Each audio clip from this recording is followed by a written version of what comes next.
A long, but extremely exciting high-level meeting finally came to an end after it lasted for most of the day. In this meeting, it also completely determines the direction that future cars will take in the next few years, as well as the subsequent phase plans. In fact, the whole plan is not complicated. The first priority is, of course, technology research and development. For now, the most important thing lies in the application of battery technology, which requires comprehensive technical support from BYD's battery department. In subsequent research and development, three major aspects that need to be prioritized are battery range, battery charging, and safety. Except for the battery. In terms of vehicle and machine systems, corresponding systems also need to be independently developed. These are actually minor problems in the follow-up. The core problem still lies in the battery.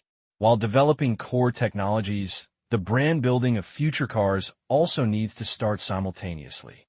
Although, it seems that even before the product is released, some product brand promotion and marketing have been started. A little too hasty. But in fact, this is really not a rush. After all, there is always a difference between planning beforehand and responding hastily. It is obviously better to prepare early. To put another way, in these days of publicity and branding, who stipulates that you must have your own product before you can start? Of course, the meeting determines the general direction. As for the specific details of the plan and how to implement the plan, the future car team needs to be fully assembled. Then Sun Fengchun and Cheng Dihao started to think about the facts. And in the end, how far can this company labeled with the future go? No one can tell. Even Gu Xiu was not sure, but he still believed it. This company shouldn't disappoint him too much. At least for Gu Xiu now, what he has to do is to prepare sufficient funds and enough patience. Then, waiting for the flowers to bloom. After confirming the matter of playing with BYD and future car, Gu Xiu completely set his sights on the other side. Gu Xiu's summer vacation was definitely not full of time. At least, for Gu Xiu, who has more and more properties under his name and more affairs. A rare summer vacation, if he wants to focus entirely on dealing with his colleagues. Basically, during the more than 2 months of summer vacation, he didn't have a chance to take a day off. So, after simply dealing with a bunch of important things, Gu Xiu gave himself a complete holiday. I won't go to Yuanxiu Entertainment. Anyway, as long as everything goes smoothly, my attitude towards the artists is still the same as what I have stipulated before. Let them develop freely and the company will give them full help. If they are interested, the company can also help them set up their own studios and give them the opportunity to make more money. I won't go to Yuanxiu Investment either. Loudon is doing very well, isn't he?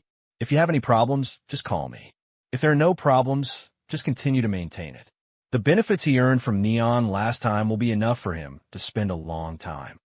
At the airport, Gu Xiu walked out with his suitcase and explained directly to Luo Xiang, who was about to arrange a new job for himself on the other end of the phone. Stop this guy's words first.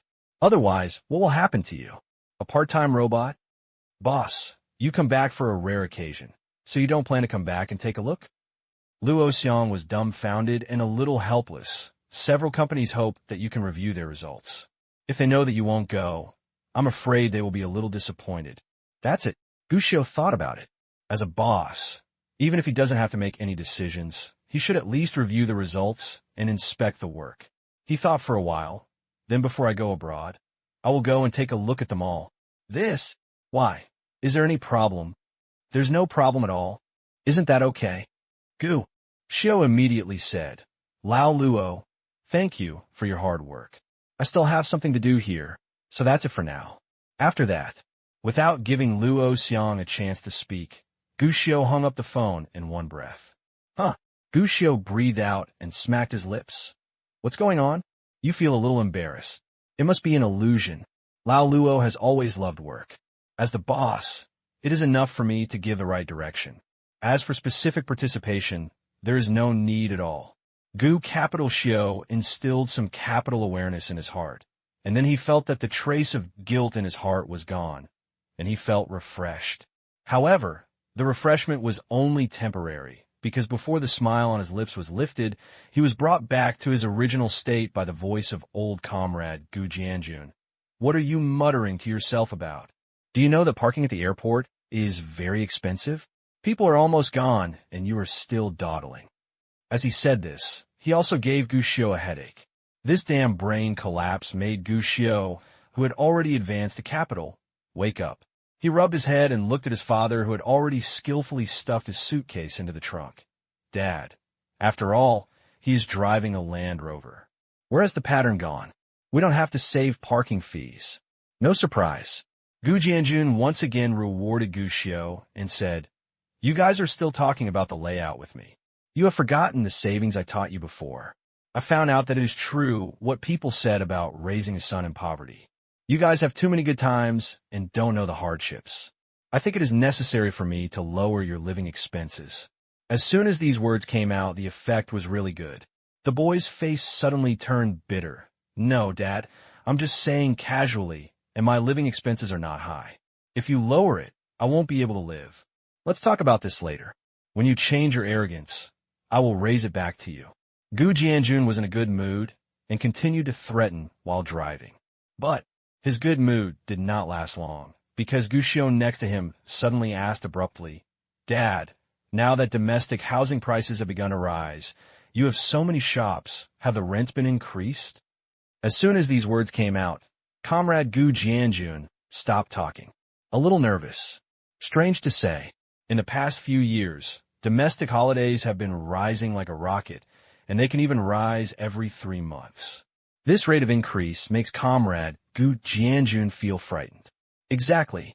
Most of his shops basically maintain their original prices, with no intention of raising prices at all. This is certainly a good thing, but there has been no movement from the landlord, which makes him more or less unsure, fearing that the other party will suddenly come and demand a sky-high rent at any time. In fact, if the rent is increased normally, Gu Jianjun will not refuse. It is impossible to expect that his landlord is a philanthropist and a good person who does not ask for anything in return. Just be afraid. What if the other party sees that your business is doing well and suddenly comes asking for prices? That would be really uncomfortable. It is said that whatever you want, you will be afraid of. Just as they drove out of the airport, they received a call. "Boss, something's wrong. Something happened to Gourmet Mike." Something happened? Gu Jianjun was startled. The landlord of the Dongtang Street store is here to collect rent again. Collecting rent? Hearing this, Gu Jianjun breathed a sigh of relief, but he couldn't help frowning. Isn't there still 2 months until the due date? So he is here to collect rent so soon? The landlord said that the previous rent was too cheap, but now that the house price has increased, he has to make up the difference. He also got a new contract. Half a year's rent costs us $1 million. What did you say? Gu Jianjun's eyes suddenly widened, and he was a little angry. The house price in his area is only 3 to 4 million, and it is so high. In half a year. The store manager on the other end of the phone was also helpless. Yes, the contract that was signed every 2 years has now been signed every 6 months, and the price is sky high. Now, we are being taken advantage of. Now he is blocking our door, demanding money from us, or asking us to move out immediately. Otherwise, he won't even let us in as diners. Boss, come and take a look. After hanging up the phone, Gu Jianjun frowned. Although Gu Xiu didn't know the specific situation yet, he was able to get a general idea over the phone, and at this time he became curious and asked. Gu Jianjun hesitated for a moment, but didn't hide anything. Explained to Gu Xiu.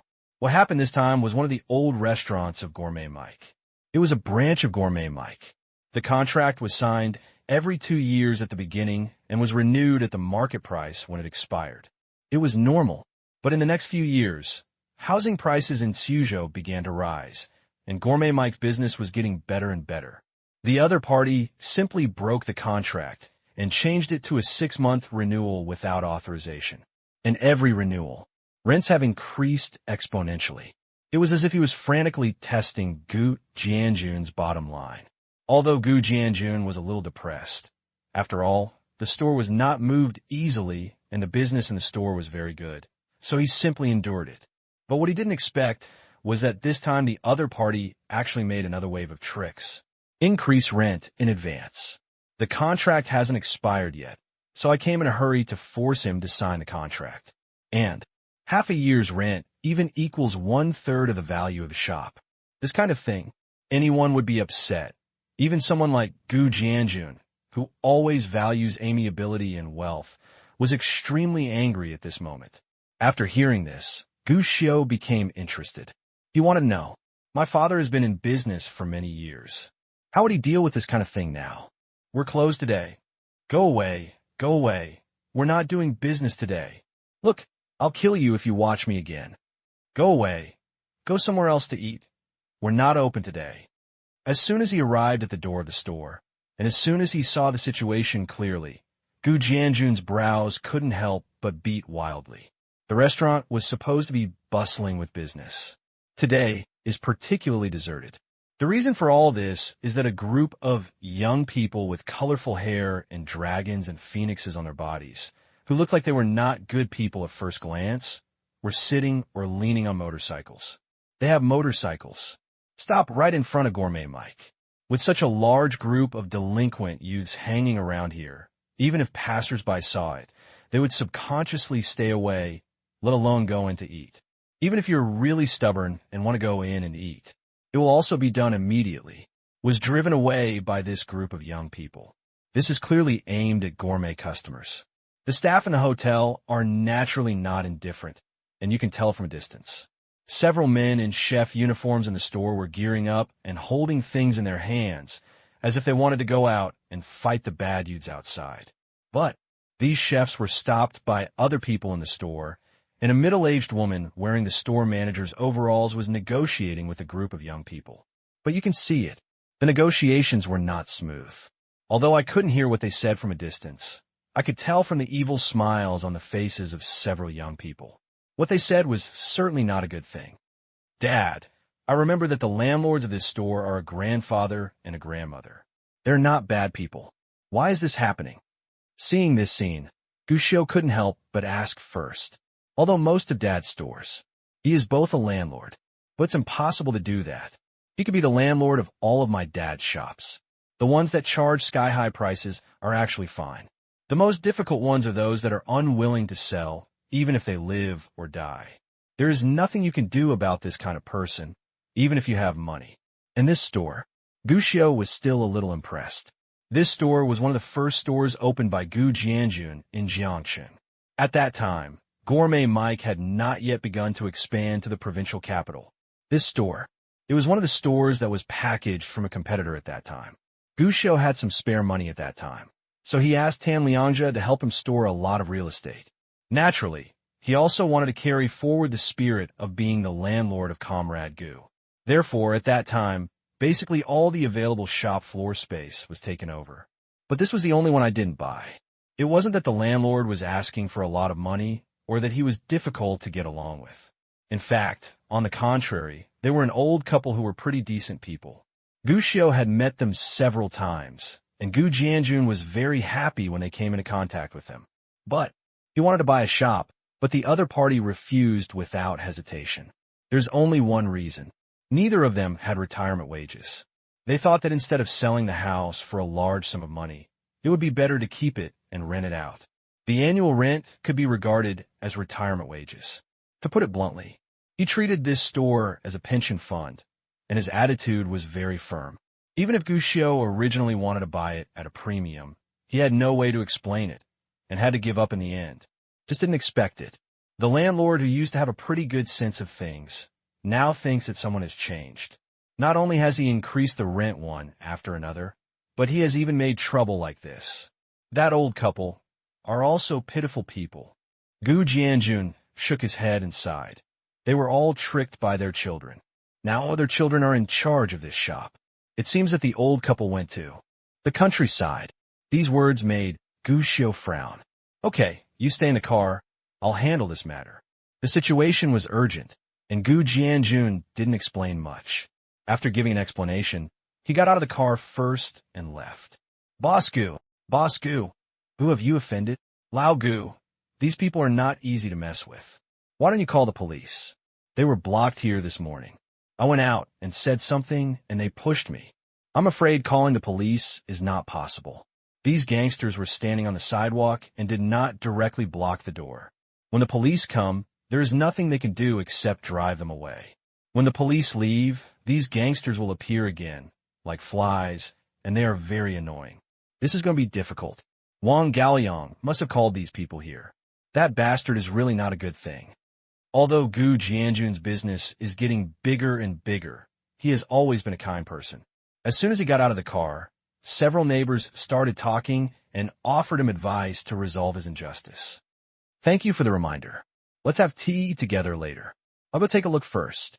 Gu Jianjun thanked his neighbor and walked over quickly. Boss! The store manager ran over as soon as he saw Gu Jianjun, with a worried look on his face. These gangsters are so damned. Now, they're blocking the entrance of our store, and everyone who comes to eat has been driven away. So far this morning, we haven't even opened a table. Did Wang Gaoliang call? Gu Jianjun asked. It's that bastard. The store manager nodded with anger on his face. He came here this morning and asked us to sign a lease renewal contract and pay the rent in advance. This half-year contract will expire in 2 months. Even if it is renewed, it will be next month, so I didn't agree. Moreover, his rent is extremely high. The half-year rent is 1/3 of the house price. Of course we will not agree to this. He said harsh words when he left, and then this group of people came and blocked the place, preventing anyone from entering, making it impossible for us to continue our business. Mr. Wang and the others were such good people before, but their family fortune was ruined by such a lazy, gambling-addicted son. Now he is still not a good person, and he is doing all these evil things. I heard that he has signed a lot of debts, and he has taken us for granted. The store manager suddenly became very angry, and he was very resentful toward his landlord. And Gu Jianjun heard this. He also frowned. However, he didn't say much. He just asked the store manager to go back and appease the store clerk, and he walked towards a group of young people. Those young people are not blind either. I have seen Gu Jianjun for a long time. Seeing him approaching, one of the young men who seemed to be the leader immediately blew out a puff of smoke and raised his chin. Look who's here. This is our big boss in Jiangxing. He owns Gourmet Mike and Gujia Supermarket, and they all drive Land Rovers when they go out. It seemed like a compliment, but a group of young people next to him didn't take it seriously at all. Instead, they laughed and said, "What a big boss. No matter how big the boss is, it has nothing to do with us. Brothers use money to help others to eliminate disasters, so we are afraid of him. What's the matter? We are sitting here. How dare he touch us?" Speaking of which, wasn't he also a big boss a few days ago? I heard that paint was thrown at the door of the store. Gee, that scene was so exciting. A group of young people spoke unscrupulously and looked at Gu Jianjun. They did not have the slightest panic when encountering the real owner, but were rather provocative. But you could tell if you looked closely at their expressions. These young people were actually a little nervous. After all, they were facing a middle-aged man who drove a Land Rover and had a strong build. Although the enemy is underestimated on the surface. But in fact, I am still very vigilant. Facing this group of bad youths, Gu Jianjun frowned, looked up at the sky, and then waved to a staff member in the store. A cook inside rushed over immediately, even holding a kitchen knife in his hand. This is, without saying a word about the scene, just planning to get started? Several young people were stunned, but what they didn't expect was that Gu Jianjun said something in the ear of the assistant chef, and the assistant chef, who was holding a kitchen knife, glared at them. Finally, he turned around and ran into the store. Get these done. Gu Jianjun stepped forward again and finally looked at the leader of this group of delinquent youths.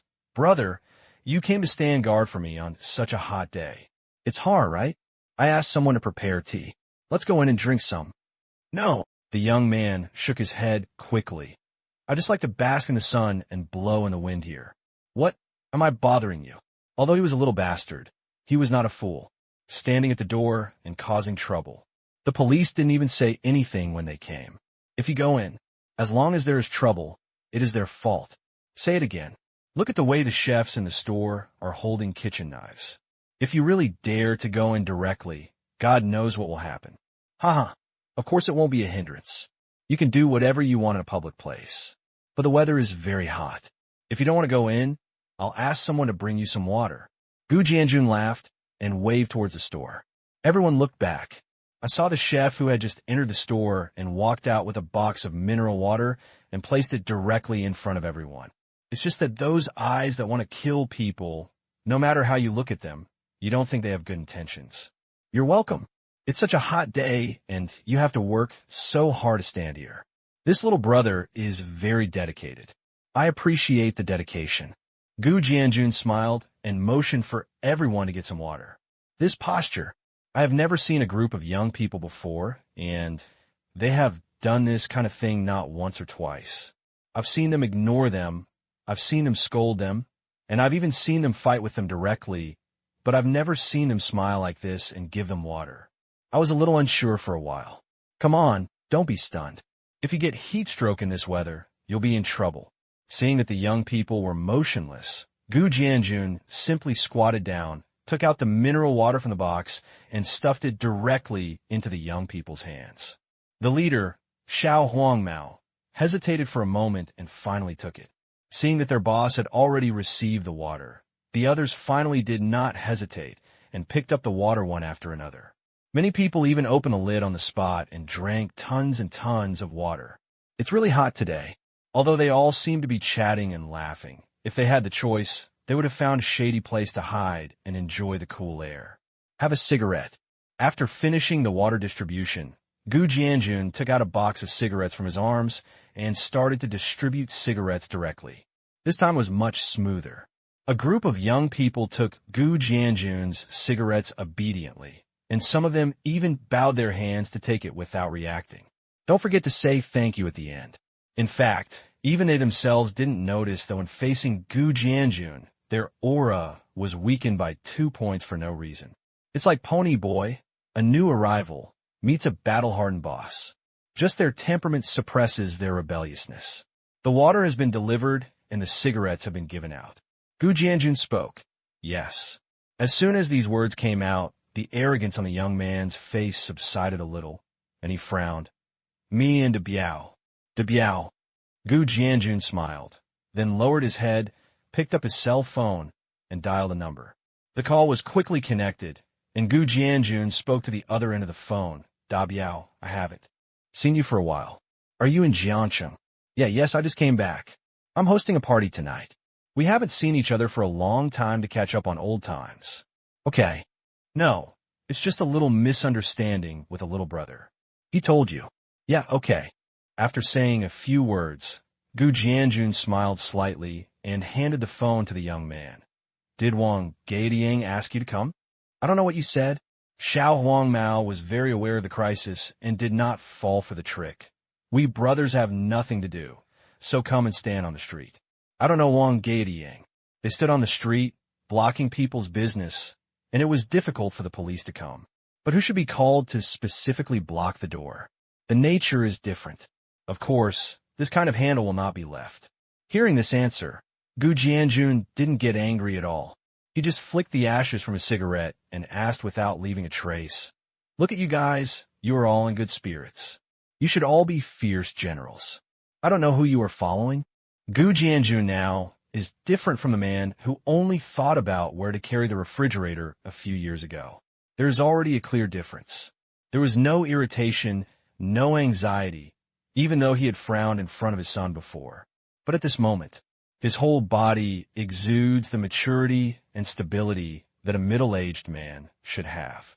His movements, tone, and even demeanor give people the feeling that he has seen too many strong winds and waves. At least, at this moment, in the eyes of these young people, Gu Jianjun clearly has the aura of a big shot. This forced him to reevaluate the position of this famous boss in Jiangcheng, and his tone was no longer as arrogant as before. Instead, he answered honestly, I'm with Brother Quan. Brother Quan? Gu Jianjun raised his eyebrows, then smiled. What a coincidence, isn't it? What a coincidence. The young man was a little confused, but saw that Gu Jianjun had already picked up his mobile phone and dialed a number to go out. After a while, the call was connected. I heard Gu Jianjun say to the other end of the phone, Brother Quan, we haven't gotten together for a long time. Do you have time tonight? Let's get together? Yes, I just came back today. Hey, what a big boss, but not a big boss. Isn't it thanks to Brother Quan that I have you to take care of me at my base camp? Come over in the evening, and I will reserve the table. Haha, that's great. Gu Jianjun was chatting happily, but the faces of the young people next to him all changed, especially the little yellow hair. Although I couldn't hear clearly what the person on the other end of the phone said, I could vaguely tell after hearing a few words that my boss and the Gu Jianjun in front of me really knew each other. And it seems like the relationship is pretty good. At this moment, Xiao Huangmao panicked a little. This can be regarded as a flood that has washed away the Dragon King Temple. This time he brought a group of people to harass the business, which can be regarded as using people's money to eliminate disasters. If his boss knew about it, then I will definitely be scolded. Just as he was thinking this, he saw that Gu Jianjun, who was on the phone over there, had already continued. Brother Quan, please don't refuse tonight's meal. Speaking of which, I accidentally met some of the young men under you today. This is fate. Upon hearing this, Xiao Huangmao and his friends suddenly felt their hearts beat. Really? Brother Quan on the other end of the phone, after a pause, suddenly reacted and asked, Lao Gu, you mean I have a younger brother, so I don't want to mess with you? Tell me who it is. You are so brave. You dare to mess with my brother. I have to clean up and let them put their hoods on. Although the hands-free is not turned on, but Xiao Huangmao, who was standing close at this time, heard clearly. At that time, he felt that the strange, spicy sound of the cigarette made him extremely uncomfortable. But, unexpectedly, Gu Jianjun laughed and said, Brother Quan, you must have misunderstood. I just came back today and happened to encounter someone making trouble in the hotel. Fortunately, Brother Quan, your little brother was helping me, so he solved this big trouble for me. I called you, Brother Quan, just to thank you. So, Brother Quan, you must not refuse tonight's dinner, otherwise I will feel very guilty. Gu Jianjun hadn't hung up the phone yet, but chatted a few more words with Brother Quan opposite. But Xiao Huangmao and the others beside him could not help but stare at Gu Jianjun in disbelief. They didn't expect it. He obviously knows his boss and seems to have a good relationship with them, so Gu Jianjun can easily rub them around. The result was unexpected. Gu Jianjun actually didn't say anything bad about them. Instead, are you still praising them? What kind of trick is this? To be honest, for this group of young people who are not very old and have become enthusiastic after watching a few movies of Young and Dangerous, they burn incense and pay homage to the doc. Gu Jianjun's operation. It greatly exceeded their expectations. But at the same time, their emotions toward Gu Jianjun changed. Until the moment Gu Jianjun hung up the phone, he turned around and saw the eyes of these young people looking at him. Full of gratitude, Xiao Huangmao, who took the lead, was the first to speak and said with some embarrassment, Brother Gu, I'm sorry, it was us just now. Hey, what are you saying, sorry? The sun is too strong. Let's go in and have a cup of tea to quench our thirst. Gu Jianjun spoke first before Xiao Huangmao could finish his words. A group of young people hesitated. I didn't dare to do it just now, but now I feel really embarrassed. Gu Jianjun didn't give them a chance to refuse. He turned around and came to the door of his store and asked the staff to arrange a private box for these young people to sit down. Of course, the so-called drinking tea cannot really be drinking tea. Gu Jianjun also directly asked the kitchen to prepare a table of dishes. Take your time. How could these young people have imagined that things would develop like this? All the delinquent young men were still high-spirited when they were at the door, and they would do whatever they wanted to see who was unhappy. He instantly became a good boy, sitting in his seat obediently. Whether passing cigarettes or toasting, he had to stand up and drag his hands with him, even in the face of the crazy and provocative staff before. At this time, everyone is like a brother and a sister. Not kind, not polite enough. If you didn't know better, you would have thought that this was not a mass act of social violence, but a baby bus bound for kindergarten. Gu Xiu came to the door of the box and took a look inside. At that time, he couldn't help but want to give his father a thumbs up. Don't say anything else. In terms of his ability to deal with the gangsters in society, his father is really good. It can also be seen that Comrade Gu Jianjun has indeed grown a lot over the years. He has also matured a lot, changed to before. he might have to fight with these young people. It was absolutely possible to rush in and do it without saying a word, but now Gu Jianjun was more willing to find a way to solve the problem. Even Gu Xiu felt that. If he were to return to Xiaoxi village now, Comrade Gu Jianjun would definitely perform better than before. People, only to grow. This growth is not only related to age, but also to life experience. With a few simple words, it was said that he was able to fight without any loss. The young people in society who were originally looking for trouble turned into darlings one by one. Even at the dinner table, Gu Jianjun explained everything without waiting for him to take the initiative to ask. They are indeed in trust. And the client, he is the landlord of this store. Brother Gu, this guy surnamed Wang is not a good guy. If he didn't have some wealth at home, he would have been ruined a long time ago. After eating a few bites of food and drinking a few sips of wine, the young people at the table finally let go and talked one after another. Not to mention the wealth, it is almost ruined now. He spends a day in the casino and the night at the nightclub. He just thinks about gambling and making money without doing anything all day long. Such people can't help but make money no matter how big their fortune is. Yes, I heard that his family used to have several houses in Jiangxing. Now they're all sold out, so they only keep this shop. Even the house he lives in has been sold. He just cares about your business, brother. So he is reluctant to sell this shop and wants to use you as a cash cow to make money from you. I heard that I lost all my money this time, owed gambling money, and was being pressed for debt before I came forward, so I had a weird idea. I just wanted Brother Gu to pay the rent in advance. I would say, Brother Gu, you should just change the store. Anyway, such a big sign as your gourmet mic will take off if you change the store. What are you going to change? Brother Gu, don't worry. We'll look after the store for you next. If that jerk comes to cause trouble, we'll clean it up for you. That's right. Young people in society are actually very simple sometimes, especially those who are not doing well. Most of them are straightforward, even easy to be loyal, and easy to get passionate. Gu Jianjun's ability to conquer the enemy without fighting made them admire this big brother very much. In their view, this is an example of how to be a great leader regardless of past grudges. It's not enough to work hard, but he also hopes that he can do something to repay Gu Jianjun's appreciation. Yes, just appreciate it. I didn't see Gu Jianjun praising them. They were all dragons among men, brave, and they were like little brothers. Such a tone and attitude. It is truly genuine and makes people feel that they are being taken seriously. In fact, it's not easy to be a gangster these days. With the rapid development of the economy, black things that were suppressed since the last century have begun to breed again. This is the pain that comes with rapid development. Brought. Of course, a large number of young people took to the streets and began to seek the world they saw in Hong Kong movies in the early years. But this industry is not that easy to get into, and it is even difficult to get into it. After all, this is the Dragon Kingdom. It's not an era when you can go from the street to the end of the street with a passion and a watermelon knife, and in the end, nothing happens.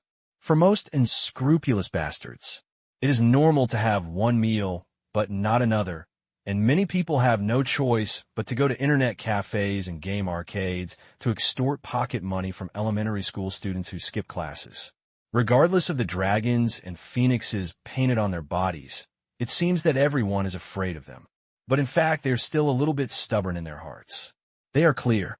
Others actually look down on them, especially those rich people who have huge fortunes, live in luxury houses and drive luxury cars, and almost no one will look them in the eyes. That Gu Jianjun could value them so highly and even treat them so well made their inner self-esteem greatly satisfied.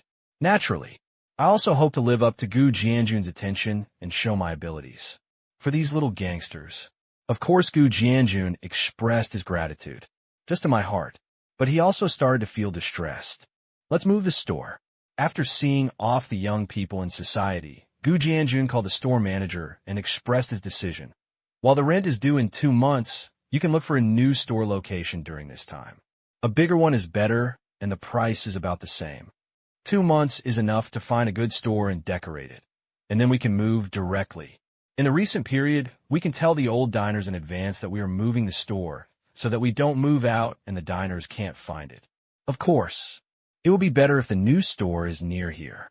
As soon as this was said, the store manager hadn't spoken yet, but the staff on the side had already started talking. Boss, are we moving now? Would it be a big loss? No, it was indeed a loss. Although this store has been open for a long time, it was not completely abandoned after opening. In fact, this store has been renovated many times in the past few years since it was opened. Even at the end of last year, we rented a shop next door and turned it into one, expanding the hotel area. Moving shop now. It means that all the things that were done before were pure losses, and even the shops that were open next to it had to be sublet out. But what can we do if we don't move? The store manager sighed, shook his head and said, "This landlord is crazy. The rent has increased so high. Even if we renew the lease, we can't renew it. Aren't we working for him in vain? Besides, the landlord is like this now. I don't know how high the increase will be in the future. I'm just enduring the pain for a while. If we wait a little longer, maybe it will be even more extreme than this next time." Others also nodded in agreement. Yeah, it's better to leave early and make preparations early. This guy surnamed Wong is already crazy. I heard that he's incurred a lot of debt from gambling. If he can force us to sign a contract in advance today and let such a group of people block us, he might do something wrong next time. Gamblers are all lunatics and cannot be treated with common sense. It is best for us to stay away from such bad gamblers. Instead of paying such a high rent, we can use the money to exchange for one with a larger area than this one. Although the location may not be very good, it is definitely better than staying here. Now the form is very clear, everyone can see it, and there is no need to discuss the next choice. Really, moving away would be a pure loss.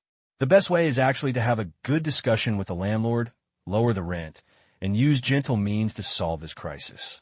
But obviously, with the landlord's current attitude, it is obvious that it is impossible to have a good conversation. You can only admit such a loss by holding your nose. It is definitely better to get rid of this bad gambler than to endure it, although helpless. But that's the best option right now. Gu Jianjun also frowned for a while, but in front of his own clerk, Gu Jianjun did not show his sorrow. He just smiled and said, "Well, our gourmet meister's position in the entire Jiangsheng is unshakable now. No matter how much we move, there will only be more customers. They say that moving a tree kills a person. If we move, we may be able to move to the next level. During this period, please pay more attention, Xiaolu. Everyone has worked hard too." After comforting everyone in the store, Gu Jianjun called Gu Xiao and prepared to send him home. "I have something to do later, so I'll send you back first. Your mother has something to do at the company, and you have to come back tomorrow. You can take care of dinner yourself." "Dad, are you planning to move out just like that?" Gu Xiao asked. "We have no choice but to move. You heard what they just said. Moving now is the best choice, once and for all. Otherwise, we will really be manipulated by others." Gu Jianjun shook his head, with depression and helplessness written on his face. In front of his son, he didn't have to pretend anything. "Dad, why don't you think of a way to buy this?" "Store directly?" Gu Xiao asked. "Buy it." Gu Jianjun was stunned, and then smiled dumbly. "Forget it, this guy is already a bad gambler. He even dares to ask for such a high rent. How could he be willing to sell it to me? And even if it is really sold, the price will definitely not be cheap. Instead of this, even if I want to buy it, I will definitely buy someone else's house. But I think we can maybe talk about it." Gu Xiao shook his head and expressed a different opinion at this time. "Oh, what?" Gu Jianjun became interested. Since he is a bad gambler and has a lot of debt, what the landlord hopes most now is to get a lot of money as soon as possible. "Dad, he will definitely be unhappy if you don't renew the lease, because it means that he needs to find someone willing to rent this shop as soon as possible. To be honest, I'm afraid it will be difficult to find, not to mention his new price. Even if it is based on your previous rent, Dad, I'm afraid not many people will be willing." Gu Xiao's words made Gu Jianjun couldn't help but nod. What Gu Xiao said does make some sense. The current rent of this shop is actually not cheap. It is the most expensive on this street, although relatively speaking, the location and location are also the best. But this price, it's still expensive. Gu Jianjun was able to agree before because the business of Gourmet Mike was good enough, and Gu Jianjun also cared about the relationship and was unwilling to fall out with the other party. The more expensive it was, the more expensive it was. But just because Gu Jianjun is willing to pay such a high rent does not mean that others are willing to take such risks. This means, next, it will be very difficult for this store to find new tenants without lowering the rent. At least, it is not something that can be negotiated in a short period of time without lowering the price. For a gambler, especially a gambler who still carries gambling debts, such a situation is absolutely unacceptable. What's more, now there are still 2 months until the lease is due, and the other party is coming to force me to renew the lease and even uses tricks. It is obvious that they can't wait any longer. If you offer to buy this shop yourself, it's really possible to do it. But this idea just came up. But Gu Jianjun couldn't help but shook his head. This person is not easy to get along with. Every time he renews the lease, he always talks loudly. Even if he is really willing to sell this shop, the price will probably not be cheap. If the premium is too high, it is completely unnecessary for us. Then we can talk about it. Gu Xiao smiled. If he talks loudly, what should we do? If we can talk, let's talk. Anyway, it's not a loss for us, right? Besides, I think it's easier to talk to gamblers who are short of money. To put it bluntly, they are short of money.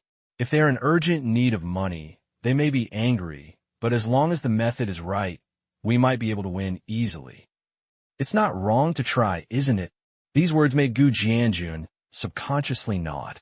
One thing to say. In fact, the location of this store is indeed very good. Whether it is the surrounding parking or the layout and location of the store, it is definitely a popular store in the entire street. This is actually the reason why Gu Jianjun has been able to endure the landlord's temporary changes more than once before. If the acquisition of this store will indeed bring more benefits to the development of Gourmet Mike. Not to mention that now, housing prices across the country have been called a magical era and may even continue to be magical in the future. Gu Jianjun could feel it clearly. In the near future, I'm afraid it won't be the upper berths making money, but the landlords carrying sacks to collect rent. To put it bluntly, being able to turn your shop into your own property without having to pay rent is definitely a good thing. I'll think about it. Gu Jianjun seemed to think that saying this was a bit too perfunctory and added, I'll contact the landlord first and get a feel for it. If possible, it can indeed be done. This answer made Gu Xiao couldn't help but smile on his face. But when Gu Jianjun put him at the door of his house and was about to drive away, Gu Xiao reminded him, Dad, gamblers can be troublesome sometimes. If we can't negotiate, forget it. If we can negotiate, be careful not to leave any traces behind for people to get entangled with. This reminder made Gu Jianjun couldn't help but look at his son in surprise. Although, we have long known that our son is powerful. But why does this kid always give people the impression that he is more powerful than he thinks sometimes? Shaking his head, Gu Jianjun still said, Don't worry, and I haven't been around in vain all these years. I still have some good intentions. Let's go. After that, comrade, Gu Jianjun left.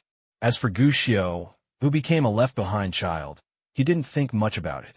Because of Gu Jianjun's rent increase this time, Gu Xiao thought of another thing that he almost left in the corner of his memory. One piece. Very important thing.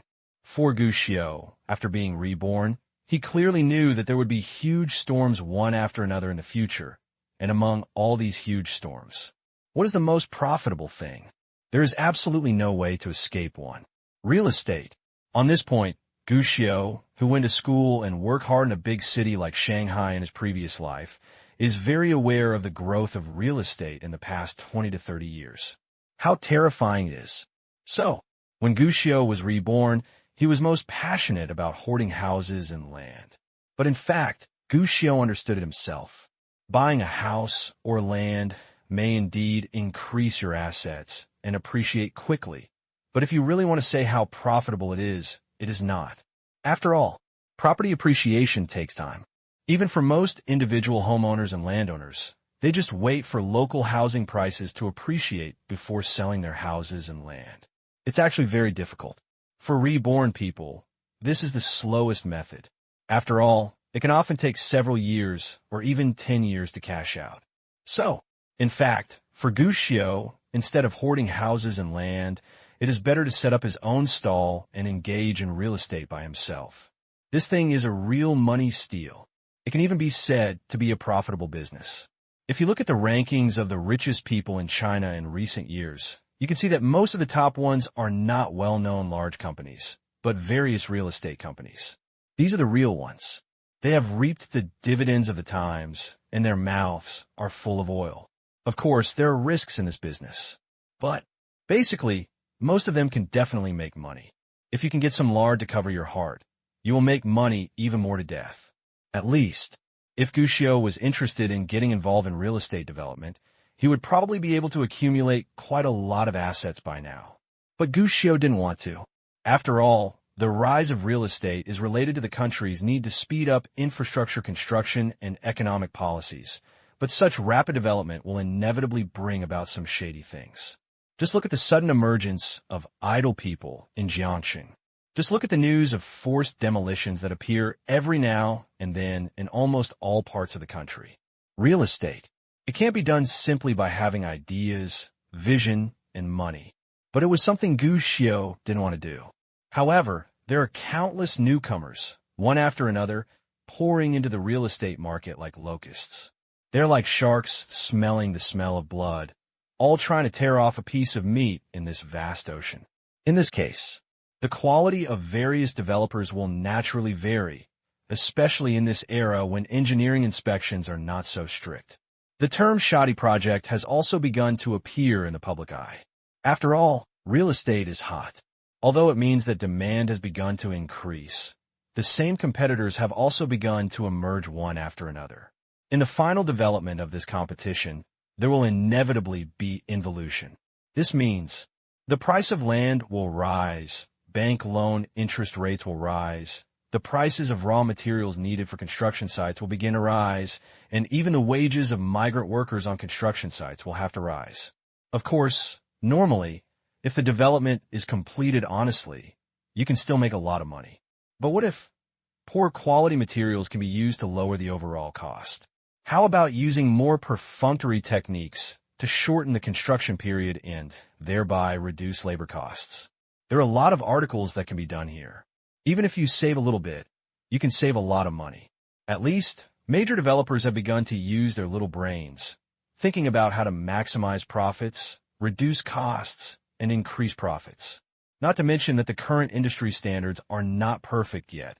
Even if they're perfect, everyone will come up with corresponding methods to show their magical powers. This is just the basics. Things like unfinished buildings, multiple houses for sale, forced demolition and construction, cement mortar, etc. are common. The methods that developers can come up with in order to make money can often refresh other people's perceptions time and time again. Gushio didn't want to get involved. In addition to keeping himself clean, it is also because he feels that he does not have the skills of others. After all, we are not black enough, not to mention far away. As for Jiangxing, which was definitely considered a super big city in the eyes of Gushio in his previous life, a super incident that shocked the whole province had happened. Although Gushio, who lived at the same time in his previous life, is now just an ordinary primary school student in Zhou County. But in Gushio's eyes at that time, the status of a big city like Jiangxing is almost the same as Yanjing, which is often seen on TV. After all, they are big cities with little chance to go there. But Gushio back then, but still at the age of 11, he heard about Jiangxing's name. Because of that year, a building collapsed here, and in that building, there was a playmate of his when he was a child. Gushio here. Gushio had just arrived at Jiangxing Yuan Middle School when he saw several female students in school uniforms standing at the entrance of the school from a distance. One of them, a girl with short hair who looked fresh and neat, with 2 dimples, was waving toward her. Sister Xiaolu. Seeing this person, Gushio couldn't help but smile and immediately approached him. "It's too troublesome for you, but I have to ask you to wait for me." "Hey, Xiao Gushio, are you too outspoken? Don't forget that when you were a child, you followed your sister to set off firecrackers." The smile on the girl's face was particularly bright, and even her eyes were bent into crescents, which was very comfortable. She was no stranger to Gushio, so she pulled Gushio to compare. You little guy has grown so tall now. When I wore crotchless pants before, you only reached my belly. As soon as these words came out, even an experienced person like Gushio couldn't help but blush. Several little girls on the side had already set their sights on Gushio, looking up and down at this handsome and cute primary school student. Lulu, who is this? Is this your brother? He looks so cute. I really want to touch that face. My little brother is so good-looking. So cute. Although there are rumors in the world that girls always like uncles and only elder sisters like Shota, this is actually a complete misunderstanding. For most humans, as long as they're good-looking people of the opposite sex, no matter their age, everyone actually likes them. Both men and women. At least with Gushio's appearance. It was just his first appearance, and he immediately attracted the attention and love of a group of middle school girls. Seeing that his brother was so popular, Lu Shui smiled proudly. I am so beautiful. Isn't it normal to have a handsome brother? Let me tell you, Gushio grew up in the same courtyard as me. His favorite thing when he was a child was to play with me. I taught him how to set off firecrackers. Lu Shui introduced Gushio to everyone, which naturally made the only children jealous, saying that they also wanted a little brother. And looking at this scene, Gushio couldn't help but smile. Lu Shui is his childhood playmate. Just as Lu Shui said, they grew up together in the courtyard of the old staff dormitory in Zhou County. Lu Shui was even the eldest sister in the courtyard when she was a child. Because he had no mother since he was a child, and comrade Gu Jianjun was busy working, Gushio grew up in the courtyard of the old staff dormitory, eating a variety of meals. The adults were very kind to him, but it's different with kids. After all, although most children don't have any bad intentions, they often play with each other. Once conflicts arise, they naturally want to suppress the other party as soon as possible. And a child without a mother naturally becomes the target of bullying. But really speaking, Gushio had never been bullied by anyone when he was a child. The reason for this was the Lu Shui in front of him. Lu Shui was 5 years older than Gushio. Among the children of Gushio's generation, Lu Shui was definitely considered a little adult, and had even been the king of children. And she has been very friendly to this kid Gushio since she was a child, so she has nothing to play with. They all thought about calling Gushio. If someone bullies Gushio, they will also find a way to get Gushio back. It can be said, when Gushio was a child, he actually spent most of his time playing with Lu Shui. Sometimes Lu Shui would even take Gushio with him when he went to school. Gushio still has the impression to this day. Lu Shui's math teacher didn't allow him in the class, so he hid under the desk and played with toys. But if he met Lu Shui's Chinese teacher, Gushio could sit on the bench openly. The most profound memory was when Lu Shui bought snacks, and she always wanted to ask Gushio to eat them together. Of course, you can't just do good things. You will definitely call Gushio if you light firecrackers and throw them into the cesspit. And most of the time, if you're caught, Gushio will basically be the one who takes the blame. A true childhood playmate. However, like most childhood friends who get separated, Gushio and Lu Shui also got separated. Gushio was 6 years old at that time. That was the year Gushio was reborn. Lu Shui's family moved to Jiangcheng. Gushio remembered that Lu Shui played with him the day before and even set off firecrackers to blow up a cesspit. Results the next day. A van took Lu Shui's family away. At that time, Gushio burst into tears. That night, he told Gu Jianjun that he wanted sister Lu Shui. At that time, Gushio didn't understand what moving meant, but he knew that from that moment on, he lost his childhood friend. Certainly. In fact, Lu Shui's previous life did not disappear after she moved. Lu Shui's parents went to Jiangcheng for work, but the old man was still in his hometown. So every year during the holidays, I go back. And every time Lu Shui went back, he would bring Gushio some snacks that were only available in big cities. This kind of life lasted until Gushio was 11 years old. It was a summer when he had just had a summer vacation. I was still looking forward to where to go during the summer vacation, and whether Lu Shui would take him to the reservoir to swim if he came back for the summer vacation. Lu Shue's parents are back. But Lu Shue was not brought along. In other words, I didn't come back with the girl who could talk, run, and jump. They were just so distraught that they set up a memorial altar at home. A box of ashes was placed, and a photo on the urn. It belongs to Lu Shue. That was also the first time in Gu Xiu's life that he understood something like death, which seemed distant and unfamiliar. It seems different from what's shown on TV. For the first time, Gu Xiu understood that death meant that he would never be able to see that person again in this world. Lu Shue's death was actually quite sensational, because she is not the only victim, but one among many victims. And the reason for everything. Gu Xiu raised his head and looked at the girls' dormitory building in front of him. Who would have thought? Such a building. Say collapse. It collapsed? Hey, what are you looking at? Gu Xiu's gaze attracted Lu Shue's attention. When he saw Gu Xiu staring at the dormitory building, he couldn't help but laugh. How about this dormitory building? It's beautiful. Let me tell you, it was just built this year. We just moved in recently, and all the boys in our class are jealous. This dormitory building is amazing. 8 people live in a room, with a bathroom and a balcony for washing. It's much better than the old dormitory where there were more than 10 or 20 people in one dormitory, and the bathroom was also a public toilet. Speaking of this, other people obviously agreed very much, nodding their heads. We are really lucky. I heard that the boys' dormitory will not be rebuilt until next year. They're all envious, huh? I heard that the school spent a lot of money on our dormitory, but it was built very quickly, and it was completed in just a few months. It's great for the first batch to move into the new dormitory. There are no messy graffiti on the walls, and there's no bad smell. Several of Lu Shue's classmates also spoke one after another, expressing their satisfaction with this new dormitory building. Just listen to their happy and even slightly showy words. Gu Xiu felt a little complicated. Really, everyone hopes that they can live in a new dormitory. But who would have thought that sometimes living in a new dormitory might not necessarily be a good thing? It's still possible. It will bring about unimaginable misfortune. Because what collapsed in the previous life was none other than this new dormitory building that had just been built no more than a few months ago.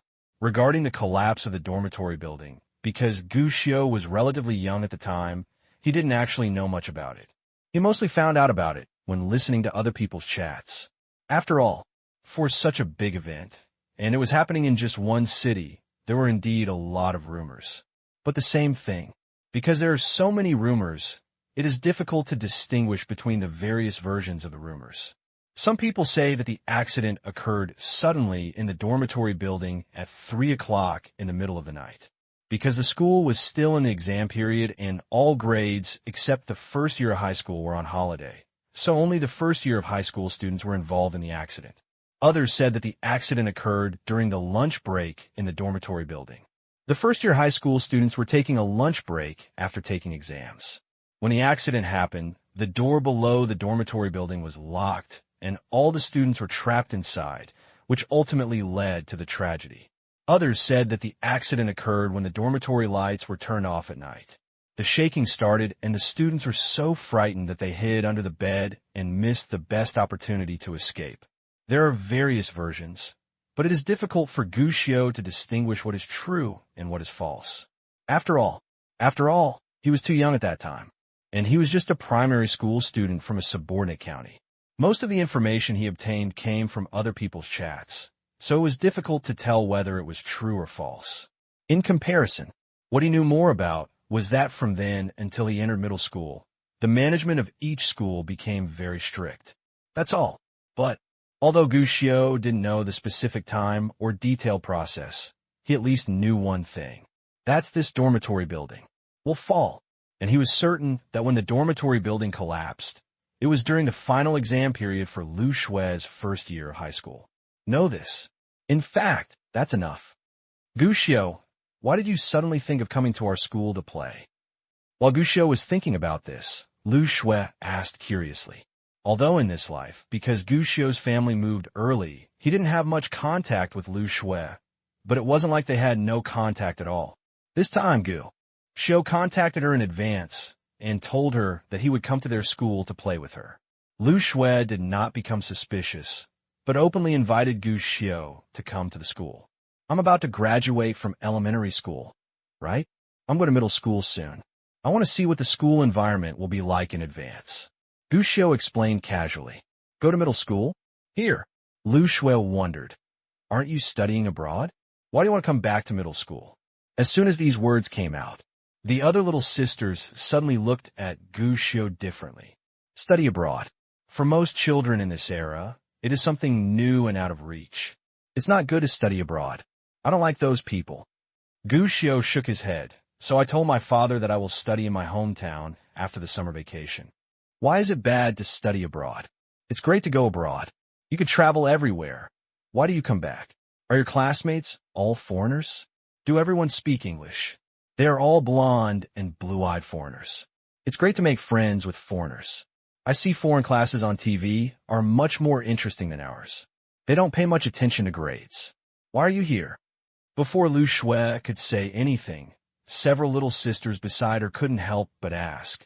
For them, studying abroad is a very novel thing. Some of them even had a look of yearning in their eyes, such as the general environment. My brother said it's not good to study abroad. That means it's not good. Why do you ask so much? Lu Shui interrupted everyone's questioning at this time. Besides, what's so good about going abroad? I heard that the security environment in those places is terrible, and some people even use guns to shoot school students. It's not bad to come back to study, but the conditions may be worse. Gu Xiao nodded immediately. Yes, sisters, please don't misunderstand. Studying abroad does not depend on grades. In fact, grades are also very important. If your grades are not good, you may not even graduate. What you see on TV is actually glorified. Foreign students are also very tired. They have a lot of homework every day. In addition to schoolwork, there are also a lot of cram schools. The international students said this, which can be said to have made everyone more knowledgeable. Everyone was curious. Lu Shui was also a little curious, but he didn't pursue the question. He just changed the subject. If you want to go back to junior high school, I suggest changing to another school. Our school's junior high school is not good and the environment is very bad. It is mandatory to live on campus this year. It's okay. Let's take a look first. Gu Xiao explained casually. Haha. Okay, sister will take you for a walk. Lu Shui did not doubt that he was there, and introduced to Gu Xiao seriously. But in fact, there is nothing to see in our school. There are only a few buildings, especially the football field, which is a muddy field with no grass. There is nothing to see, and usually the school gate is completely closed. We can go to the school gate today because we have exams these days, and we usually can't get out. Lu Shui was very enthusiastic and introduced her school to Gu Xiao, but she was more or less disgusted. This is especially true for the little sisters next to me. Dispel grumbles. There is a saying that in this era, schools that could satisfy students and have no resentment basically only exist in the imagination. After all, due to the education model, most schools are not built to make students like them. There's actually not much to see in this shabby school. After all, it's not very big. It only takes about 10 or 20 minutes to walk around all. After talking about their own schools, the other little girls couldn't wait to ask about Gu Xiao's life studying abroad. All kinds of weird questions pop up.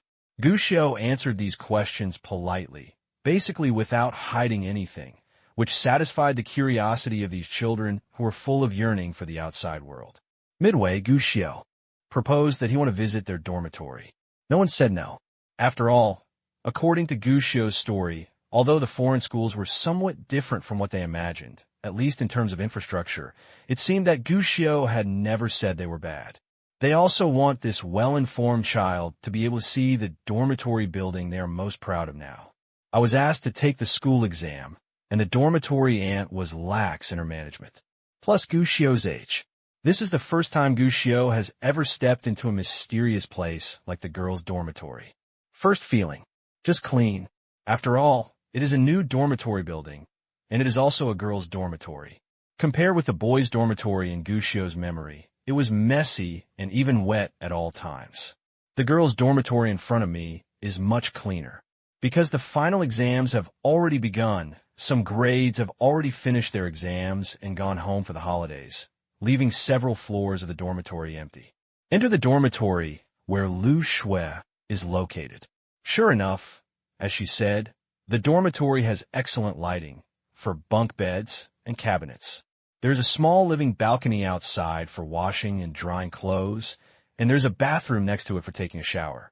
Looking at this beautiful dormitory, Gu Xiu couldn't help but be suspicious. Is this really the building that collapsed? But when the idea first came to his mind, Gu Xiu noticed that there was a finger-wide crack near the wardrobe, stretching from the floor to the ceiling. Sister, isn't your building newly built? Why is there such a big crack? Gu Xiu pretended to be surprised and asked. Speaking of this, several people were also a little troubled. I don't know.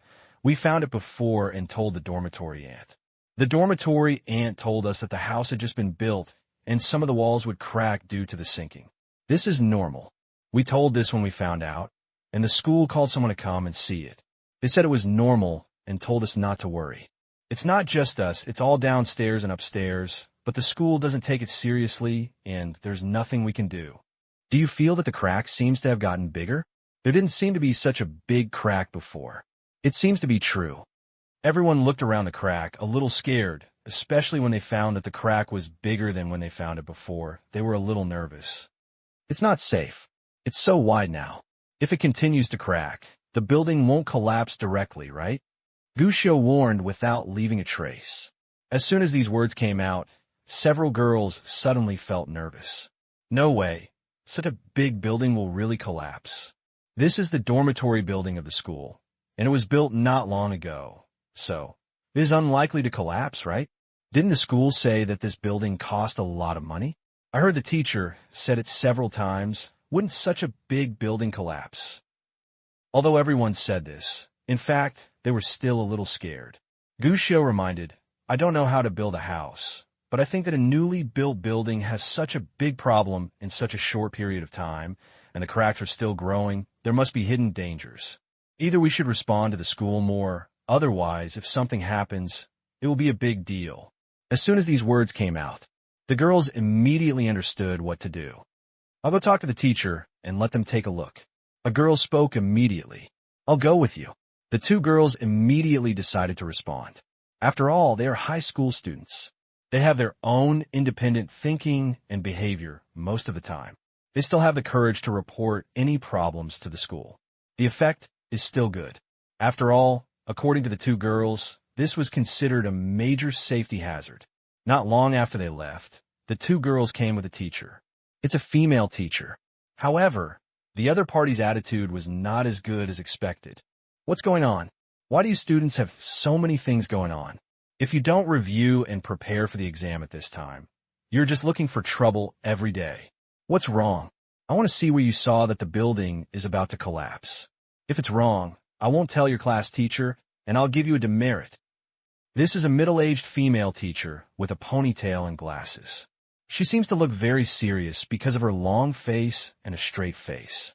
It can be seen from the non-stop mouthing as soon as he entered the dormitory, and the timid look of Lu Shui and others. This teacher, he should be considered the type of person who is more feared by students in the school. Why? Everyone is mute. Didn't you tell me that the dormitory building is about to collapse? You won't tell me what's broken? Seeing that everyone was so overwhelmed by her own momentum that they didn't dare to speak, the female teacher was obviously a little proud. She rolled her eyelids and asked, seeming quite impatient. Teacher, sure, this here. Lu Shui bravely spoke, pointing to the crack in the wall behind the closet. But don't want to. Seeing this gap, the female teacher did not pay too much attention. Instead, she stared. That's it. This. Being stared at by such eyes, several girls suddenly became angry and did not dare to say a word. Some of the timid ones even lowered their heads in fright, as if they were very afraid of this teacher. A bunch of pampered people. Isn't it normal for just such a small crack? Just such a small crack makes you think that this building will collapse. Is there something wrong with you? Seeing no one answered, the female teacher directly scolded. I think you didn't review well. I think you will definitely not do well in this exam. So you want to influence other people? I said you have really good intentions. As soon as these words came out, everyone was shocked. We didn't. How could we have such an idea? Teacher, no. The female teacher snorted. If not, everyone else is staring at the test papers and information. What about you? What are you staring at? Everyone else is thinking about the next exam. You still have time to see if a wall is cracked. I think you are just too busy. What do students come to school for? I'm here to learn. Except for studying, don't worry about other things. This is the most important thing for you next. Everyone is still looking at the wall. I think you don't want to study hard, right? The female teacher is indeed an educator, and her professional abilities are not yet known, but in this ideological and moral class, her ability to teach people is very strong. At this time, she reprimanded these girls without breathing the whole time and almost buried the heads of several children in the soil, and she did not even dare to reply. As for the cracks in the wall, from the beginning, this teacher never looked at this problem. From the beginning to the end, he had the attitude of making a fuss out of nothing. Lu Shui and the others were immediately aggrieved, but they did not dare to say anything in front of such a teacher. Even Gu Xiu could not help but frown. Although he knew from the beginning that if a few students could find the teacher to report the situation, this crisis would not happen easily. But he really didn't expect that the teacher's attitude would be like this. Seeing that one of the female students was even crying after being scolded, Gu Xiu finally couldn't sit still, and now he stepped forward and asked, "Teacher, what do you teach?" The female teacher was stunned. She was busy teaching the students just now, and she had no idea that there was a child here. She immediately frowned. "Who are you? Where did you come from? Which of you brought this kid here? Don't you know this is a student dormitory? Don't you know it's exam period? Why did you bring an outsider in? Hurry up and tell the truth. You brought in an outsider casually, and he is of the opposite sex. You are really brave. I have to give you a punishment this time." As soon as these words came out, several girls were frightened. Lu Shui was so frightened that his face turned pale. Just when he didn't know how to answer, he saw that Gu Xiu had already answered first. "I am Sister Zhao Shui's younger brother. Because I just came back from abroad, I plan to go to junior high school in China, so I came to take a look at the environment." As soon as these words came out, Zhao Shui's face turned even paler. Apparently, she didn't expect that Gu Xiu would tell everything honestly. But what was unexpected was, the female teacher, who originally thought she would be furious immediately, did not rush to accuse her after hearing Gu Xiu's words. Instead, she asked curiously, You came back from abroad?" "Yes, Ali can." Gu Xiu nodded, as if it were a matter of course. "Then you?" "Because I want to go to middle school in China, and my sister happens to be in this school, so I came to see the environment here." Gu Xiu didn't wait for the female teacher to finish speaking, and he took the lead in speaking. "My father said that if I like to study in a school, he will invest in a building for that school. So I want to come and see this school first." "What? Just go to school? Invest in a building?" Yao is a female teacher who claims to be well-informed. When she heard Gu Xiu's words, she couldn't help but widen her eyes and looked at Gu Xiu up and down again. Not to mention, all the clothes this child wore were familiar big brands. The way he dressed and looked different from many of his peers. The female teacher even noticed that the child had a mobile phone in his pocket, which seemed to be the latest model of Nokia, which has not yet been officially released in China. This discovery made the female teacher understand that this child was probably not lying. Then, "Teacher, please stop scolding my sister and the others. I didn't know that I was not allowed to come in at such a young age. Can I leave now?"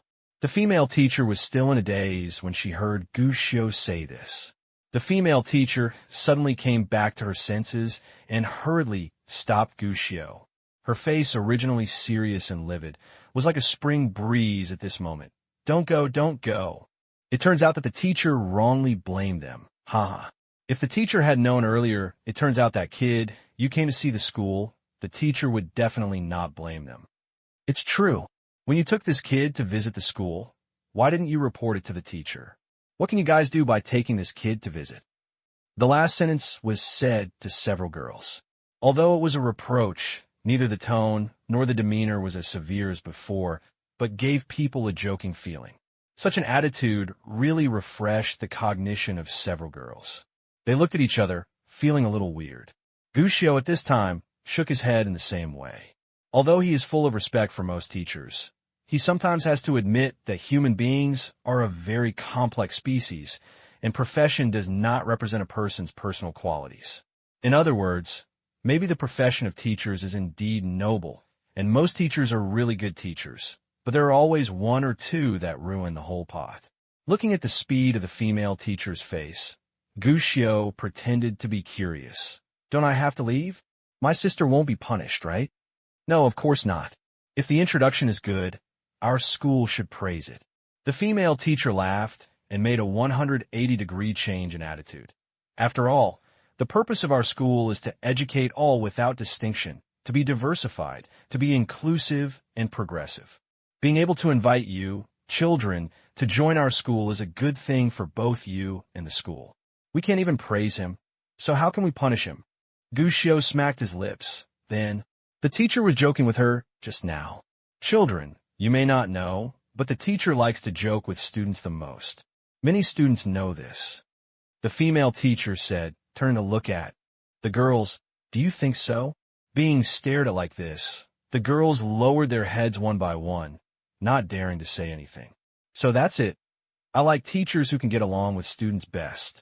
Gushio's eyes lit up. Then he tilted his head. Teacher, you haven't answered me just now. What do you teach? Oh, teacher, I teach history. History? Yes. Children, you may not know it when you are abroad. What we teach is the 5,000 years of history of the Dragon Kingdom. Of course, it also includes the history of the world. It turns out that I'm very interested in this aspect. I also thought about becoming an archaeologist when I grow up. Oh, so powerful. This is a very powerful dream. Indeed, I have longed to be Hubai since I was a child. By the way, teacher, you teach history. Hubai should know that he is the gold-touching captain who divides gold into acupuncture points. Female teacher. Teacher, you don't know, do you? This, of course not. I know very well what you're talking about touching the gold captain. Oh?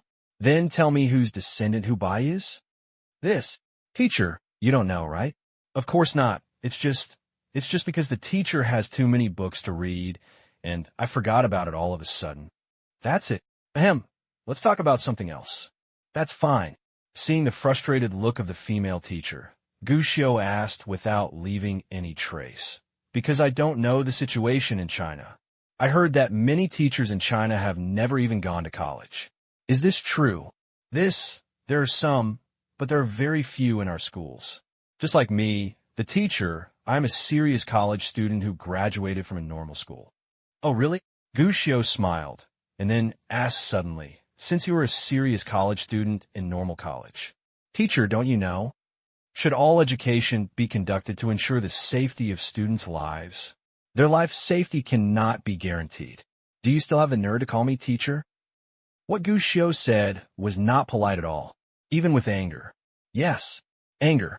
In fact, from the past life, when I learned about my childhood playmate, I went to school normally but lived in a dormitory, but my life was ruined. Gushio was angry. However, Gushio in his previous life knew very well what it meant to be helpless in life.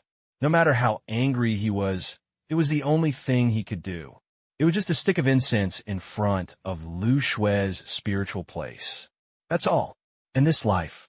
When I came to this school, I saw this dormitory building and the cracks that had grown to such horrific proportions after only being built for a few months.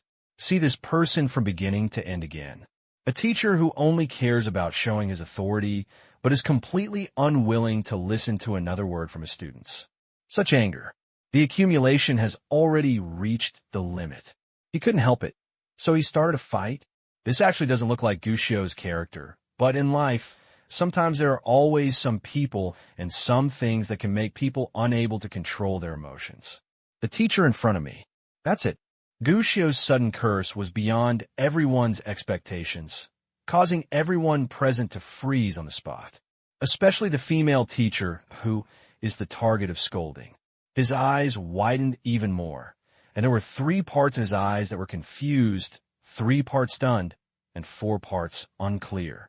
Apparently, she didn't expect that the child who was talking to her so well just a second ago would suddenly say such words. and she couldn't react for a while. As for Lu Shui and others next to them, they were already scared to death. Everyone looked at Gu Xiu nervously, never expecting that this polite child would suddenly curse. "You kid, what did you say?" The female teacher finally came to her senses, but she was still a little unbelievable and asked Gu Xiu with an ugly look on her face. "I said, you don't deserve to be called teacher at all," Gu Xiu said in shock. "Hiss." In an instant, Lu Shui and others present realized what they were saying. They gasped and hurriedly defended themselves. "Gu Xiu, did you say the wrong thing?" "Teacher, Gu Xiu just came back from abroad. Maybe he doesn't speak Mandarin very well. He definitely didn't mean that." Yes, Gu Xiu, you can't talk nonsense." Several girls quickly defended, and Lu Shui even blinked crazily at Gu Xiu. This teacher is known as the cold-faced witch in the school. Basically, few students can see this teacher's good expression, but at the same time, no one dare to mess with her. Not just because her husband is the vice principal and she is also the dean of students. Even more because she is usually very strict with students and will often verbally humiliate disobedient students. This is because in recent years, schools across the country have begun to ban teachers from beating and corporally punishing students. In the past few years, there were quite a few students who were slapped in the face and made kneel by her. But in time it was just insulting. Just more than once. Because some students couldn't bear the teacher's humiliation and abuse, they finally chose to climb up to the rooftop or pack their things and say they didn't want to study anymore. It can be said, this is the person in this school who should not be messed with except the principal. Now Gu Xiu is openly scolding such an old witch, saying that he is not afraid is definitely a lie. But what made them relieved was that the female teacher, who normally would have been angry a long time ago, turned out to be unexpectedly good-tempered this time. Even after a few girls explained, the ugly expressions instantly softened a bit. Haha, that's it. It's normal. Although the children speak Chinese very well, Chinese is not just about being able to speak. Chinese is very broad and profound.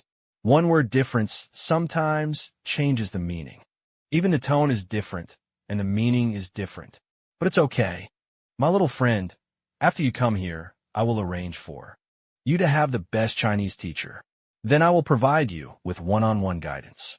I will ensure that this kind of thing will never happen again. This kind and pleasant attitude made several girls feel incredible in their minds. Although this teacher has a bad temper and is extremely strict, in everyone's mind, she is still a selfless and upright person. But now, looking at her attitude towards Gu Xiu, these students who have not yet stepped out of the ivory tower understand for the first time that some things in this world are different from what they thought. It turns out that the teacher in front of me wears colored glasses when dealing with students. This pair of glasses may not only mean whether the student has excellent grades or whether he is a good child. Even, it may have something to do with the child's family background. But, while several people were still thinking about this profound question, Gu Xiu had once again rudely dismissed the female teacher in front of him. Although I am indeed studying abroad now, I also grew up in the Dragon Kingdom. So I let you down, teacher. My Chinese is absolutely fine. Even if there's really a small problem, what I just said was definitely not a joke. Huh. The female teacher's expression froze, and the expressions of several female students also froze. Gu Xiu was not afraid at all. These sisters have mentioned the safety hazards of this dormitory building more than once. But what did you do, teacher? Swearing. Then what? Then what else did you do? Have you ever thought about asking professionals to come and see if there are any safety issues in this building? Have you ever thought about reporting to the school to temporarily move the students to another dormitory for the safety of the students living in the dormitory? You haven't. In my opinion, you have done nothing except swearing to maintain your authority. So, when I say that you don't deserve to be called teacher at all, it's not that I misunderstood it or that I expressed it incorrectly. But that's how I feel and see it. If anything, what I said before can still be defended. And what Gu Xiu said now, that is to directly break the relationship with each other without any intention of saving face for the other party. At least, the female teacher, who is still full of joy this time, could no longer laugh. Her eyes looking at Gu Xiao were filled with anger. The clay figurine is still angry. Not to mention she is not a clay figurine. She is recognized in the school as a powder keg that could be ignited at a moment's notice. Now that a little kid says this, it's crazy that she can be in a good mood. But eventually, after her face changed several times, the female teacher did not get angry. Instead, she smiled and said, "So that's why, kid, you have misunderstood the teacher. In our school, the safety of students always comes first and academic performance comes second. So how could a teacher not pay attention to it? Actually, we already knew about the cracking of the wall before, and we dealt with it as soon as possible. You may not know that we have contacted the workers and will repair the wall as soon as possible during the holidays. The reason why we haven't done it now is because there are still students living in it, and they are all girls. It is inevitable that the workers will come, so we have to wait until the students have finished their exams and are on holiday." So that's what happened. Several female students were a little surprised. Thinking about it carefully, it seems that this is indeed the case. Then why are you scolding us?" A girl asked bravely. The main reason was that the teacher showed such a good temper this time that the students became more courageous and blurted out the questions directly. But as soon as the words came out of her mouth, the female student regretted them, because she saw the female teacher's murderous gaze, which made her heart skip a beat. Good thing. The female teacher did not explode, but explained, "This is not to make you feel at ease during the exam. After all, for you, learning is the most important thing. The final exam is coming soon, and the teacher also hopes that you can show your best performance. Your focus now is to put all your focus on the exam, instead of thinking about this and that. Understand? The effect of this is really good. At least it changed the female student's mind. That's it. It turns out that we wrongly blamed the teacher. Indeed, the most important thing for us now is this exam. The teacher hopes that we will not be distracted and can take the exam with peace of mind. We misunderstood the teacher." Several female students spoke one after another, and even looked at the female teacher's eyes, all filled with gratitude. Seeing their reactions, the female teacher breathed a sigh of relief. Turning to look at the silent Gu Xiao, the female teacher smiled again. "So, kids, sometimes we look at problems in a one-sided way. I think you should apologize to the teacher. After all, you wronged me." "Apologize?" Gu Xiao raised his eyebrows. "If it is really like what you said, I am willing to apologize." The female teacher suddenly smiled. However, Gu Xiao changed the topic and said, "But I still have a question." "Huh? What problem?" "You just said you were just repairing this wall." "Yes, what's the problem?" The female teacher didn't know why. "It's this wall that was broken, so it must be repaired. Have you never thought about the possibility that this building will collapse?" "Collapse?" "This building collapse."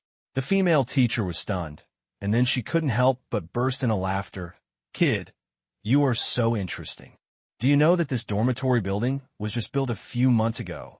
How could it collapse? And this building was personally commissioned by the school and built by the most powerful construction company in the city. Although the cracking of the wall was a bit unexpected, as for the collapse, it is simply impossible." These words, the female teacher said so confidently that even the other students nodded. "Yes, Gu Xiao, how could this building collapse? Although the cracking does look a bit scary, it won't collapse like this." "Who is this person?" "Lu Shui's brother." "It's too funny. Just because of a crack in the wall, I thought that such a big building would collapse. Isn't this kid too funny?"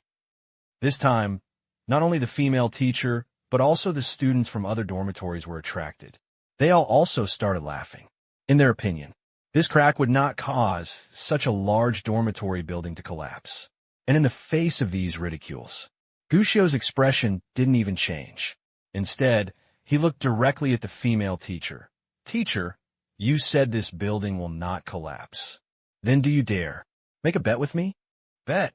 Hearing Gu Xiao's words, Zhang Qiongfang was stunned and curious. "What are you betting on?" "Let's bet on whether this building will collapse." "Ah." Zhang Qiongfang was stunned for a moment, then shook his head without hesitation. "Since this is a built building, it will definitely fall." Any high-rise building will have problems after decades or hundreds of years. I definitely can't bet with you. There were also students from other dormitories who came to watch. At this time, they couldn't help but complain. What is this kid doing? Is he here to make trouble? Is there any point in betting? No matter how well built this building is, it will definitely fall down over time. Do you even need to ask? This kid is a little bored. What is there to say? Even the Great Wall will collapse over time. We can't be made to wait for tens of thousands of years, right? If it is a few years or decades, it is normal for it to collapse. The bet I want to make with you is whether this building will collapse this year or within a month. Guccio shook his head and explained, "Of course, I can't really wait that long for this building to collapse, so I will find a professional team to test the risk of this building. If the test results show that this building is indeed high risk or even a dangerous building, then how about I win?" This, Zhang Xiongfang didn't dare to speak. Although she didn't know exactly what was going on in this building, she still knew something. After all, ever since the construction party of this building was determined, her husband, the vice principal, has been actively involved in it, and correspondingly, the balance in her bank card at home has been increasing. If you don't know, this is a bit tricky. That's pure nonsense. Although the construction company seems to have said that there is absolutely no problem with the safety of this building, but her intuition told her that she absolutely could not agree to Guccio's bet. "What teacher, don't you dare?" Guccio obviously saw the dean's hesitation, and there was a bit of a sneer on his face. In other words, you knew that this building was unsafe from the beginning, but you still let these students live in it. Isn't this ignoring the safety of the students? It's not as serious as you said, Zhang Xiongfang hurriedly explained, because she saw that the eyes of the students who came to watch the fun changed at this moment. This building has just been built. How could there be a problem? Besides, as for the crack you mentioned, didn't I already tell you to let workers repair it after the students are on vacation? What's the point of insisting on it now? Are you going to transfer to our school? If not, then I have reason to suspect that you are here to make trouble. To make trouble. Looking for trouble? Guccio smiled stupidly. I don't think you dare to gamble, right? Zhang Xiongfang was a little angry. Why don't I dare? Since we dare, let's gamble. Zhang Xiongfang defended. I just don't think it's necessary. Gambling is a bad behavior. You, a child, come to school and drag a teacher to gamble. Do you think this is right? Even herself. They couldn't help but want to praise themselves for their wit. Look how smart you are. Sure enough, not only the students nearby couldn't help but nod in agreement with this explanation, but even Guccio, the troublemaker, shut his mouth at this moment. Yes, looking for trouble.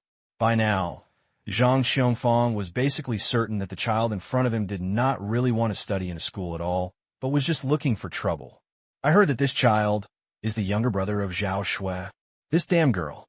Isn't it because I ignored her when she reacted to the wall cracking before? And she actually acted like this for me? Let's see how I deal with your little hooves in the future. Keeping Zhao Shui's name in mind, Zhang Xiongfang was ready to issue an eviction order.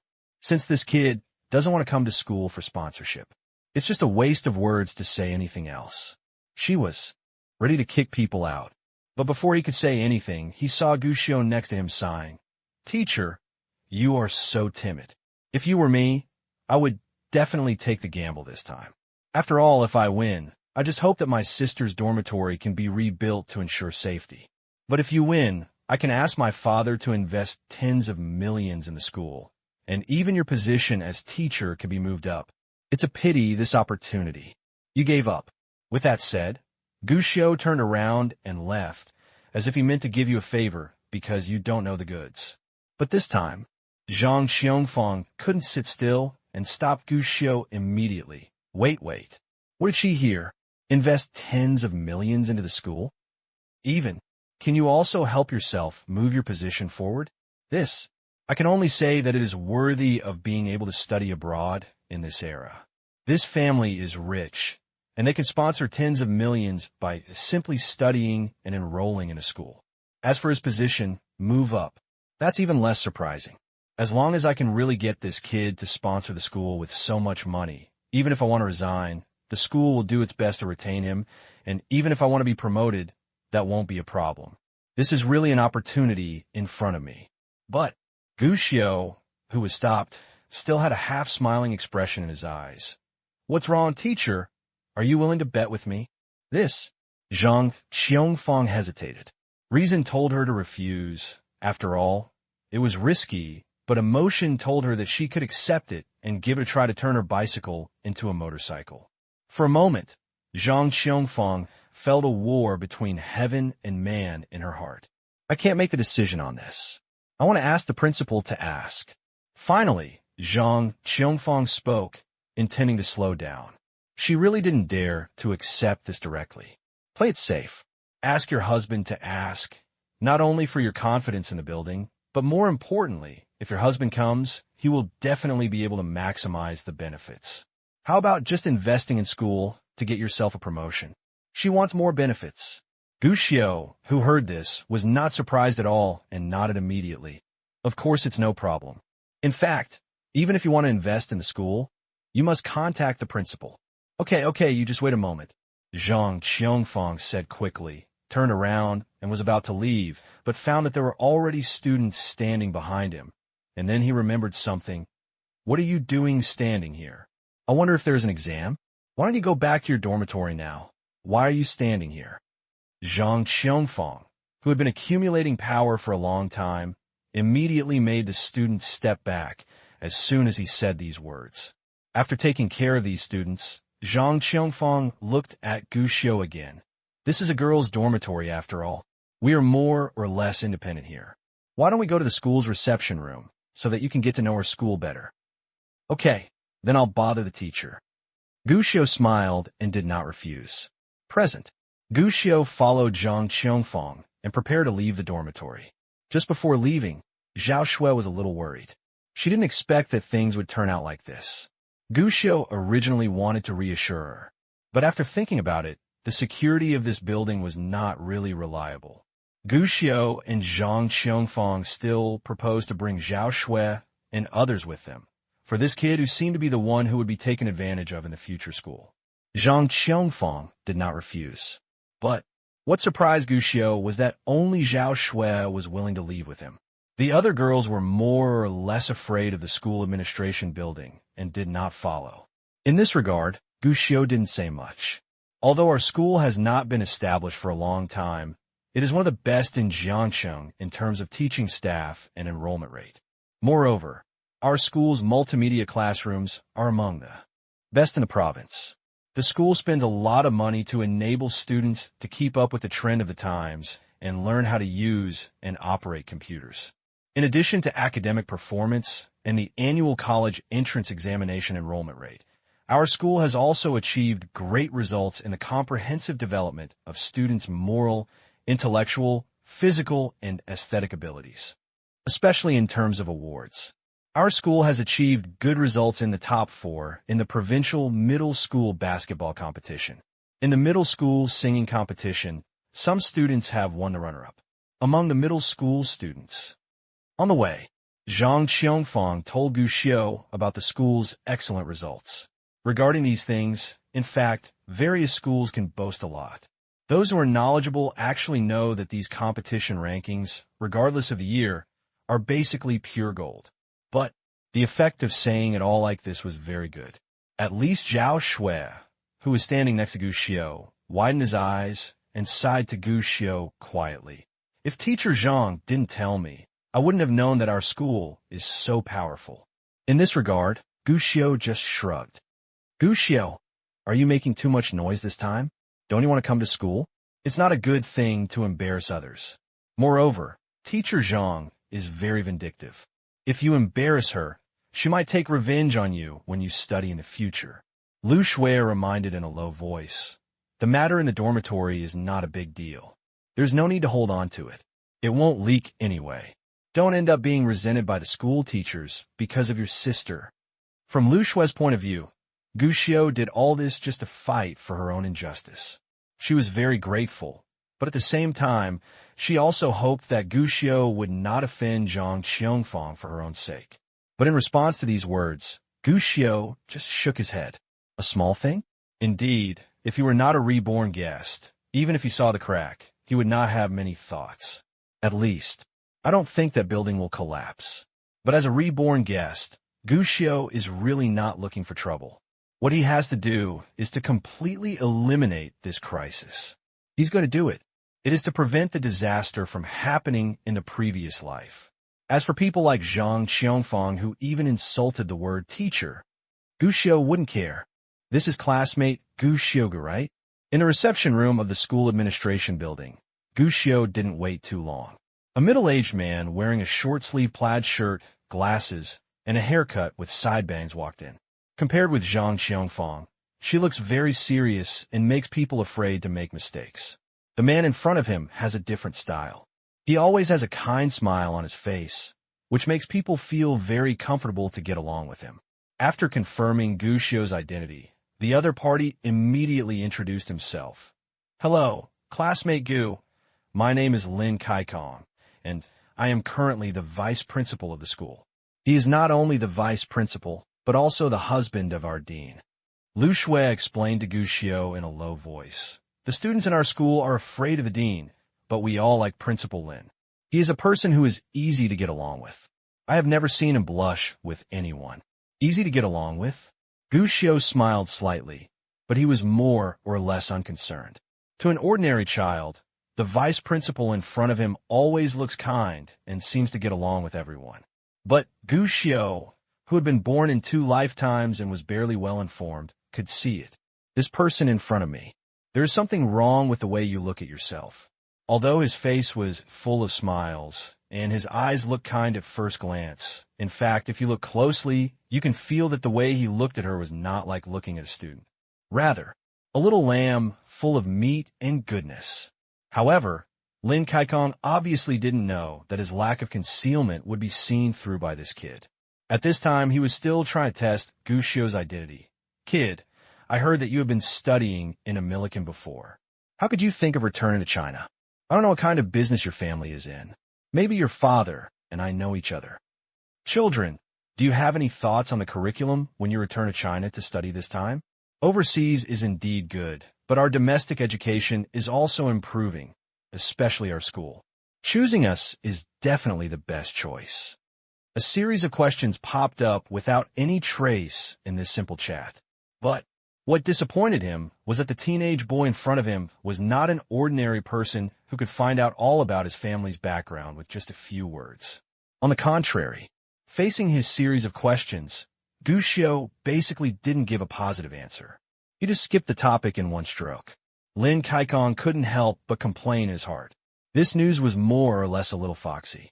When I was about to increase the intensity and ask carefully, Gushio became impatient. Principal Lin, you should know better than me the purpose of my coming here. What I am concerned about now is not the matter of coming to this school to study, but the dormitory building that I feel is very dangerous. So, whether it is investment in the school or my coming to school to attend classes, we have to wait until the matter in the dormitory building is over.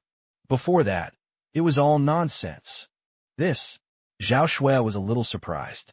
Even though Gushio had quarreled with Zhang Qiongfang more than once before, she really didn't expect that Gushio would still have the same attitude even when facing Lin Kaikong. Lin Kaikong was also stunned, obviously not expecting that Gushio was so merciless, which was more or less beyond his expectation. But, after all, he is a person who could be the vice principal. After his face stiffened for a moment, Lin Kaikong started laughing. It seems that Mr. Gu is a very serious person. Haha, this is a good thing. Our motherland and our school need such serious students, less flattery and more brave and true. I appreciate this very much. After speaking, Lin Kaikong paused briefly, but saw that the expression on Gushio's face did not waver at all. Immediately, Lin Kaikong spoke again. Of course, it is a good thing to be more honest, but sometimes it is easy to accept death. You may not know, Mr. Gu, that there are absolutely no safety hazards in this dormitory building. This building has just been completed for 3 months. The students have lived in it for only 2 months. There was a 1-month vacancy period in the middle. Do you know why, Mr. Gu? In addition to the odor, It is the safety inspection and acceptance of each department. In fact, we also attach great importance to what you are worried about. After all, this is a dormitory building where students often live. Safety must be given top priority. Moreover, the safety inspections we need to do are not only the stability of the building, but also include safe survival passages after unexpected accidents, fire hazards, water and electricity safety inspections, etc. We have hired authoritative companies in the province for these. Yes, this student Gu has just been saying that our dormitory building is unsafe. Isn't it funny? The safety test has just been conducted, and he actually said that our dormitory building will collapse within 3 months. Zhang Qiongfang also said next to him at this time, this is more or less subjective. Does student Gu think we can still ignore the safety of students? Lin Kaikong smiled slightly. Classmate Gu, you can completely rest assured. Our school attaches great importance to the safety of students. If you don't believe me, you can ask this classmate Lu Shui.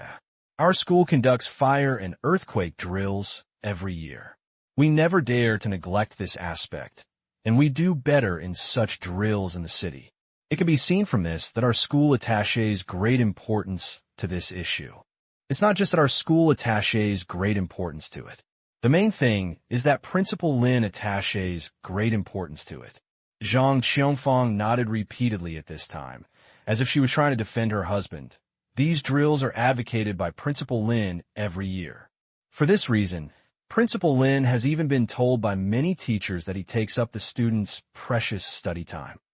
Hey, there's no need to talk about this matter. Lin Kaikong waved his hand with a serious look on his face. I simply feel that students should not only come to school to study, they should also ensure safety and learn to protect themselves. Principal Lin is so great. Zhang Qiongfang was suddenly moved. Good guy.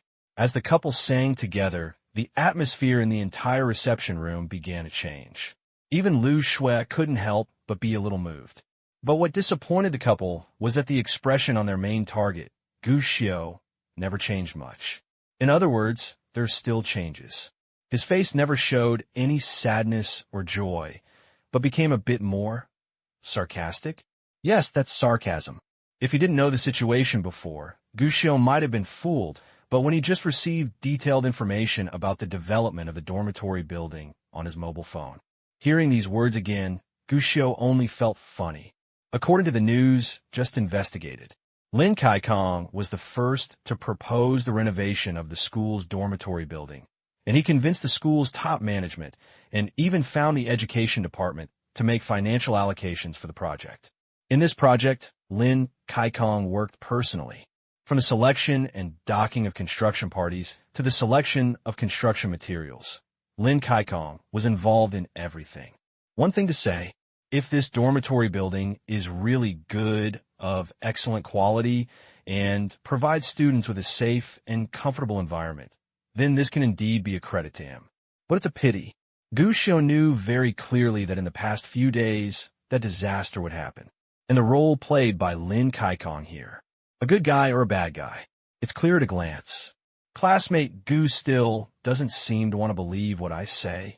Lin Kaikong noticed Gu Xiu's expression and asked proactively, do you still want to stick to the bet you just said? I think this is completely meaningless. It doesn't make sense. Gu Xiu smiled half-heartedly.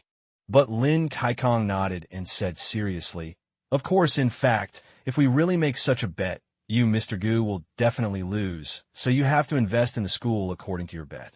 I don't really support this kind of thing. After all, my personal suggestion for school investment is to do it voluntarily, rather than using this method to invest. Besides, Mr. Gu, you're just a child after all. Can you really make the decision on such a big thing? It seemed that he was thinking about Gu Xiu. But in fact, Lin Kaikong was more like urging Gu Xiu to agree to the bet immediately. And by the way, he also wanted to talk about Gu Xiu's background. If the kid is bragging, then isn't he wasting his expression in vain? Investing tens of millions is not a trivial matter, and it is not something that a child can make the decision at all. He hopes that Gu Xiu can prove his strength. Most, bring the adults in his family to bet against him. Of course, Gu Xiao understood what he was thinking. As a considerate and good student, he would certainly not disappoint Principal Lin. At this time, he said directly, if the school is safe, there will be no problem. In fact, even sponsoring 100 million is not a problem. My parents attach great importance to the construction of the school. If I come here to study, the teaching building, dormitory building, and other infrastructure of the school can be renovated and rebuilt. Principal Lin can rest assured about this. In fact, I have just made an appointment with a lawyer. I believe that the lawyer will come soon. We can sign the contract. Everything is reasonable and legal. As soon as these words came out, Lin Kaikong and Zhang Qiongfang's eyes widened. After looking at each other, they both saw the surprise in each other's eyes. 100 million. Sponsor 100 million. And it was also named that the 100 million will be used to upgrade the school's infrastructure. To be able to win such a large amount of funding. Basically, there is no need to think about it. He will immediately rise to the top. It just so happens that the principal is older now. If he takes this sponsorship, he will basically not be able to escape from that position. Moreover, Gu Xiao also mentioned that this donation will be used for the school's infrastructure construction. From the teaching building to the dormitory building, all will be rebuilt. Shouldn't we continue to find a contractor to do the construction? Take yourself. Hiss. You don't need to think deeply. Just think about it for a moment, and you will know that this will bring you huge benefits. Gain fame and fortune.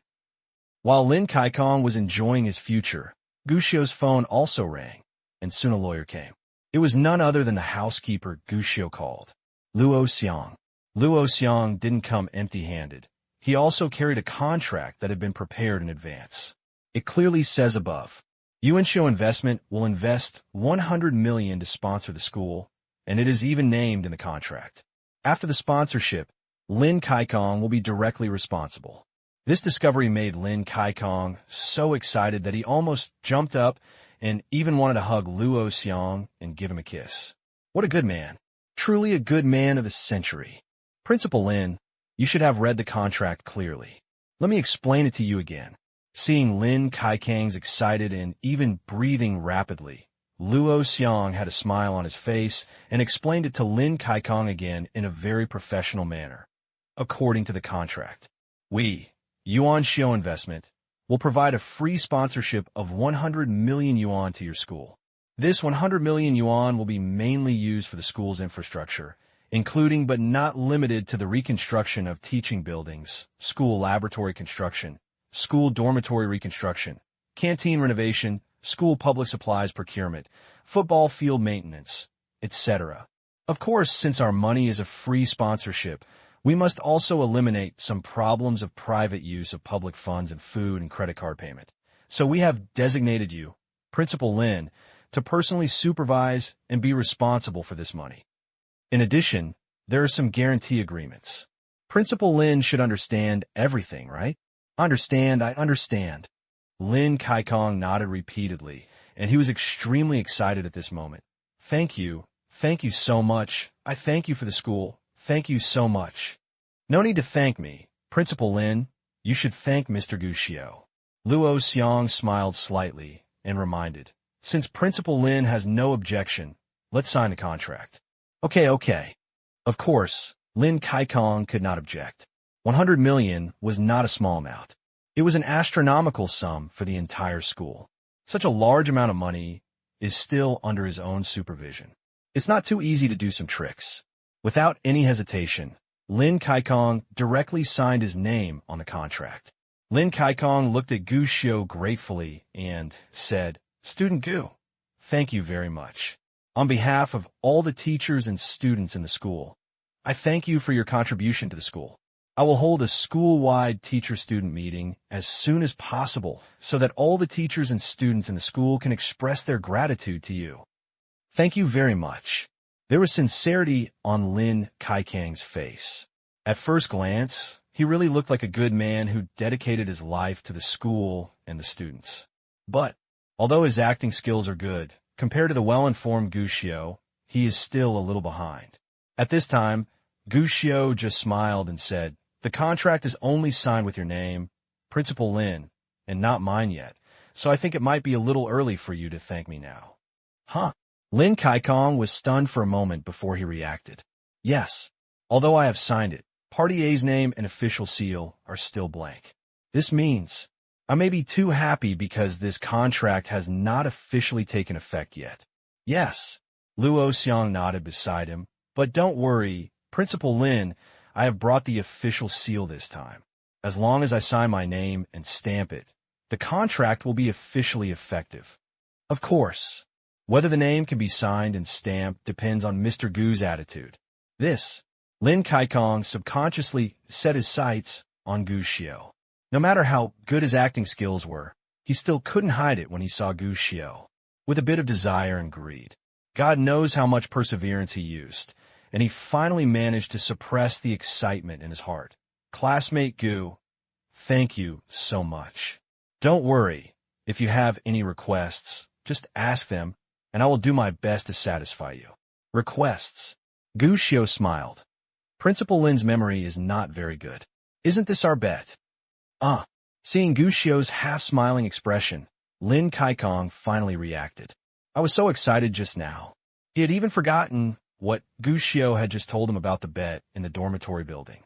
He was only focused on money. Now that Gu Xiao reminded me, I finally remembered. But, as he thought about it, Lin Kaikong couldn't help but smile. Haha, I thought, Mr. Gu, you were just joking with me, but I didn't expect that you actually planned to complete our bet. Although as a teacher, I shouldn't do such gambling-related things. With students, after all, this matter itself is harmless. Then I will accept it. After saying this, Zhang Qiongfang pulled her little husband and shook her head inconspicuously. The meaning is obvious. Although this 100 million is very attractive, she still hopes that her husband will not be careless. In response to such a reminder, Lin Kaikong smiled calmly. However, classmate Gu, you may be destined to lose.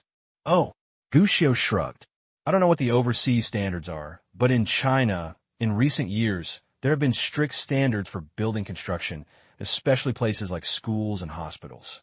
Similarly, regarding the safety issues you mentioned, Mr. Gu, in fact, before the construction is completed and ready to be put into use, it will need to be reviewed and approved by the relevant departments. That's right. Our new dormitory building has participated in this standard, and as he spoke, Lin Kaikong smiled slightly and took out a thick stack of information from his bag. After seeing this information, Zhang Qiongfang, who was a little worried at first, instantly understood. Gu Xiao looked prepared. The same is true for Lin Kaikong. Even from the beginning, he already carried various information about this dormitory building with him. These are the various approval documents for this new girls' dormitory. You can take a good look at it, Mr. Gu. These are all obtained before the students move in, including construction certificates, water, electricity, fire protection, and other aspects of compliance certificates.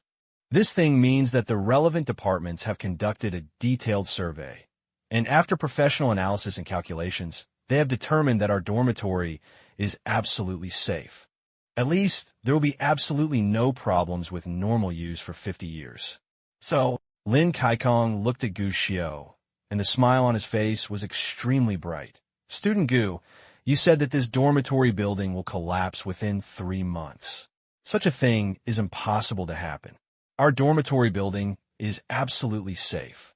As soon as these words came out, Zhang Qiongfang next to him burst out laughing. Yes, Student Gu, this building has a mandatory requirement for students to pass these approvals before moving in. If they fail, how can we let students move in? So this time you lose. You also have to sign this contract. Hey, what do you mean by winning or losing?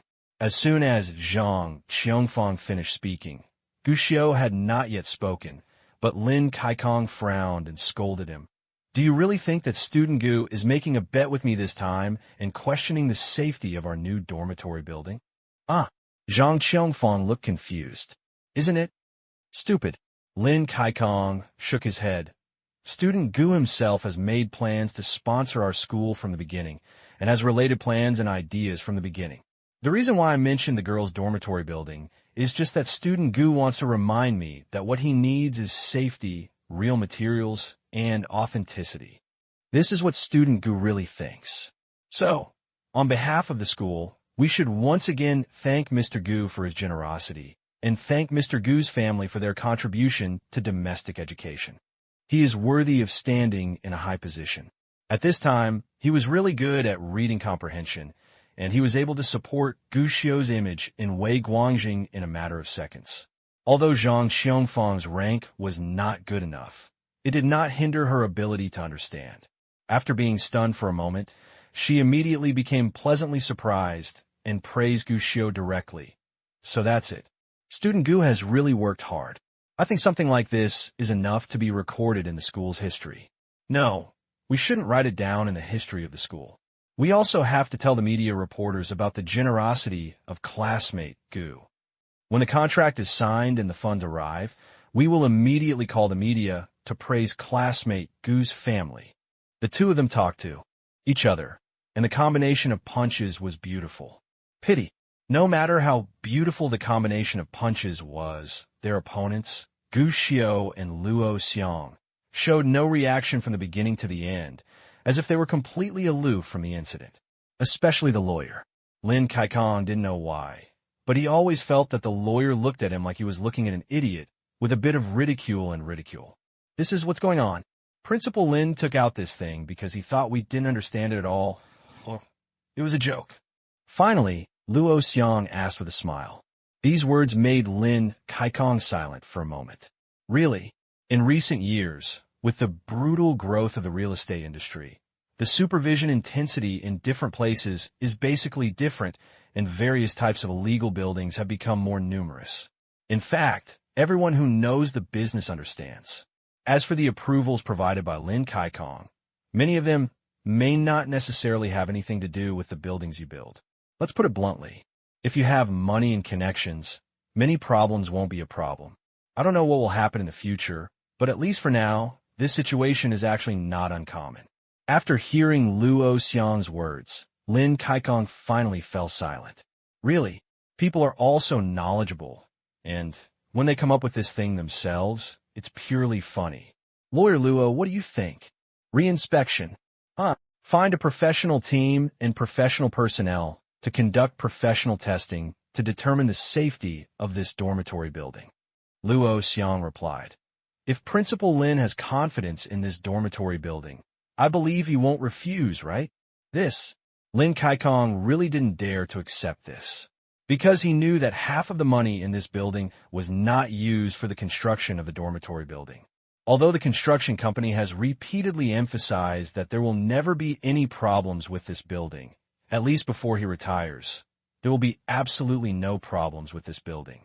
But what if the review team is nitpicking? Just as he was thinking this, Luo Xiang added, Of course, we don't know many people locally, especially in this related field, so the person who reviews it needs to trouble Principal Lin to contact you. According to Mr. Xiu's wish, we can sign the contract immediately after the bet is over. So, Principal Lin shouldn't refuse, right? Lin Kaikong, who was still a little unsure at first, felt happy when he heard this. This means, let yourself contact the review team and review yourself? So what else could be wrong with this? Absolutely no problem. Without hesitation, Lin Kaikong patted his chest and assured directly, No problem. Of course, no problem. I will do it as soon as possible. No, I will contact a professional third-party testing and audit agency now to let them confirm it as soon as possible. They say that nights are long and dreams are many. This is 100 million. What if Gu Xiu changes his mind after sleeping? So in this moment, Lin Kaikong made a decision. He wanted as soon as possible. Let's get this done tonight. Home inspection is an extremely demanding project. With the improvement of domestic economic level and the frequent increase of various types of dangerous buildings and scumbag projects, the demand for house inspection business has also begun to increase. Most of the current mainstream tests are commissioned by third parties. Originally, Lin Kaikong was a little afraid of such a test. After all, for a truly professional testing agency, the testing items will be very strict. And the same. These testing data will basically be guaranteed to be fair, just and open. Generally speaking, false reports will rarely occur. In this case, Lin Kaikong didn't panic until he saw a ghost. After all, it was he who proposed the construction of this new dormitory building, and he was even responsible for the supervision of the construction process. So he knew it very clearly.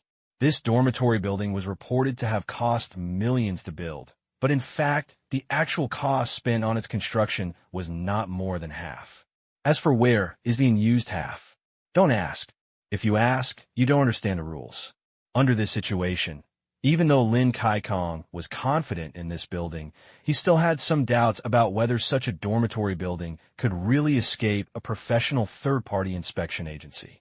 But when Luo Xiang planned to find a testing agency, Lin Kaikong was crazy about it. What is this? Let yourself check yourself? Then you have the final say on the test results?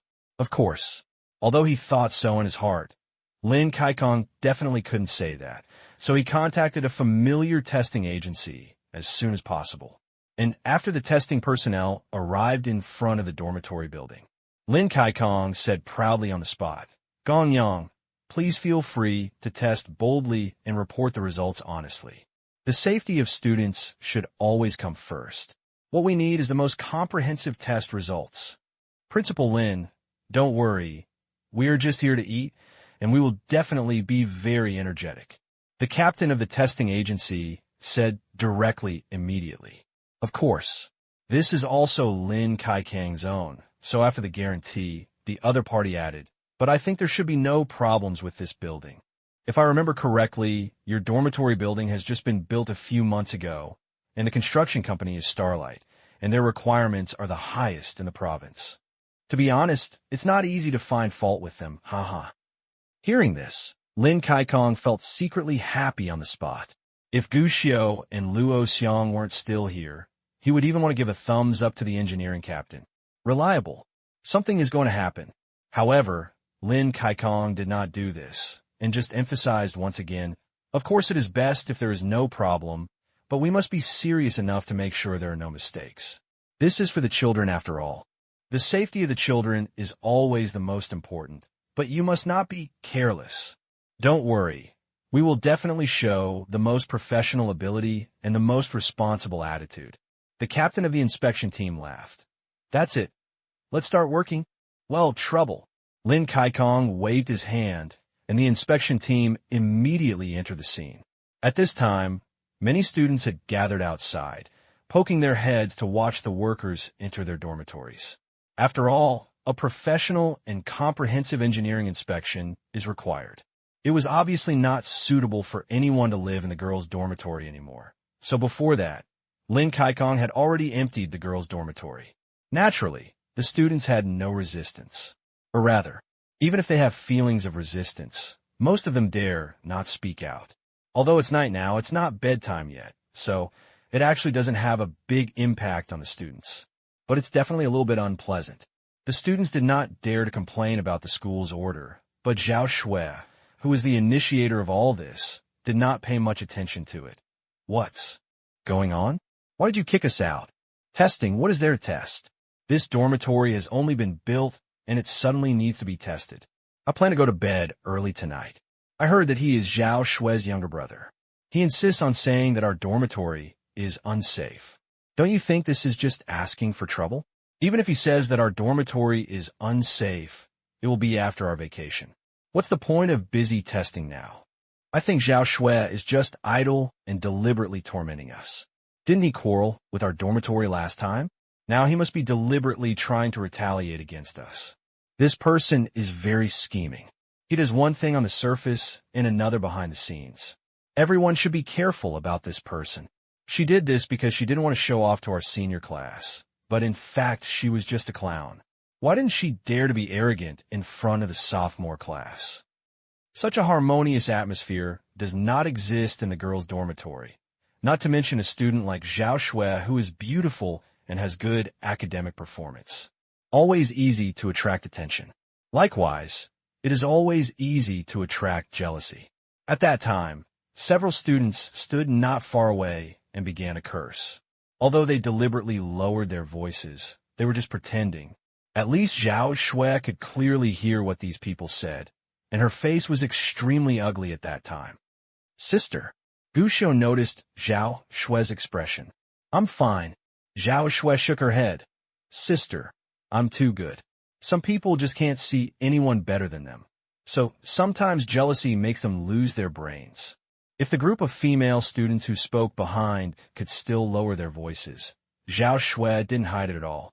Even after finishing speaking, he glanced at the group of girls provocatively. The girls' faces immediately turned black with anger. Gu Xiu couldn't help but smile. This is Zhao Shui's temper. Dear students, security testing is a must. It was also proposed by me. It has nothing to do with classmate Zhao Shui.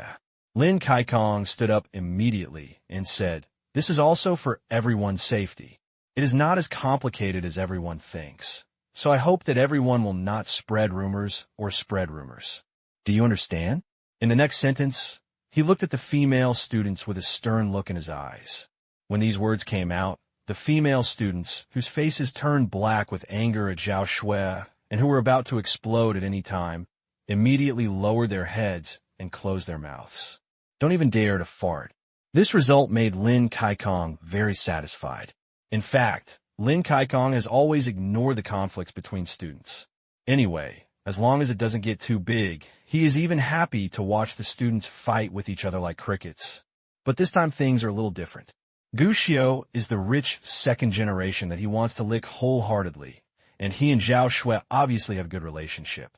If this offends Zhao Shui, then it also offends Gu Xiu. Calculate it this way. That means you can't live with yourself. Therefore, without Gu Xiu even saying anything, Lin Kaikong took the initiative. Sure enough, my choice was not wrong. Gu Xiu was obviously very satisfied. Principal Lin is interested. Haha, it should be. Not to mention ensuring the safety of students is also necessary. After all, I don't hope that there will be any safety hazards in the dormitory building where students live. I am very much looking forward to studying in a school led by Principal Lin. Haha, I am also looking forward to it. Lin Kaikong laughed. If our school has outstanding students like you, Mr. Gu, I believe that the school's performance will be even higher. In response, Gu Xiu just smiled slightly. I just felt a little sick and a little emotional at the same time. People's teacher. This is a noble profession from beginning to end. Whether it is his primary school teacher or Mr. Liang Xining, they all give him a very friendly filter towards this profession. But it has to be admitted. For some people, this is a lifelong career, but for some people, it is just a job. That's all. Teacher ethics? What is that? For some people, teaching and educating people is just something they talk about on their lips. What is written on a PPT is impossible to keep in mind. Good thing. There are not many such people. Lin Kaikong didn't know what Gu Xiu was thinking. He was still showing off his knowledge in front of Gu Xiu at this time. Routine engineering inspections are generally divided into 8 parts, including pile foundation integrity and load-bearing inspection, civil structure physical inspection, steel structure physical inspection, energy saving inspection, indoor environment inspection, lightning protection inspection, fire inspection, and tap water quality inspection. In fact, normally, most school dormitories do not conduct indoor environment inspection and water quality inspection, but we have tested them all this time. After all, this is where students live. We not only have to consider whether the building is strong and whether accidents will happen, but we also need to consider whether the students living in it will continue to inhale toxic gases and drink substandard water. I plan to conduct comprehensive testing on all new buildings built in the school in the future according to these 8 standards to completely eliminate all dangers. Many students couldn't help but marvel when they heard this, secretly saying that there were so many things in it, and even secretly saying that the principal was worthy of being a principal. Really well informed. Many people even lamented that the school really considers the students and that they have found a good school and a good teacher. Faced with these compliments, Lin Kaikong was in a good mood. Don't worry, students. For me, students always come first, and I will always take your safety at heart. I always feel that. Being a teacher is not only about teaching students good grades, but also like an eagle protecting its young eagles, treating all students as their own children, allowing the young eagles to grow up safely, and then spread their wings. This is my lifelong wish and my eternal pursuit. An impassioned speech immediately received applause from countless students. Many of those with lower tier points were so excited that they burst into tears on the spot. But it was beyond everyone's expectations. Just when Lin Kaikong was making an impassioned speech, the captain of the third-party testing team over there came back, but it was different from the smile on his face before. At this moment, the captain's face looked extremely ugly. Facing the expectant eyes of the students and Lin Kaikang's confident eyes, the captain suddenly said something after pondering for a moment, which made everyone stunned on the spot. This dormitory building. It is a dangerous building. What? Dangerous building? What's going on? Zhao Shui's brother didn't lie. This building will really collapse. Isn't this impossible? What's possible is impossible. I didn't even see professional workers saying that this building is dangerous. But I saw that they just used a lot of professional instruments to test it. This is too scary. Isn't this a dormitory building that was just built? Why did it become a dangerous building? Then we were still living in it before. I just said that I always feel that the cracks in our dormitory are getting bigger and bigger. You also said that I saw it wrong. Now it seems that this dormitory building is not safe to begin with. This is too scary. As soon as the captain of the inspection team finished speaking, everyone present immediately exclaimed, "Incredible!" The dormitory building where they lived and felt safe before turned into a dangerous building in the blink of an eye. But what was the most surprising thing here? Not this group of students, but it was Lin Kaikong who was already stunned on the spot. He stared at the foreman captain with his eyes, as if he wanted to rush up and kill him. Eyes red. What's the meaning? Burning bridges? This guy had received many benefits from me before, but he said it well on the phone before coming, so that he could rest assured that this time he was just going through the motions. The result? As a result, now, he betrayed himself without saying a word? You're talking nonsense. Zhang Qiongfang reacted the fastest and yelled immediately. How can this be a dangerous building? This dormitory building was just built a few months ago. You need to have evidence for your nonsense. What do you mean? Our instrument test data, just now, is still there. Can I get over it by just talking nonsense? The captain frowned, a little dissatisfied. You. Zhang Qiongfang was about to continue the argument, but Lin Kaikong finally stopped her and took a deep breath. Gong Yang, is there any misunderstanding here? He was holding back the anger in his heart. He looked at Yang Gong with doubts and confusion. I also wonder if there is any misunderstanding here, or if the data is wrong. Unfortunately, Gong Yang sighed. Our survey results show that there is a very obvious problem with the load bearing of this building. It has only been completed for 3 months, and the entire dormitory building has sunk 10 centimeters. Moreover, the wall has cracked in many places, and some of the beams and load-bearing walls have very serious fractures. This shows that the load-bearing of the dormitory building is unbalanced, and even in a state of tearing. Then we checked the materials used in the load-bearing building and found there is a big problem with the materials of the main structure. Our result is that this dormitory building may collapse at any time. As soon as these words came out, the surrounding students subconsciously moved away from the dormitory building. I was afraid that the building would fall down immediately and bring disaster to me. Oh my God, how could this happen?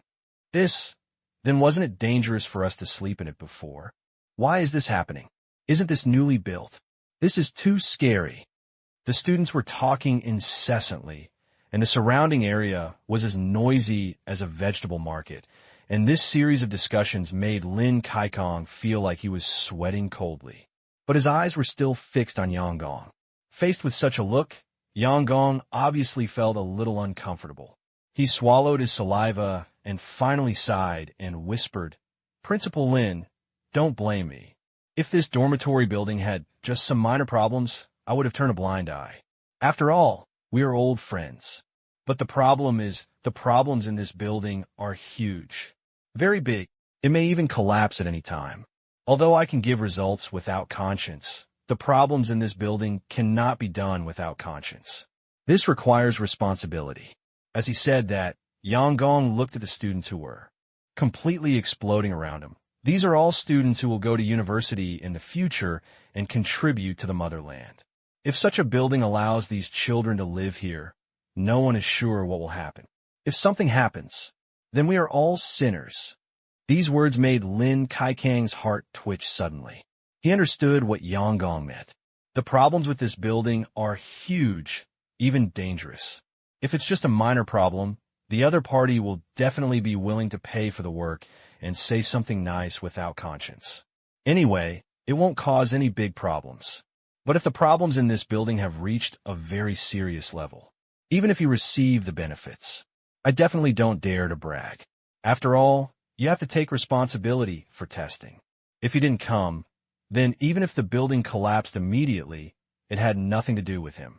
But here he is, and seeing the problems with this building, if he still dares to say that there is no problem with this building at this time, that would be an eternal sinner, especially since there are so many students living in this building. Once it really collapses, what if something happens to so many children? He absolutely cannot bear such a responsibility. But just because he understood this, Lin Kaikong suddenly felt that everything around him began to spin and all the strength in his body seemed to be drained. This building, he is responsible. Although he was not the one who undertook the construction, he actually took away the benefits. No problem, everything will be fine. But once something goes wrong, nonsense. You're talking nonsense. You're alarmist. At this moment, Zhang Qiongfang roared angrily. She noticed her husband's pale face and saw the fear in the eyes of the students around her. Do you know how long it took for this building to be built? We have passed all the documents. How could there be a problem? There must be something wrong with your test. It must be like this. When others questioned his professional ability, Yang Gong suddenly frowned. There must be no problem with my test. If you don't believe it, you can find other testing institutions to take a look. Maybe someone's conclusion is more serious than ours. What kind of test? Such a big building can fail at your request. Do you think you are a god? Zhang Qiongfang had no intention of communicating rationally with him and started to curse angrily. Do you know how much this building cost? 3 million. A full 3 million. This is a dormitory building that cost 3 million in real money. You said that the quality of such a big dormitory building, which costs so much money, is not up to standard. Are you talking nonsense? 3 million is the meager amount of money spent on this dormitory building. The actual construction is definitely not that high. In fact, Lin Kaikong himself made nearly 300,000 yuan from it, and others made a miscellaneous amount. He must have made a lot of money. Lin Kaikong had previously estimated that the actual construction of this building might have cost only 2 million. But there is one thing to say. Even if it has shrunk by 1/3, 2 million is still not a small amount. Especially in this era, building such a dormitory building is definitely not a small amount of money. How could there be serious quality problems? Or even become a dangerous building? Zhang Qiongfang cannot accept this, and neither can Lin Kaikong. The construction cost is 3 million, but in response to Zhang Qiongfang's hysterical words, Yang Gong looked incredulous. Are you sure? Zhang Qiongfang finished. At least more than 2 million. Lin Kaikong said firmly, I am personally responsible for this building. But he didn't want to. As soon as the words came out, Yang Gong shook his head. Impossible, absolutely impossible. We have just looked at the structural frame of this dormitory building in detail. Everything in this building is full of problems. Just an ordinary sewer pipe is made of the worst materials. It will definitely leak everywhere in 3 to 5 years at most.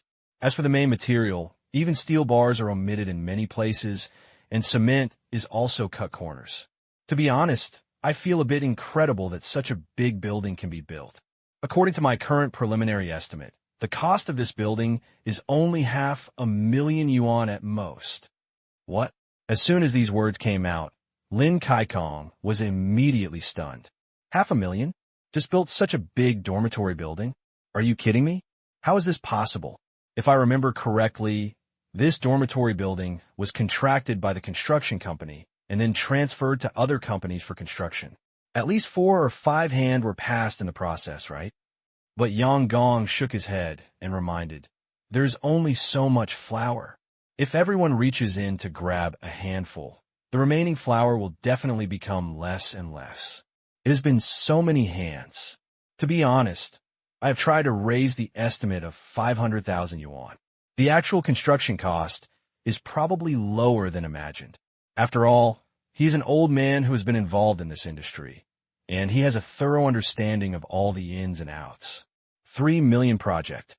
The people on the first floor ate most of the oil and water and then kicked it to the next floor. After the people on the next floor ate, they continued to kick it down, and finally the actual construction started. There is simply no money to be made. But the people in the front are all full of food, so you let the people in the back be the honest takers and wipe the butts of others. Who would be happy? Then the next step is to use your brain and think of more ways to take advantage of it.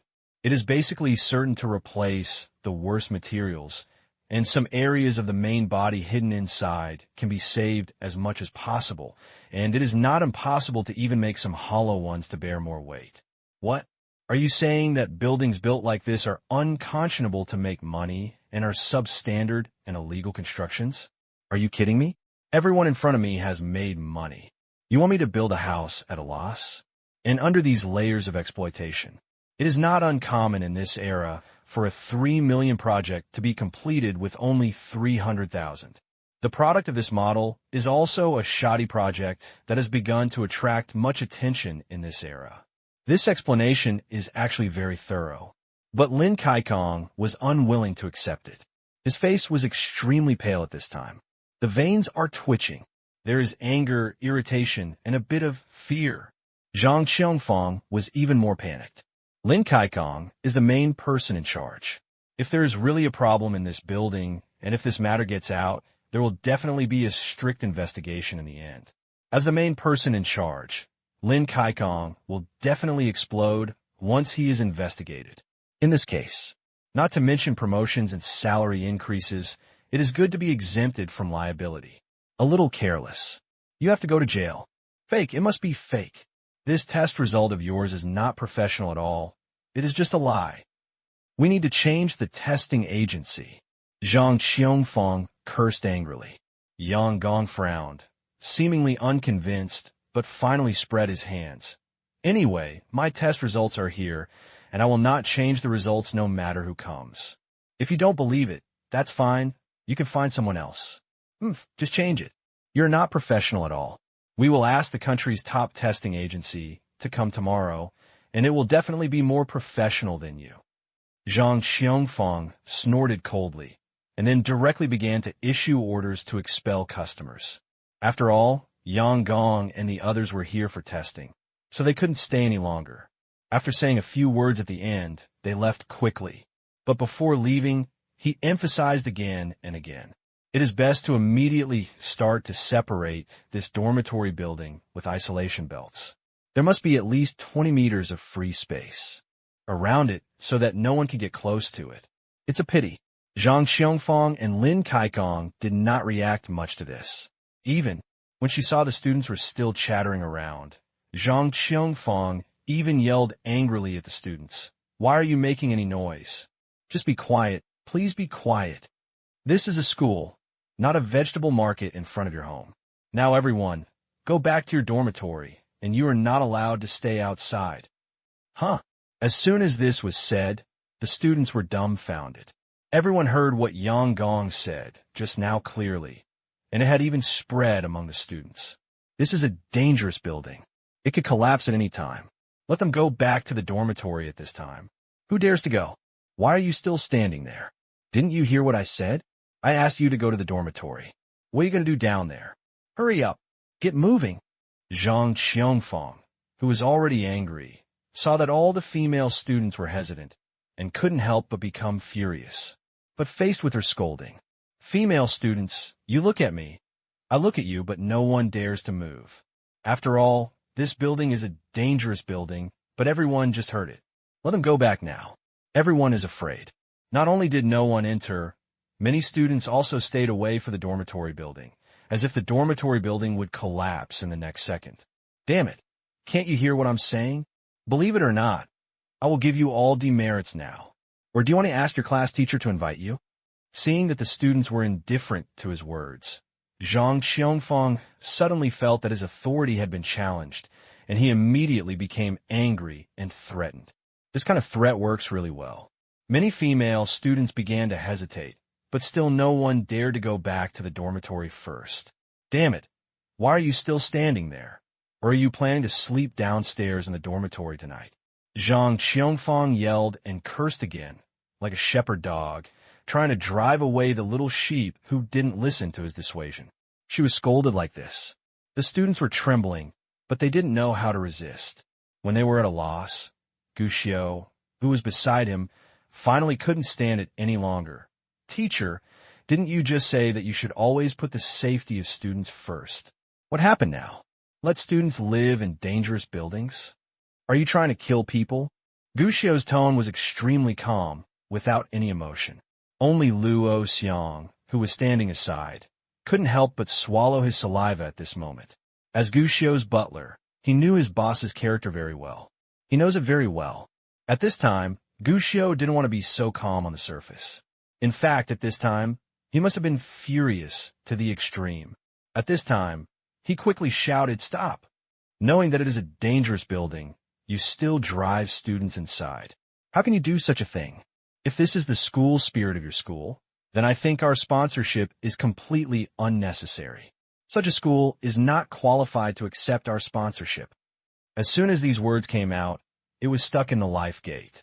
Zhang Qiongfang, who originally planned to vent her anger on the students, was at a loss for a moment and looked at her husband helplessly. This sponsorship from Gu Xiu is very important. Student Gu, this building is definitely not a dangerous building. Don't worry about that. We will never ignore the safety of our students. Lin Kaikong explained immediately. But in response to these words, Gu Xiu had no expression on his face. Luo Xiang, who was next to him, couldn't help but sneered. Principal Lin is really interesting. The third-party tester, just now, made it very clear. Do you think we are deaf, or do you think we are fools? This, Lin Kaikong finished. That's false. He's slandering. Zhang Qiongfang said hurriedly at this time. That person just came to Principal Lin to cooperate, but Principal Lin rejected him, so he deliberately said that just to slander Principal Lin. It is absolutely false. Don't be fooled. Oh, slander. Luo Xiang looked at Lin Kaikong with a half-smile. Principal Lin thinks so too? Yes, it is definitely slander. Lin Kaikong nodded repeatedly. There is absolutely no problem with this dormitory building in our school. The third party who inspected it before did have some personal grudges with me. I just didn't expect that he would actually take revenge and frame me like this. Look at this building, Lawyer Luo, look at it. This building is so beautiful and brand new. How can it be a dangerous building? The former students had no problem living in it.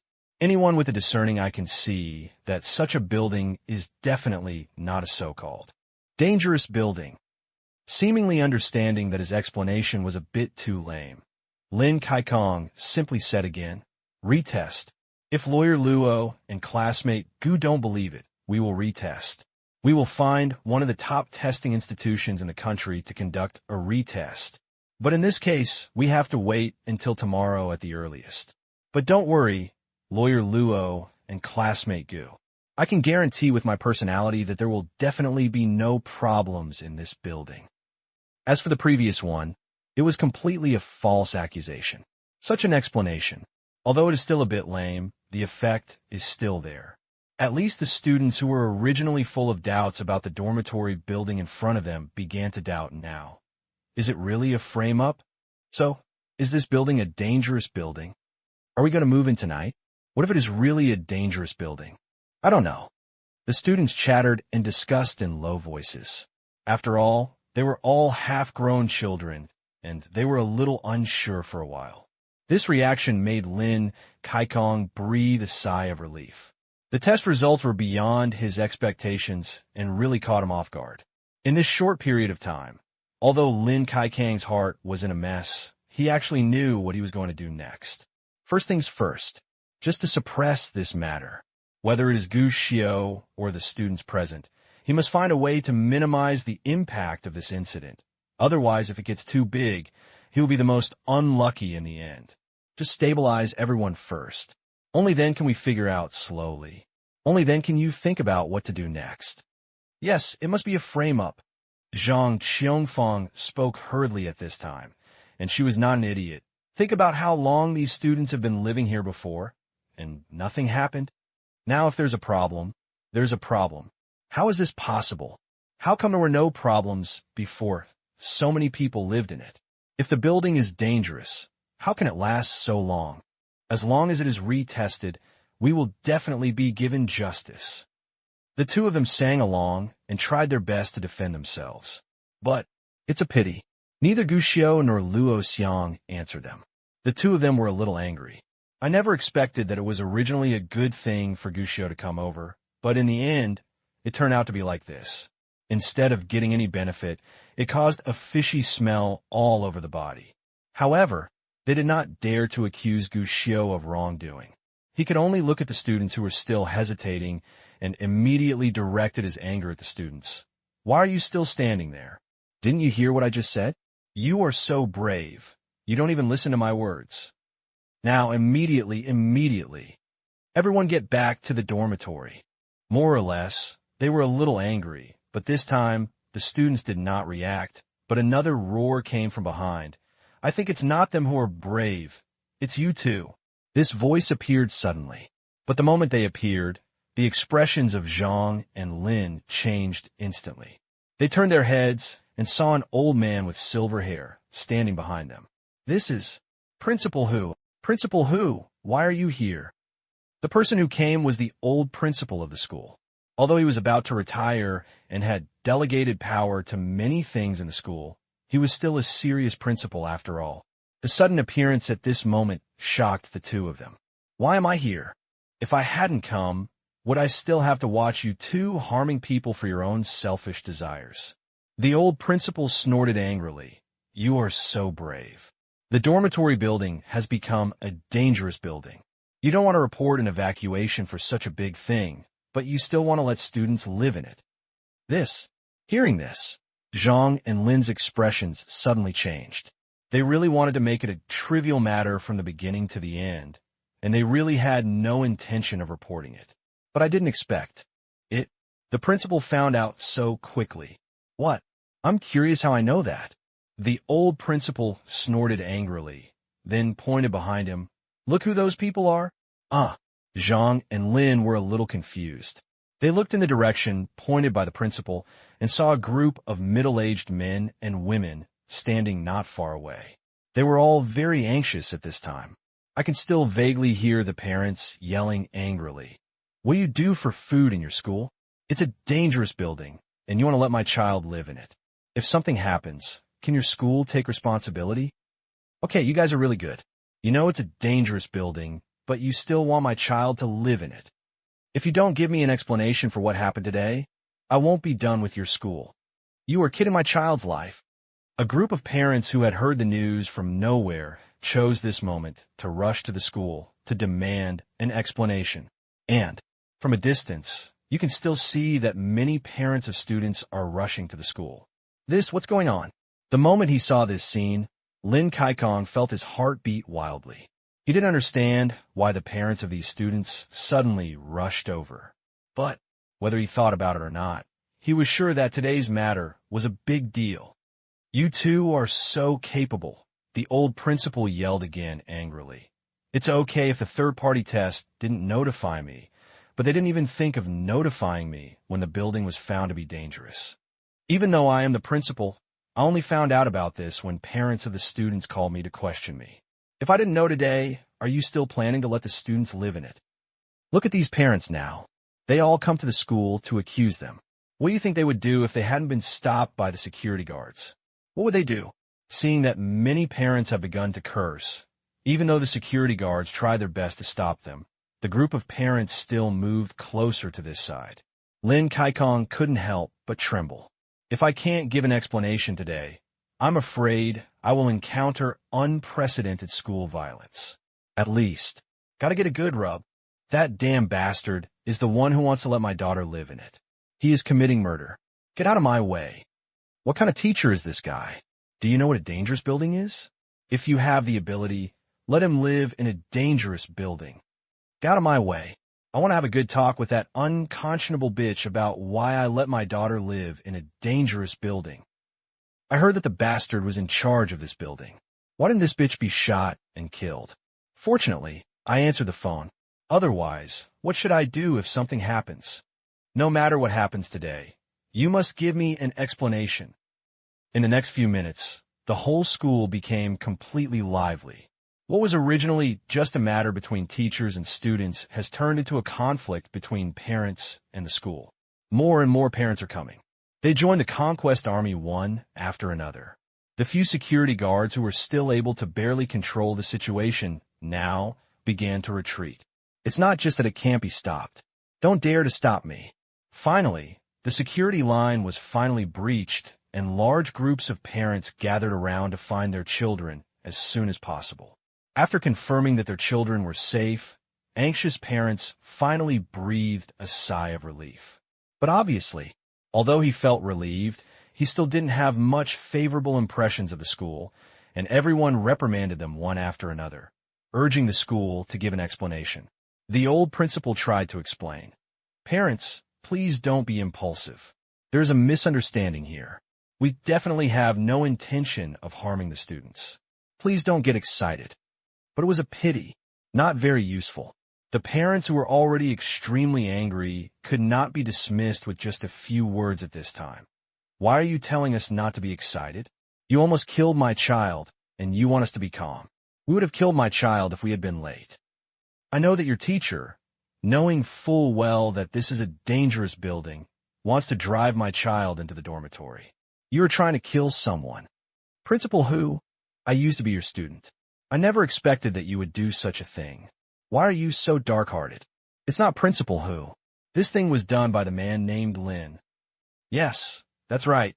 He was responsible for building this building. He was the first to cover up the truth when there was a problem. Such people should be arrested. You bastard, why don't you live in the building yourself and let my child in? Do you want to harm others? Countless insults came in overwhelmingly, and some of them even had a bad temper and wanted to rush in to impress Lin Kaikong. Faced with this situation, Zhang and Lin were already completely panicked. This change of situation, it was beyond their expectations. Lin Kaikong broke out in a cold sweat. He glanced at the group of students with resentment, trying to find the student who had called their parents and incited them to come. The resentment in my heart has already reached the extreme. Does Principal Lin want to take revenge on the person who called? At this moment, Gu Xiao, who had been watching from the sidelines, asked. No, of course not. Lin Kaikong shook his head quickly. But soon, Lin Kaikong was stunned because he heard Gu Xiao suddenly smile and said flatly, Principal Lin, it's better not to waste your energy. It's not the students who are calling, but me. Well, what? It turns out it's you. It turns out it's you. Zhang Qiongfang became furious and pointed at Gu Xiao and cursed. I suspected from the beginning that you were just a little liar. You are so cruel. You are so deliberately trying to harm others. Lin Kaikong also turned to look at Gu Xiao, his eyes full of disbelief. Gu, classmate Gu, how could you harm me? Harm you? Gu Xiao raised his eyebrows. Then who harmed these students? These words left Lin Kaikong confused.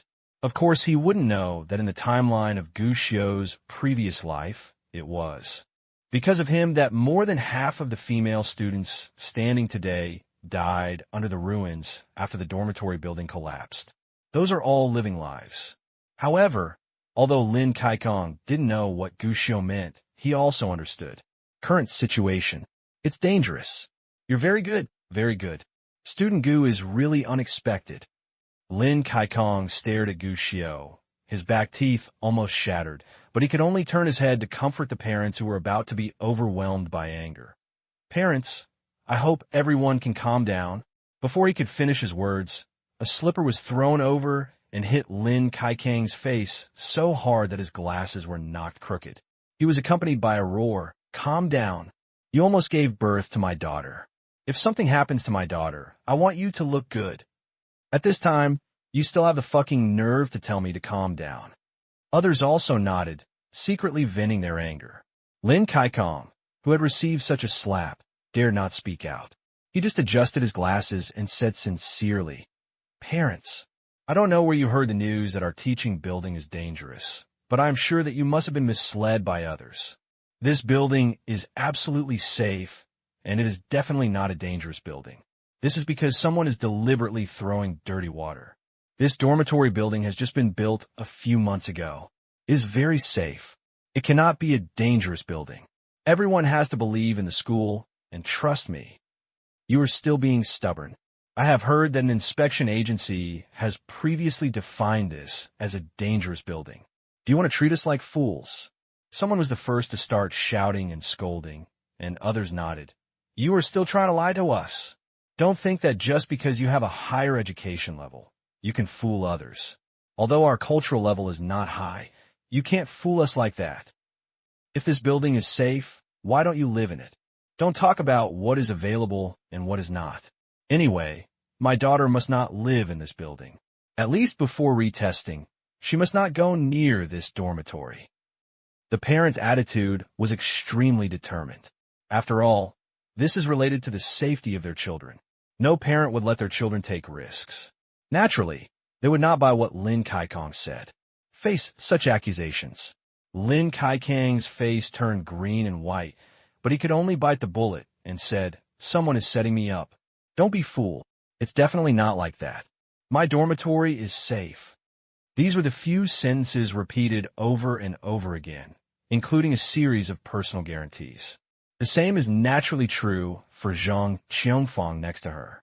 Although it happened suddenly, but the couple is clearly set. The first thing to do next is to let the current hurdle pass, regardless of whether it is a fool. But at least we must calm everyone down now. Good thing. Seeing that the two sides were in a stalemate and no one could convince the other, the old principal finally spoke. "Parents, there is no point in continuing to argue, and it is too late now. Let's go back like this. Tonight, everyone will go back first. As for the dormitory building, we will contact the new third-party testing agency as soon as possible. At that time, we will invite all parents to come together to check the test results." What are the specific conditions of this dormitory building?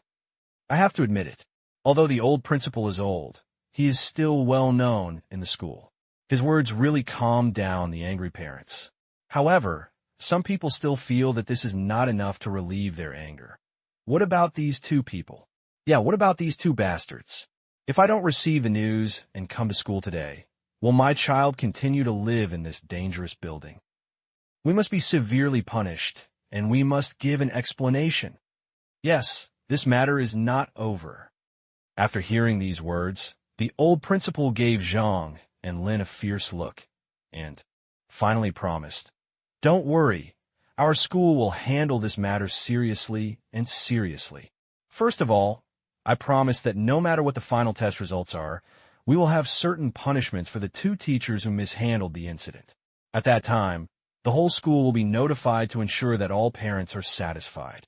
Of course, no matter what, the first thing we need to determine is whether the dormitory building where the students live is safe and to avoid any danger. So, the test results are the most important thing. If the test result is still that the building is dangerous, we will call the police as soon as possible, and we will deal with all those involved seriously. We will not let any criminals go. This guarantee has finally had a certain effect. Although the parents were still cursing each other, fortunately they had no intention of continuing to pester them, and were planning to take their children home. You said they are boarding students? What a joke. If anyone dares to say this, they will be torn apart by angry parents immediately. But what was unexpected was that just when the parents were about to leave, Lin Kaikong finally couldn't sit still, because he heard it. Several parents have even discussed going to the police, and some are even planning to go to the media to expose this matter. If this is really exposed, it will even attract widespread attention. Then he is completely ruined. It's hard to find a fairy.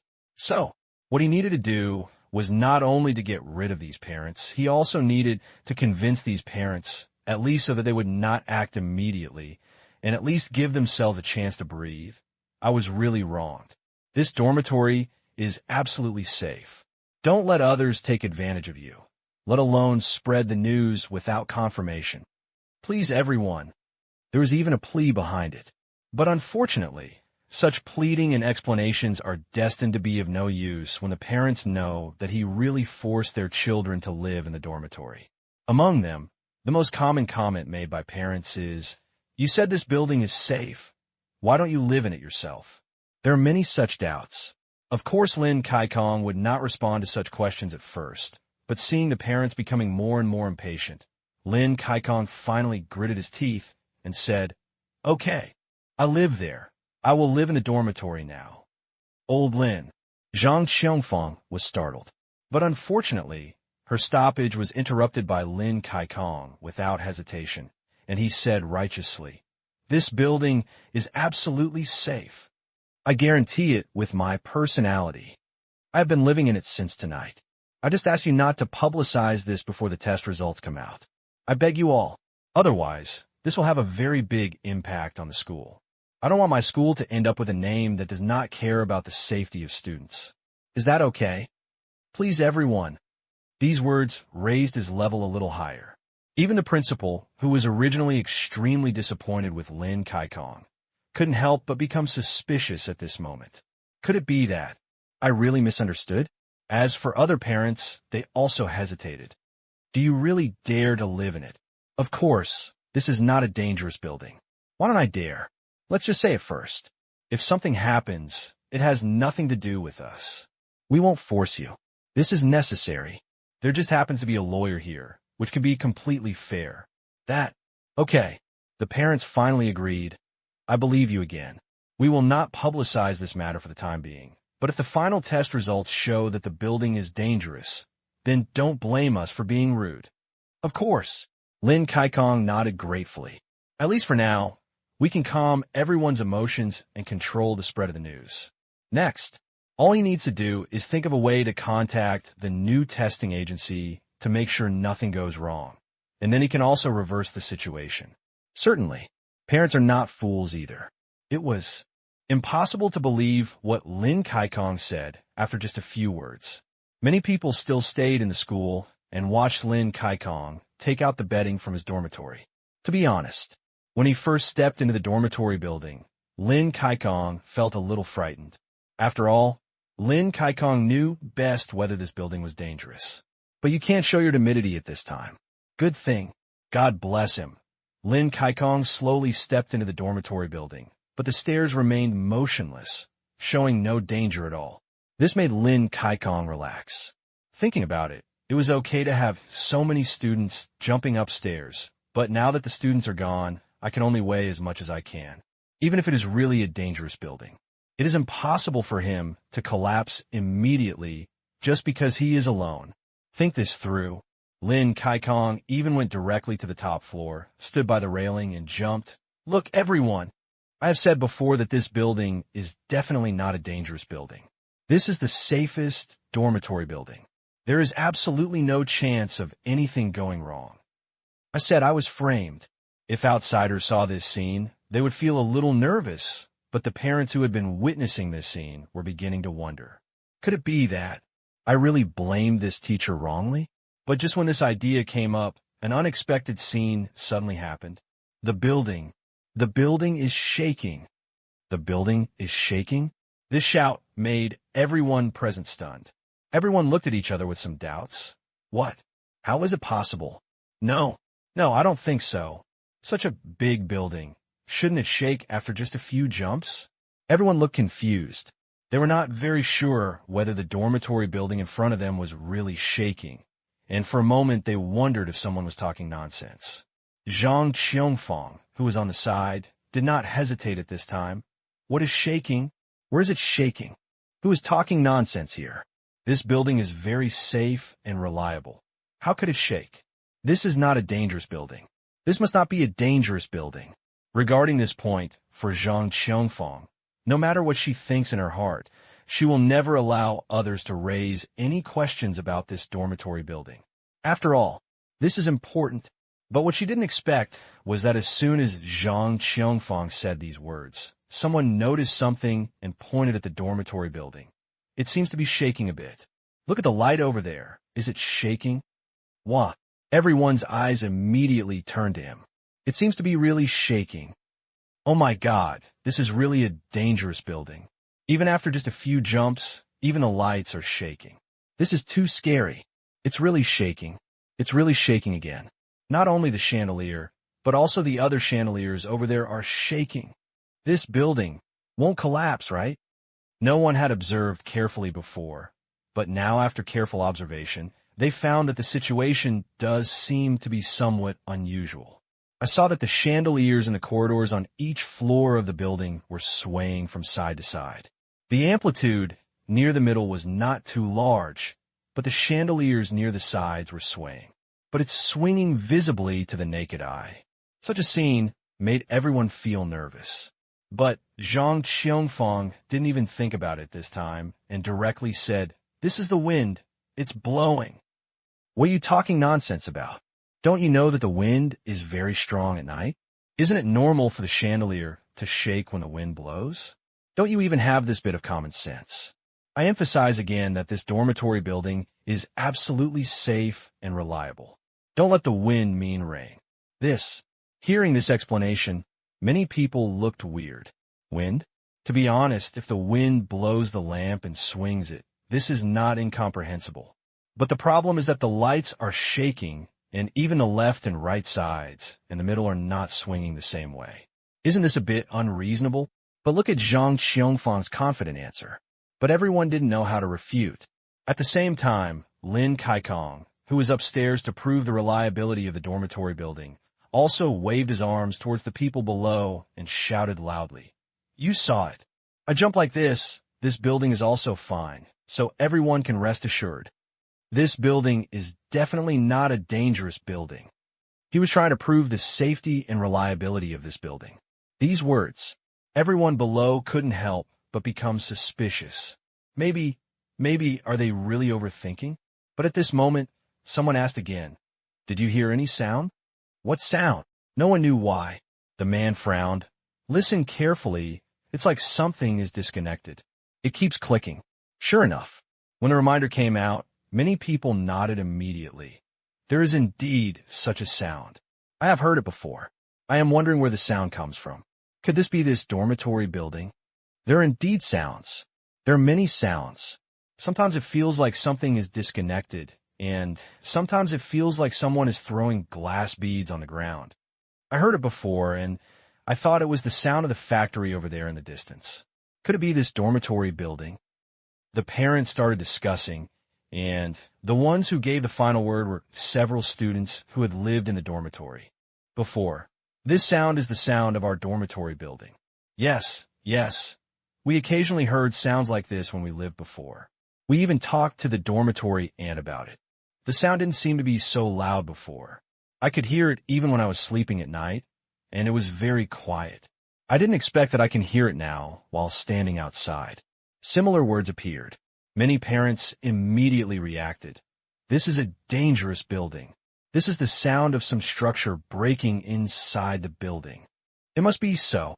There is definitely a problem with the quality of this building, and there's still big problems. Damn bastard, this is a school. This is a school dormitory. If something happens, who can bear such responsibility? Son of a bitch, this is not over yet. After hearing this, Zhang Qiongfang became anxious. All she had to do was to calm everyone down. Even her husband risked his life to go to the dangerous building just to prove that there was nothing wrong with the building. The result? Not only does it not prove that there is nothing wrong with this building, it makes people find faults here. Is this okay? Without any hesitation, Zhang Qiongfang explained immediately. This is not a break. This is the natural sound made by the metal in the wall after it expands and contracts due to heat and cold. The temperature difference between morning and night is a bit big now, so it is normal for this kind of sound to occur. In fact, it is the most dangerous if there is no sound. Don't talk nonsense if you don't understand. I've said it more than once that our dormitory building is absolutely safe. There is absolutely no quality problem, and it is even more unlikely to collapse. You will be held legally responsible for spreading rumors and defamation. Spreading rumors and defamation? Normal? These two magic weapons were sacrificed, and everyone immediately shut up. Of course, not everyone doesn't understand. You are bragging. Even if the material inside the stairs expands and contracts with heat, it must be an old building. The materials used in the past were not good enough. How could the buildings built now still be like this? Yes, and even if there's a sound with thermal expansion and contraction, how could there be such a loud sound that we can still hear when we are standing outside? Are you fooling people? Do you really think we are fools? Faced with this series of questions, Zhang Xiongfang was at a loss for words and found it difficult to explain. Or rather, she didn't know how else to explain it. I said, this is a normal phenomenon. That's a normal phenomenon. Which of you has a higher academic qualification or a higher cultural level than me? Why? I'm a high school teacher and a dean of students. Do you think I don't know as much as you do? This was more or less an act of embarrassment and anger. Of course, the parents present knew this. But knowing is knowing. Surprisingly, no parent could refute. Although Jiangsheng is now considered a good big city in the province, it developed relatively late after all, and most parents are not actually very well educated. You know, these days a college student has to kill pigs and sheep to celebrate, which shows how valuable college students are. The vast majority of people present. When it comes to academic qualifications, I really can't compare with others. Seeing that his words had an effect and even caused a killing, Zhang Qiongfang suddenly became proud, and he even did not forget to do his own job. Parents, I know you're anxious, and to be honest, I will be anxious too, but you have to be reasonable before you become anxious, right? Think about it. Why do you send your children to school? To put it bluntly, don't you just hope that your children can receive a good education, learn more knowledge, get into a good university, find a better job, and be able to do mental work in the future? Our school is to make children successful, to have a better future, and to master more knowledge. So, I hope everyone can be more sensible, trust the school, and trust me. As soon as these words came out, the parents fell silent. As for the students, he didn't even dare to speak. Zhang Xiongfang was very satisfied with this situation, and even felt that things were slowly returning to control as long as the parents of these students could be fooled. What happens next is much simpler. But at this moment, a student suddenly froze and pointed at the teaching building behind Zhang Xiongfang. Look at that wall. Wall? Everyone didn't know why, but many people still subconsciously looked in the direction the girl was pointing. Their eyes widened when they saw it. It seems to be cracked. Crack. What's going on? Is it going to collapse? Everyone was talking about it, and many parents even looked frightened, subconsciously pulling their children away from the dormitory building. Zhang Xiongfang, who originally felt that she had regained control, saw everyone's reaction and hurriedly spoke without even looking back. Calm down, everyone. Have you forgotten what I told you? You have to believe in the school, believe in me. He hadn't finished speaking yet. Zhang Xiongfang could no longer speak because there was a loud noise behind her, which was so loud that she was startled. I looked back subconsciously. Zhang Xiongfang couldn't help being stunned. All I could see was the dormitory behind me. One floor actually collapsed, and the loud noise just now was actually the sound of the ceiling falling to the ground. And it's not over yet. The building in front of me is like an old man who has already passed away. Under the endless pressure, he finally cannot bear it. The collapse of the ceiling did not alleviate the symptoms of the dormitory building, but caused the already tight ropes to completely break. The entire building actually began to tear apart on both sides, and a shockingly terrifying crack appeared in the middle, starting from the top floor and spreading to the second floor. Along with the cracks, the sides of the dormitory building began to collapse and tilt because they could not bear the weight. In just a few moments, this dormitory building, which had just been built a few months ago, was like an open book, cracking directly in the middle and falling to both sides. This scene happened extremely quickly. It even exceeded everyone's expectations. In just a few seconds, the dormitory building, which at least seemed to have no problem on the outside, was reduced to rubble. Run! I don't know who shouted, and everyone present reacted and evacuated immediately. Although this distance between everyone is actually quite safe. But no one hopes that an accident will occur in front of this terrifying scene that looks like a natural disaster. Such a large building can collapse at any time. Who is sure someone will suffer if a screw pops out? A group of people hurriedly evacuated until they were 30 or 40 meters away from the building before stopping. Look back again. Many people couldn't help but gasp. Behind, the dormitory building that was originally the pride of the school was turned into ruins in an instant, and the dust in the sky was filled with bone-chilling coldness. Especially the group of students who left the dormitory early. When I saw this scene, I even felt the hairs on my back stand on end. If Gushio hadn't come to cause such trouble tonight. So what happens?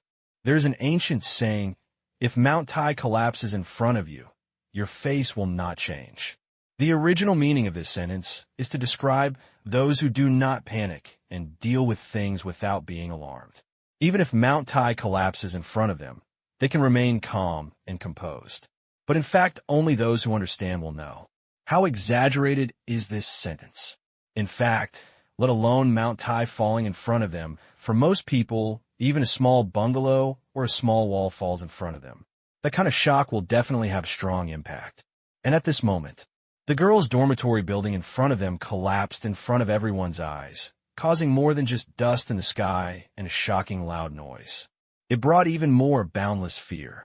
At least everyone present, after escaping to a safe area and looking back, felt that their hearts were still beating wildly. Their faces were pale, and their hands and feet were cold. Many people were so frightened that they did not dare to take a breath. This is especially true for Zhang Qiongfang. In fact, she had been frightened out of her wits for a long time. The moment she saw the wall of the dormitory building rapidly cracking, she was stunned in place and did not dare to move. Fortunately, someone pulled her and ran with her. Otherwise, he might be buried in ruins by now.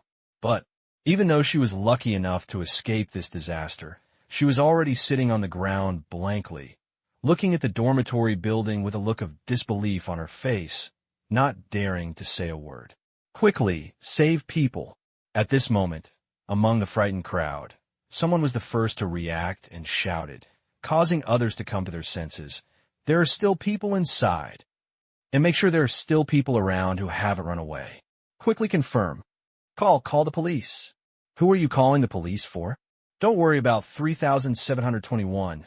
The police, fire station, and ambulance all call. For a moment, everyone was in a hurry. Phone calls were made, contacts were contacted, and people were trying to make sure the children's friends they knew were okay.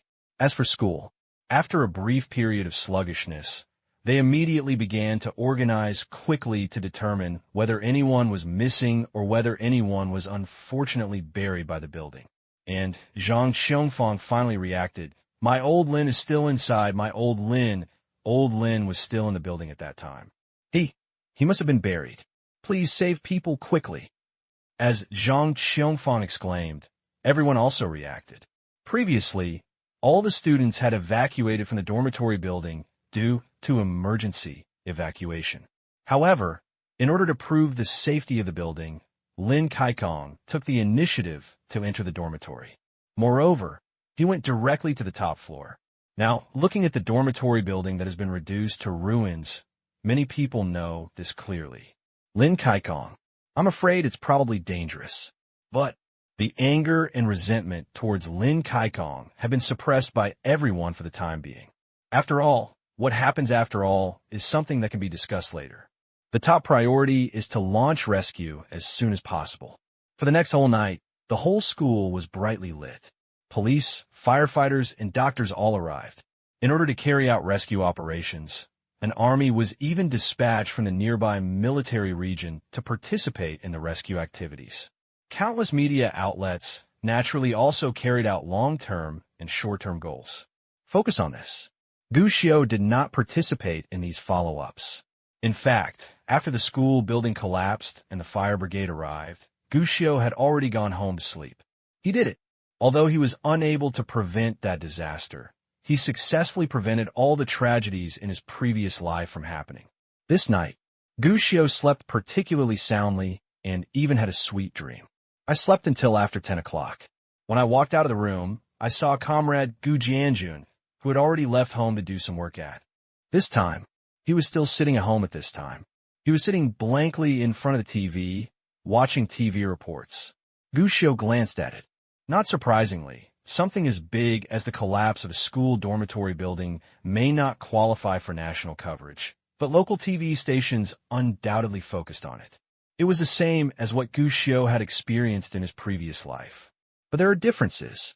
In the previous life, the news media mainly focused on the support from all sides when one party was in trouble.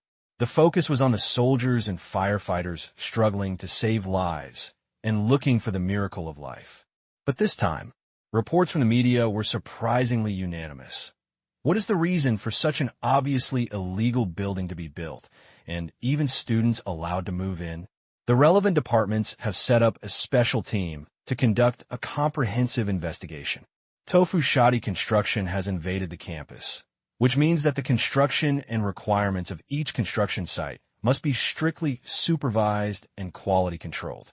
We cannot ignore quality just because we want speed. Such things can happen in school dormitories. It's hard to imagine whether other real estates are safe. When will the real estate chaos end? Relevant departments have intervened in the investigation. This will be the first shot of Jiangxing's real estate rectification. The police have already intervened and took away more than 30 people involved. All school leaders have been suspended. Next, they will face a strict investigation. Many people in the education department have been arrested. This dormitory building collapse case will be strictly investigated. There were countless similar reports. Gu Xiu also took a look at the newspaper delivered today. The headline on the front page was also the shocking collapse of the student dormitory. Even some of the subsidiary sections are all related topics. It can be said, Jiangxing is on fire, and Jiangxing Middle School, where the accident happened this time, is also popular. However, such a fire will obviously not make the local Jiangxing people happy. Even an honest man like Gu Jianjun couldn't help but smash the newspaper in his hand angrily after reading this series of reports. These scum are all obsessed with money, but they don't even have the most basic conscience. How dare they do such a thing? This is a school, this is a public place, and the future of the motherland lives here. If something happens, none of them can afford it. Comrade Gu Jianjun was furious. This is also the true thought of most Jiangxing people. After all, this is truly terrifying. If you think about it carefully, everyone will have children. Even if they don't have children now, they will have children in the future. No one wants their children to go to school in the future and never be able to come back. If it was another accident, maybe everyone could understand. But sleeping in the dormitory building and being inexplicably buried under the rubble due to shoddy construction is definitely a result that no one is willing to accept. In fact, in recent years, everyone has seen a lot of reports about shoddy projects, but everyone feels that they are far away from them. But who would have thought? The news that was supposed to be seen in the reports actually happened at one's own doorstep. Under such circumstances, no one could remain a silent observer. No one wants it. Become the next victim yourself. Regarding Gu Jianjun's words, Gu Xiu just shook his head and did not participate in the discussion. At this time, he was more concerned about the follow-up to the rescue last night. In his memory, this rescue operation in the previous life lasted for 2 days. Because there were too many students buried, and it was not known where the victims were hidden, the rescue operation could only be carried out cautiously for fear of causing secondary harm to the students below. Every time a student emerges alive, it deserves a lot of media attention. They are naturally similar, reports on accountability, but they are based on the fact that they only started to appear in large numbers after the rescue operation was completed. But now these are happening, but there is no rescue. There's only one possibility. You said the rescue? It's over a long time ago. It was already confirmed that the rescue was over before dawn last night. Facing Gu Xiu's question, Gu Jianjun said, I heard that 4 people were injured. The most serious one was a firefighter who was hit by a collapsing wall during the rescue and his leg was injured. It seemed to be a fracture. There are 2 more, also from the rescue team, but they are minor injuries and are not serious. As for the last 2, one of them was more unlucky. When the building fell down, he happened to pass behind the dormitory building and was hit by a stone, but it was not a big problem. As for the last one, when he said this, Gu Jianjun paused slightly, and there was a flash of disgust in his eyes. That's a scumbag, a scourge for thousands of years. Oh, Gu Xiu blinked. He is a teacher in the school? How did you know? Gu Jianjun was surprised, but he didn't think much about it, but nodded and continued. Not only is he a teacher, he is also a vice principal. He is responsible for building the dormitory building. I heard that someone said yesterday that it was a dangerous building, and this guy actually wanted to force the students to go back to the dormitory building. Fortunately, someone seemed to have called the parents in advance to notify the parents. The school stopped messing around after being put under pressure. However, in order to prove that the dormitory building was safe, the principal ran up and moved in himself. As a result, the building collapsed. But this man can be regarded as a scourge for thousands of years. I heard that when the building collapsed, he hid under the bed as soon as possible, and he was on the top floor, so he was not seriously injured in the end. This kind of person is not dead. It is really... Gu Jianjun obviously had something to say, but he seemed to think of his own child he was facing and finally did not say anything vicious. However, when Gu Xiu heard the news, he couldn't help but frown. Not even dead. It's exactly what Dad said. The disaster will last for thousands of years. To others, Lin Kaikong was just the culprit who almost caused the tragedy. But for Gu Xiu, this person didn't just almost cause a tragedy. But then, Gu Xiu felt relieved again. Indeed, if Lin Kaikong died this time, he would still be the most relieved of his hatred. But in fact, it doesn't matter whether Lin Kaikong dies or not, because he will spend the rest of his life atoned for this mistake. Likewise, even if Lin Kaikong survived the disaster this time, he was still a drowned dog. All he could do was keep struggling and keep pulling people on the shore into the water. Such effect. It's obviously better than this. This is indeed how things developed. In the next few days, all media outlets focused their attention on the collapse of the teaching building. Although no serious casualties were caused, the school dormitories can be so dangerous. Typical thinking is extremely scary. Therefore, it naturally attracted countless attention. With great attention, things have naturally progressed extremely efficiently, starting with the various companies and persons in charge who were directly involved in the construction. A pair of silver bracelets.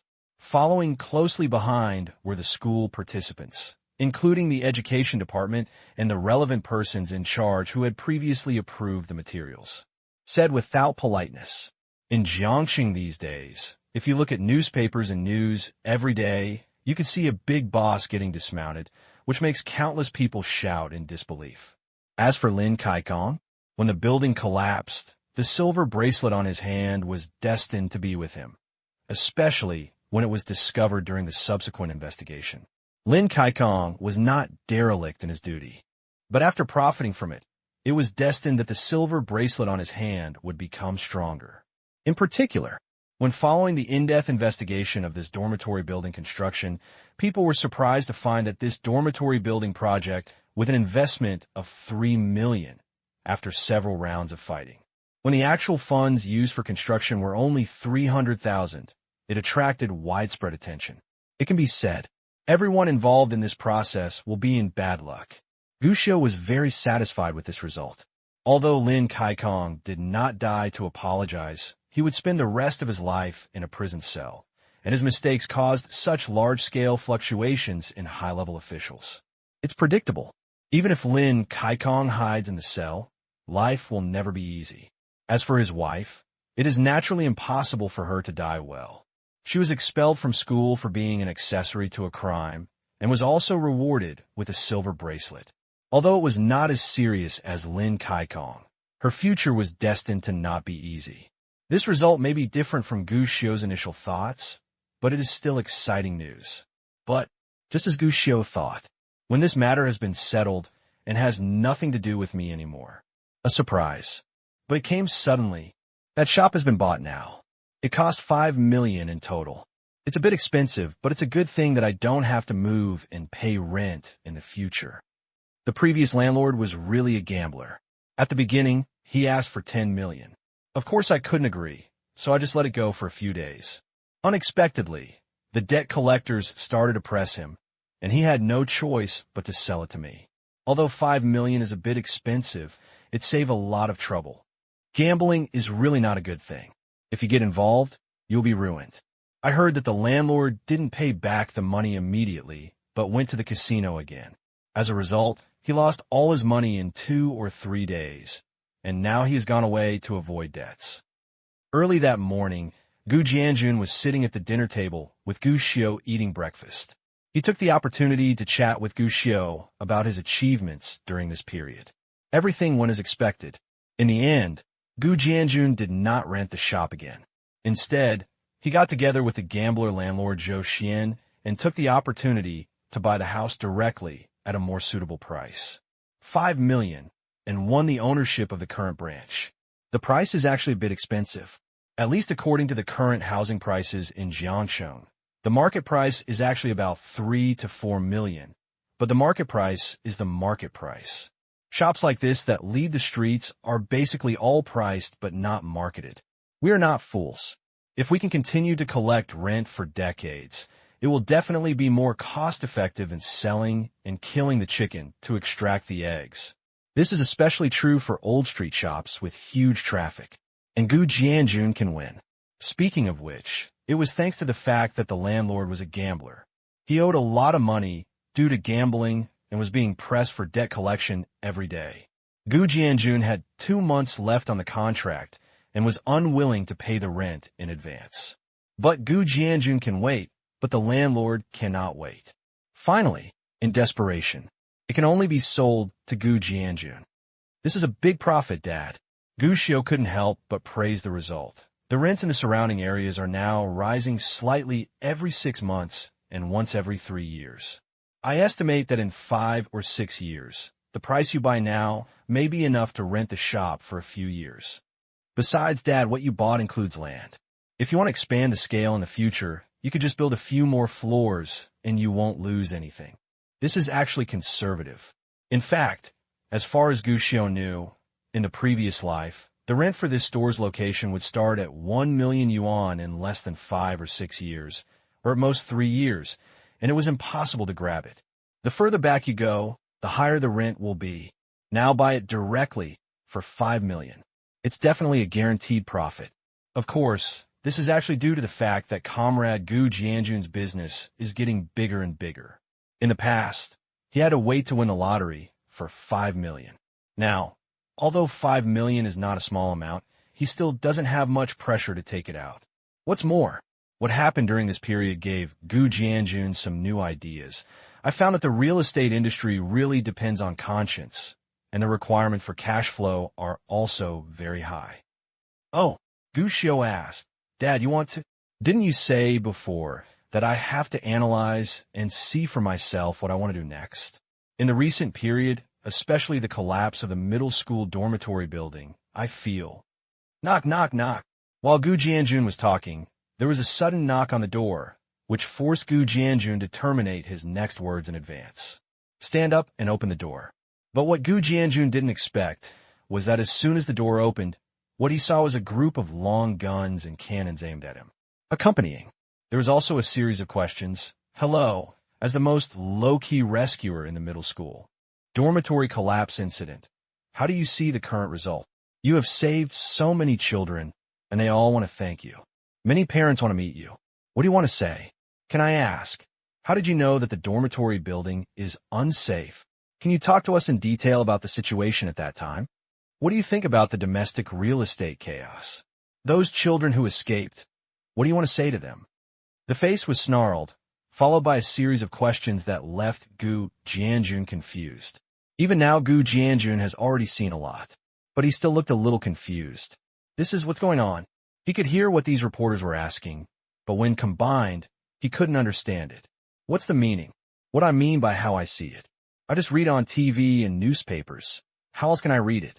And what do you mean I save those children? Gu Jianjun looked confused, thinking carefully about it. He seemed to be still busy in the store when the dormitory building collapsed. What? Just work normally. Can you still save people? Shaking his head, Gu Jianjun didn't think he had such superpowers. He asked in confusion, did you find the wrong person? That's definitely not the case. We have already inquired in detail about the situation at the time. A reporter laughed and said, "You are the real unsung hero. Yes, if it weren't for you, no one would dare to imagine the disaster that this dormitory building collapse would cause, and how many families would suffer back pain." When the dormitory building collapsed, it was the time for the students to go to bed. As a rule, after the students moved in at that time, the door below the dormitory building would be blocked. If the dormitory building collapsed at that time, it is unimaginable what kind of disaster it would be. It's all because of you that prevented this tragedy from happening. We know that it was you who attracted the attention of the school, and it was you who made all the students who were already in the dormitory at that time walk out of the dormitory building. We already know what you did. We know that you do good deeds without leaving your name, but there is no need at all. Heroic deeds like yours are worth reporting. The reporters were kind, with smiles on their faces, and they were not overly eager. Their eyes looking at Gu Jianjun were full of goodwill. Just Gu Jianjun. To be honest, Comrade Lao Gu is more or less confused at this moment. Why can't I understand what the reporter said? What does it mean? They all know what I did, and if I tell them one by one, I don't even know what I did, okay? Subconsciously, Gu Jianjun looked back at his son, but this look was also noticed by the reporter next to him. At that time, a reporter shouted at Gu Xiu in surprise, "It's him, it's him."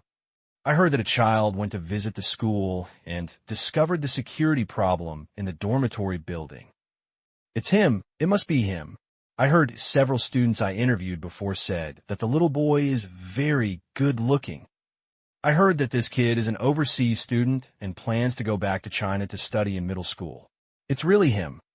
In an instant, the spears and cannons changed their targets, switching from Gu Jianjun to Gu Xiu. This time, it was Gu Xiu's turn to be confused, especially when he looked at Comrade Gu Jianjun's slightly threatening gaze, which said, "You'd better give me an explanation." Gu Xiu couldn't help but shrink his neck. Good guy. I've heard of games and horror movies with doors opening to kill people, but I've never heard of such a thing happening in real life. I originally thought that the matter of the collapse of the teaching building had been settled, but I didn't expect that the fire could still burn me. I don't know who made the whistleblower. Even the location of his own home was exposed. Fortunately, although what happened before us was somewhat beyond Gu Xiu's expectations, we were well informed and we wouldn't be so stumped. Actually, I didn't do anything. I just want to play with my sister. I happened to see the cracks on the wall of their dormitory and felt a little dangerous. As for the building actually falling down later, I really didn't expect it. Gu Xiu admitted openly. Reporters and media are all here. Denial at this time is meaningless. It is better to admit it openly.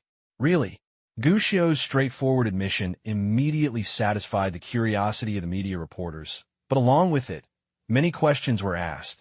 Can you talk to us in detail about the situation at that time? Many students did not think of the danger when the wall cracked. Why did you think of it, kid? How did you do it? Let the school take the initiative to find a third-party testing agency to conduct the test. And how did you notify the parents? You are so awesome. After the incident, many parents wanted to express their gratitude to you. Why haven't you come forward? A series of questions came overwhelmingly. To these issues, Gu Xiu did not refuse anyone who came, almost always answering all questions. Of course, for some things that couldn't be said, Gu Xiu ignored them and ignored them. This incident is actually an accident. I actually didn't do anything. Why did the students' multiple feedbacks not attract attention, but my feedback attracted attention? In fact, I'm also very curious, and I feel that this question should not be asked to me, but to the school. Bonus for studying abroad? I think there must be one. I actually hope that domestic educational institutions can face up to this problem, but it seems to have little effect. As for what you asked, whether there are such problems overseas, there must be them. There are good people and bad people in every country. However, there's not yet a perfect system in the country, so it seems that there are many such things. I believe that as everyone pays more and more attention, this kind of situation will become less and less. In the eyes of all reporters, in the next half hour, they simply refresh their understanding of children. Especially when Guccio talks so eloquently, he can always grasp the key points and express his intentions. Many people even think so. Facing so many cameras, I'm afraid he won't perform better than Guccio. As for Guccio, he didn't have so many ideas. Although as a small-time mastermind who always hides behind the scenes, Guccio rarely faces interviews from reporters and media. But even though he had not seen many scenes like this, for Guccio, he could handle it with ease. But this is so easy. As a question appeared, Guccio instantly fell into a state of panic. I heard. The news the school received at that time was that after you choose the school will receive a 100 million sponsorship from Yuanxiu Investment. In that case, does your family have anything to do with Yuanxiu Investment? As soon as these words came out, many reporters' eyes widened at that time, and they had feather dusters ready, planning to wait until the reporters left to start questioning Comrade Guccio. He was also stunned on the spot. What? Far-reaching investment? In this matter, I heard that Yuanxiu Investment is one of the most mysterious investment companies in the country. They have made many successful investments, but their boss has always been very mysterious and has never even appeared in public. Their boss is Uncle Gu, the songwriter who bloodbathed the music scene back then. Don't you know that Yuanxiu Entertainment is a wholly owned company of Yuanxiu Investment? Uncle Gu was so famous back then, but he never appeared in front of the camera. I remember that Uncle Gu was called Gu Jianjun, right? Are you really related to such a company? By the way, kid, what was your name just now? Your name is Guccio, right? The boss of Yuanxiu Investment also has the surname Gu. In an instant, several reporters present reacted. On the contrary, the reporter who first asked about this topic now looked depressed. If he had known that these people didn't know, he shouldn't have asked this matter in front of so many people. It's fine now. The scoop becomes common knowledge. But depressed is depressed. It's obviously too late to regret now. At this moment, seeing everyone starting to surround Guccio, the reporter turned his eyes and inadvertently looked at Gu Jianjun, who was also confused. His eyes suddenly lit up. Sir, you are Guccio's father. Could you please tell me what your name is? My name is... Gu Jianjun hesitated for a moment. My name is Gu Jianjun, too. Whoops. In an instant, the reporter's eyes lit up, and he looked at Gu Jianjun as if he were looking at a piece of cake. As for the reporters who originally surrounded Guccio, everyone came to their senses at this time and turned around at once. Are you Gu Jianjun? Uncle Gu. So you are the boss of Yuanxiu Investment. Hello, Mr. Gu. Mr. Gu. In an instant, Guccio no longer smelled like Gu Jianjun. Everyone gathered around Gu Jianjun and asked questions one after another, their eyes full of curiosity. This is the most mysterious boss in the music industry, Uncle Gu. This is the most mysterious boss in the mall, the boss of Yuanxiu Investment. Said without politeness. Just dig out something, and it will be enough to directly increase the sales of your newspaper. Not to mention that this dormitory building collapse incident has something to do with it.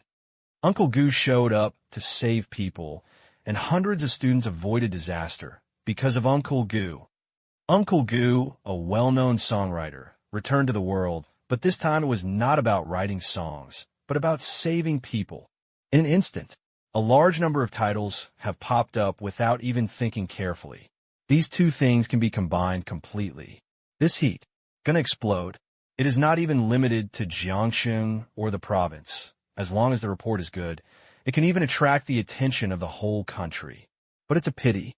Just when everyone was feeling hot, Gu Jianjun poured cold water on them. It's the same name. It's just the same name. If you don't believe me, ask people who know me.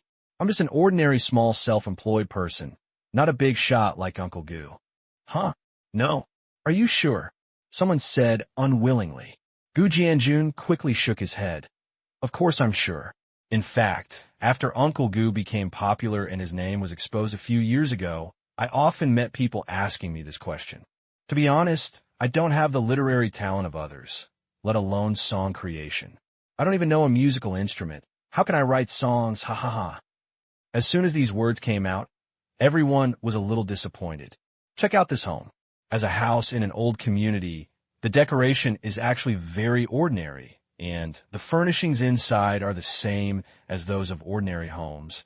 And the most important thing is, their home. There is no music. If he was really like Uncle Goo, who could play any kind of music, how could he not even have any music at home? What's more, UNCHO Investment is now one of the top investment companies in the country. No one knows how much money it has, but it is certainly not enough to live in an old campus, and the decoration of the home is so average. This kind of family is more like an ordinary well-off family, and they don't want to try a place where a rich man should live. Think of this.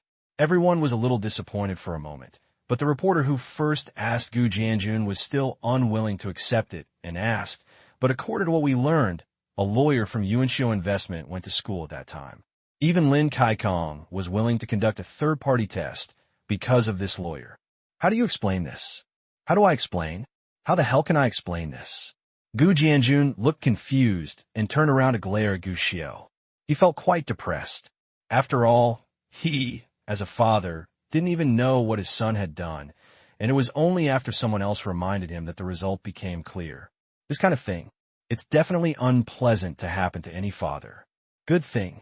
When Gu Jianjun was speechless when being asked, Gu Xiao hurriedly explained, "You all understand the principle of a fox pretending to be a tiger's power and pulling the tiger's skin, right? A fox pretending to be a tiger's power? Pulling off tiger's skin? Yes, it's just a fox pretending to be a tiger." Seeing that everyone was a little confused, Gu Xiao hurriedly said again, "You have also seen the situation of our family. Although we are living a pretty good life, there is definitely a gap between the size and the size of UNCHO's investment. When I discovered the problems in the dormitory building at school, I definitely had to peel off the tiger's skin. After all, if I went straight to find the problem stupidly, I was afraid that the principal would ignore me. So I used the excuse that I could represent UNCHO Investment and promise to invest in temporary accommodation to make the school willing to conduct testing to confirm the safety of the dormitory building. I believe everyone can understand this, right? This explanation really makes sense. At least a group of reporters looked at me, and I looked at you. For a while, they couldn't find a way to refute, and they even began to believe what Gu Xiao said. Only, there were a few people who still felt more or less unwilling to give up. Since you're planning to fake it, just talk about it. Why do you want to use the name of UNCHO Investment? Gu Xiao was surprised. Apart from UNCHO Investment, are there any other such high-profile companies? Of course there is. Gu Xiao spread his hands, but I don't know. This answer made people instantly helpless. But Gu Xiao added, "Brothers, sisters, uncles, and aunts, I'm just a kid. I'm only 11 years old this year. How do I know about so many companies? UNCHO invested because my father used to like Uncle Gu songs, so I knew about this company. Isn't that a problem? No problem. No problem indeed." Looking at Gu Xiao's young face, of course no one thought there was anything wrong with it. On the contrary, many people praise Gu Xiao for his intelligence on the spot. Kids are so smart. You're indeed smart. Students have reacted to this safety issue in the school dormitories before, but they didn't pay attention to it at all. As a result, kid, you succeeded the first time you went there.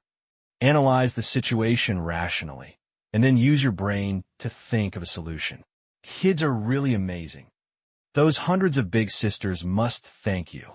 Kids are awesome. Next, there was naturally another good scene where Gu Xiao accepted compliments. For Gu Xiao, this was actually a small scene. After all, he had experienced all kinds of compliments until now. Naturally, you could be unfazed by favors and humiliations. Finally, this group of reporters and media members stayed at Gu Xiao's house for almost an hour before leaving. But before leaving, Gu Xiao implored everyone not to show his face. Although the reporters and media did not understand this request, they did not refuse Gu Xiao. They all said that they would use technical means to put a mosaic on Gu Xiao's face when they return. It can be expected that another media praising conference about Gu Xiao will follow. But before that, you've been very stubborn lately. Gu Jianjun laughed ferociously. Such a big thing has happened, and you haven't told me for so many days. If these reporters hadn't come today, would I have never known for the rest of my life that you had done such an earth-shattering thing? Seeing that Gu Jianjun was ready to act like seven wolves, Gu Xiu understood that there was still a big thing to deal with.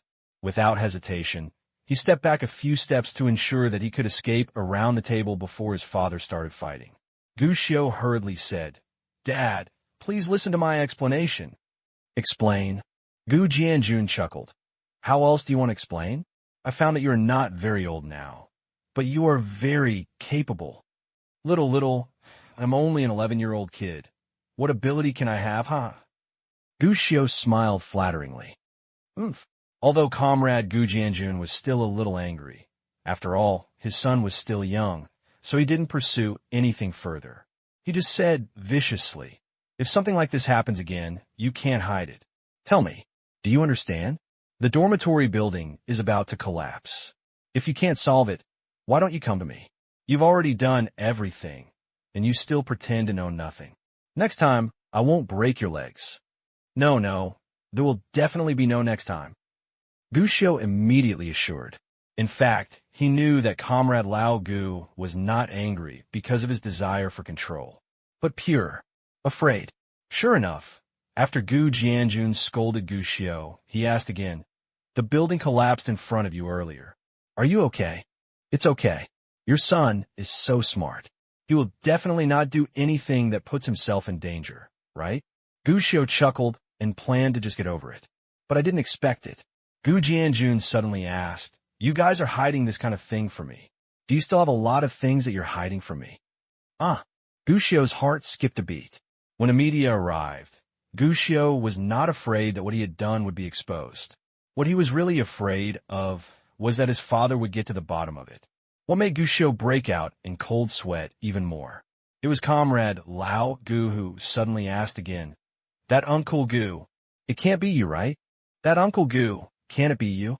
The moment Gu Jianjun's words rang in Gu Xiu's ears, his whole body suddenly felt numb and his scalp became numb. Thunder on the ground. It was as if a big word, "cool," appeared in front of his eyes. How could Dad have such an idea? He suddenly asked, was it because he knew something, or was it already determined? Also, does his previous sentence imply that he already knows a lot of my secrets? So, does it mean that the matter of Yuanxiu investment can no longer be hidden? Moment. Gu Xiu's brain began to spin rapidly. Real brainstorming. To be honest, Gu Jianjun's rake was too fast. Even though he was as smart as Gu Xiu, he was more or less blinded at the moment and felt that he was caught off guard. But, although Gu Xiu was caught off guard by this move, who is Gu Xiu? He is a player who is definitely more than capable of being a movie star. At this time, his heart was in a mess, but his face showed no trace. "Dad, what are you talking about? What do you mean? I'm Uncle Gu." As he spoke, Gu Xiu seemed to have thought of something, and his eyes suddenly widened. "Dad, do you want me to be a star?" "No. Although your son and I are good-looking, I don't want to become a star to make money to support the family, right? I remember that there were several child stars who made a lot of money for the family after hearing that they became stars." "Dad, you don't think so too, and want me to become a star to make money for the family, right?" No, Dad, you won't be like this, right? Have you discussed this with my mother? I don't like to be in the public eye, and I'm not interested in being a star."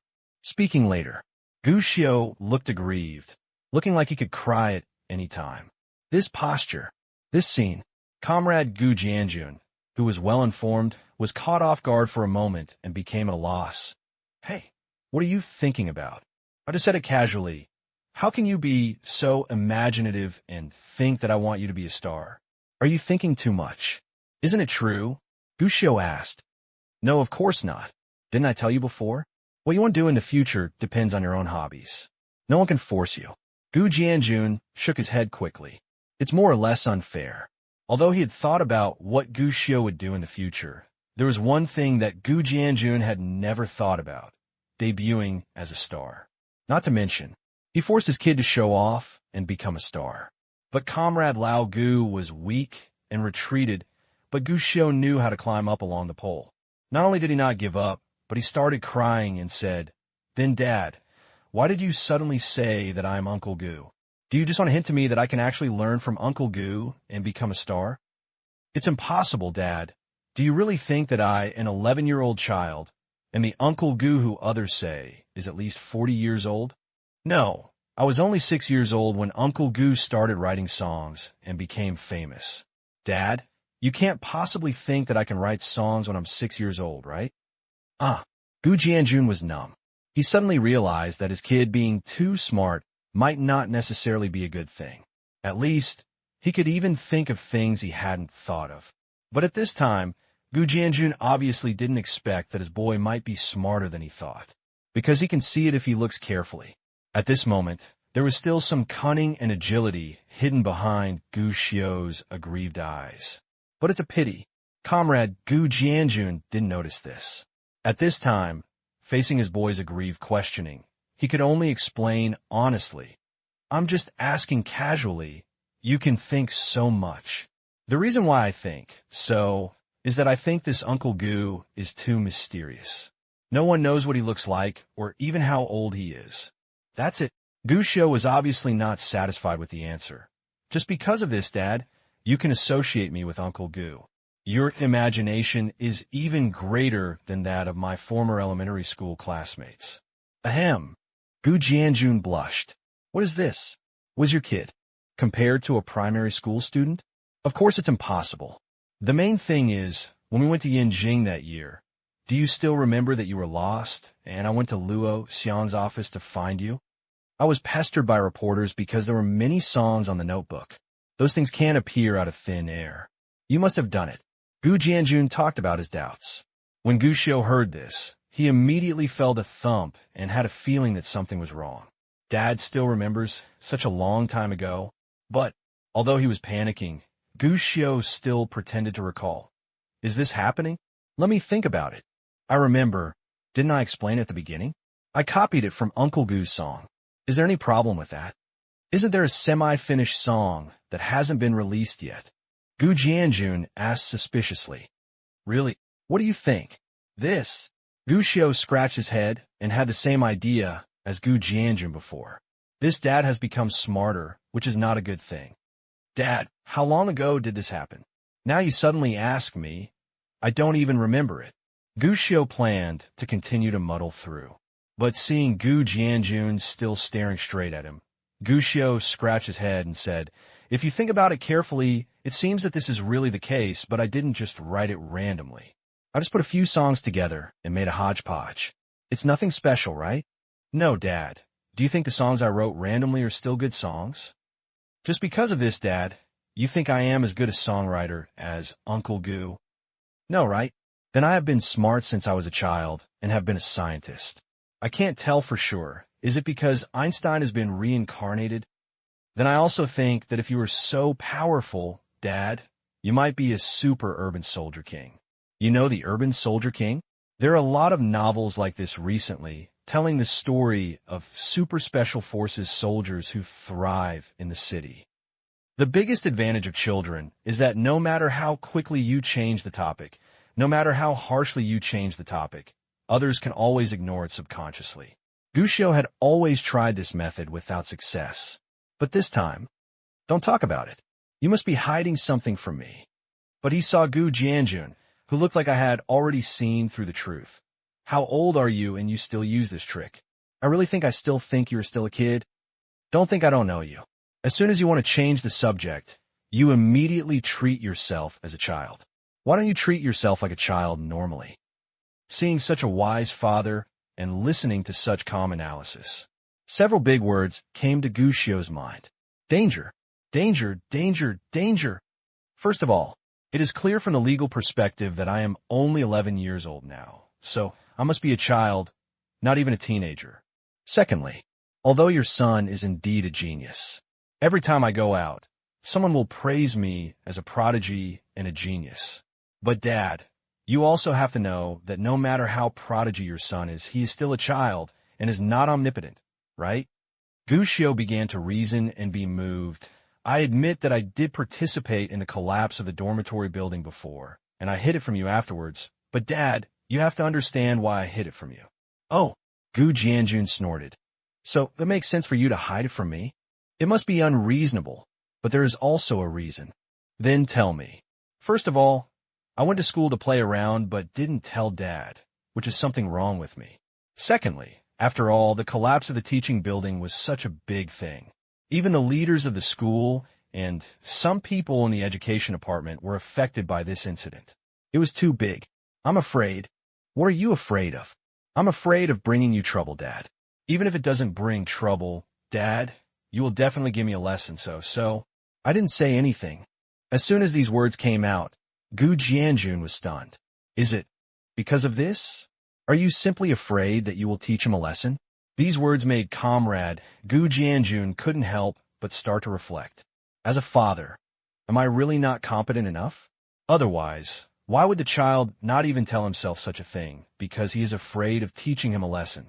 As an old father, in fact, sometimes while taking care of the children, I am also reflecting on my own mistakes. But now Gu Xiu's words are quite lethal to Comrade Lao Gu, and they are even enough to make Comrade Lao Gu fall into self-examination about his mistakes in educating his children. Seeing this scene, Gu Xiu hurriedly increased his intensity. So, Dad, I dare not say that I have kept nothing from you since I have grown up. After all, I also have privacy, not to mention that most of the things I can hide from you are actually trivial hours. I promise that if similar things happen in the future, I will tell you as soon as possible. I will never hide it. This. Gu Jianjun was overwhelmed by this, and finally nodded. Okay, remember, if this happens again in the future, remember to tell me and don't do it yourself. Okay, Dad, I listen to you. Gu Xiu nodded repeatedly. Gu Jianjun looked at the kid in front of him and felt that something was not right. But for a moment, he couldn't tell what was wrong. But before Gu Jianjun could recover, Gu Xiu had already spoken again. Dad, let's continue the previous topic. What you just meant. Do you want to get involved in the real estate field? Gu Jianjun was stunned when he heard Gu Xiu's words. Then I remembered that I was about to say it before, but was interrupted by reporters and media. Then I asked Gu Xiu strangely, I didn't say it just now. How did you know? However, when he saw Gu Xiu couldn't help but roll his eyes, Gu Jianjun understood that although he hadn't said it clearly before, his meaning was actually obvious. My son is a child prodigy after all, so he must have heard it. He nodded immediately and said, I do have this idea, but I haven't decided on it yet. I actually want to discuss it with you today and let you give me some advice. Of course it's okay, my advice. Gu Xiu nodded and smiled, secretly relieved. Finally got over it. If Comrade Lao Gu knew more and asked more questions, he might really be a little overwhelmed. Talk about it. Gu Xiu has been hiding the matter of starting a business from Comrade Lao Gu from the beginning until now. But the difference is, at first, I kept it secret because I was afraid that Comrade Lao Gu would doubt me and even ruin my affairs. Later, I gradually became afraid that Comrade Lao Gu would find out that I had done so many things secretly and come to settle the score with me. But now, as I develop better and faster, theoretically speaking, those previous worries no longer exist. He can definitely have a showdown with his father. He is the richest man. But in the end, Gu Xiu gave up the showdown for only one reason. I hope my father will become a dragon. In today's TV dramas, there are always some protagonists who are born into wealth, but their parents hide this from their children until their death, making the children feel that their family is in difficulty. In the end, after working hard step by step, he found a way out and found out that he was actually a rich second generation. To be honest, this kind of plot is not clever, but it is indeed Gu Xiu as an audience. It's quite fun to watch. I even occasionally fantasize about feeling like a rich second generation, going to places like Yinjing and Shanghai, and asking others to call me Young Master Gu. TSK, TSK. It feels like Gu Xiu still wants to experience it. In my previous life, I could only think about this kind of thought, but it looks like it will happen in this life. It also seems far away. But as the old saying goes, if you have a dream, chase it. So, instead of having a showdown with Dad and letting him instantly become a rich old man, it is better to let this rich old man work hard and become a rich second generation himself. Think about it. One day in the future, Comrade Gu Jianjun threatened him to go home and inherit the family property if he failed to do something well. As a result, he gave up inheriting the family property and turned around and got on his own private jet. This may be a bit vulgar, But Gu Xiu really liked it. Therefore, starting your own business to catch the limelight is fulfilling the obligations of a reborn customer. Although it is a must-do, it is still too low-end after all. Gu Xiu needs to be more high-end. Create yourself a rich first-generation father, and make yourself a carefree, rich second-generation person. When you become an adult, you only need to drive your own exclusive luxury car, take a few professional losers with you, and then live and drink, shouting from time to time that Gu Gong will pay for tonight's consumption. How wonderful! Compared with people calling him Master Gu when he goes out, Gu Xiu still hopes that everyone will call him Young Master Gu. Certainly, if he encounters someone who has the template of a protagonist and wants to slap the rich second generation in the face, Gu Xiu won't mind, and he will immediately turn Tiga into Sero and transform into Master Gu. This seems to be pretending to be a pig and eating a tiger in disguise. Of course, for all of this to come true, it needs to be based on a foundation. That is, my identity cannot be exposed, and my relationship with Yuanxiu Investment must not be exposed. Otherwise, what if the old man knew that his son was so angry and suddenly chose not to work hard? Wouldn't it be a dream for the rich second generation? Now, when he heard that his father was interested in real estate, Gu Xiu was not too surprised. The real estate field was so popular these days, and Gu Jianjun, who traveled all over the world, had obviously noticed this field for a long time. Comrade Lao Gu noticed this, and Gu Xiu was really not surprised. The only thing that made Gu Xiu feel strange was, "Dad, you should have noticed this before, right? Why did you not want to do it before? But now you are suddenly interested in it." This is what makes Gu Xiu strange the most. Gu Jianjun is definitely now well-traveled, and even Comrade Gu has consciously stocked up on real estate in recent years, obviously seeing the great prospects of this industry. But by accident, Gu Jianjun clearly noticed it before, but didn't choose to do it. Instead, he suddenly became interested now, which was more or less abrupt. I have indeed noticed the real estate sector for a long time, but I have never been interested in it before. One of the main reasons is that the real estate sector is too chaotic. Gu Jianjun did not hide anything when he arrived and directly talked about his thoughts. The real estate industry before was a barbaric growth. Whether it is a big city or a small county, the popularity of real estate has always attracted new people to join the industry. When there are more people, the water becomes muddy. That's why there are so many crappy projects, unfinished buildings, and even various real estate scams. At the same time, evil forces and the like have also sprung up in some places. I don't want to do this because I don't want to be these people. Gu Xiu nodded, but couldn't help but sigh in his heart. As expected, he and his father were father and son. They both thought the same thing. What he thought of, his father also thought of it. But, in that case, Dad, why did you suddenly change your mind? Gu Xiu asked curiously. Because of you. Because of me? Gu Xiu was stunned. Or because of the collapse of the teaching building this time. Gu Jianjun replied. This. Gu Xiu was surprised. But before he could ask, he saw that Gu Jianjun had already taken the lead in explaining. This time, there was a big fuss. Although similar reports often appeared in the past, most of them were in the area of people's livelihood. Although everyone was angry, in fact, many times there was nothing they could do.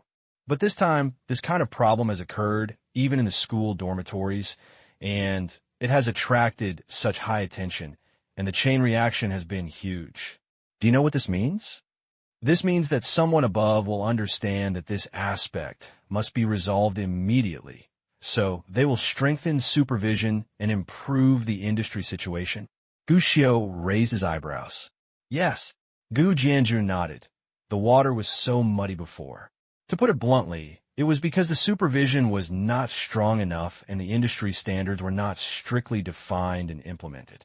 But this time, the impact is so great that many people have been sacked, which means that there will definitely be new big moves from above soon. At least the real estate industry will immediately usher in reform and cleanup. In this way, the environment will inevitably begin to change. The people who will stay inside are not only the fools and speculators, but also normal businessmen who really want to engage in this field. So, I think this is my opportunity. Understanding from this perspective, Gu Xiu couldn't help but look at his father in surprise. To be honest, Gu Xiu wanted to give him a thumbs up, because although he didn't know much about the real estate field in his previous life, he actually knew a little. Since the collapse of the school dormitory building, the real estate industry has quickly begun to undergo a major rectification, even a nationwide rectification. That rectification, more than half of real estate companies have closed down, standards have begun to improve, and audit requirements in all aspects have begun to become more and more formalized. Although it is still difficult to completely change the status quo, and various scams and unfinished buildings are still common, at least compared to the previous random thoughts, it is indeed a lot better. At least the previous melee between warlords has turned into a confrontation between regular armies, which is actually good overall. If you say so, Dad's opinion is not bad. But changes will definitely change, and they will become more formal. But the water in this field is also very deep. Whether it is official relationships or bank relationships, or even relationships with some subordinate construction teams, or even some raw material suppliers, it is not simple. Not to mention some risks that may arise during a project, and even the problem of nail-biting households before the project has started. These are all extremely troublesome things. Although making money in this industry seems more profitable, the risks are actually very high, and there are more things to consider. Dad, you have to think clearly. Gu Xiu reminded. Real estate cannot be started by having money. The water here is very deep and complicated. Gu Xiu hoped that his father did not make the decision in a fit of enthusiasm. But the good thing is, although Gu Jianjun sometimes acts impulsively, more often than not, he is actually a relatively cautious person. At least, on this issue, Gu Jianjun really has his own considerations. I understand that the water here is very deep, and I also know that this thing is more complicated than the restaurants and supermarkets I'm doing now, but I'm also confident. First of all, the various relationships you mentioned. In this aspect, I am actually a little confident. Over the years my father and I have opened restaurants. The biggest gain is not just making money and winning reputation. Actually, my biggest gain is the various relationships. I basically know a lot of people from all 3 religions and 9 schools, including the emperor and the country. In your opinion, these relationships are just casual acquaintances. But these relationships, if used well, can also be a help. As soon as these words came out, Gu Xiu suddenly understood why his father could calmly analyze that he could engage in real estate. Think about it carefully. Indeed, what Gu Jianjun is best at is making friends. Just from the fact that he never makes friends, you can see how good Gu Jianjun is at communication. He is really not joking now when he says that these relationships are in place. I dare not say it anywhere else. At least as far as Gu Jianjun's various connections and relationships in Jiangsheng and even Yin province are concerned. Maybe it's really fierce. Seeing his son's thoughtful look, Gu Jianjun smiled slightly and became more confident. Didn't you say before you asked me to do anything, I should analyze my own strengths first? I already have the answer now. Oh, Dad, have you thought it through? Gu Xiu became interested and looked at his father with a little more appreciation in his eyes. He could clearly feel it. After so many years of development, my father has indeed grown a lot, regardless of the ability to deal with problems, or the perspective and angle of thinking about the problem. There has been a qualitative improvement. Is this considered witnessing the rise of a generation of big shots? Gu Xiu smacked his mouth. There was some surprise in his eyes. Gu Jianjun obviously noticed the praise in his son's eyes. Although it felt a bit weird, he had to admit it. Such a look made him feel very useful. Still the same sentence. There is no father who doesn't want his children to admire and praise him. Gu Xiu was too evil before. Even if Gu Jianjun encounters any problems on the road to starting a business, he needs Gu Xiu to help guide him. In fact, Gu Jianjun himself knows this very well. From the time he first opened a store, his son actually gave him crucial help and tips. And now, you could be considered a disciple? I can come up with something new without my son's advice. Actually, I didn't think of it myself, and you reminded me before. Gu Jianjun thought for a moment and told Gu Xiu. The first is of course the connections I just mentioned. In this regard, Gourmet Mike has made a great contribution, and I have a larger network. After all, Dragon Country itself is a relationship society. Networks may seem useless, but when needed, this thing is actually very useful.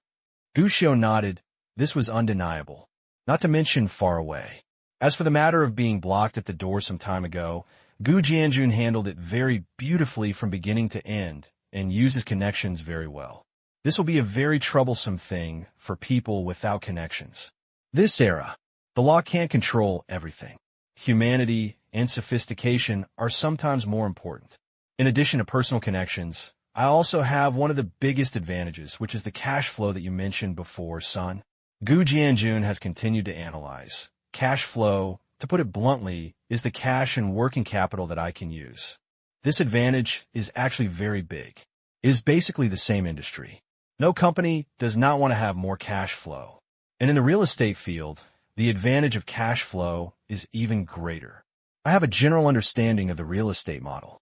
Many real estate companies actually play the same trick. After successful bidding, you get the land and go to the bank to get money, then design, preliminary development, and then the house is launched. After the launch, the funds can be withdrawn immediately, and then the money is used for new bidding to continue to develop new properties. This model makes money very fast, even faster than imagined. But at the same time, the risk is also very high. Once there is a problem in the capital chain, or once the bank cuts off the loan, catastrophic problems will immediately occur. My advantage is that I can withdraw a large amount of cash at any time, because whether it is a restaurant or a supermarket, the daily revenue is very considerable, especially in supermarkets. If you do any activity, you can easily break through several million in revenue. Although the revenue is just water, you still have to repay various payments. But all payments have a repayment period. As long as they're used well, they can actually play a very big role. Even if you cooperate with a bank, the bank will be more willing to grant various loans. With such a big advantage, even if you start to engage in the real estate field, you will definitely have a bright future. After listening to this explanation, Gushio couldn't help but nodded, and had to admit that his father was indeed becoming more and more thoughtful now, and would never be too rash in anything he did. Even if you want to get into real estate, it is not a decision made in a moment of enthusiasm, but a decision made after careful consideration and even after one's own thinking. At this point, Gushio felt that becoming the second generation rich was not as difficult as he imagined. Looking at his son's expression, Gu Jianjun asked expectantly, "How about it, son? Do you think my idea is reliable? Or does real estate have a head start?" "It's still very reliable, but..." Gushio thought for a while and asked, "Dad, you're planning to do real estate because this industry will be more formalized?" To be honest, this span, I always feel it's a bit too big. This is Gushio's true feeling. He knew that Comrade Lao Gu would not be satisfied with the hotel supermarket, but would make something new. Engaging in agriculture, manufacturing, milk tea, and coffee, or expanding into the catering industry. These are all things Gushio had actually thought about from the beginning. But he didn't expect that his father would be interested in real estate. Even what Gu Jianjun analyzed, it seems that real estate is indeed a unique advantage. Lao Gu was even able to combine his own catering, supermarkets, and real estate in the future to create models such as the famous Muda Plaza in later generations. But, to be honest, Comrade Lao Gu's advantages are not only promising in real estate, but also in other fields. Gushio didn't understand Lao Gu's original intention of doing this, and faced this problem.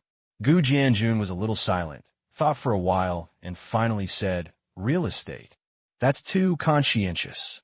Huh? Gushio was confused and didn't understand what Gu Jianjun meant. But Gu Jianjun said again, "I know that this industry is mixed, good and bad, and the water in it is very deep. I understand better why those people have to do those shoddy projects without conscience. Because the profits are so abundant that people can't help but take risks, and people can't help but want to cut corners to expand profits. I don't deny that those people can make a lot of money, but I always feel that no matter what you do, you must be worthy of your own conscience. Only with real materials can you do it in the long run. especially what happened when the dormitory building collapsed last time. I found that this kind of thing happened where I live. How many similar things are there across the country? So I thought, do something myself. Not to mention changing the status quo of the industry. At least it must be able to help my future competitors improve their standards. Of course, your dad doesn't have such lofty ambitions. The main reason is actually one: to make money. After all, in this industry, the speed of making money is indeed faster than I thought. No one will think that they have a lot of money. I also hope to work hard and make more money. Gu Jianjun's tone was very calm, and his words were down to earth enough. Make money. For a simple and pure purpose, he valued real estate because of its popularity and terrifying earning power, which made Gu Jianjun full of interest in this industry. But Gu Xiao understood. I'm afraid for Dad. The most important thing is the former. After all, with Comrade Lao Gu's current advantage, making money is not as difficult as most ordinary people imagine. Not saying it is as simple as eating and drinking, but at least it won't be too difficult. Even though it seems that making money in the real estate field is more crude and straightforward. In fact, if you want to make more money, you can also make money in other industries. So, the reason is still related to the former mentioned by Gu Jianjun. Change. Change the status quo of some industries, or change his future competitors. These words, maybe ordinary people couldn't understand it, but for Gu Xiao or Gu Jianjun's current opponents, they actually knew what Gu Jianjun meant. Don't say anything else. Let's talk about the influence of Gourmet Mike's restaurants in the province, especially in Jiangxing. The catering in Jiangxing in the past was actually just like that. Like all over the country, there are good ones, bad ones, sky-high price menus, technology, and hard work, and even used ingredients that are cooked and served to diners' tables. As for service? Nonsense. But what now? I dare not say that there is no such thing, but at least more than 80% of the catering practitioners in Jiangxing basically pay attention to high quality and low price, and pay attention to a food that makes the diners feel comfortable and safe. Even in terms of service, they have begun to follow the example of Gourmet Mike, and have begun to pay more attention to the dining experience of diners. At least, for most diners who have visited Jiangxing, the overall dining environment in Jiangxing is different. There is actually only one reason for this. Roll. Because the momentum of Gourmet Mike is too strong, and the opponents of Gourmet Mike now have only two results. Either close up shop or improve yourself. No one wants their restaurant to close down, so they can only start to learn the methods of gourmet restaurants to improve quality, service, and overall quality. This is a process, and now after so many years, Jiangxing has indeed become a well-known food city throughout the province. This is changing the general environment and changing our peers. This is not a fantasy, but there are real cases. Under the survival of the fittest, industry involution will naturally form, and under such involution, the benefits will naturally outweigh the disadvantages for the environment of the entire industry. Now, Gu Jianjun looked at real estate. At the same time, I also saved a few points. The idea of changing the current real estate pattern, no matter whether this idea is simple or not, will definitely fail. But Gu Jianjun still hopes to give a try. This is the lofty vision of an ordinary person, and he seemed to be afraid that his children would laugh at him. So Gu Jianjun emphasized again that he only wanted to make money. But Gu Xiao could see clearly his father's little thoughts at a glance. So, facing his father's anxious gaze, Gu Xiao just smiled. Dad, now that you have an idea, feel free to try it boldly. I don't know if your idea can come true, let alone what the final result of your choice today will be. But one thing is for sure. You will definitely not fail. You're young, you're not too young, and you're not too talkative. The risks here are very high. I'm not even sure if I could do real estate. Gu Jianjun laughed dumbly. But even though he said that, you could tell it by looking at the brilliance in his eyes. The son can agree with his own ideas. Comrade Lao Gu is very happy. But what Gu Jianjun didn't know at this moment was that Gu Xiao had already added silently in his mind. No, you will definitely succeed. Because no matter what, I will take action. With the support of his son, Comrade Gu Jianjun's moral integrity on the road to entrepreneurship has become somewhat stronger. But the Gu family now is different from before. Father and son can't just clap their hands and have a big show. So Gu Jianjun didn't start directly. But I found another opportunity. He started talking to Gu's mother about his thoughts. In fact, for Gu Jianjun, he is more worried about his wife's disapproval than his son. It's not that the son's attitude doesn't matter. But Gu Jianjun is actually confident that he can convince his son. Moreover, if you think about it carefully, it seems that his son rarely opposes his ideas. But his wife, Gu Jianjun, is a little worried. After all, Gu's mother is very satisfied with her current life. Gu Jianjun is afraid that she will not want to take risks, so he has made a lot of preparations for this, including a more comprehensive understanding of the structure of real estate and a more detailed understanding of how others deal with crises. After making enough preparations, that night, when Gu Jianjun came back from the holiday for Gu's parent company, Gu Jianjun prepared a large table of dishes early and told Gu Xiu very seriously, "Your mother and I will talk about my real estate business later. You should act accordingly." In this regard, Gu Xiu blinked. "Don't worry, Dad. I don't have anything else for your son. He has the best eyesight." He got this answer. Comrade Gu Jianjun expressed his relief and immediately patted his son on the shoulder. "I completely agree with what you said. Let's see how you perform next. If you perform well, Dad will buy you a new toy. What are you two plotting?" At this moment, Gu's mother came out wearing an apron. Seeing the two of them acting like this, she immediately became suspicious. Gu Jianjun was startled and waved his hands hurriedly. "Ahem, no. It's nothing." Gu's mother, Gu Xiu, Comrade Gu Jianjun, is outside now and is considered a well-known entrepreneur in the province, a big boss worth tens of millions, but in front of his wife. Sometimes IQ always encounters Waterloo again. Anyone who is not blind can see this look like something is wrong with me, and I am plotting something. Gu Jianjun also found that his explanation was too lame and immediately looked at Gu Xiu with expectations. Not letting him down, Gu Xiu immediately blinked and said, "Actually, it's not a big deal.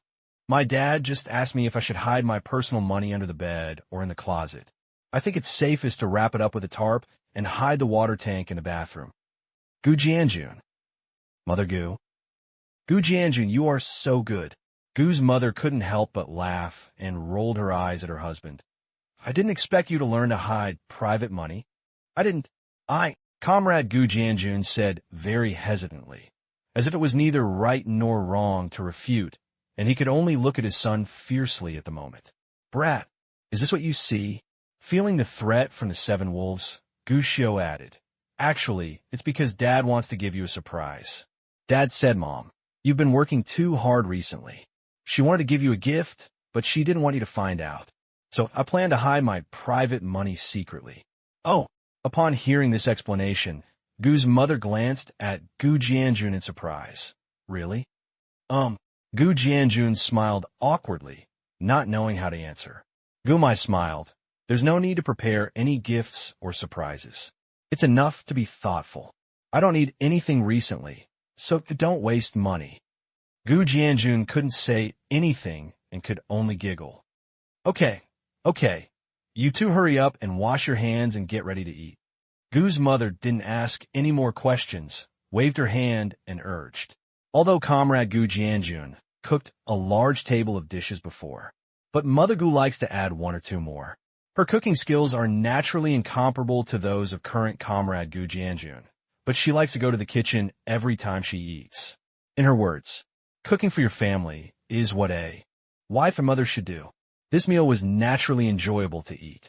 Finally, after 3 rounds of wine and 5 dishes, Comrade Lao Gu put down his chopsticks and, after a little hesitation, said, "Honey, I have something I want to discuss with you." "What's the matter?"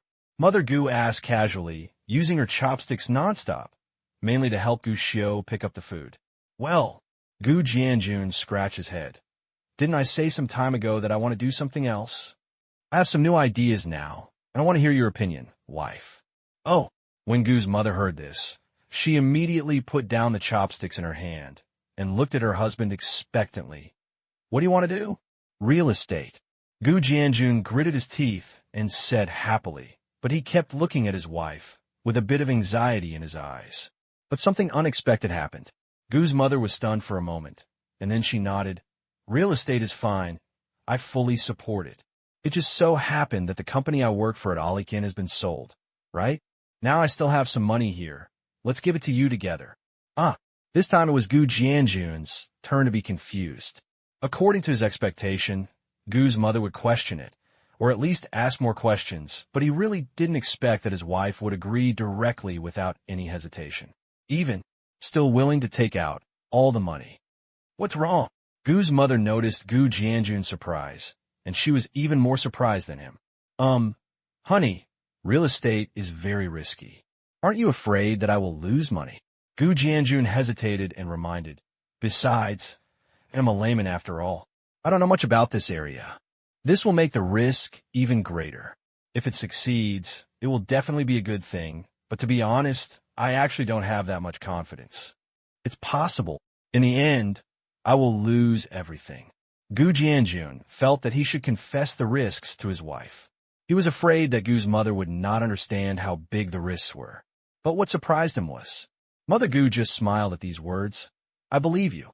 Boom. There is nothing more exciting than the trust of the person you like, at least for the moment. Facing the unconditional trust and support of the woman he loved most in his life, Gu Jianjun felt his blood boiling all over. As a family. In fact, many times what is needed is not advice. More often, what is needed is just encouragement and support. And trust. Don't worry, wife. Although the risk is very high, I have done a lot of research and preparations.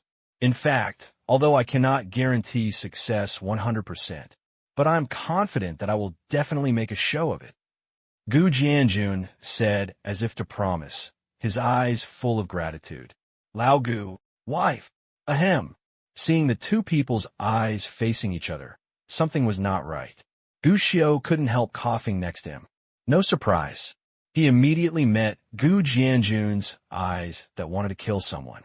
Gu Xiao felt a little numb, but he still had the courage to speak. Dad, although Mom and I believe in you, you also have to have a plan. Company registration, bidding, material supply, construction team, designer team, and various acceptances, etc., are very complicated. What are you going to do? It is one thing to support Dad, but it is another thing to be able to tell the truth.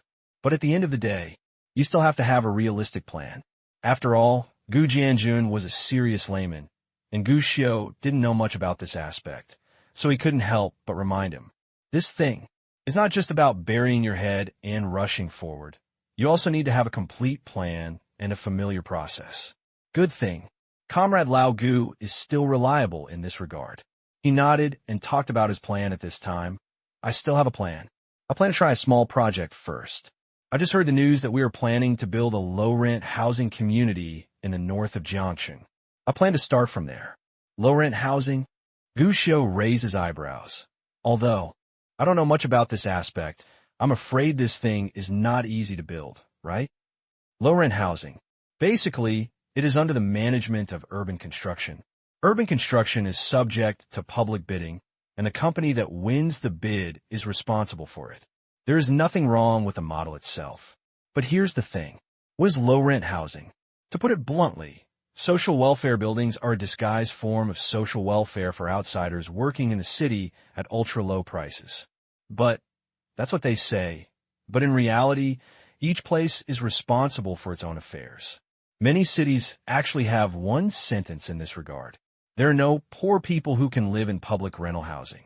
This may be a bit one-sided, but at least in this era, this sentence is absolutely feasible because the price of public rental housing is low and the housing is limited and there are many applicants, so here doorways appear.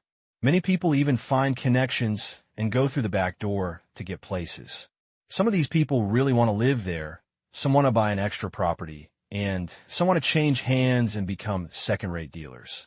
There are even more of the latter. The regulations definitely don't allow it. But rules are dead, people are alive, and there are many, many methods in this. So the result is that most of the people who can actually get a house these days are basically connected and have the backing, and those who actually live in it are lucky. And no matter what the condition of the house and the people who live in it, one thing is for sure. This house is for rent, not my own. Naturally, few people actually care about the quality of the house. After all, this house is for rent, and you can change it after you live in it, even if there's a quality problem.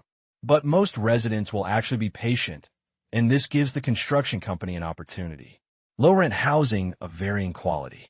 It's not uncommon nationwide. Even in some places, there is a public rental housing complex, and each building is allocated to a different company. In the end, some of the buildings are of good quality, but problems arise every now and then. This thing is delicious. Can Comrade Lao Gu grab it? Normally, such an opportunity is definitely not available. But after the dormitory building collapsed and caused too much reaction, the opportunity appeared. In response to Gu Xiu's doubts, Gu Jianjun smiled and said confidently, "Now that the city construction has released the news, this public rental housing project has very strict quality requirements. Naturally, there will be less oil and water. In comparison, this kind of official cooperation project is better than doing other projects. So normally it should be considered a popular project, but no one is willing to take it this time." After hearing this, Gu Xiu understood. Really, normally, for a project like public rental housing, every household would have to squeeze their heads out. After all, quality requirements are not high. There is no problem of owners looking for trouble. But this time is different because the collapse of the middle school dormitory building happened locally, and all departments are now attaching great importance to this issue. Naturally, it will definitely be much higher than before. It may even become the most demanding project in Jiangxing. In this case, the enthusiasm of various development contractors will inevitably drop immediately. This gave Gu Jianjun a chance. But everything has advantages and disadvantages. Although the chances of winning the project will be greater, it will be more difficult to do well. As for making a profit, I'm afraid it won't be easy either. Gu's mother reminded at this time. The world is full of hustle and bustle, all for profit. Nowadays, the real estate industry is active, and no one is stupid. In the past, people flocked to it because the public rental housing project was simple, and they made more money with less work. But now everyone is running away. That only shows that this job is probably very thankless. I heard it's hard to get money. Gu Jianju nodded. Although he had ideas, he was not overconfident. He said at this time, also, although public rental housing is no longer popular, if you want to win the project or even after the subsequent projects are launched, you need to manage the relationship. In other words, the cost has not changed or is even higher, and the profit is also lower. At this point, Gu Jianjun paused briefly and spoke again. But for the first project, I don't plan to make much money. It's mainly about learning and experience. Furthermore, according to the previous practice in other places, this community requires multiple competitions. I want to win one or two of the buildings. It's equivalent to getting familiar with it first. This is Gu Jianjun's true thought. He is a very pragmatic person and never overestimates himself. Gu Jianjun has never thought about eating a big fat man in one bite. In the words of Comrade Lao Gu, taking one step at a time is the most practical thing.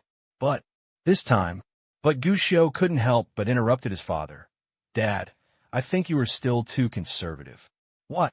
Gu Jianjun was surprised. Gu Xiu suggested, now that you have the opportunity, I support you to directly win the entire project this time instead of building one or two buildings.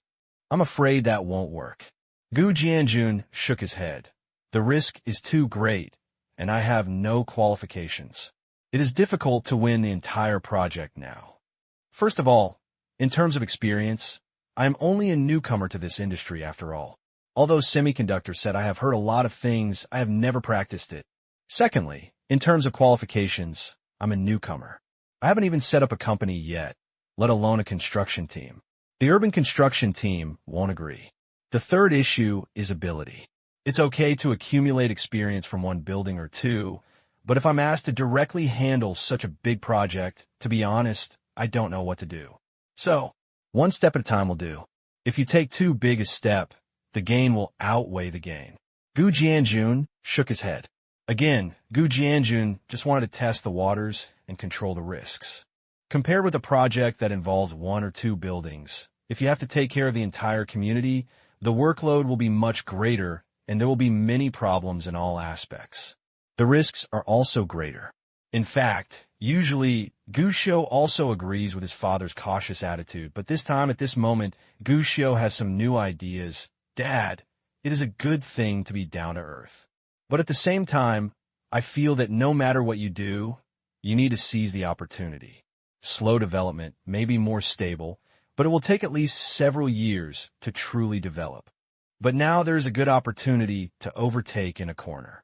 Didn't you tell me before that no matter what you do, you must be cautious, but at the same time you also need to have enough courage and courage sometimes? The opportunity is here. Seize it.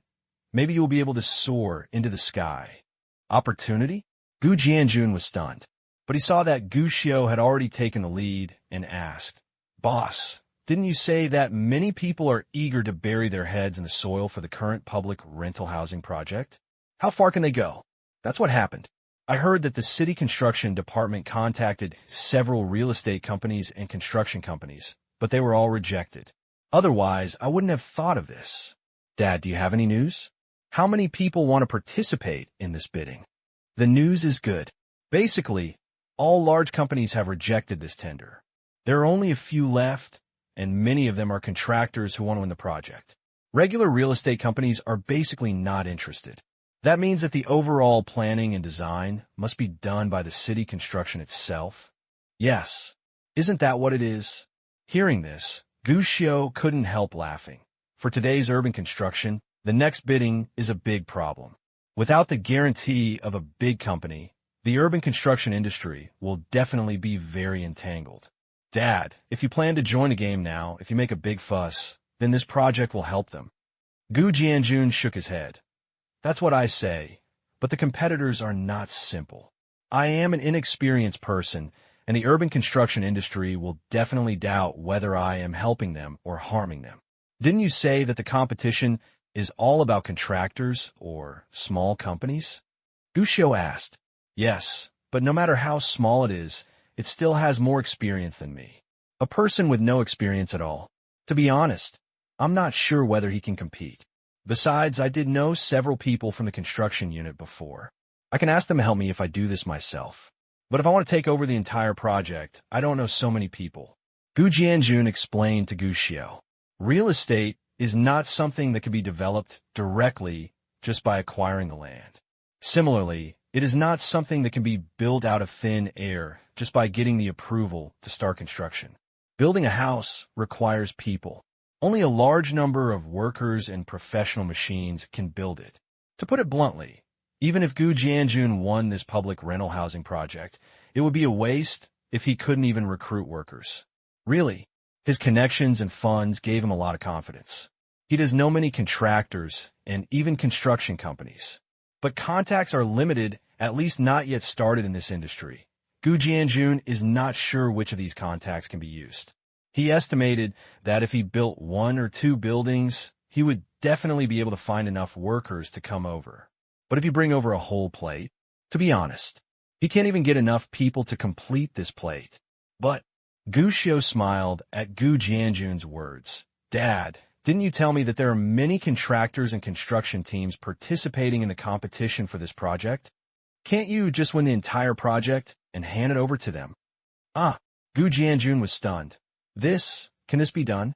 What is this? Seize projects that should belong to others and then distribute them to them. It's okay if people don't hold grudges against you. How can they still do a good job? What's more, if they take the project directly from urban construction, they can save the middleman and make a profit on the price difference. If they get a hand in the middle, isn't that just a meddling? For these construction companies, this is reducing their profits. Can they agree? Dad, have you forgotten that you analyzed your advantages just now? Gushio blinked. What do you mean? You are rich. Gushio smiled. No matter what you do these days, the rich are the bosses, and only those with money can do whatever they want. The profits they can get from the projects that are dispersed are indeed more, but the initial investment is also more, and it is hard to say when they will get the money later. In real estate, it is always the most difficult to get project funds. Otherwise, it will not be so difficult for migrant workers to pay wages. And you spread it out like this. To be honest, Dad, how confident are you that you can get the money successfully after building the building? Gu Jianjun hesitated. Really, even if you open a supermarket, there is still a billing period after the manufacturer delivers the goods. What's more, they're engaged in engineering. It is no secret in the entire industry that it is difficult to settle the final payment of a project. Even, it is not uncommon for many people to end up in a lot of news because project funds were not received in time, and even their families were ruined and they were heavily in debt. The risks here are not small.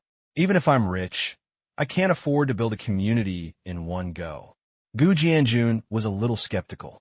But your initial startup capital is definitely more than others, isn't it? This is your advantage, Dad. You have more money than others.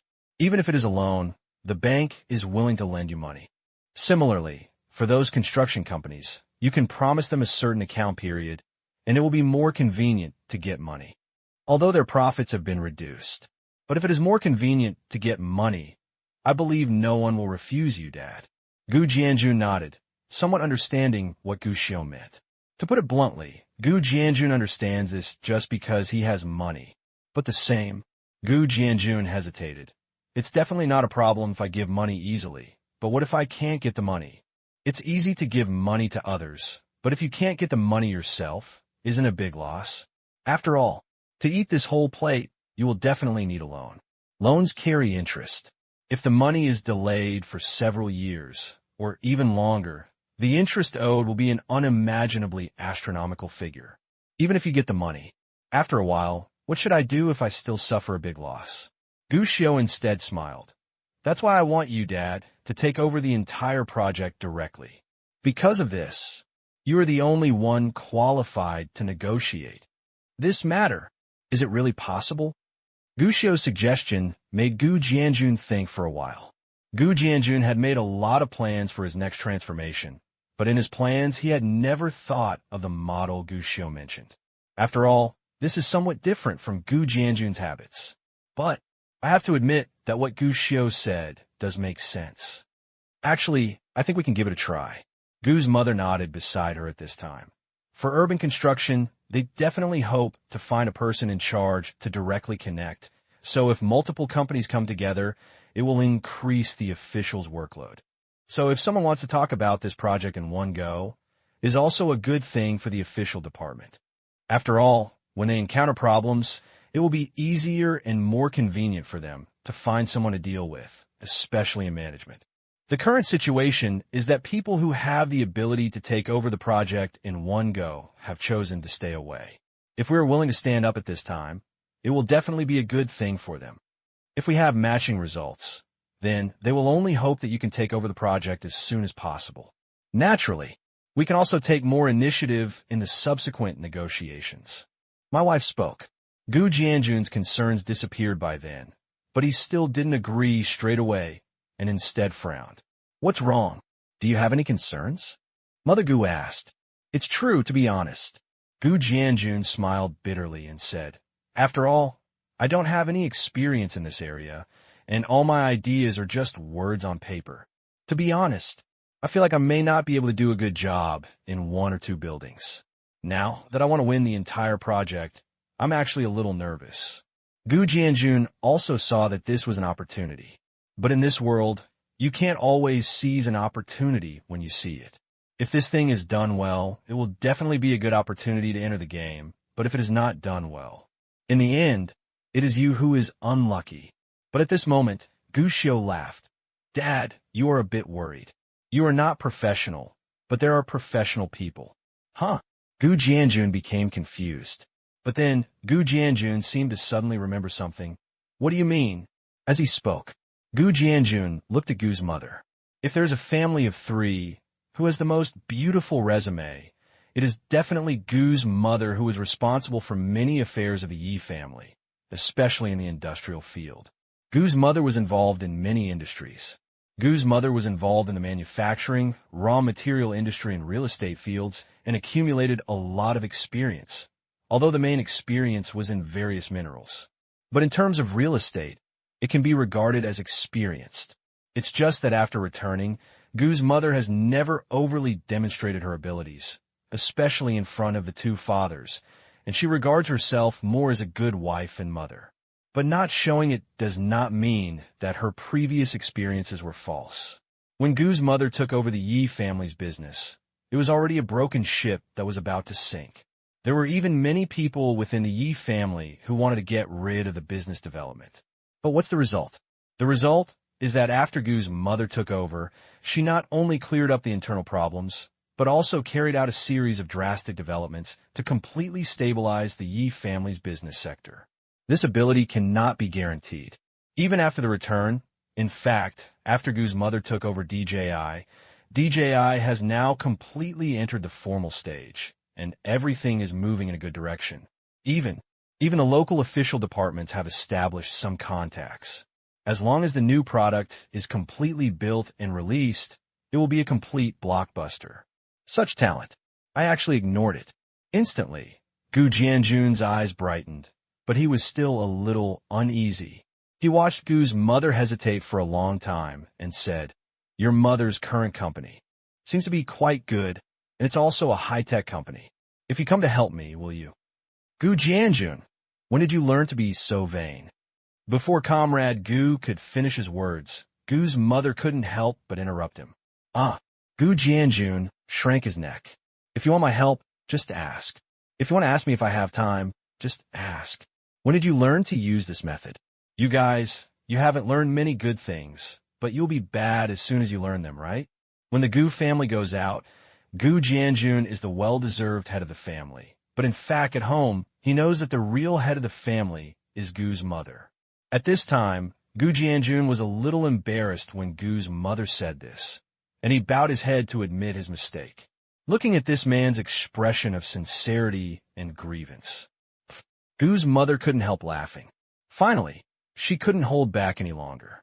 She giggled and waved her hand. Okay, just teasing you. I'm actually okay. It's okay if you want my help. Anyway, everything is stable in DJI. At least there aren't many things I can get involved in a short period of time. So if you want to get into the real estate industry, I will definitely help you. If you don't know how to develop in the early stage, I can also lead you to familiarize yourself with the process. As soon as these words came out, Gu Jianjun's eyes suddenly brightened. Thank you, wife. If you were here, I think real estate is really going to take off. Stop. I'm not that good. Gu's mother shook her head.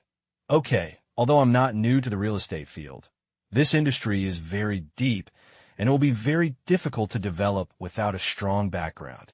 So, I can't guarantee that I can turn around the situation with my help. All I can do is help you in the early stages of starting a business. Of course, Gu Jianjun nodded repeatedly. Everything is difficult in the beginning. Honey, don't worry, I don't have experience now. After I gain experience, I will definitely not rely on you for everything. I will study hard. He is really a serious, well-behaved, and good baby. Seeing him like this, Gu's mother couldn't help but feel happy. You guys, you are so old, you are not ashamed of yourself. What a shame. Being able to learn from your wife is a good thing. Others will not envy you. Besides, are there any outsiders here? Gu Jianjun curled his lips, but still looked at Gu Xiao. Gu Xiao.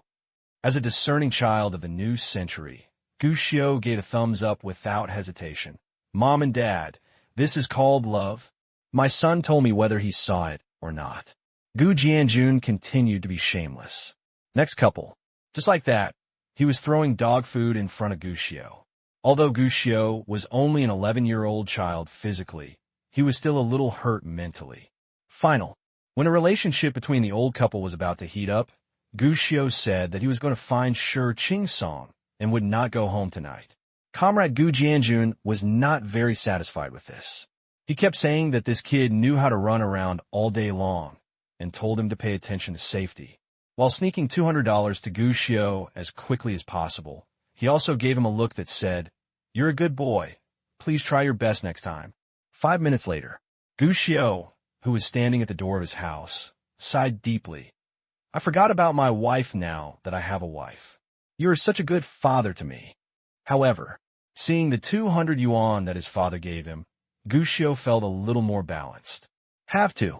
It can be regarded as an upright night without returning home. Reach out and take a taxi. All the way to Shi Qingsong's house. At the canteen at the door, Gu Xiu didn't forget to carry a large bag of snacks. Brother Xiu. Shi Qingsong burst into tears when he saw Gu Xiu, especially when he saw that his brother Xiu didn't forget to bring him midnight snacks. He felt extremely grateful. Gu Xiu went home to enjoy his summer vacation. Shi Qingsong always felt that going home was a wrong decision. It didn't take long for me to come back. At home, I became the kind of person my grandma doesn't care about and my uncle doesn't love me. From time to time, my parents even used me as a punching bag because I was growing thicker and thicker. In desperation, Shi Qingsong chose to return to his hometown in Jiangshan. Result: Shi Chunlai did not intend for his boy to become a dashing, rich second generation, but instead enrolled him in many interest classes at a small genius training institution. When I came back to China, my classmates were all envious of me because I didn't have to attend training classes or summer camps during the summer vacation. If they knew that I would be even worse off than them when I returned home, I think they would laugh to death. Brother Xiu, we don't even know. My parents heard about elite education from somewhere and asked me to participate in various training classes every day. I feel like I will become a master of arts, martial arts, music, chess, calligraphy, and painting in one summer vacation. It's hard. It's too hard. Don't be miserable. How hard can it be to just take a supplementary interest class? Gu Xiu curled his lips and expressed disdain for this. However, when he saw the curriculum hanging on the wall of Shi Qingsong's house, Gu Xiu could only grin and patted his little follower on the shoulder. Heaven will give you a great responsibility. You must first work hard and work hard, boy. You in the future will definitely thank you for your hard work today. Shi Qingsong, I remember that the little genius was also created by you, Brother Xiu, right? Ahem. Gu Xiu coughed dryly. Is that important? Isn't it important? Shi Qingsong felt resentful. Of course it's not important. Gu Xiu shook his head quickly. It's just that I'm a little bit out of breath. Seeing what his little follower wanted to say, he immediately threw the snack to him, turned around and walked out the door, shouting, "Don't waste time. Come with me to the secret base. Stay up all night tonight. You have worked so hard. Brother Xiu will not treat you badly. Let you experience the latest new game of Spoliers game." New game. Sure enough, after hearing this, Shi Qingsong instantly became interested. What type? What kind of game is it? And what does it do? Gu Xiu smiled. Be a warrior. Go and save a girl named Celia. The next few days, Gu Xiu started his normal life of lying down, eating and sleeping every day, and walking around and eating when he had nothing to do. Occasionally, keeping in touch with some old classmates is also part of Gu Xiu's spare time. Of course, most of the old classmates who are in contact with each other are girls. Don't get me wrong, Gu Xiu mainly wants to witness the growth of the girl. And when Gu Xiu started to enjoy his own style, Gu Jianjun, on the other hand, has already begun to take drastic action. Comrade Lao Gu has always been an activist. Procrastination seems to have nothing to do with this middle-aged man. Therefore, after deciding to enter the real estate field, he immediately took action and quickly completed a series of processes, such as registering a company, recruiting staff, obtaining qualifications, etc. And Gu's mother is indeed not covered. During the founding stage of the company, he gave a lot of advice and taught Gu Jianjun a lot of things that many people here didn't know. And, while the company was still going through the process, Gu's mother went directly to urban construction and took the lead in expressing her intentions. But obviously, this seems to be too hasty. After all, it is obviously impossible to make any substantial progress before the company is even launched. The results are clear. Cheng Jian didn't even pay much attention to it. As for the proposal of wanting to eat the entire project in one go, Cheng Jian regarded it as a joke. This was considered a defeat in the first battle. But Gu's mother acted like nothing was wrong and became more and more confident. In her words, she didn't plan to finalize the deal on the first contact. The main thing was to become a familiar face. After being rejected by urban construction, Gu's mother changed her direction and began to meet with various competitors in the public rental housing complex. This time, the effect appeared. In just a few days, she successfully persuaded several companies to give up their bids. This is actually part of the plan. After all, it is easy to invest money, but difficult to get money in this industry. Nowadays, large companies are unwilling to wade into troubled waters, and most of the rest are small-scale startups. With Mother Goo's promise, many people are obviously interested. After all the company's approval processes were completed, Goo's mother went to urban construction for the second time, and this time the other party's attitude changed. This is obviously the impact of the first meeting. Although they rejected Goo's mother's proposal without hesitation at the time, they actually understood it after internal discussions. Rather than taking the lead and being responsible for multiple projects yourself, it is better to package them up directly and hand them over to one company to handle them, saving worry and effort. So this time we meet. The two parties were very harmonious, especially when they found out that Goo's mother had managed several competitors. They were even more interested in handing over the project to Goo's mother. But, in the end, after the second meeting, the two sides still did not finalize the deal. Mainly lies in the issues of funds and account period. Goo's mother was very tough in her demands in this regard, and she was so loud that she almost made the person in charge of urban construction lift the table. In the end, she restrained her anger and managed to avoid falling out. Normally, when this step is reached, what should be done is to repair the relationship by giving away some specialties from one's hometown, then bow one's head and admit the mistake, and the two parties can renegotiate. At least, even Gu Jianjun thinks so. But unexpectedly, Gu's mother did not do this at all. Instead, she calmed down, found a designer she had contacted before, and got a perfect low-rent housing design plan.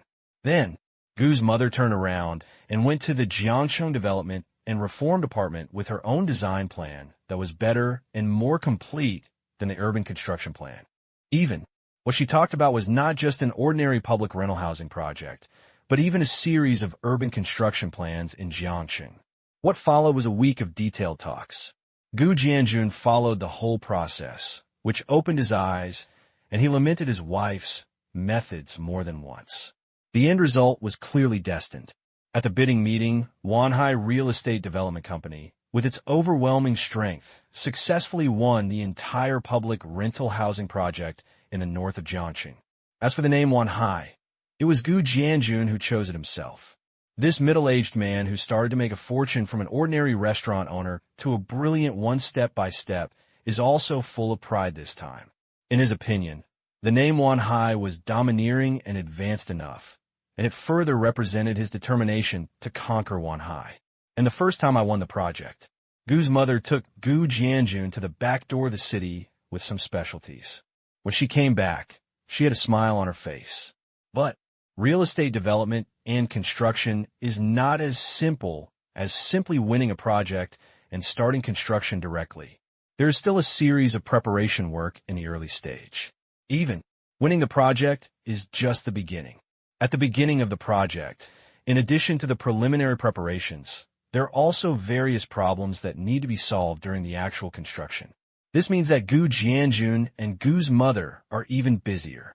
They are busy every day, even if the whole family is in Jiangsheng. Most of the time, they have already gone out when Gu Xiu gets up, and they can only go home when Gu Xiu falls asleep. This would have been a good thing, because it means you have more time to do your own things. But, for now, all Gu Xiu's projects are in orderly action, and he can't get involved in anything. This is getting a bit boring, especially the loyal little follower Shi Qingsong, who is still in an involution environment, is filled with various cram schools every day. This made Gu Xiu sometimes even think that he was the laziest. I feel a little guilty even when I lie down. So, after learning from the pain, Gu Xiu made a difficult decision. Keep yourself busy. For a boss with tens of billions of assets in Yuanxiu investment, especially after he has carefully built an organizational framework, it is getting easier and easier for Gu Xiu to take some time off. After all, even without him, each company is still functioning normally. But the same thing. If Gu Xiu wanted to get busy, it was actually just as easy. This guy is so mean.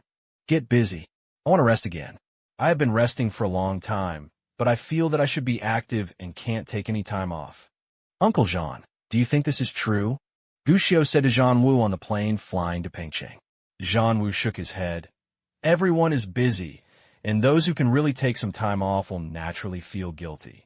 This can actually be explained by the herd effect. Professional, Gu Xiu couldn't help but give a thumbs up. After all, he has led a team. Zhang Wu has always had a low sense of presence, but in fact, as a master of the classic Super Soldier King template, Zhang Wu's strength is not only reflected in his fists, kicks, and marksmanship. He is excellent in many ways. Uncle Jean, have you ever thought about what you want to do? Gu Xiu asked in a long conversation. This is not the first time he has asked this question, but it was the same as many times before. There is nothing in particular that I want to do.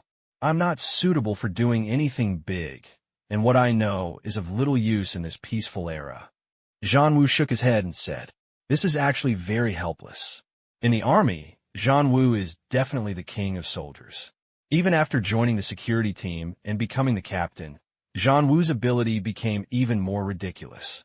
He is familiar with various means of protecting people, is good at using various weapons, and formulating various types of tactics.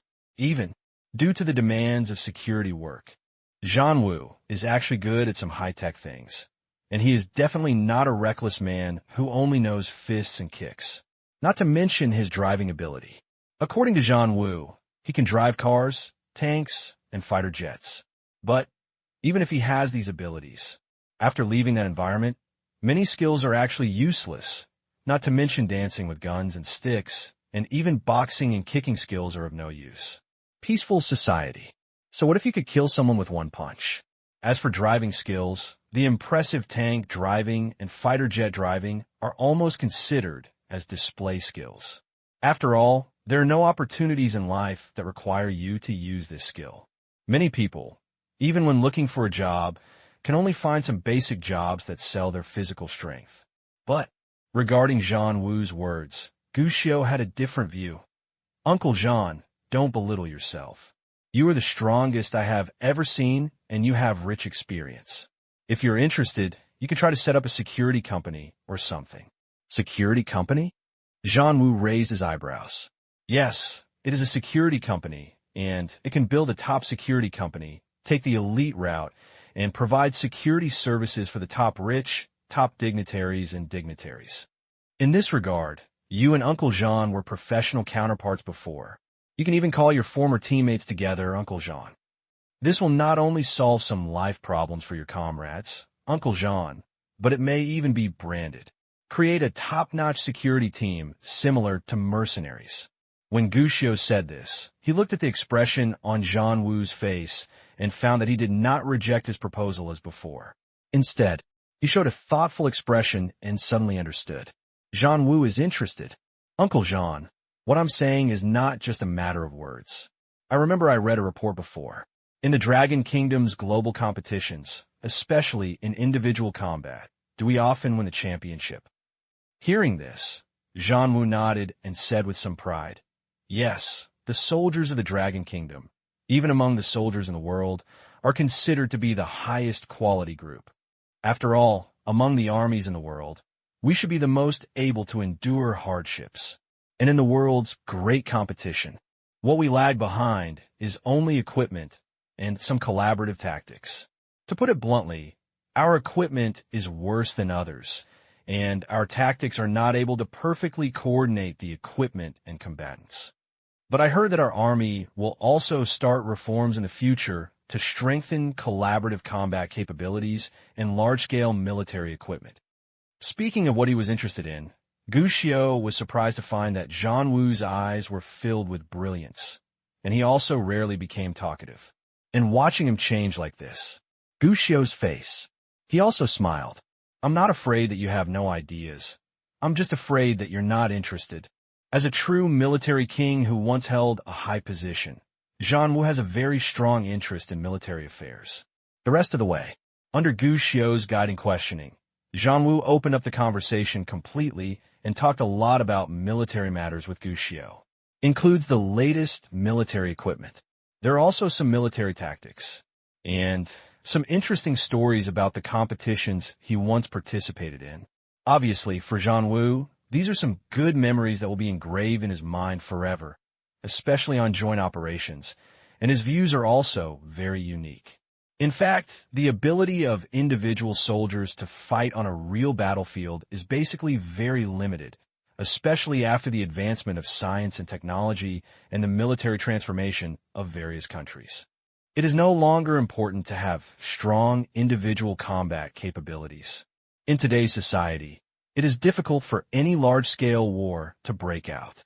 Even if a war breaks out, most of them will be small-scale battles.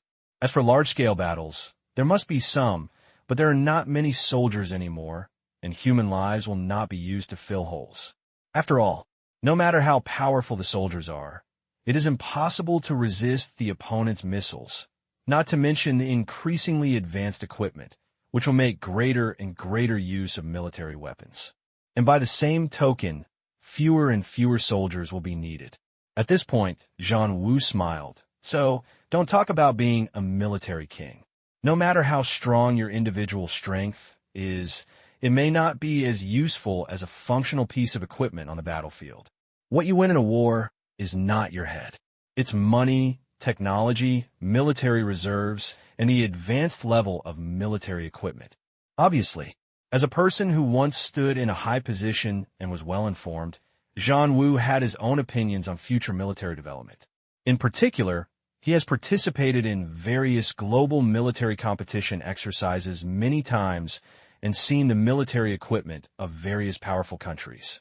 For your own personal strength, Jean Wu felt in his heart that this thing was actually no big deal. And after listening to his words, Gu Xiu couldn't help but nod. Really, if nothing else, it can actually be seen through the repeated disarmament in the next few years. Does the Dragon Kingdom feel that there is no need to increase its military strength? No. In fact, this is because the country has better methods, more advanced equipment, and more powerful technology. The number of soldiers continues to decline, but the military level and strength have increased year by year, which is the best example. The time of head-to-head battles has passed. At least, it won't be the mainstream in the future, especially on a battlefield like a meat grinder. This is a change in military philosophy, and it will definitely continue to develop in this direction in the future, which means that more and more soldiers will retire in the future. Not all of these retired soldiers can adapt to life after leaving the army, right? Gu Xiu asked without forgetting his original intention. Speaking of this, Jean Wu nodded, more or less silent, because Gu Xiu told the truth. Don't even talk about others, just talk about himself. In fact, after leaving the army, his life was not very good. As for the teammates he knew, some were struggling in society, while others, like Dao Lan and others, went to work hard. So, Uncle Jean, you don't want to help them? Gu Xiu asked. Help them? Jean Wu was stunned and said how. It's the security company I just mentioned. Gu Xiu spoke without forgetting his original intention. This, Jean Wu was speechless. I didn't expect that Gu Xiu would be so persistent and would even try to persuade him. Gu Xiu seemed not to notice Jean Wu's surprise and continued to speak. I just said, Uncle Jean, if you want to set up a security company, you must develop it in an elite direction, and the customers you face are also top-notch, so naturally the manpower you want is also top-notch. Uncle Jean, I believe you must know a lot of candidates in this field. These elites are masters and experts in the army. But after returning to urban life, it's hard to say whether their life is good or not, isn't it? But with Uncle Jean as your security company, the situation is different. At least, it can give them more choices, right? This time, Jean Wu was silent for a long time. If you want to make this thing, you can't just get a few people together. There are many things that need to be done. And to become a top security company, firearms and weapons need to become standard equipment. This thing is not that easy to get. Uncle Jean, have you thought about this before? Gu Xiu was a little surprised. I've thought about it. Jean Wu nodded, and Dao Lan and the others actually wanted to do this at the beginning, but they couldn't do it at home, and they weren't so well known abroad, so they became mercenaries. No one likes to lick blood from the edge of a knife every day. However, after many elites were disarmed and returned to their fields, they were actually unable to adapt to ordinary life at all. Dao Lan and Miao Chun are examples. Both of them are undoubtedly elites, and Daolon among them is very thoughtful. In fact, he had already tried what Gu Xiu said many years ago. But it's a pity. The idea is good, but it is difficult to actually do it. Security companies need business, funds, arms, and privileges. If they don't have anything, they're destined to be unable to do anything.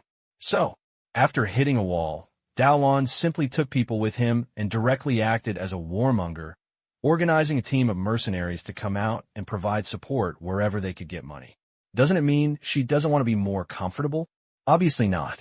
Therefore, in fact, Zhang Wu supports what Gu Xiu said and is very interested in it, but support is support.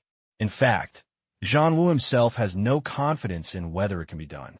I know you want to help me, but it's not that easy to do, and it requires a lot of investment. No one can be sure of the return, and there are a lot of problems. So, this matter is not urgent. Think about it again. In the end, Zhang Wu declined Gu Xiu's proposal. Having said this, Gu Xiu did not continue. These problems were real. As a boss, Gu Xiu was actually good at spreading money. But if you really want to do it well, how do you do it well? In fact, Gu Xiu doesn't have any detailed plan yet, so there is nothing to convince or not to do now. Soon, the plane successfully landed at Pengcheng Airport. But this time, Gu Xiu did not stay in Pengcheng for a long time. Instead, he sat in a car prepared at the airport and drove straight to his next destination, Xiangjiang. This is Gu Xiu's true destination this time. After all, it was the boss who found things for him to do. Of course, Gu Xiu wanted to find something that was easy, hassle-free, and allowed him to travel around. You can't be the boss and rush to the front line to work, right? This is obviously impossible, and Xiangjiang became a good choice. First of all, Xiangjiang. To be honest, Gu Xiu had never been there before or in this life. It is also a good choice to take the opportunity to go and see it. After all, most people have never been to Xiangjiang. But I must have also watched the Xiangjiang movie. In fact, most people are quite curious about this place. Gu Xiu is no exception. Another reason is that the official work in Xiangjiang is easy enough this time.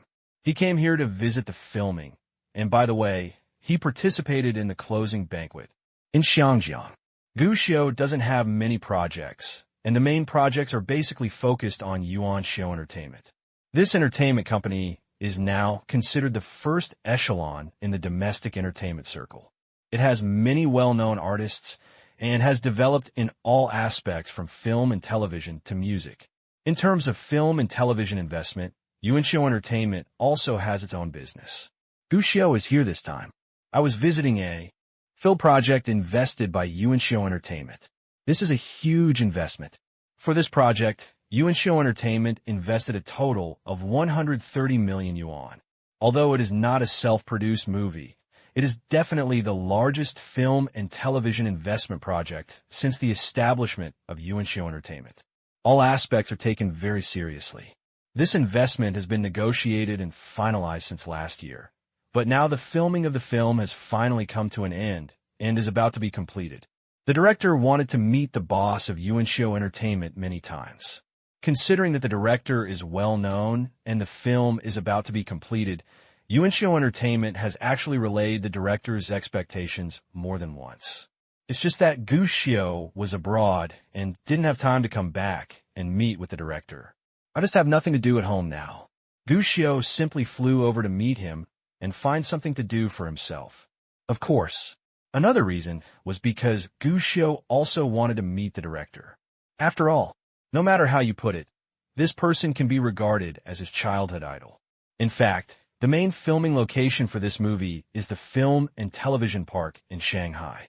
The crew even built a large building specifically for this movie. But, so far, the filming of that location has been completed. What's left are just some shots and scenes that aren't too important. So, although the movie hasn't been officially finished yet, it's actually almost completed. Even some post-production. All preparations have begun. Since these are some unimportant scenes, it is naturally impossible to set up a special shooting area. So, after the driver walked around the streets with ease, Gu Xiu stopped at the entrance of a remote alley in Xiangjiang. Inside the alley, filming is in progress and the two actors are giving their best performances.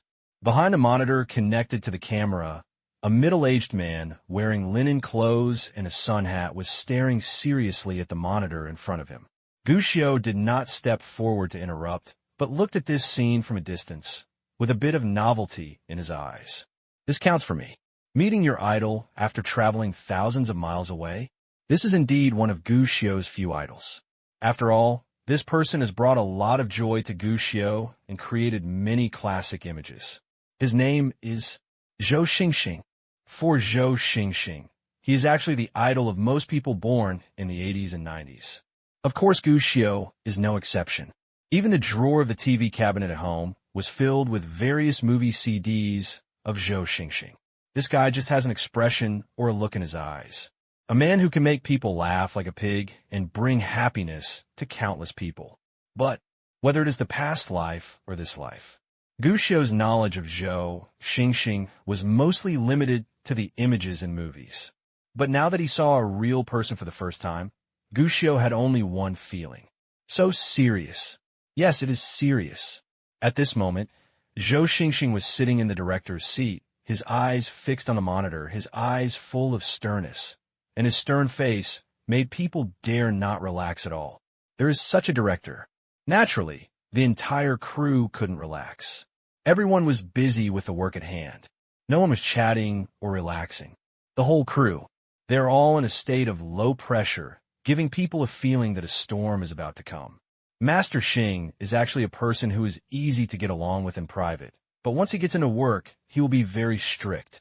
And although the filming of the movie has come to an end and will be completed soon, it has actually been delayed than expected, and there are some minor problems. So Master Xing is not in a good mood. At this moment, a woman with short gray hair who looked to be in her early 50s came over and started to explain to Guccio. Her name is Cui Baozhu. Luo Xiang was recruited 2 years ago to join Yuanxiu Entertainment and help Yuanxiu Entertainment become a regular veteran. His main job is film supervision and production.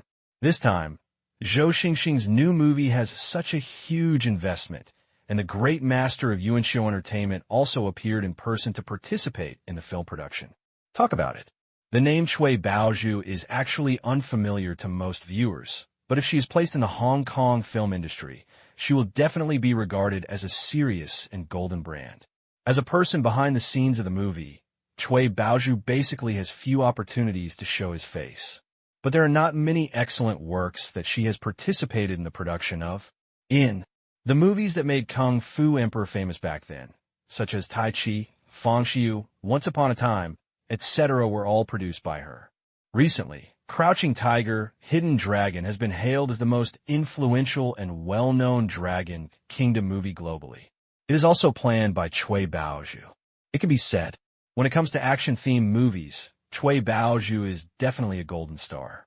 Coupled with the connections and experience she developed in the early years, she is an excellent general that is urgently needed for the rising star Yuanxiu Entertainment. This is indeed the case. In the early stages of Yuanxiu Entertainment's development, especially in the film field, Cui Baozhu gave the company a lot of help. For such a great master, Guccio didn't have the airs of a boss, so he shouted obediently, "Aunt Baozhu." Cui Baozhu smiled kindly. "Haha, I heard you were coming. I originally planned to pick you up at the airport myself, but I couldn't walk away from the crew, so I had to ask the driver to pick you up. You can't blame me for neglecting you." "Of course not. I'm just here to gain experience. No need to bother." Guccio shook his head repeatedly. Then he took out a box of ginseng from the backpack behind him and handed it over. "Aunt Baozhu doesn't look very good lately. She's too tired. You can take a vacation and have a good rest later. By the way, this is the ginseng that I asked someone to bring back from Changbai Mountain. It's not very expensive, but it's a little thought from a kid. It's good for Aunt Baozhu to soak it in water and drink it." "Haha, thank you. Xiaogu, you are considerate." Cui Baozhu was still hesitant at first and did not take the ginseng, but after hearing Guccio's words, he finally refused. "I just heard what you said, Aunt Baozhu. Did the shooting not go well?" Guccio asked curiously. "It's really not going well." Cui Baozhu looked around, especially Zhou Xingxing, who was concentrating on directing the actors in the filming, and then explained to Guccio. "Speaking of which, The filming of this movie has not gone smoothly until now. There were many problems in the preparation stage, and even the props and scenery were delayed a lot of time. During the filming process, it was even torn down and reshot every 3 days. This is considered normal. After that, there was another commotion about the replacement of the martial arts director. Now that the filming is almost completed, there is trouble with the actors again. It is an understatement to say that it is a disaster. Guccio didn't know much about the filming of this movie. Many of them were learned from information obtained from Yuanxiu Entertainment on the way here. Speaking of which, the filming process of this movie was indeed bumpy. There were a lot of problems with the early preparations. Problems also occurred frequently during the filming process. Of course, the most serious thing is the substitution of martial arts instructors midway. The first choice was made by Hong Jinbao, who did join the crew and participated in the action guidance. However, he had many disagreements with the director during the process, and in the end he left in anger. The crew almost put the filming on hold. Even Guccio vaguely heard the news at the time, and the entire Yuanxiu Entertainment felt that the drama was going to be in vain. Good thing. In the end, Ali Qin urgently called Yuan Bei to take over Hong Jinbao's place, and the crew was able to resume filming. But, although Wu Wu knew that there would be no problem this time, the subsequent filming process was not too smooth either. Actually speaking, everyone has no problem with the previous problems. The main problem is that Master Xing's requirements are too high. Many of the shots that are actually very good, Master Xing always likes to shoot a few more. Furthermore, he is a man with a wild imagination. The script he may have written before filming has been completely revised countless times by the time the movie is finished. I even suspect that it may be changed again after the final film is edited. Furthermore, because his imagination is too wild, sometimes after everyone has been busy with work for 2 or 3 days, he may have to push it back and start shooting again. To be honest, everyone is quite tired during this period. Anyway, those who have worked with him a lot are better and understand his character. But to be honest, for those who have not worked with him, the adaptation process is quite painful. Cui Baozhu said with a wry smile. Guccio couldn't help but feel speechless after hearing these words. He had indeed read a lot of reports about Master Xing's personality in his previous life. But after all, those were reports based on the media speculation. Guccio was really not sure about the truth. And now it seems. I dare not say anything else, but Master Xing was able to break up with many people, and Guccio did have an influence in this regard. Think about it. If you are an actor, you have to work hard for several days to shoot something, but suddenly you have to do it all over again because of a sudden inspiration from Master Xing reshoot. Anyone who changes will be tired, and anyone who changes will complain. Thank you for your hard work, Aunt Baozhu. I'll ask Dad to give you a salary increase, and add chicken legs later. Guccio laughed. Haha, that's great. I'm always craving chicken legs. Cui Baozhu chuckled. Not many people even in Yuanxiu Entertainment knew about Guccio's true identity. At least Cui Baozhu in front of him didn't know that Guccio was the boss of Yuanxiu Investment and the famous Uncle Gu. To most people, his identity is still the son of the boss of Yuanxiu Investment or the prince of Yuanxiu Investment. Of course, Cui Baozhu didn't come here to show off in front of the prince. After the joke, he got down to business, normally. Speaking, for both the crew and the actors involved in the show, it's okay to be a little bit tired and get used to it. After all, the salary is still paid as usual. But the problem is that some actors are not so easy to deal with, especially those who are not professional actors. It is more difficult to deal with. The problem like this time is a young actor. Other actors can endure endless filming, but children are different. We had a young actor who was scheduled for filming yesterday, but he may have been too tired. I didn't say anything today. This made Mr. Xing so angry that he could only change the shooting plan temporarily. Although it didn't stop the crew, in this case, Mr. Xing couldn't be happy anymore. Hearing this, Guccio suddenly realized. No wonder he felt that the entire crew was in a state of low pressure before.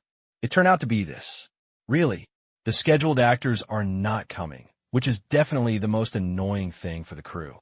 If everything goes well in the middle, it will be finished at this moment. The impact is not small. There are so many people on the crew, and the daily salary is not a small amount, and all the money will be burned for a day of shutdown. Let alone someone like Mr. Xing who strictly controls the shooting budget. Any director would definitely be unhappy. But the other person is still a child. If the other party makes up his mind to get emotional or lose his temper, there is really nothing you can do about it. It's over. Thank you for your hard work, everyone. At this moment, Mr. Xing, who had always looked serious over there, finally shouted loudly, and it could be felt that everyone in the crew breathed a sigh of relief. However, this tone has not completely let go, because an assistant director came up to Master Xing and started talking, but after a moment, Master Xing suddenly frowned. What do you mean not coming? Our scene is about to be finished. Do we want everyone to rest today and wait for him to come? The assistant director looked helpless and explained something to Zhou Xingxing in a low voice. Everyone on the crew became nervous. Although they didn't know the details, everyone understood in their hearts.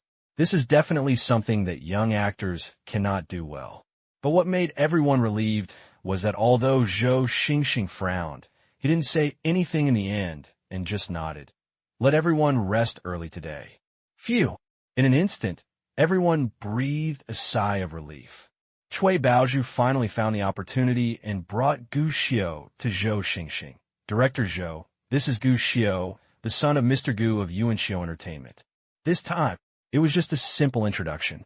But before she finished speaking, Cui Baozhu couldn't continue because she found that Zhou Xingxing's originally casual gaze was a little bright. Looking at Gu Xiao beside him. Immediately afterwards, Zhou Xingxing was heard saying to Gu Xiao, "Kid, are you interested?" Filming, Cui Baozhu. Gu Xiao. Zhou Xingxing's words instantly made the two people present freeze on the spot, and the air even seemed to freeze a bit. Haha, Director Zhou, you are so funny. In the end, it was Cui Baozhu who was the first to speak with a smile. Director Zhou, this is not an actor. This is Gu Xiao, surnamed Gu, the child of Mr. Gu of Yuan Xiao Entertainment. I came this time because I want to see the crew filming, and I also wanted to come to Shangjiang to have fun and travel. This was a reminder. This person is not someone who can be roped in for filming at a young age. This is the child of a big boss and a big investor. If you're trying to influence someone else, you're probably a bit ignorant. Sure enough, as soon as these words came out, Zhou Xingxing reacted quickly. I'm sorry. The main thing is that today's little actors matter suddenly changed. I didn't pay attention. Plus, I happen to see that your appearance and facial features are very good. So I said this. I didn't pay attention to what Sister Cui said. It's my fault, I'm sorry. Zhou Xingxing apologized sincerely, but there was no place for one hand. He seemed to want to shake hands, but felt that shaking hands with the other party's age was a bit inappropriate. Such a helpless look. At that time, Gu Xiao couldn't help but look surprised. In fact, he had already heard that Zhou Xingxing was very talented in movies and worked very hard. But there seemed to be some problems in interpersonal communication, and some people even say that his emotional intelligence is very low. The first time he heard this statement, Gu Xiao didn't believe it. But now, Gu Xiao had to doubt. This may be true. At the moment, Gu Xiao took the lead in shaking hands with Zhou Xingxing. Director, Zhou has always been my idol. I feel honored to be able to shake hands with my idol. Kid, you are joking. Zhou Xingxing answered hastily. He had really ignored Cui Baozhu's words just now and was focused on the movie. Think about it now. The identity of the child in front of me. That was the child of a big benefactor. To put it bluntly, he was the kind of person who was born in Rome. This kind of child says that he is his idol. So just listen to it. After all, other people's families can spend hundreds of millions at will. In this kind of family, any celebrities or idols are nonsense. Look at his expression. Gu Xiao knew that Zhou Xingxing didn't believe his words. He smiled and didn't explain anymore. He just glanced at the director's monitor and said, "Is it convenient for me to take a look?" "Of course, no problem." Zhou Xingxing nodded quickly and took Gu Xiao to the monitor. Seeing Gu Xiao's interest in this, he explained, "This is a special device for the director. You can call up multiple camera positions and shots at any time. Through this device, the director can see whether the lens is what he needs and at the same time, he can accurately see whether the actor's performance is up to standard. Keep an overview of the whole situation. There may be no other topics to talk about with Zhou Xingxing, but when it comes to movie shooting, Zhou Xingxing is definitely a talkative type. Not only did he explain to Gu Xiu the function of the director's camera, but he also told Gu Xiu a lot of other knowledge, which was considered a hardcore science popularization for Gu Xiu. Gu Xiu had seen a lot of film and television works in his previous life, and there were even more excellent film and television works, but he really didn't know that much about the specific filming and production processes. More or less curious. Now that Zhou Xingxing was willing to explain, Gu Xiu simply started asking questions in detail. Zhou Xingxing did not show any impatience with these questions. Instead, he was happy to explain to Gu Xiu. Any scene requires the coordination of multiple departments. For the audience, they only focus on the actors, plot, and visual effects. But in fact, there are many more processes involved in the production of a movie. As for the crew, it includes various departments such as props team, lighting designer, costume designer, makeup artist, photographer, etc., as well as multiple assistant directors who perform their own duties. Each of them is very critical. It goes without saying about props. The way a movie is dressed directly affects the texture of the movie and the audience's viewing experience. The lighting engineer, who is most easily overlooked, actually determines the success or failure of the movie. What kind of lighting is needed where the lighting should be placed, and what purpose the lighting can achieve on the lens after being used, these are all critical. It's also difficult to be a photographer. Many directors started out as photographers because the lens language is actually the simplest but also the most difficult to control. The same scene, the same actors, the same lines, but if the lenses are different, the intentions expressed may be different. I have to say, if Gu Xiu was a star chaser, he would definitely be the most successful star chaser in the world. Not just talking to your idol in person. You can also listen to your idol's real life and teach yourself a lesson. Yes, that's class. Zhou Xingxing only gave a brief introduction at the beginning, but later on, after Gu Xiu asked many questions, his answers became more and more in-depth. The two of them even continued chatting right up to the lunch table without ending. As a representative of the investors, Gu Xiu had to offer his invitation to have a meal when he arrived at the crew. Gu Xiu was not stingy either. He took the entire crew to a restaurant with a wave of his hand.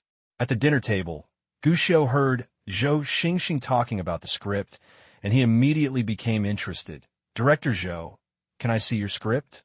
"Ah." Zhou Xingxing was stunned. Gu Xiu said, "Script? Didn't you just say that the most important thing in a movie is the script? I'm quite interested in your movie." I didn't bring it with me." Zhou Xingxing was a little embarrassed. "Didn't bring it?"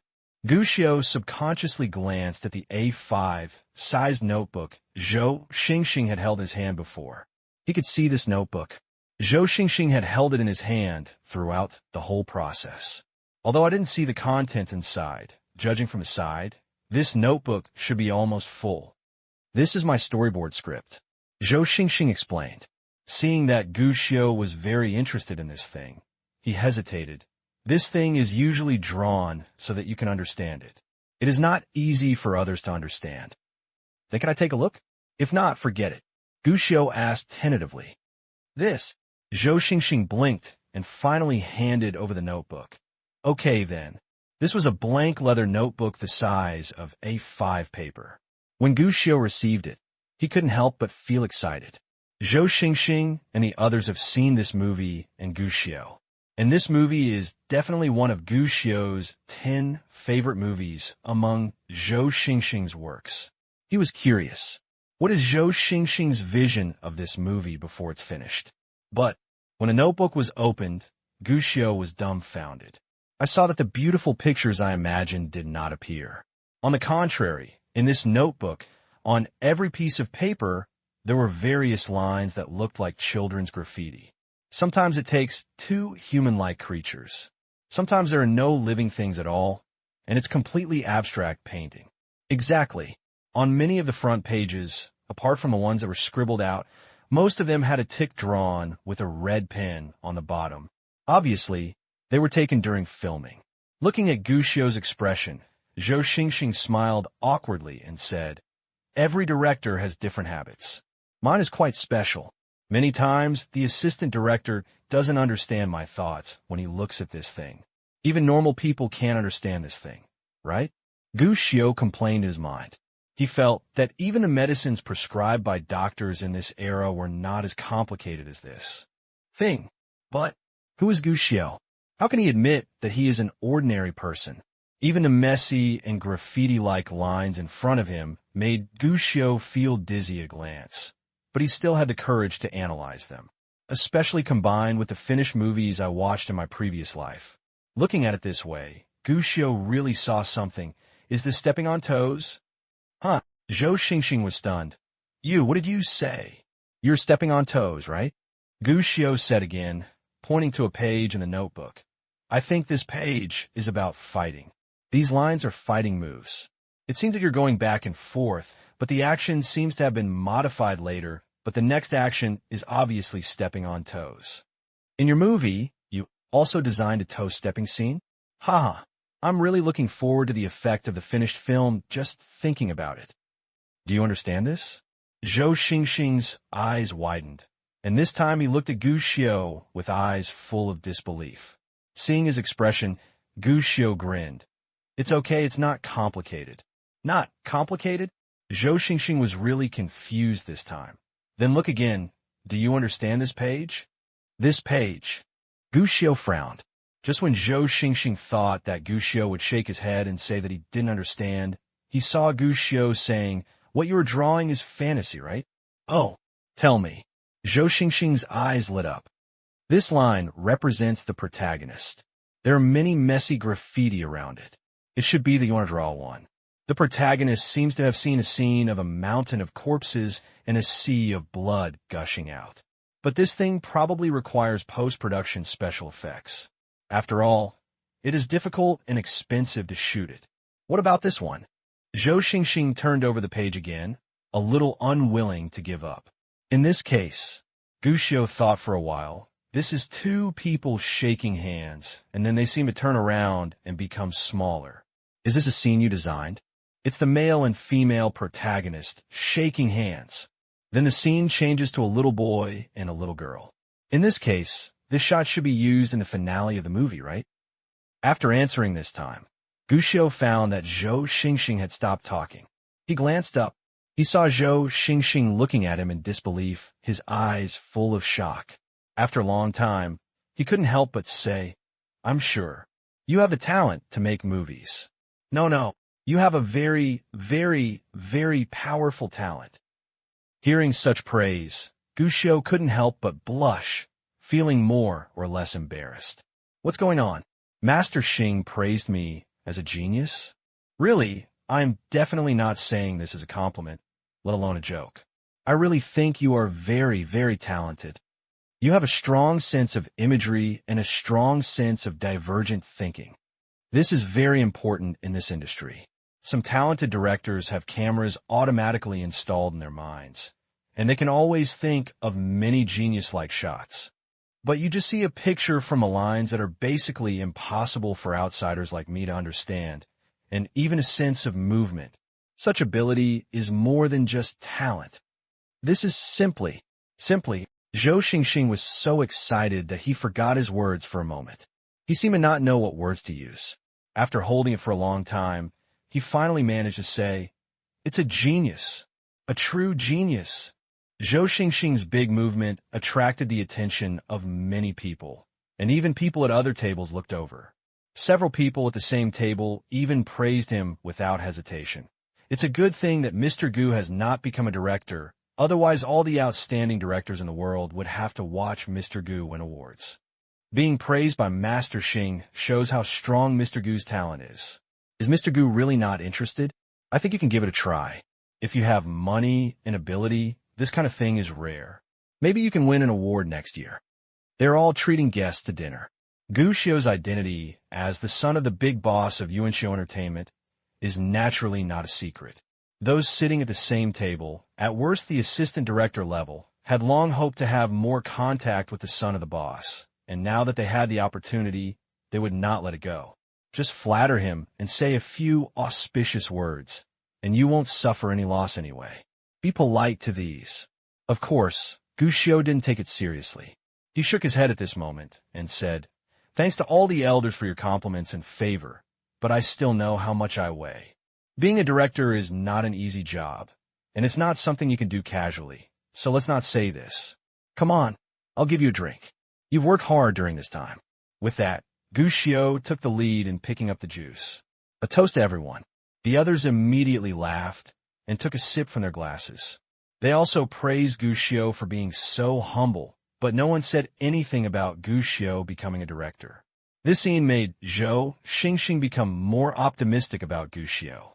After all, the person in front of me is just a child, and he is still a child who grew up shouting the golden key.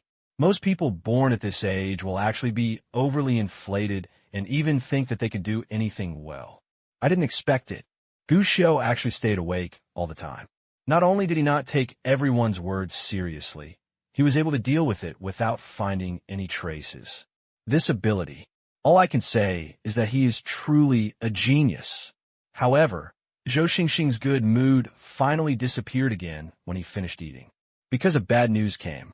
The young actor who was in a mood and went on strike today has found a new life. Strike out. Even breach of contract. What did you say? What does it mean for a young actor to return his salary to us and give up filming? Do you know how big an impact this will have on us? We have already shot a lot of scenes before, and you told me to quit now. Wouldn't our previous scenes be wasted? This is impossible. No matter what method is used, we must see someone tomorrow morning at the latest. He is breaking the contract. It is a breach of contract. We have to come. Our crew has been suspended because of him. If he gives up the rear shooting, the front shots will be wasted. Let's change people now and change the water. Too much. As soon as the news came, Zhou Xingxing frowned, and the others started to curse. Extremely angry. After all, if you got angry today and didn't come to the crew to report, you would be letting the crew down. Although everyone was angry, they could barely bear it. As a result, now, not only is he losing his temper, he is even planning to break the contract and stop performing. Is this okay? You know, this is not the beginning of the filming of the movie, and temporary replacements will be made.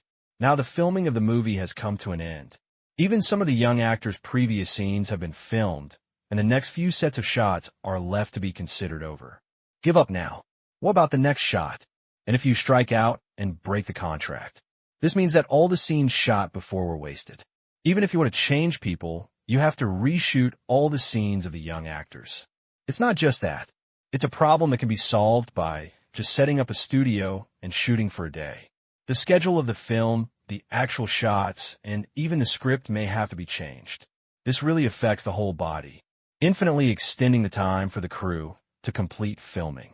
Facing the angry scolding from everyone, the assistant director in charge of actor communication also looked helpless at this time. I told them all this. But this kid won't come no matter what.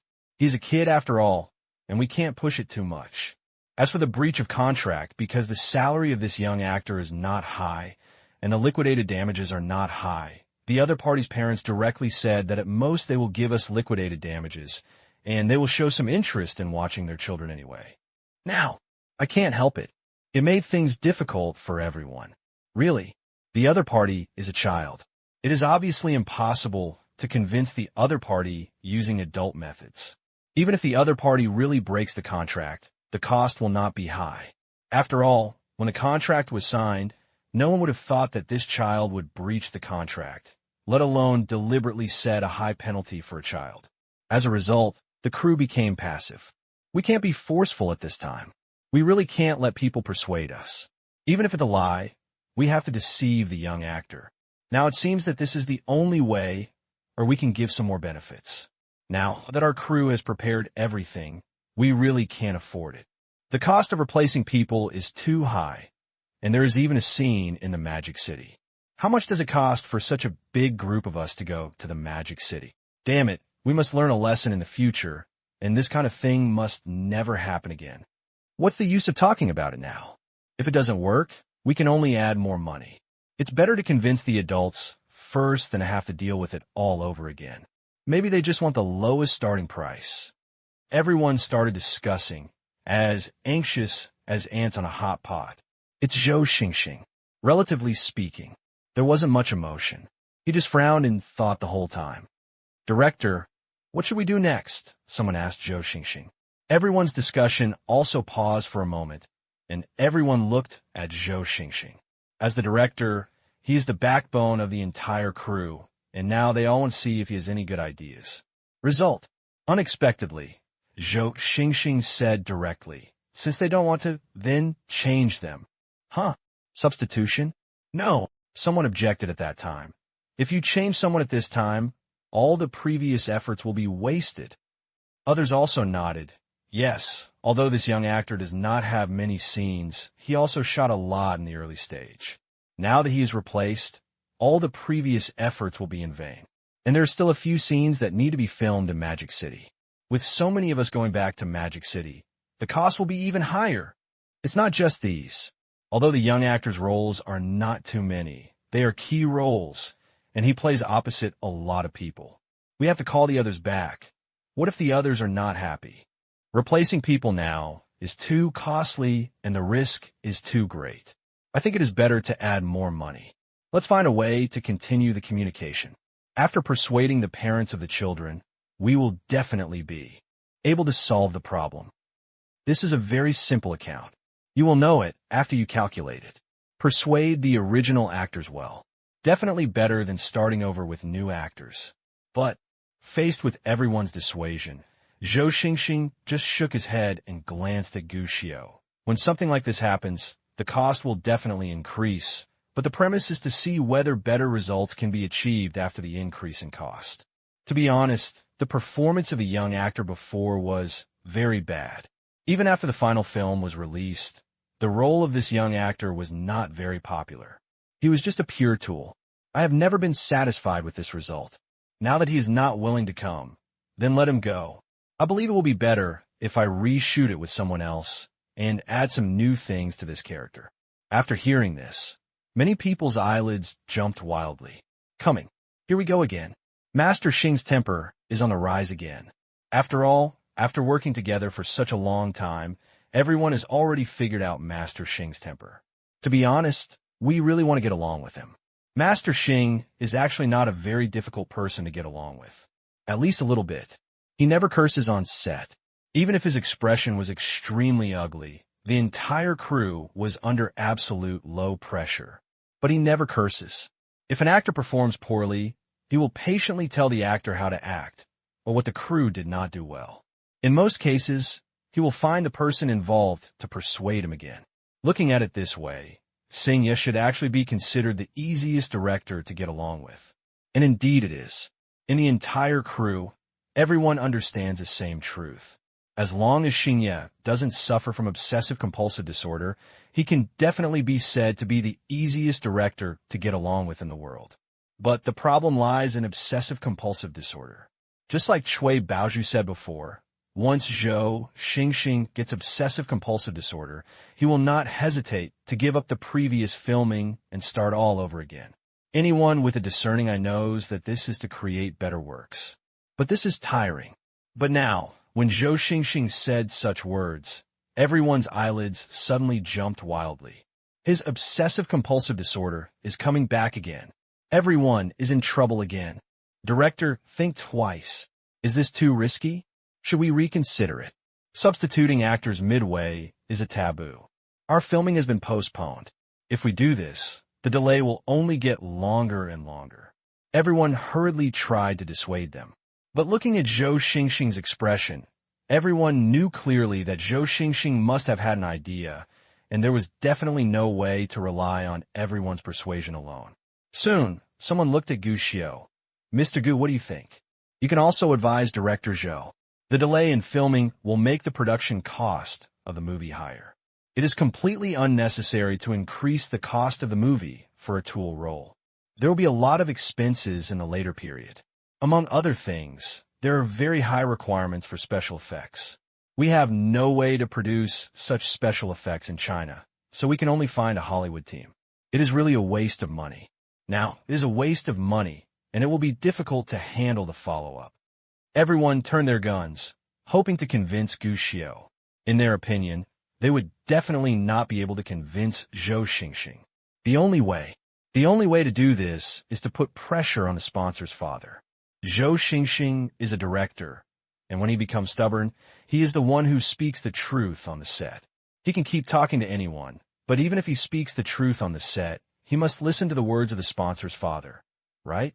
Really, after hearing what everyone said, even Zhou Xingxing couldn't refute and looked at Gu Xiao worriedly. But it's a pity. What disappoints everyone is that if they use other excuses to persuade themselves, Gu Xiao might really oppose Zhou Xingxing's idea. But they just withdraw money? Use cost pressure? That would be embarrassing. After all, Gu Xiao didn't have anything else, but when it came to money, he really wasn't sure of money. If director Zhou has a better idea, I will support it. As for the funds, if the funds are not enough, I can ask Yuanxiu Entertainment to invest additional funds. What I want is a satisfactory work, not a work that affects the quality of the film in order to reduce costs. Gu Xiao did not hesitate to speak. The quality of the movie in the previous life was actually very good. It became a classic movie all over the country and even attacked Hollywood theaters. Its influence is not small. Now, Zhou Xingxing plans to continue to optimize the movie on this basis. As a boss with money in his pocket and dreams in his heart, how could you say no? Isn't it just money? Just throw it away. As soon as Gu Xiao said these words, Zhou Xingxing suddenly became excited. Thank you for your understanding. As for the others, their hearts tightened. Why is it different from what they thought? Gu Xiao smiled. If director Zhou has any ideas, just go for it. Don't worry about funds. I will let Yuanxiu Entertainment fully cooperate with you. Thank you, Mr. Gu. Zhou Xingxing thanked him hurriedly, but then saw him change the topic. But in terms of funds, we are still not sure of funds for the time being. Although our filming has been postponed, the filming costs have not been consumed too much. So currently, we are not short of money. If Mr. Gu is willing to help us, he doesn't have to invest more, but just does another small favor for us. Oh, what's the favor? Can I help? Gu Xiao was curious, but Zhou Xingxing said with a smile, I still hope that Mr. Gu can play the role. Gu Xiao. Director Zhou, what kind of joke are you kidding? How could Mr. Gu show up and make a movie with his identity? Don't mind Mr. Gu. The director is just joking. Director, we can't joke like this. Your joke is a bit too big. Others hurriedly spoke, somewhat blaming Zhou Xingxing. Really? What is his identity? He is the child of the sponsor's father. How could such a person come to film? This is simply a fantasy. In case Gu Xiao is made unhappy, I will withdraw the capital for you. That's the real disaster. But in the face of everyone's accusations, Zhou Xingxing still insisted on his attitude and looked at Gu Xiao seriously. Mr. Gu, I know it is inappropriate for me to say this, but I still implore you. I hope you can help me to play this role. I'll tell you the truth. Your image is so good that I can already think of countless shots and plots at the first sight of you. Please believe me, if you join this movie, our movie will have no weaknesses, especially your role. It will definitely be outstanding. This serious attitude made everyone present feel a toothache. He looked at Gu Xiao cautiously. Seeing Gu Xiao's expressionless look, everyone felt a chill in their hearts. It's over. Getting angry. But contrary to everyone's expectations, Gu Xiao did not have an attack the next second. Instead, he said helplessly, Director Zhou, I have never acted before. I'm afraid I'm not qualified. He was indeed not angry. No need. After all, he knew very well that Zhou Xingxing had very high requirements for movies, and he was also very strict in selecting actors. To invite him like this from another perspective, it was a compliment to himself, right? It doesn't matter whether you have acted before. In fact, in my movie, there are people who have never acted before, and there are also people who have stopped acting for many years. What this industry values more is not experience, but spirituality. With spirituality, even if you have no acting skills, you can still make the audience shout that your acting skills are good. Zhou Xingxing persuaded again at this time. Gu Xiao was a little helpless. It was true that he wasn't angry, but he really hadn't thought about participating in the filming. So his subconscious reaction was still to decline. My time is limited and I don't have time to do a lot of filming. It doesn't matter. In fact, although the role you play is important in the movie, it is not too much and it can be finished in 3 days. Do you still have to go to the Magic City? It's best to make a trip. Of course, if you don't have time, we can also use a green screen. In fact, only one scene in the Magic City is necessary. The questions and answers made Gu Xiu feel helpless. Stephen Chow has made up his mind? I know that your family is very well off, and there is absolutely no need to do anything public. But in fact, this can only be regarded as a kind of experience of life. Just like Ollie Kin, a very powerful real estate businessman, it seems to be called Trump, he has guest starred in Home Alone. It will not have any impact on him, and most viewers will not even pay attention to him. But it can give him a different experience. It's the same this time. When you grow up and chat with your friends and family, you can show this movie and point to your character in it and share it as an experience. This is actually a very interesting attempt. Zhou Xingxing is not a very good lobbyist, but he is definitely a sincere lobbyist. It's this sincerity. Gu Xiu couldn't help but think a little more. It seems like it's not impossible to play a role. I promise you, this is definitely a rare experience in life. Zhou Xingxing saw Gu Xiu's interest and took advantage of the opportunity to strike. Besides, I promise that filming is actually a very interesting thing. You can treat this as an exposure to new things. Young Master Gu, promise me. We really, really need your help. If you accept, I will treat you to a meal that ordinary people, even if they are rich, can't afford. Gu Xiu laughed dumbly, feeling that Zhou Xingxing was deceiving him as a child. This is a set, but what I have to admit is that even if Gu Xiu knew that Zhou Xingxing was deceiving him, he still had to admit that his words did arouse some interest in Gu Xiu. Like, isn't it impossible to make a movie along with it? What's more, Trump guest starred in Home Alone. He also made a guest appearance in a movie. Will I be able to become one in the future? I can't think about it. Okay. Finally, Gu Xiu didn't hesitate anymore and simply agreed. But first, I have no experience in this area. If it doesn't work well, you can't laugh at me. Of course not. Zhou Xingxing nodded with joy, and other people next to them. At this time, you looked at me, and I looked at you, and we were both a little stunned for a moment. There are still some tears. After all, the director's obsessive-compulsive disorder came up, which meant that they had to endure hardship again, but this time, the director even convinced the sponsor's father. What else could they do? I can only bite the bullet, grit my teeth, and continue to eat. Good thing. Actually speaking, the child's role is not too big. Although it is indispensable in the movie, it is played more in the form of memories. Therefore, even if it means tearing it down and reshooting it, it is actually not too difficult. We originally thought we would need to go back to the Magic City to shoot the scenes, but after Zhou Xingxing said that the filming could be completed in a green screen, and with the post-production special effects, we didn't even have to go back to the Magic City again. Although it was a bit troublesome to recruit the previous rival actors and prepare costumes and props for Gu Xiu again. But the team that can follow Zhou Xingxing is elite in itself. Trouble is trouble, but efficiency is also real efficiency. A series of preparations. It only takes half a day to complete, and the only troublesome thing is notifying the rival actors to reshoot. There is indeed a problem here, but the problem is not too big. After all, the role of Gu Xiu is the protagonist of a child, so the actors who work with him are mainly children. Even if there are adult actors, it is not a problem to squeeze in half a day. That's it, under the high-intensity rotation of the entire crew. Early the next morning, Gu Xiu set out from the hotel early to start the first and most likely last movie shooting in his life. On the way there, Gu Xiu also got a script of his own. Effort. Xingyang. Although this was Gu Xiu's first time filming, the internet became more and more convenient in his previous life, so Gu Xiu was considered a seasoned veteran who had read countless films. Of course, this film is not that film. From funny actions to criminal suspects, from literary freshness to science fiction horror, Gu Xiu has seen a lot. Naturally, he is also a person who can give advice on other people's acting skills. even in previous lives.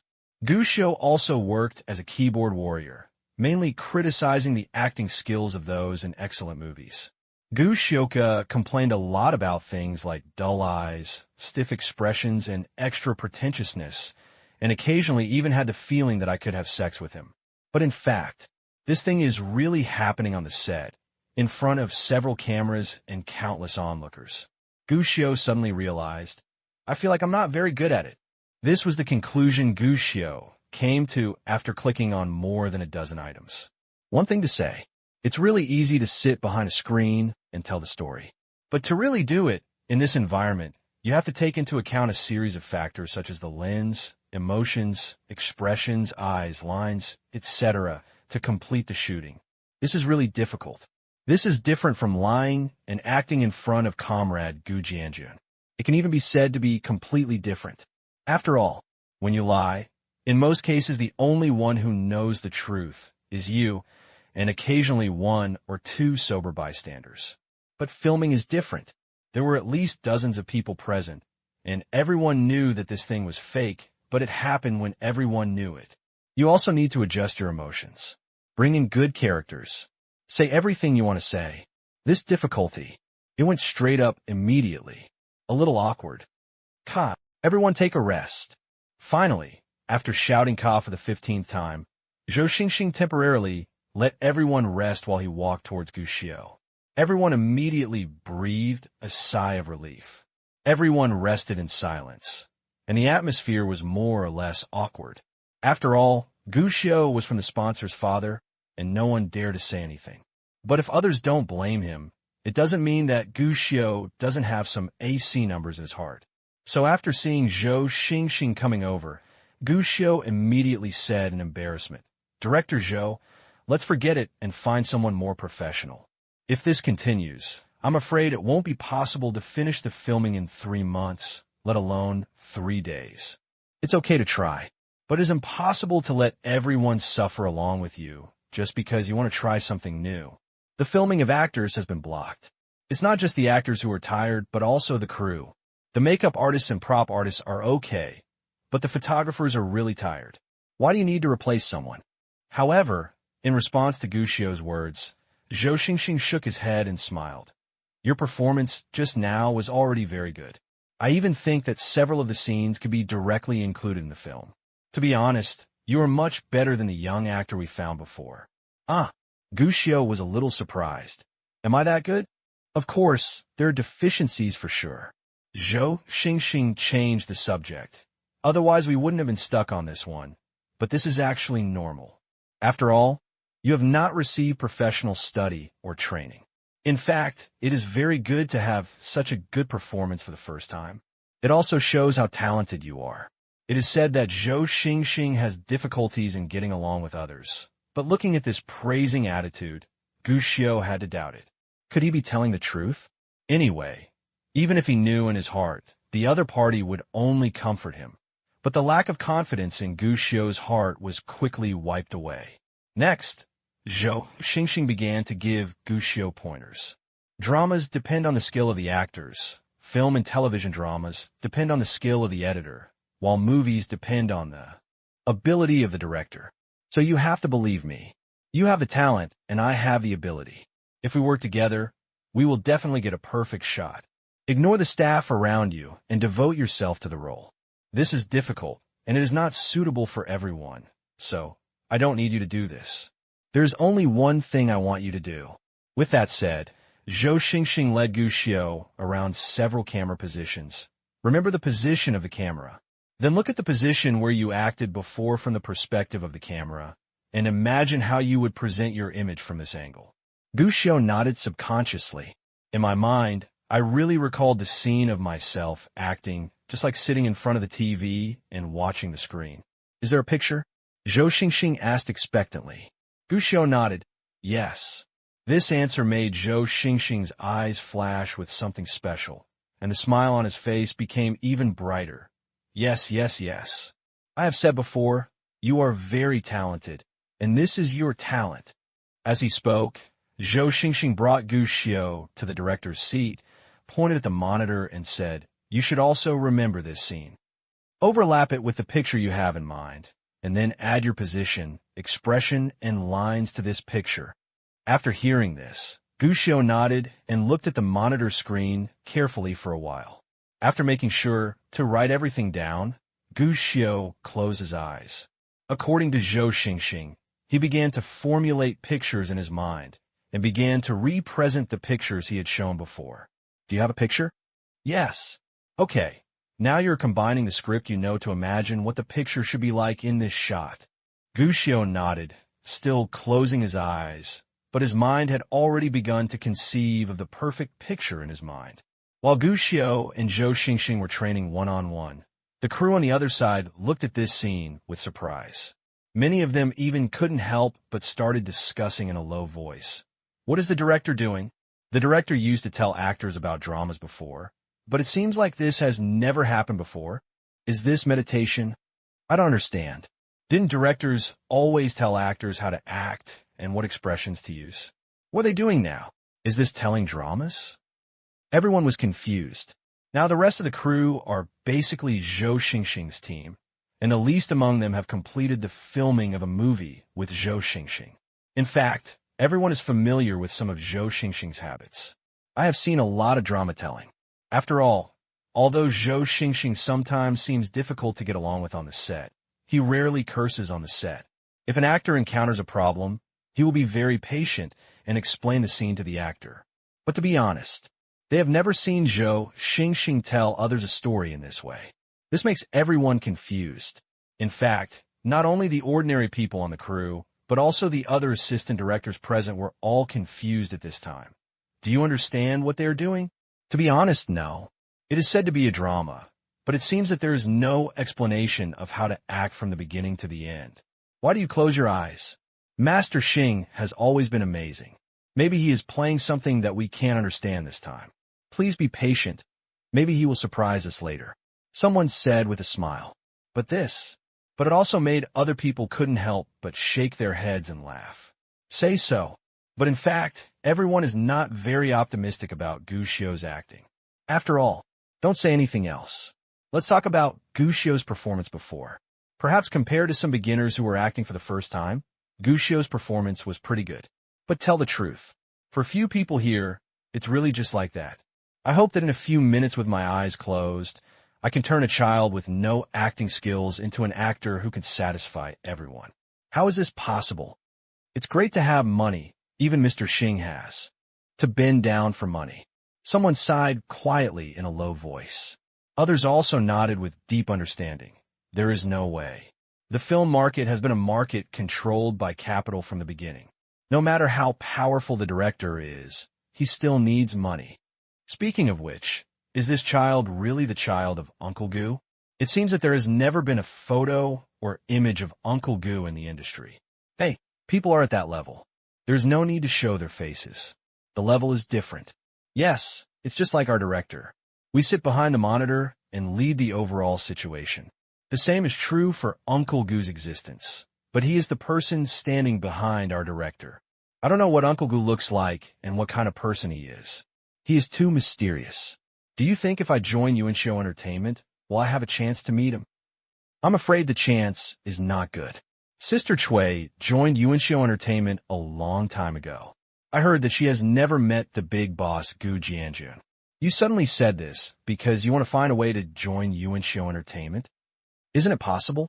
After all, Xiangjiang film is becoming more and more weak.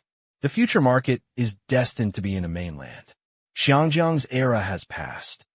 Most people who can serve as assistant directors on this crew can actually be directors on their own, and some of them even have their own works already. The discussion at this time is naturally more and further. But just when a few people were discussing in full swing, they saw Zhou Xingxing over there, waving his hand. Everyone is in place. Continue shooting. Huh? Several directors were stunned. Looking at Gushio, who had opened his eyes and returned to his position, he seemed to be ready to take pictures. Everyone couldn't help but look at me, with a bit of weirdness in their eyes. That's it. Okay. Are you sure the drama is over? But obviously no one would answer their doubts, because Zhou Xingxing over there, after seeing everyone in place, took the microphone and shouted, Kung Fu Shot 281, Shot 16, prepare. Hey, is this really possible? I'm afraid it's a bit suspenseful. Is Mr. Xing a little too confident this time? What's the use of such a drama? Hey, anyway, we're studying with the prince, so just follow along. The more tired you are, the more tired you will be. I'm just afraid that if I have a busy day today and there's not even a last scene that I can pass, it will be embarrassing. Don't worry, Mr. Xing is not stupid. If this is the case, just pick a few from the bad ones and pass them. Anyway, they're just some memories, and they are not that important. With the sound of Zhou Xing himself speaking, the crew started to move again. The photographers followed with all their strength, while others who had nothing to do discussed in low voices. Compared to the beginning, after shouting 15 times in a row, everyone was actually mentally prepared for Gu Xiu's acting skills. So even if filming resumed at this time, everyone still didn't take it seriously. You could tell how strong Gu Xiu was before. Even if Master Xing himself narrates the drama, to what extent can it be improved? Not to mention, just like that, no matter how you look at it, you don't think it's a show. So at this moment, many people don't even have the interest to stare at Gu Xiu. Instead, he was still minding his own business, chatting in a lowered voice. But when several people were discussing happily, but I saw Zhou Xing over there suddenly shouted, "Excellent! Perfect! Ha ha ha, very beautiful!" Huh. As soon as these words came out, the whole audience was stunned. Many people who had not paid attention to that scene just now raised their heads and looked at Gu Xiu with a bit of confusion in their eyes. What happened? Passed.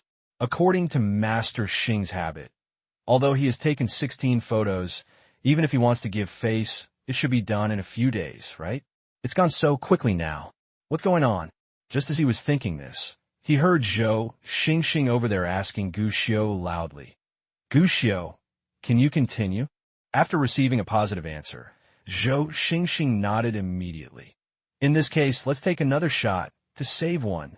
Hearing this, everyone showed a kind smile. No more guessing. What happened just now?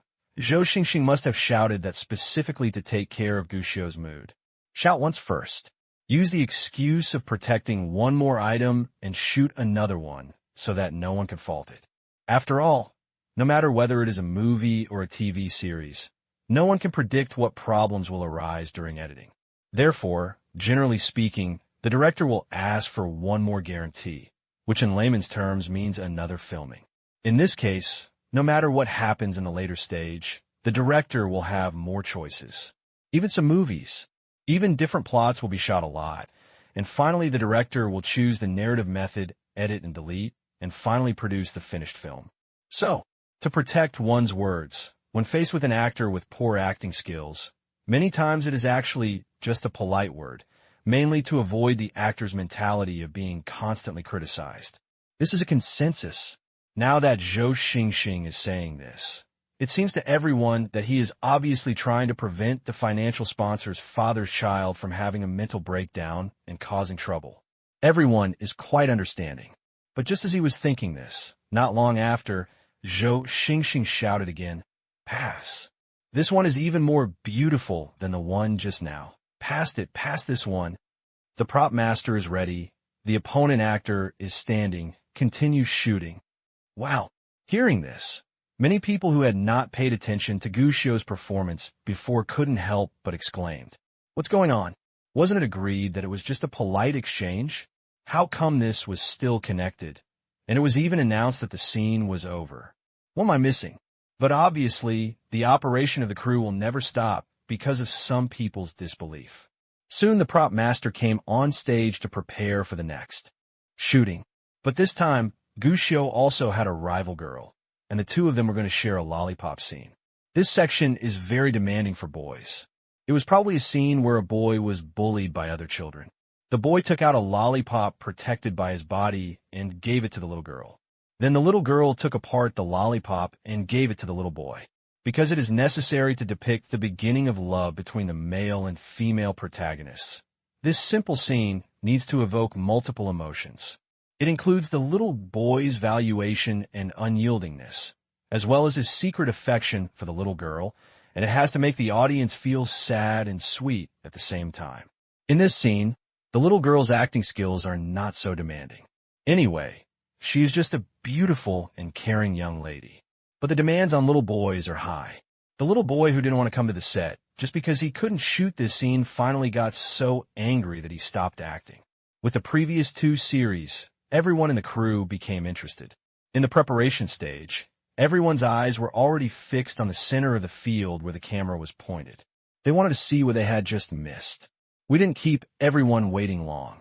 Gucci's rival, the little actress, has arrived, a very beautiful and cute little girl who makes people feel protective at the first glance. Immediately afterwards, Gucci also came. But at this time, thanks to the efforts of the makeup artist, his face was bruised and bruised. With the clothes on his body, he looked like a little beggar who was beaten up on the roadside. But here's the surprise. His eyes are so bright. Yes, although he looks very miserable on the outside, his eyes are still so bright, with innocence and fearlessness for the future. This appearance is qualified. More than just qualified, just this appearance is much better than the little actor before. Don't be too happy too early. This scene is very difficult, and it is definitely not that easy to shoot well. Indeed, this is the most challenging part of the whole scene, and since he is a child, he doesn't have many lines and relies more on his acting skills. So I think it's a bit confusing. Even for a professional actor, this scene is not easy. Be prepared for painful torture. It will be good if you can finish this scene today as planned. It will probably take a whole day here. Amid the discussion, the crew is ready. Zhou Xingxing remains expressionless, but in fact he is still a little nervous. This scene is difficult, very difficult. Even though Gucci's previous performance made him feel perfect, he was still a little unsure about whether this scene could be shot well. But he didn't say anything to Gucci. I plan to wait until this scene clicks a few times before giving me some pointers on Gucci's acting skills. So, after confirming that all departments were ready, Zhou Xingxing made an okay gesture directly to the staff who were making the boards. The staff did not hesitate and immediately made the decision. Filming begins. As the sound of slapping the board rang out, in the camera, Gucci, who was originally looking relaxed, suddenly became serious. Visible injuries, coupled with the pained expression on Gucci's face and the way he wanted to rub his arm, but seemed afraid of pain, people were sure of it just at the first glance. This child had just been beaten violently and was in a very embarrassed state. Just a shot of a few seconds. But many people who were paying attention to this scene couldn't help but widen their eyes. This acting has grown too fast. Have you noticed the look in his eyes? His eyes are full of drama. 30% miserable, 70% fierce, like a wounded lion cub. Wow, what kind of medicine did this kid take? He is so powerful all of a sudden. Have you noticed that his camera sense seems to be very good, and he can always ensure that the camera can capture the best picture? It's true, how is this done? Hush, don't talk, he's still acting. Someone reminded him loudly, and everyone who was talking suddenly fell silent. They all stared at Gucci in the camera with their eyes wide open, looking forward to his next performance. In the camera, Gucci endured the pain and carefully took out something from his arms, but everyone couldn't see clearly. But Gucci hid the arms again and looked around. It seems to make sure that there's really no danger around. Finally, Gucci breathed a sigh of relief. He took something out of his arms again, and everyone saw clearly that it was a lollipop. But the lollipop that was carefully protected was obviously shattered by the previous beating. It was wrapped in sugar and barely managed to avoid shattering on the spot. Seeing this scene, Gucci suddenly became upset, with a bit of anger in his eyes, as if he wanted to go back for revenge. But just then, the girl arrived. The first time he saw the girl, the violence and anger in Gucci's eyes disappeared instantly, and joy appeared, but it was fleeting. Joy turned to indifference. This little expression makes it clear at a glance that this little boy likes this little girl, but he doesn't want others to see it. This seemingly poor acting skill made everyone who saw this scene couldn't help but smile knowingly. And he laughed. After all, everyone has a little bit of first love, and everyone has experienced that youthful age, and Gucci's performance is like a natural one, which makes people unable to see any acting skills at all, but yet he is full of acting skills. With just this break, everyone understood. Today's scene. I'm afraid it will be easy. After all, just the change of emotions in his eyes makes people want to scream in admiration just by looking at him. What's more important is the camera's sense. You know, making a movie doesn't end with acting out the emotions you want to express. It also needs to be captured by the camera. When some people act, their hearts are full of drama, but their faces have nothing. This is obviously due to poor acting skills, but it may also be due to poor camera sense, and there is no way for the camera to capture it. But Guccio was different. His acting skills were natural at this moment, and more importantly, his performances could be easily captured and presented by the camera. Acting like this is the best. I feel it. Master Xing said before that he was talented. Maybe it was not polite, but he was really very talented. Someone sighed. Others nodded in affirmation, and now everyone basically no longer needs to read anymore, because everyone is sure. Guccio's acting skills. Stable. And while everyone was amazed, everyone couldn't help but turn their heads and look at Zhou Xingxing in the director's chair. They are curious. How did Zhou Xingxing do it? In only about 10 minutes, Guccio, who had been very average before, suddenly showed his potential. This acting skill. He could almost beat the best actor. Guccio didn't pay any attention to the exclamations around him. He was immersed in the performance at the moment and enjoying it very much. Yes, just enjoy it. In fact, at the beginning, Guccio was just curious about filming, but after being kicked one after another, Guccio suddenly lost most of his interest and even wanted to give up. But after some guidance from Zhou Xingxing, Guccio's entire state immediately changed. Just like Zhou Xingxing said, remember the camera position, then put the scene of the camera in your mind, and then in your mind, make up the expression, demeanor, and everything that you think is most suitable at this time.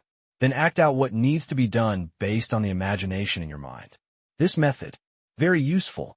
The psychological pressure caused by the crew watching was directly ignored by Guccio. It's not right to say ignore it. It should be that those onlookers were regarded by Guccio as his own audience. Sometimes Guccio would even feel it subconsciously. I'm not an actor. I am a scene decorator myself. And these onlookers are here to see your display, and they will be amazed by your excellent layout. This change in thinking. What was originally a torturous filming experience for Guccio has turned into something challenging and fun, and could even make people enjoy it. At least that's the case at this moment. He enjoys the feeling of concentrating on something and doing something seriously. And when Guccio was enjoying all this, Zhou Xingxing, who was on the other side, had already explained to the people around him, acting is actually not difficult.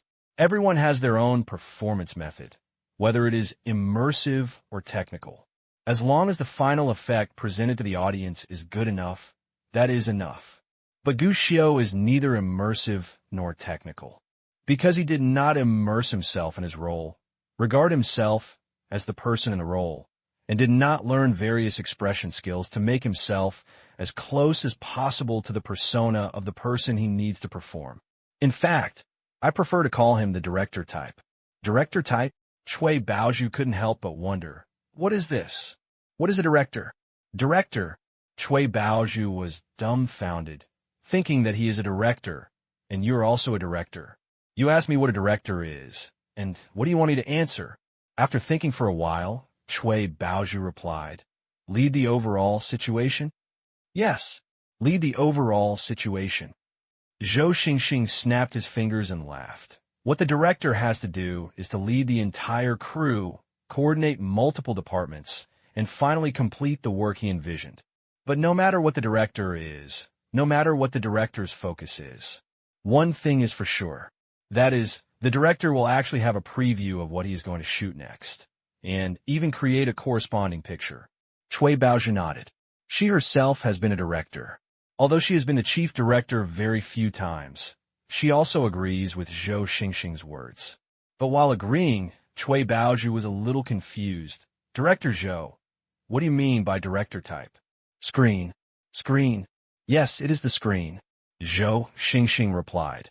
Immersive performance means completely immersing yourself in the character. Even for some excellent actors, just a biography of a character may be written later than the script.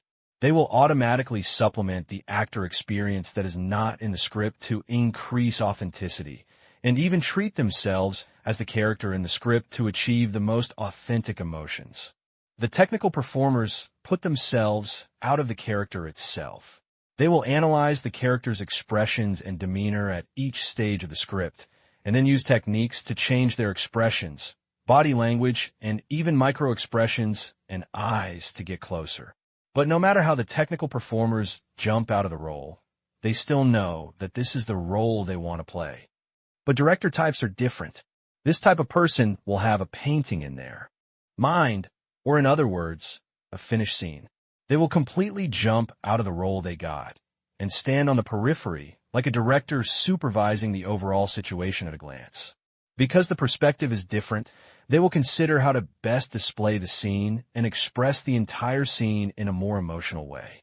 This method is actually very difficult because they not only have to be actors, but also need to look at it from the perspective of the director or even the perspective of the audience.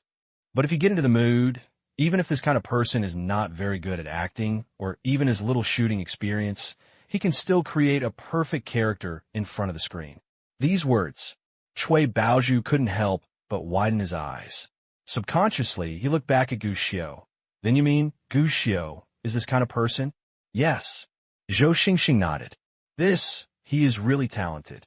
Chui Baozhu couldn't help but exclaimed. Then if he is really interested in developing in this area, wouldn't he really have a chance to win an actor? Regarding this question, Zhou Xingxing shook his head and smiled. It's not that simple. Any actor can't be obtained by simply having talent. What is needed is your own hard work, a suitable script, and a good director.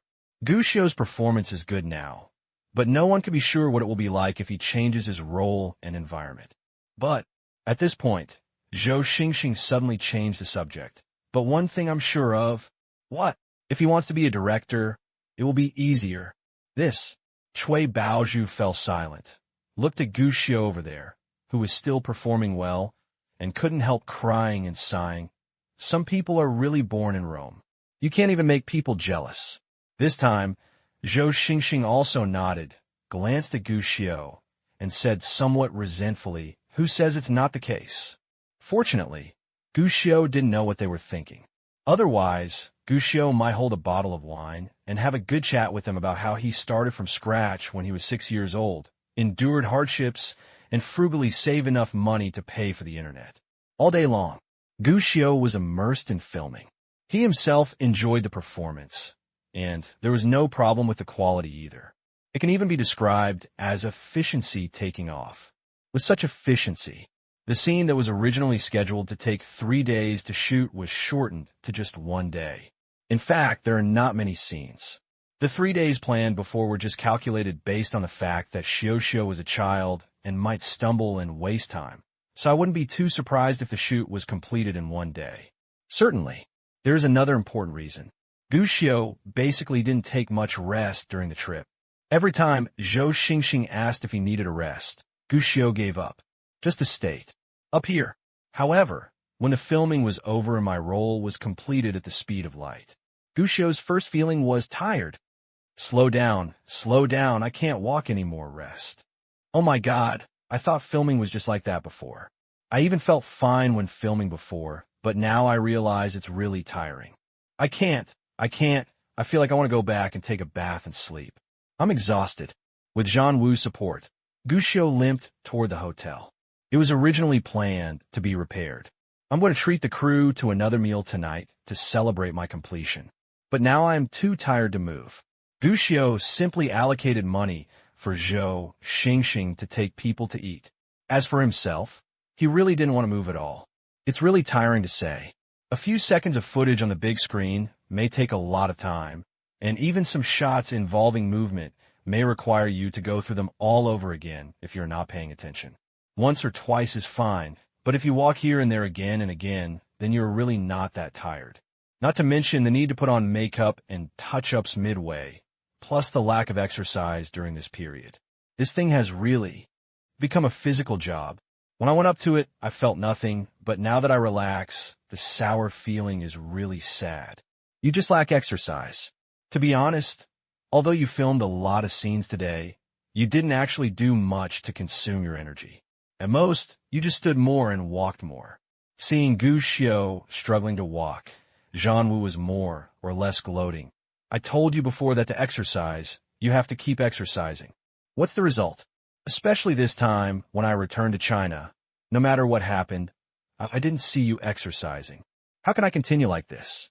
Yes, Uncle Jean, you taught me a lesson. Gu Xiu nodded awkwardly. Really, Gu Xiu is good at everything, and is even synonymous with perfection in the eyes of many people. But in fact, Gu Xiu himself knows very well that his biggest shortcoming is one: not exercising consistently. There's nothing you can do about it. Who will be willing to exercise if you can just lie flat? Many times, even if Gu Xiu makes a fitness plan or exercise plan, usually after sticking to it for 3 to 5 days, Gu Xiu will find that quilt, TV, and game console are better. Running? Exercise? Fitness? Don't worry. High-intensity exercise at a young age can easily affect your height, just like so many times before. This time, Gu Xiu still came to his senses and swore loudly. I have decided. From now on, I will get up and run every morning. I will continue to exercise. What a pity. Gu Xiu's enthusiasm did not impress Zhanwu next to him. Instead, he only received Zhanwu's helpless curl of the lips. Apparently, this is not the first time I have sworn a vow, but there's basically no time I can stick to it. Gu Xiu was dissatisfied. Uncle Jean, you don't believe me. I feel slighted. Let's do it first. You should give me confidence. Confidence? Zhanwu thought for a while. How about you promise not to tell me next time that your quilt is sick and you have to take care of it in bed? Gu Xiu suddenly blushed. Did I say such a thing? Zhanwu didn't answer, just looked at him. His eyes were filled with, what do you think? When the two of them chatted, they entered the hotel lobby, got on the elevator, and went straight back to their room. In a lounge of the hotel lobby, a man holding a newspaper put down the newspaper without leaving a trace and looked at the constantly beating numbers in the elevator. When a number stopped at the 15th floor, the man seemed to frown slightly. That's it for Xiangjiang. Standing in front of the floor-to-ceiling windows, looking at the scenery of Victoria Harbor outside, Gu Xiu smacked his lips and gave his own evaluation of the city of Xiangjiang. It has a special color in many people's hearts, especially in the era when Hong Kong movies were most popular, coupled with the depictions and boasts of various public figures. Hong Kong has become a holy place that countless people yearn for. Even many people. There are countless expectations and yearnings for this place, as if this place represents the pinnacle of the Dragon Kingdom's economy, technology, culture, etc. People unconsciously put a filter on this place. In fact, this is indeed the case in Hong Kong in this era. It is still the window to the world of Dragon Kingdom, and it is still the first-tier city that represents economy and prosperity. But you can see it if you look closely. This city is losing its glory little by little, not because they have regressed, but because cities in the mainland are also catching up. The gap is getting smaller and smaller. Even for ordinary people, the enviable life of the people in Xiangjiang, which they could only imagine and see on TV, was actually not much better than everyone else. The altar naturally began to fall little by little. Of course, what's more important is, compared with the mainland, Xiangjiang is actually more of a place where opportunities are gradually lost for ordinary people. The solidification of classes has caused the rich to become richer and richer, while the poor have found it increasingly difficult to survive. This can actually be seen from the various luxury stores in Xiangjiang. When it comes to luxury goods consumption, Xiangjiang is still first-rate. But if we really want to say who buys luxury goods, most of them are local wealthy people and a large number of mainland tourists. As for locals, sorry, I can't afford it. This is no joke. Xiangjiang's consumption power has soared rapidly, and its economic level has improved rapidly. In just a few decades, it has even soared to a level that is beyond the reach of ordinary people. This can be seen from the housing prices. Nowadays, the housing prices in Longhua, even if the increase is terrifying, are nothing compared to Xiangjiang, even for a house of 700 feet, which is 70 square meters. The price has already exceeded 5 million Dragon Country coins. For most local young people in Xiangjiang, this is an astronomical figure that they even dare not expect. It can be said, in this place, the chance for ordinary people to stand up has been raised to hellish difficulty. This is also the reason why Gu Xiu never thought about developing in Xiangjiang after his rebirth. This place is suitable for tourism consumption. It is really difficult to start a business here, and the rewards are not great. Totally unnecessary. This is not only Gu Xiu's idea, but also the local capital in Xiangjiang. Otherwise, there wouldn't be so many local capital starting to plan the transfer of assets. Not to mention, there won't be so many rich Hong Kong people going to the rapidly developing mainland to create so many unfinished buildings. But such emotion, just a fleeting thought. Anyway, I came here to find something to do and enjoy life. As for how this place is developing, that has nothing to do with Gu Xiu. It's better to think about what to do tomorrow. Should we go shopping, go to Xinhui to watch their movie clips, or make some contributions to Xiangjiang's real estate? Gu Xiu began to think about his next plan. As for other aspects, don't make trouble. To be honest, there really isn't much to see in this place. After all, in such a big place, there's basically nothing particularly interesting about eating, drinking, and having fun. There's really not much left to do. Before Gu Xiu could figure out the result, there was a sudden knock on the door. Immediately afterwards, the door opened directly. It's Zhan Wu. This makes Gu Xiu a little strange. After all, normally, although Zhan Wu is basically responsible for protecting his safety throughout the whole process for so many years, unless there are any special circumstances or he takes the initiative to contact him, Zhan Wu will not interfere with him most of the time. This is especially true when it's time to take a break like now. Unless there's a situation. This was the first thing Zhan Wu said after entering the room and closing the door. His voice was very low. Gu Xiu raised his eyebrows, a little surprised, but still didn't say anything, but took Zhan Wu into the house. He knew that no matter what the situation, Zhan Wu would ensure his safety. And indeed it is.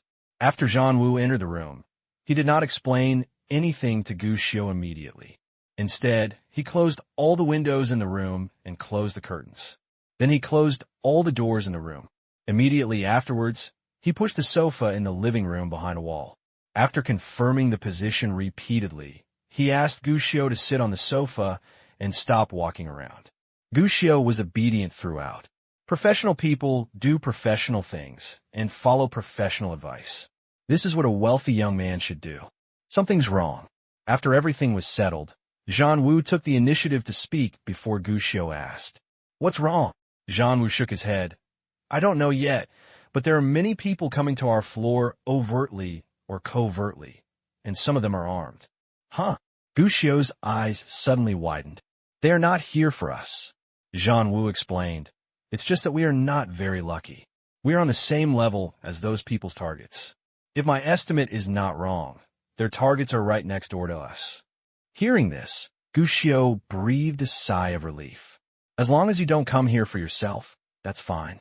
After all, we are now considered billionaires, so it would be a shame if we went out for a trip. That is truly unfair." But at the same time, Gu Xiu couldn't help but feel a little curious. There was such a big movement, even weapons were brought up, and the target was the room next to him. So what happened? Kidnapping? Cops versus robbers? Gang fight?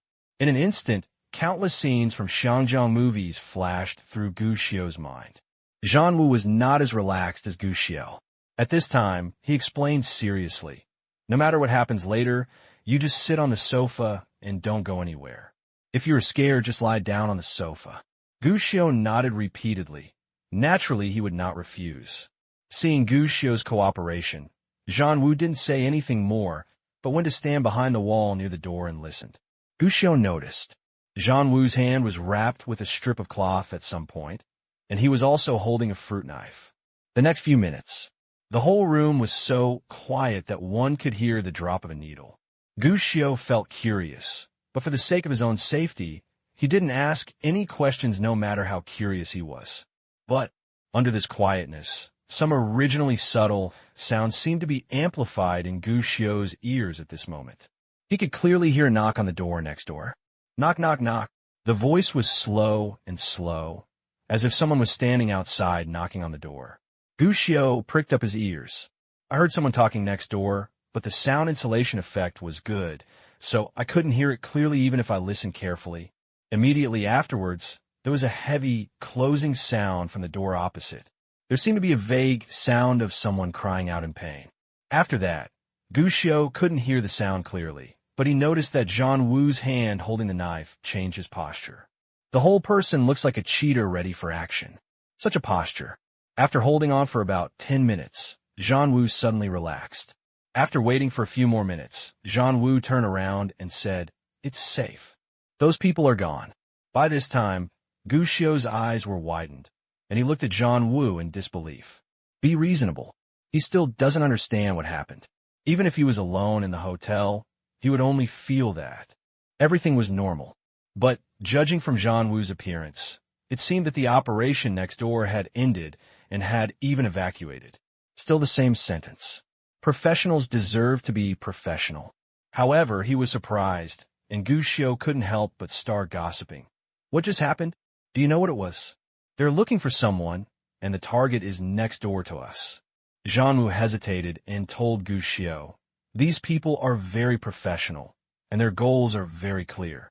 As soon as they opened the door, they killed the people in the room, slit their throats with a knife, and then closed the door." What? Gu Xiu was startled.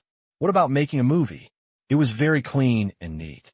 After singing, he had 2 stabs. From the sound of his heart, there was no doubt that that person was dead.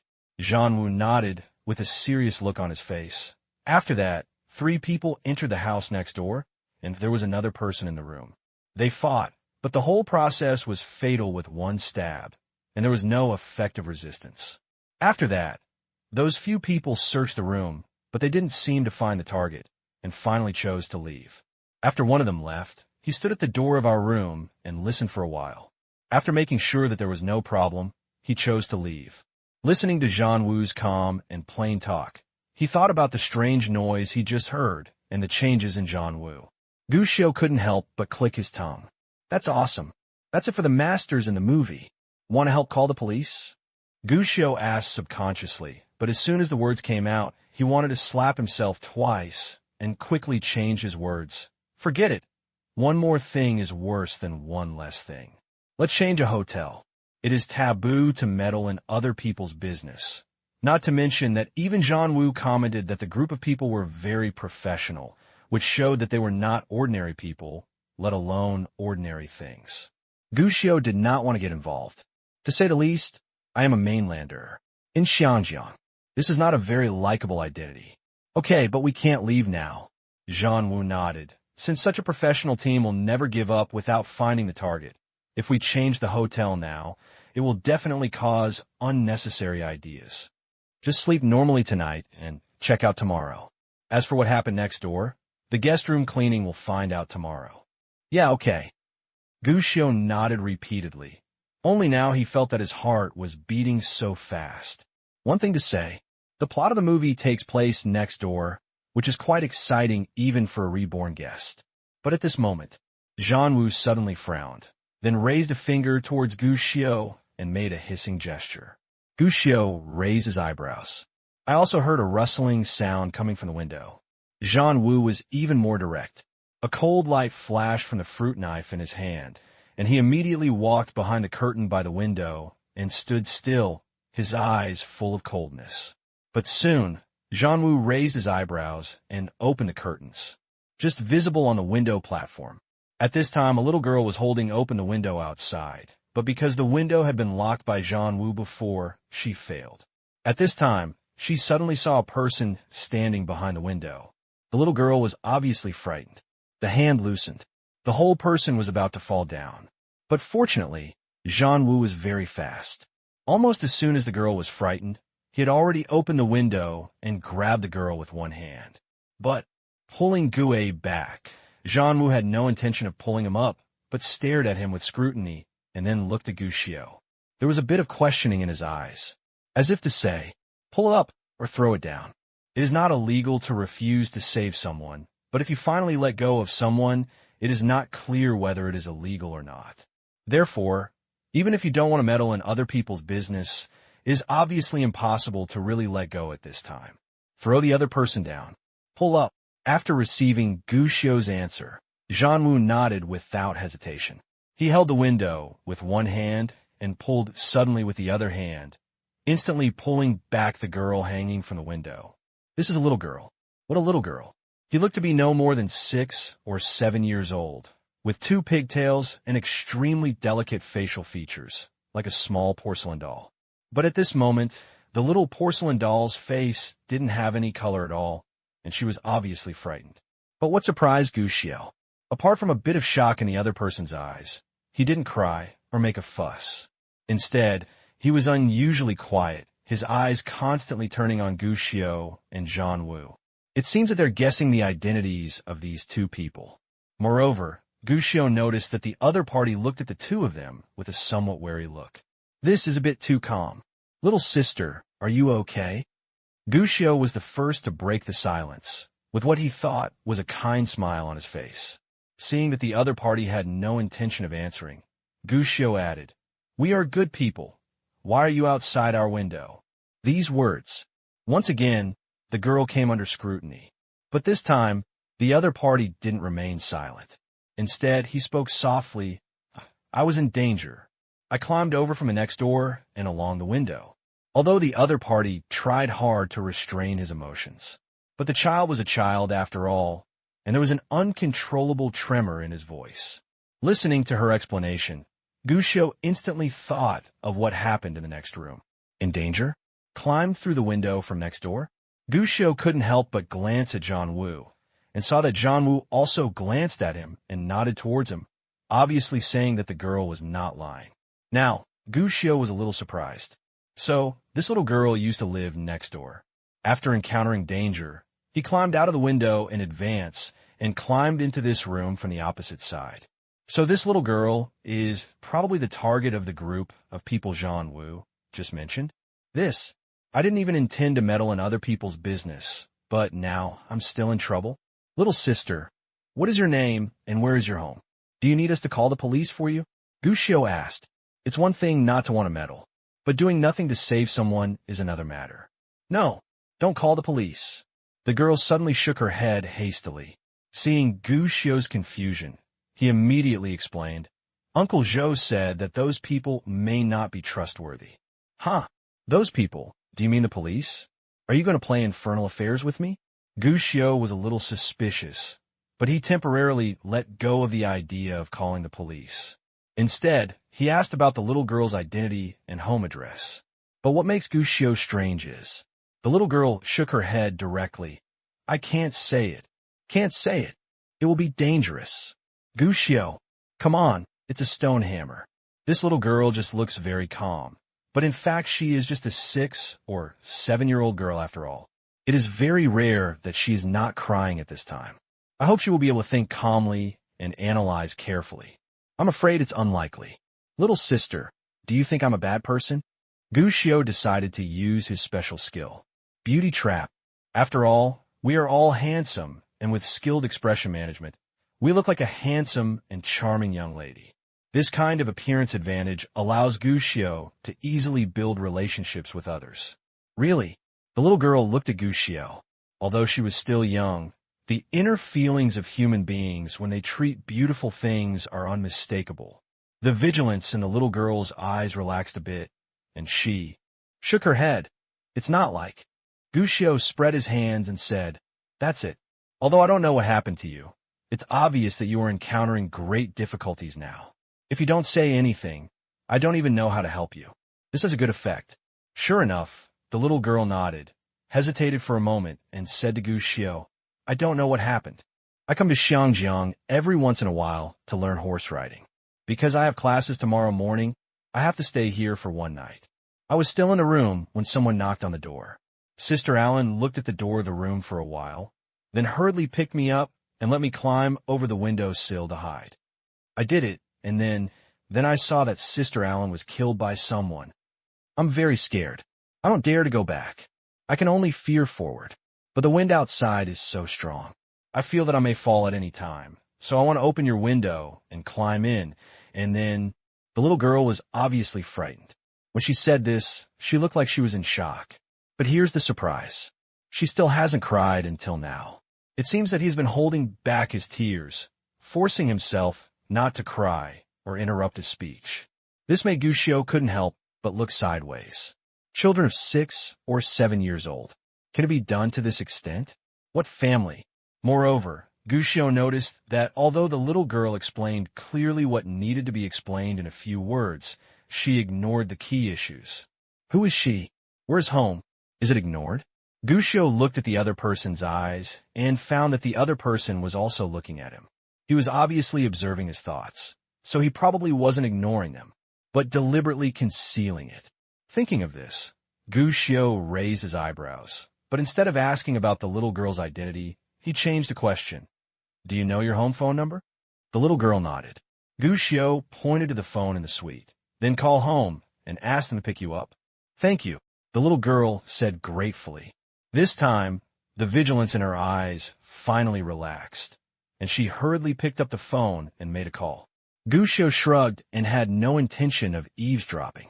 Instead, he came to the window and took a look outside. You can't see it from far away, but you can really see it if you get closer. There's a small platform outside the window. Obviously, the little girl just climbed over from this small platform. And just because the outdoor unit of the air conditioner is in the middle of the two rooms, it seems that when the people inside were checking out, their view was blocked by the outdoor unit of the air conditioner. Only then did the little girl escape.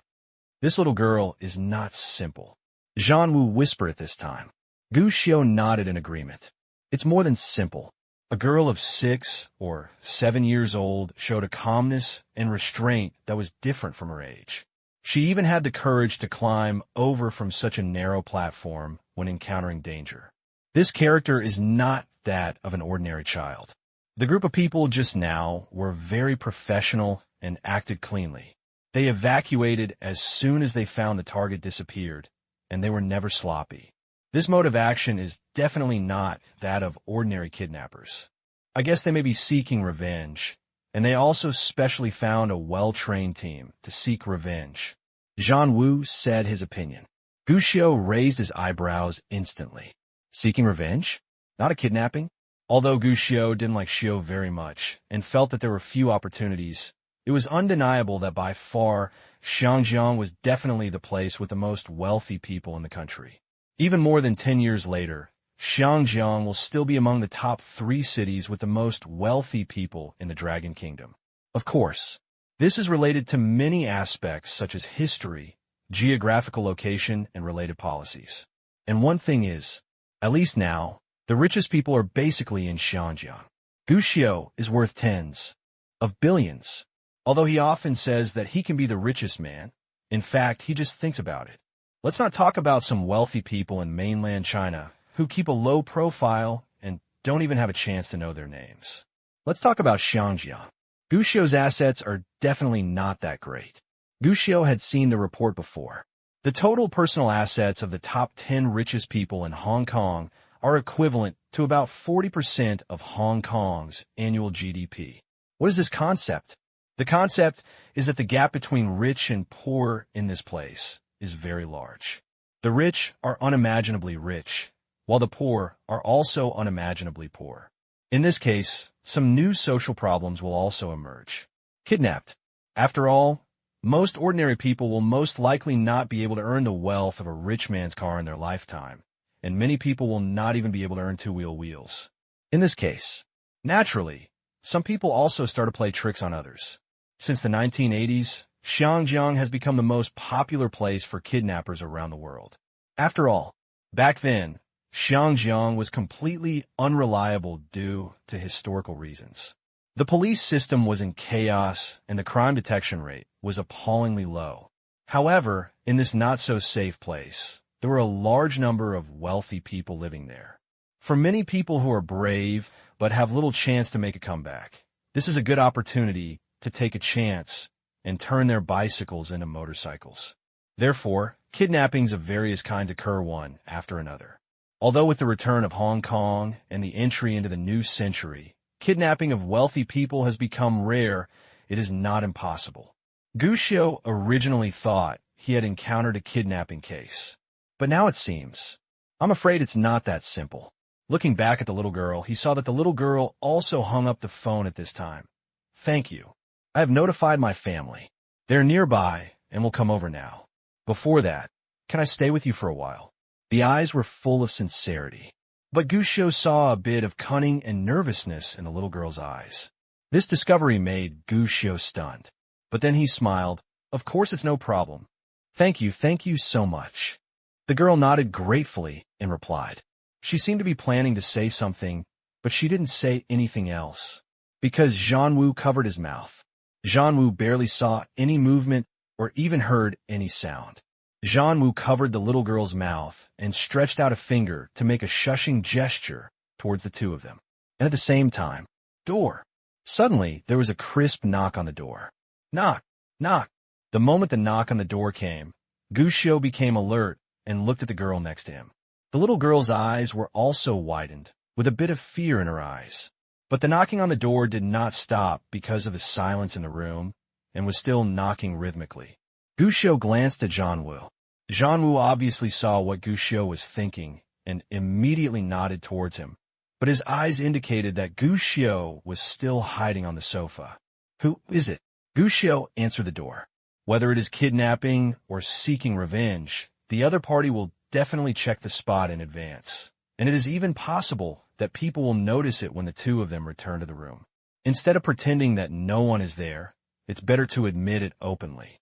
Really, Gushio's inquiry stopped the impatient knocking on the door, and then a man's voice came from outside the door. Police, please open the door and cooperate with the investigation. This was the answer. The three people in the room frowned. What are you investigating? We have our IDs at the front desk. Is there any problem? Gushio refused to open the door without hesitation. There was something obviously wrong with the person outside the door, let alone someone of unknown origin. Even if it was really a policeman, Gushio would not be able to open the door for him honestly. The person outside the door obviously didn't expect Gushio's refusal, and said sternly, "You are suspected of a case and need to cooperate with the investigation. Open the door now and cooperate with the investigation. Otherwise, I have the right to sue you for obstructing the investigation." You said you're a policeman, and you're a policeman. How can I be sure that you're not a bad person? As Gushio spoke, he turned to look at Zhanwu. Zhanwu also frowned, but the people outside the door were obviously unwilling to give them more time to react. They saw that the people outside had started knocking on the door again, and their voices also contained threats. Open the door quickly. If you don't open the door again, I will force the door open, and you will be arrested for obstructing official business. Open the door quickly. The threat is already obvious, and everyone could still hear that the person outside the door seemed to be saying to his companion, "Go to the front desk and ask them to help open the door. I suspect there are terrorists who pose a great threat here."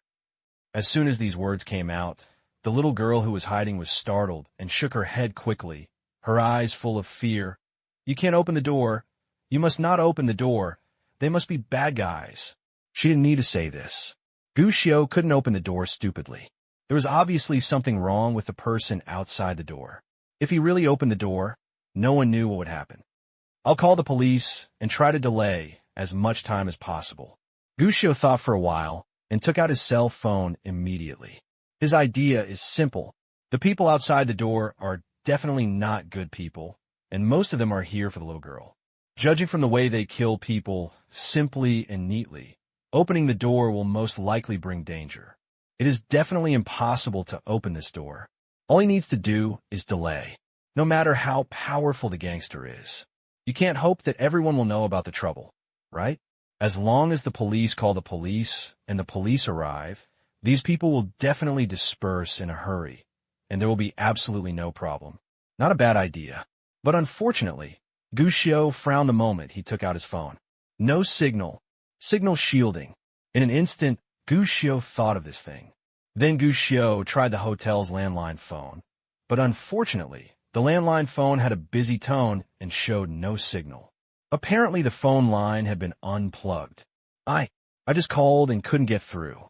The little girl explained at this time, her eyes a little wandering, and she didn't dare to look at Gushio.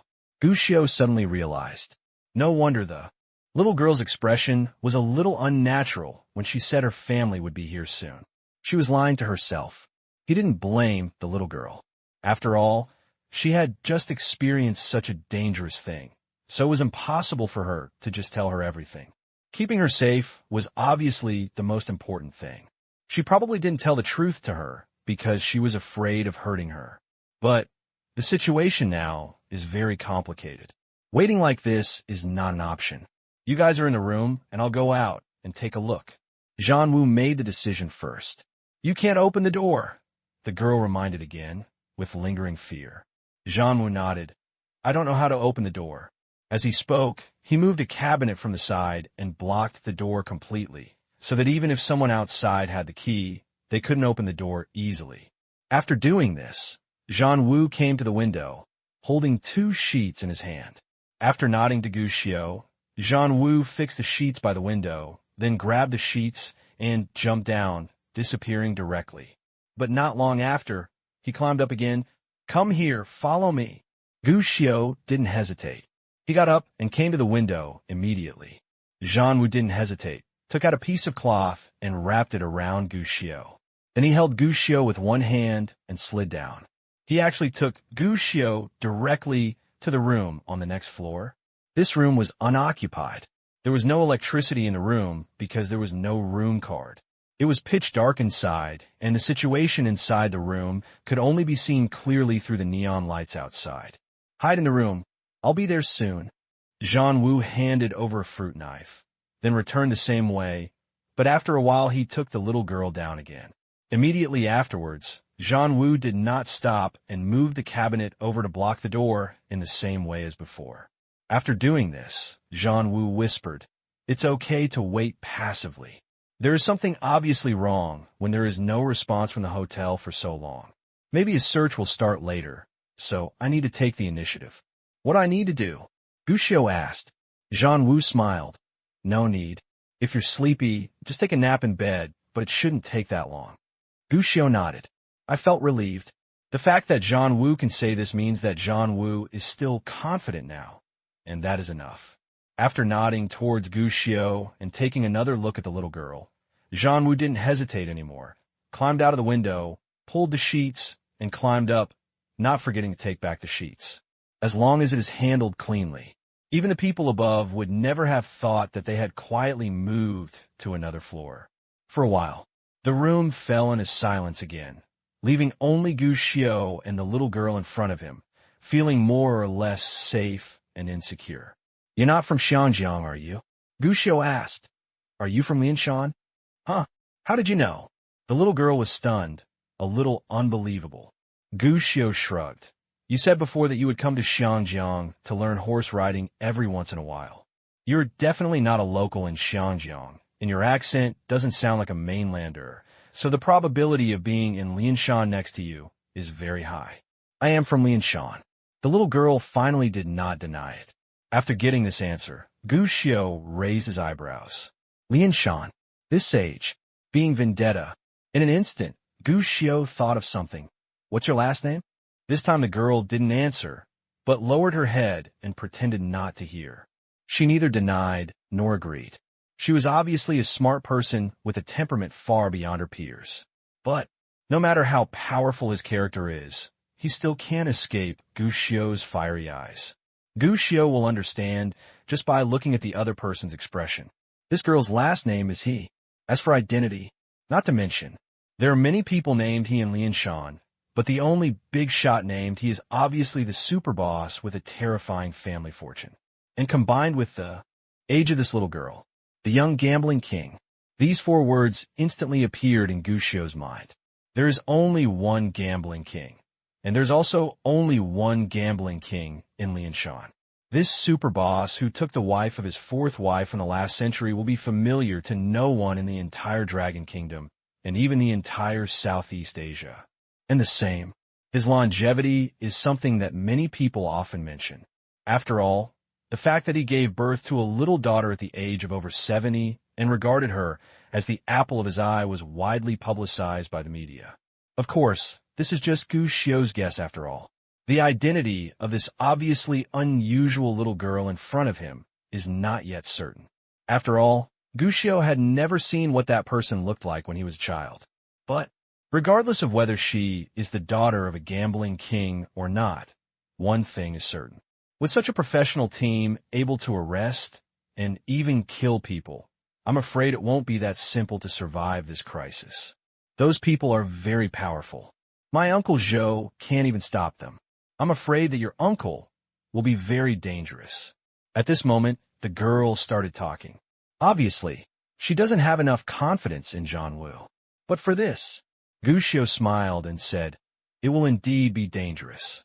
But the ones who are in danger should be those people." This answer was obviously beyond the girl's expectation. She looked at Gu Xiao in surprise, more or less suspicious. Obviously, she felt that the boy in front of her was more or less too young, or he had watched too many martial arts movies. Although he was older than her, he was still too innocent. Even a 6-year-old girl like me knows it. The real world is not movie time, and there is nothing that happens when one man is in control and 10,000 men can't get along. That guy just now did look like he had some skills. But no matter how powerful one person is, how powerful can it be? Gu Xiao naturally saw the little girl's expression, but he just smiled and didn't explain much. He knows Zhang Wu. Not only did he understand how terrifying Zhang Wu's strength was, he also understood Zhang Wu's character. He's a very pragmatic person. 1 means 1, and 2 means 2. I will never brag casually. Just now he let himself take a nap, and he made it clear that he would just leave the rest of the matter to him, Zhang Wu, and he could sleep peacefully without even thinking about other things. What does that mean? This means Zhang Wu has absolute confidence. Means more. Next up is the group outside. Bad luck. Damn. Those 2 people were very vigilant and refused to open the door. What should I do next? Don't you have a room card? I tried, but it seemed to be blocked and couldn't be pushed open. Idiot, please note that we don't have much time. We can fool the signal shielding and the hotel. The nearby police officers were also alerted in advance, but we don't have much time. Today's mission must only succeed and not fail. Otherwise, we won't get the balance. Damn. With all the preparations, how could that dead girl still run away? Even if she had wings, she would never be able to fly out. The person must be here. Act quickly. Not even a fly can be let go on this floor tonight. If you miss this opportunity, it will be difficult to find another one. In the corridor, a group of men in police uniforms were discussing. But, although they were wearing police uniforms, they did not look like police officers at all, and each of them had a special tattoo on their wrist, which was a tattoo of a skull smoking a cigar. Of course, they are not real police officers, let alone ordinary thieves, but a group of elite mercenaries who are often active in Southeast Asia. Because he strikes quickly and neatly without leaving anything behind, he is often assigned extremely difficult tasks. This time, the task they received was very simple. They just kidnapped a 6 or 7-year-old little girl. Even though the little girl's identity was unusual for everyone, this was a simple little task. But I didn't expect it. This should have been a very simple task, but something unexpected happened after entering the room. The mission target mysteriously disappeared. Although they didn't understand where the mission target was hidden, as a professional team, they naturally couldn't give up the mission so quickly, so they didn't leave the hotel after confirming the mission target. They started a new round of search again, and many preparations were made. It was guaranteed that their actions would not be interrupted for at least 2 hours. Within 2 hours, they would be able to launch a comprehensive search of the hotel. The effect was very good. With the blessing of the clothes on his body, all the rooms on this floor were opened and searched by them, except for one room. Take the tools and forcefully break the door. The person is probably inside. After some brief thought, the captain took the lead in making arrangements. No matter what the situation is after opening the door, except for the target, kill everyone and leave no one alive. Others nodded, but some people showed hesitation. Captain, I just watched the surveillance. There is a man and a child living in this room. That man, I feel familiar. Familiar. The captain frowned. Do you know him? His subordinate shook his head. No, I don't know him, but I looked at the surveillance, and it seems that he is the captain of the Dragon Kingdom. Captain Wu. Who is this? Who is the captain of the Dragon Kingdom? How come I haven't heard of him? What a piece of shit, Captain Wu. He's preventing us from completing our mission, and he will be a corpse next. Several other members of the team curled their lips, their faces full of disdain. But most of the people who said this were newcomers, but they were some old people. They were subconsciously excited. Captain Wu, are you sure? No, that demon is already retired. There are even rumors that he is dead. How can we meet him? Real or false? If it is really Captain Wu, I want to withdraw from this operation. I don't want to face this demon. Those who said this were basically all old people in the team or in this industry. When they heard the words Captain Wu, their expressions had already changed. There was fear on his face. Is this person very powerful? Seeing the expressions of the seniors, someone couldn't help but ask. These words were like poking a hornet's nest. This man is not only powerful. He is a devil. He is fear. He is the strongest bodyguard I know. And he is also the strongest killer. No one can complete the task under his protection, and no one can protect the person he wants to kill. He is a ghost. For a moment, the originally confident team suddenly changed. The confidence on their faces disappeared, and some even couldn't help but tremble, as if they thought of something that made them scared.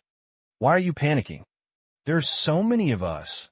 Are we still afraid of someone who has disappeared for who knows how many years? In the end, it was the captain who took the lead in scolding him, nipping the fear in the bud. Seeing that everyone was still trembling with fear, the captain snorted coldly. We have all the elites out. How can we still be afraid of him alone? Are you saying that the weapons in your hands are just decorations? Once these words came out, the effect was indeed good. At least the fear that had started to spread has been contained. Although some people still showed panic, more people still mustered up their courage. I'm afraid of birds. Gods come to kill gods today, and ghosts come to kill ghosts. With so many of us, how can we be afraid of one person? That's right. That bullshit captain of the armed forces had better find a place to hide. Otherwise today will be his day of death. Hurry up and seize the target is the first priority. If he comes here, let him have a taste of peanuts. No matter how powerful he is, he can still have 3 heads and 6 arms. If he goes down, he'll go to hell. The name Jean Wu may have been considered a powerful one, but after so many years, only a few old immortals still remember this name. Nature. Even though they were looking at the frightened appearance of these senior team members, more people were still disdainful and even wanted to laugh at them for being so timid. But what they don't know is, just when they were confident and wanted to break open the door as soon as possible, and even pull out John Woo and kill him, their captain had quietly arrived at the stairs, glancing at the retreat route from time to time. Here we come. At this moment, a boy came with a breaking hammer. This is a professional door-breaking tool that requires several people to carry. It is generally used by the military and police for storming. And this group of people were able to get this thing and put on police uniforms. Obviously, they used some tricks. Break the door. I can't wait. After finishing this job, I have to go and relax. I heard that the casino is a paradise on earth. Let's make an appointment, brothers. I've been craving for that bite for a long time. The little girl was so wet last time. Hey, let's play a game tonight. A few people were busy breaking the door while chatting without restraint. Several team elders frowned and didn't say anything. But that's it. Who are you? Someone suddenly shouted, and everyone looked sideways and saw a figure emerging from the depths of the corridor, walking toward everyone with his head lowered. For a moment, several guns were raised one after another, and their muzzles were pointed at the incoming person as if they could beat the person into a sieve in the next second. But don't know why. Normally, in this situation, the person opposite would have been scared out of his wits. But at this moment, this person was not in a hurry and even took a few more steps before stopping. I saw him raising his head slightly and looking at everyone. Facing this look, many people's hearts trembled subconsciously. It was obvious that they were all ruthless gangsters who killed many people and had many lives under their hands. But now he faced this look. But his heart actually trembled. It was as if their sins were just a baby just learning to walk in front of the person in front of them. I have the advantage, but it feels oppressive. I just heard that you were looking for me, the man said quietly, with a smile on his face. The moment this face was raised, several old people who were already tense immediately said without hesitation, "Shoot! Kill him!" In an instant, gunshots were heard in the originally quiet corridor. Someone couldn't help but shoot first, and others almost subconsciously followed suit and pulled the trigger. But just as the gunshots rang out, the lights in the corridor suddenly went out, and the surroundings suddenly fell into darkness. "How's it going? Is the person dead? Turn on a flashlight." After all, they're mercenaries who have experienced life and death. Their reaction at this time was not fast at all. Someone wanted to turn on the tactical flashlight immediately. But the flashlight is not turned on yet. A black shadow flashed past, and then someone covered his throat, making a whooshing sound, and blood spurted out. Next, 1, 2, 3. More and more screams began to be heard in this darkness, which greatly stimulated the nerves of this group of people. Even though they were all elite mercenaries, they were all demons who were used to life and death. But at this moment, the screams that came from time to time in the darkness frightened this group of self-proclaimed demons to the extreme. From time to time, gunshots were heard, accompanied by flashes of fire. But every time the fire breaks out, what they saw were scenes that frightened everyone. They're people. They're falling down one after another. But the initiator of all this is like a civet cat, leisurely moving and flickering in the corridor, attacking every time. It can always take a life away. "Back off, back off. Turn on the lights. Turn on the lights quickly. What the hell? Who is this? Don't shoot randomly. I'm shot, damn it. Back off quickly." Such a sudden situation was obviously beyond the expectations of this group of mercenaries. In the darkness, someone took the lead to calm down, organized manpower quickly. After all, they are a professional team, and their response speed cannot be faulted. In just a few seconds, a group of people retreated to the stairs, but as the flashlights were turned on, they could clearly see the scene in front of them. The heart of all, but it sank in an instant. Blood. There were bloodstains everywhere in the corridor. In just 10 seconds, 4 of their elite team were already lying on the ground. Too fast. It all happened so fast.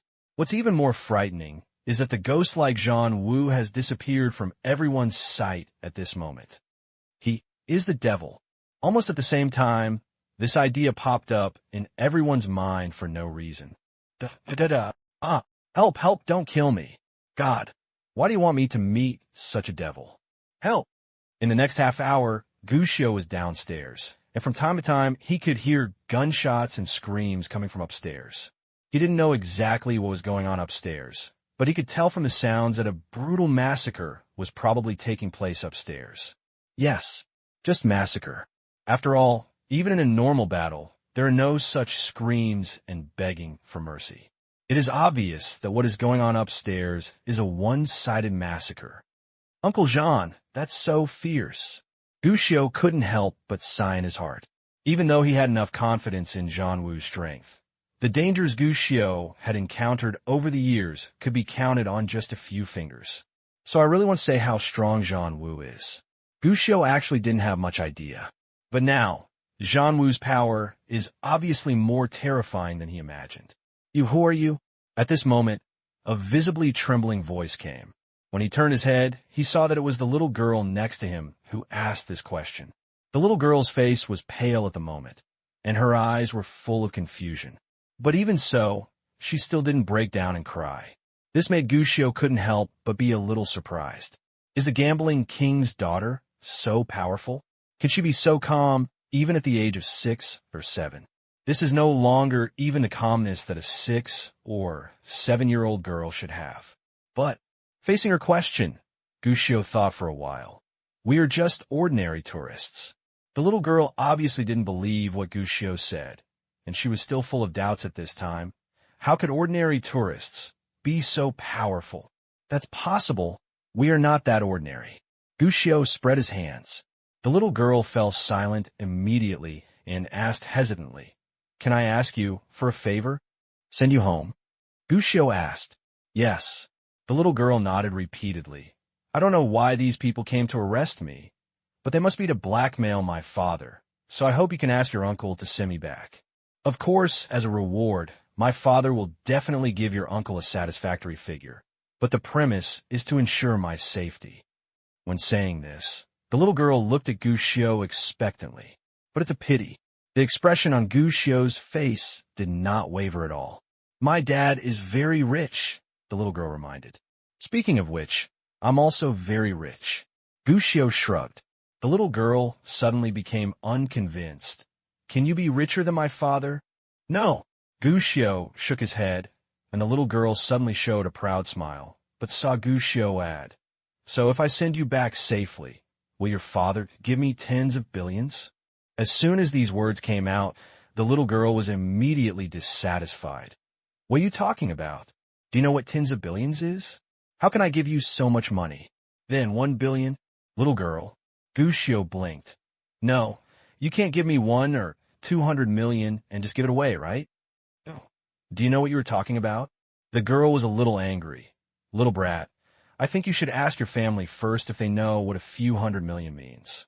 "Little brat?" Gushio was amused. Seeing the angry look on the little girl's face, he felt a little funny, but he still had an indifferent look on his face. If you can't bear to spend 1 or 200 million, what kind of rich person is that? If it's only tens of millions, I think it goes without saying.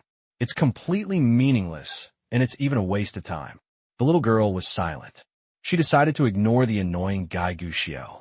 She originally thought that although this kid was definitely not as smart as she was, judging from his previous performance, he should be considered a smart person.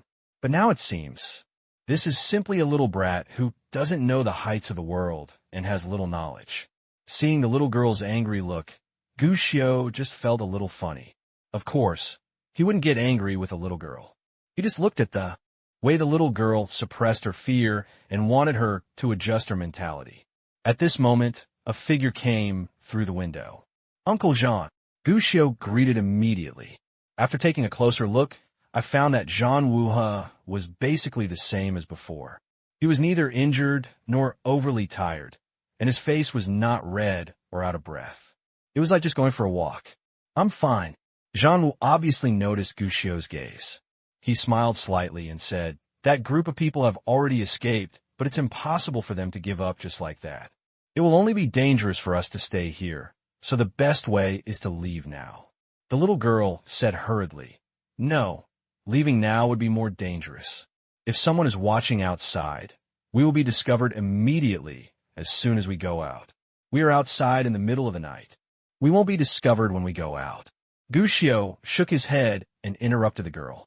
Immediately afterwards, an alarm bell was heard not far away, accompanied by shouts of, "Fire! Run! There's a fire up there! Hurry, run out!"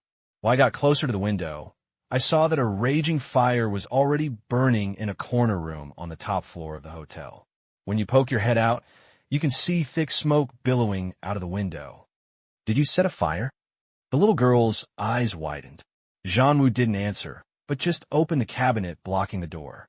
Then he took out 2 coats from nowhere and handed them over. "Put them on." The little girl frowned, seeming to be still hesitating. However, Gushio had already taken the coat and put it on herself first. Seeing this, the little girl finally put on the coat without hesitation. And so good at Kung Fu. Jean-Wu had also turned over his coat and covered his mouth with a pillowcase. It was just a simple disguise, and it would definitely not work if you looked closely, but when you opened the door, you saw one after another residents running downstairs. Basically, that's for sure. No one would notice the 3 men following the crowd. And indeed it is. The hotel suddenly caught fire. Many people even woke up from their sleep. They didn't have time to think about anything and ran downstairs immediately. What happened? I don't know. Why did it suddenly catch on fire?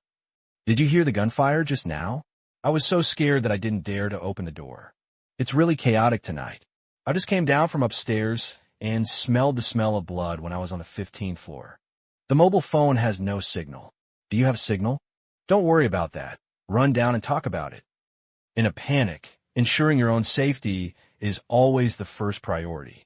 As for other things, although some people find it strange, this is obviously not the time to delve into it. It was crowded all the way, but fortunately with Zhang Wu there, nothing happened to Gu Xiao and the little girl, but after a while they ran down the stairs to the lobby on the first floor. A lot of people have gathered here, and the hotel staff, who have been pretending to be dead, are urgently evacuating the crowd. Besides, the fire brigade has also arrived urgently, along with fire trucks and police cars. He looked up, and behind him, I saw that the fire in the corner room on the top floor of the hotel had begun to spread to the side, and that corner was illuminated red. Let's go. Zhang Wu pulled Gu Xiao and opened a car on the roadside. Gu Xiao nodded and jumped into the car without any hesitation. The little girl seemed hesitant, but in the end he gritted his teeth and jumped into the car with Gu Xiao. Zhang Wu did not hesitate. After confirming that the two of them were in the car, he immediately started the car and took the two of them into the traffic on the roadside and began to move away from the hotel. Where are we going next? The little girl asked. Ask for help. Zhang Wu replied. The situation is terrible. When Zhang Wu was in the hotel, he acted relaxed and carefree, but in fact he understood it very well after learning some news. This time he got into trouble. This mercenary has a lot of background, and even the police can help them. If only for myself. He's really not afraid. But taking Gu Xiao with him, he couldn't take any risks, so as soon as he came out of the hotel, he immediately thought of asking for help. Are you going to the police station?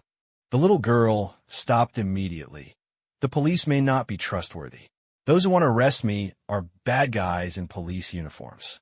If we go now, we will probably fall into a trap. Who said you have to go to the police to seek help? Zhang Wu shrugged. He also has his own trump card. The little girl was stunned. Huh. Then she saw that Zhang Wu had already answered. If I remember correctly, there's an elite special forces station here all year round in Xinjiang. I believe that no matter how capable the people who want to arrest you are, they can't be affected, right? As soon as these words came out, the little girl's eyes widened. He looked at Zhang Wu in disbelief. Are you talking about the Xiefeng special team? Except for major safety incidents, they will not interfere with anything in Xinjiang. If you go to them, can they ignore you? You will know if they ignore us or not. Zhang Wu shrugged, then stopped paying attention to the little girl's confusion, and explained to Gu Xiao, the strength of this group of people is not weak. I was able to take advantage of the enemy in the hotel because of the covert enemy and surprise, but they are a team with a lot of firepower after all. Moreover, it is not yet certain what the relationship between them and the Xinjiang police is. With so many things happening in the hotel, the police will definitely arrest us. For your safety, I think it is because I am the first to seek help. I know a few people in this special team, and they should be able to provide us with shelter. Obviously, Zhang Wu had already thought of corresponding countermeasures from the beginning. Of course, Gu Xiao would not reject such an idea. Xiefeng's special team. This is a truly top-level special forces team. Stationed in Xinjiang all year round, he basically trains with the team on weekdays. He usually does not interfere in other internal affairs of Xinjiang. He understands the main purpose. And such a team is basically not controlled or dispatched by anyone in Xinjiang.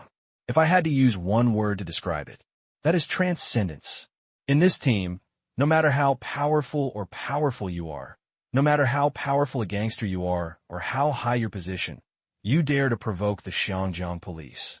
But absolutely no one dares to provoke Xiefeng. They help, safe and sound. And this is also Zhang Wu's trump card. Trash. Are you all trash? There's no news yet. If anything happens to my daughter, I'll blame you. Damn it. The next day, in the top floor office of the Lianshan Garden Hotel, a silver-haired old man was angry. He abandoned the gentleman he used to be and became full of the temperament of a true gentleman. His eyes were red, and his face was full of evil spirits, like a monster that chooses people to eat. If other people saw this scene, they would be surprised, because this person is He Hongchun, the recognized local emperor of Lianshan, nicknamed the King of Gamblers, and he is in the minds of many people. They are all proper gentlemen, from being personable and well-rounded in their youth, to being extraordinary and tolerant in their middle age, to being kind and friendly in their later years. At least in the eyes of most people outside. This, I have never blushed with anyone. Even in the face of provocations from competitors, desperate gamblers, or pressure from other parties, he seems to be able to maintain his gentlemanly demeanor. But now, this old gentleman made no secret of his murderous intent and anger. There is only one reason. His little daughter, the little girl he regarded as the apple of his eye and who was deeply loved, missing. And it's not as simple as simply missing. At this moment, a man in a black suit knocked on the door and walked in. Before Hong Shun could ask, the man took the lead and reported. Yesterday afternoon, Ms. Xin was learning equestrian skills as usual and went to her favorite restaurant for dinner. After that, she did not leave the hotel all night and even talked to the fourth madam on the phone. But after the hotel caught fire last night, we rushed there as soon as possible, only to find that Ms. Xin was missing. Not only is Miss Xin missing, but also all the bodyguards responsible for protecting her have lost contact. But the police have no news about this at all. The police did not cooperate with us this time. They even refused to meet us at first and refused us entry into the hotel to investigate. After that, after many efforts, we finally entered the hotel to investigate. But the scene was treated very clean. The only thing we found were bullet holes in the wall. It can be seen that there was a battle in the hotel last night. So, we suspect that Miss Xin was probably kidnapped by gangsters. The background of these gangsters is not simple, and they may have some relationship with the police. Being able to become a gambling king, Hong Shun is naturally not as nice as he appears. He has experienced the decline of his family and his rise to prominence. He has experienced the most turbulent era in Hong Kong and the most rampant era of Hong Kong society. His life is a legend. What is most legendary about him is that he can survive all kinds of dangers and always remain standing. In addition to his strong courage and ability, this is also because he is very good at using talents. At this moment, he was faced with a report from this subordinate. Hong Shun didn't lose his temper as much as before. He just frowned tightly and forced himself to analyze calmly. After thinking for a long time, Hong Shun asked, "Is Xin still alive?" "We are not sure at the moment." His subordinates answered truthfully. But after our investigation, we found that many people died last night, and it ended with a fire. So I guess that Miss Xin should still be alive. Moreover, no one would kill Miss Xin for no reason. It should be impossible to make such a big noise and use such a large amount of force just to kill Miss Xin. Hong Shun raised his eyebrows. "You mean someone wants Ashin to threaten me?" His subordinates nodded. After getting this answer, Hong Shun took a deep breath. Now is the new round of bidding for Lianshan Gaming. For most bidders, I am now their primary threat, and even determined the next new players. There are too many targets. Can you analyze who did it? The time is too short. There is nothing we can do for the time being. His subordinates shook their heads, and seeing Mr. He's gloomy face, they hurriedly added, "But we have traced it. This group of people is a mercenary group from Southeast Asia. There are not many people who can contact this group of people and can talk to the police. It's just what?" Hong Shun raised his eyebrows. "It's just that normally, if they had succeeded last night, as the bidding gets closer and closer, they should let the news out as soon as possible. Even if they don't contact us, they shouldn't stand still." "You mean?" "I suspect there may have been an accident in their actions last night. That's why they are so quiet today." Hearing this, Hong Shun's pupils suddenly shrank, and his face became extremely gloomy. "No matter who it is, I want you to find out, even if it means turning the whole Lianshan and Xiangjiang upside down. Find Xin. If she is okay, then everything is easy. If something happened to her..." Hong Shun did not say the next words, but his attitude was already shown in his eyes. And the subordinates who heard this, they all felt a chill all over their bodies. There are countless wealthy families and countless aristocratic families in Xiangjiang and Lianshan, but without exception, in the long river of time, even the once glorious families cannot escape their decline in the end. Even various associations are constantly competing among themselves, and no association can remain strong forever. But there is one family and one force that has always stood firm. That is the He family. This person may be very low-key in the eyes of the outside world, and has been keen on charity even after his return, but in fact everyone knows it. He is the real underground emperor.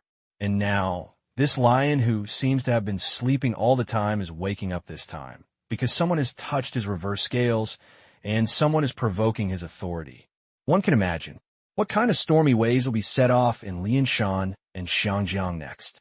Even if you are not careful, I am afraid it will be a mountain of corpses and a sea of blood. In fact, this was indeed the case. On that very day, the residents of Lianshan discovered that there were obviously more cars on the streets today, and a heavily armed motorcade often appeared passing through the streets. The king of gamblers will naturally not rely solely on the power of his own hands.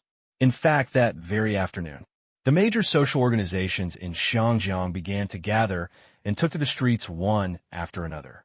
These social groups, which have been extremely low-key since the return and rarely even went out, came out again.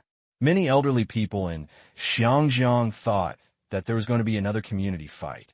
But what everyone didn't expect was this. These societies have come out again not to disrupt social order, but to find people. This is just the perspective of ordinary people. In fact, the prominent figures in Xiangjiang knew better, and they all told their subordinates to be careful during this period and not to cause any trouble. Many heads of top families went to Lianshan one after another, bringing gifts and goodwill to see what was going on. By the way, he established a relationship with this underground emperor. The day passed like this. It was an undercurrent day, but unfortunately, after the day passed, the gambling king did not show a smile. Not found. No news. It was not an easy task, but naturally, it is impossible for such a large-scale search to be completely without any news.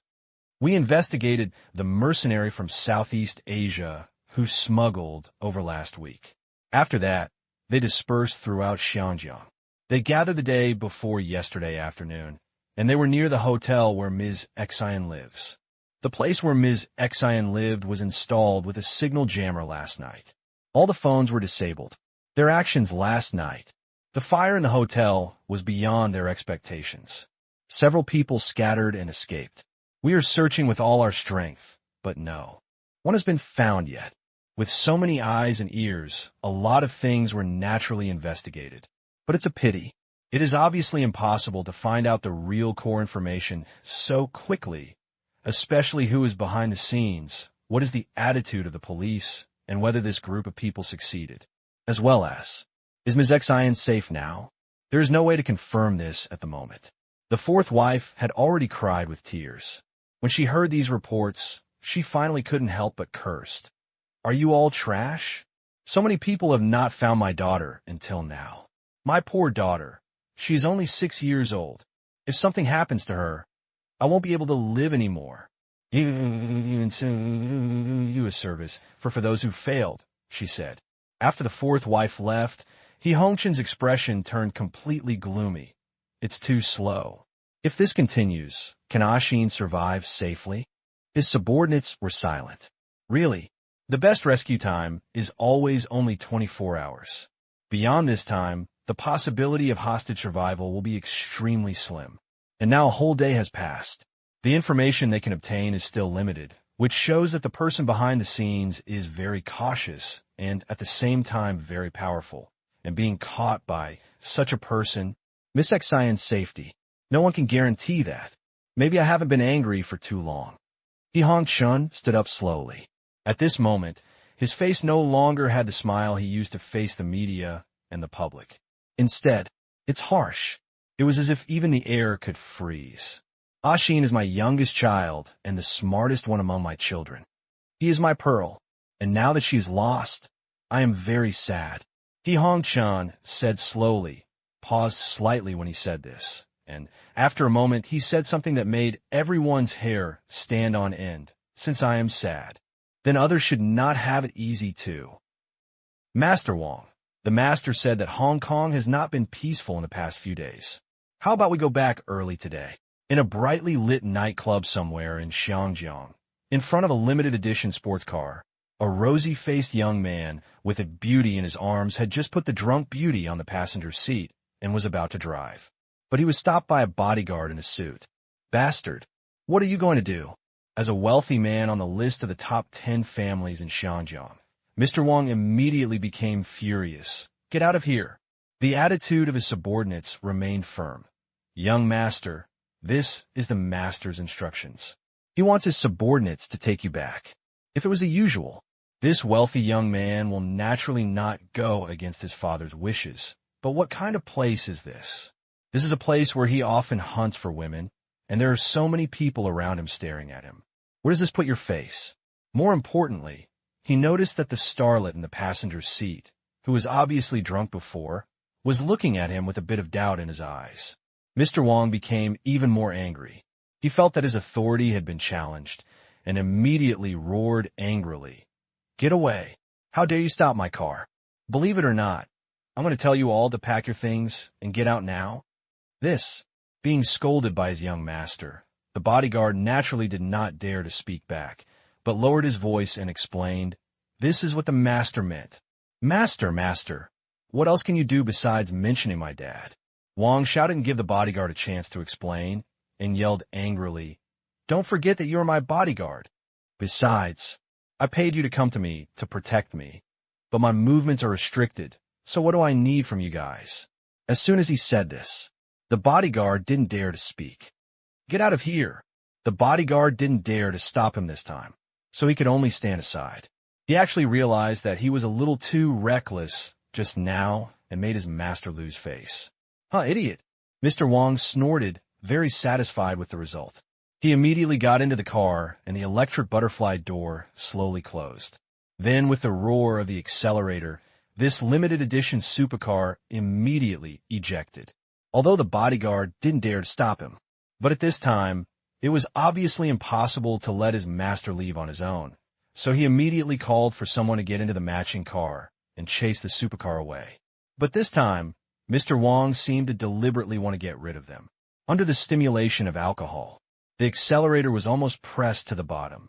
The limited edition supercar was obviously not able to catch up with the limited edition supercar at full speed. It was obvious that this group of bodyguards' little cars could not catch up. I could only watch my young master disappear at the end of the street. What should I do? What can I do? Keep chasing. The bodyguards were helpless, but they could only bite the bullet and keep chasing. After chasing for half an hour, they finally saw their young master's car, but to their surprise, the car was parked on the side of the road. No, the car crashed. A bodyguard immediately became vigilant. Others also noticed that the front of the supercar had obvious signs of impact, and the rear wing was also damaged. This was obviously a traffic accident. What's a little strange is that except for these two sports cars parked alone here, there are no other vehicles parked here. Hit and run? Are you okay, master? The bodyguards were startled, jumped out of the car in a hurry, and hurriedly approached the supercar, but the scene in front of them was beyond their expectations. Where's the figure of my young master in the car? The only thing left was a little star sitting in the passenger seat, who had been frightened enough to wake up. He was crying in fear, and his hands and feet were shaking desperately. Seeing the bodyguard arriving, the little star trembled and said, "Young Master Wang. Young Master Wang has been kidnapped." On the other side, in a banquet hall, a glamorous young man was walking around the banquet. It's a joy to push the cup and change the cup. The guests were extremely polite to the young man. The warblers and swallows were even more eye-catching towards this young man. After successfully obtaining the rune card of tonight's target beauty, Mr. Feng suddenly showed a bright smile on his face, but he did not continue to pursue, but said goodbye to the beauty. Turn around and head towards the bathroom. The beauty was looking forward to it, but also nervous. She kept looking at the aisle leading to the bathroom, thinking whether she should act more innocent or a little hotter later. But, to her surprise, after waiting for a full quarter of an hour, there was still no figure of the young man in the corridor. Just when she was thinking about going back to the room, washing up and waiting for the host of the banquet to come, a scream suddenly came, and then several bodyguards rushed out immediately. A moment later, a piece of news came that shocked everyone present. Young Master Feng, kidnapped.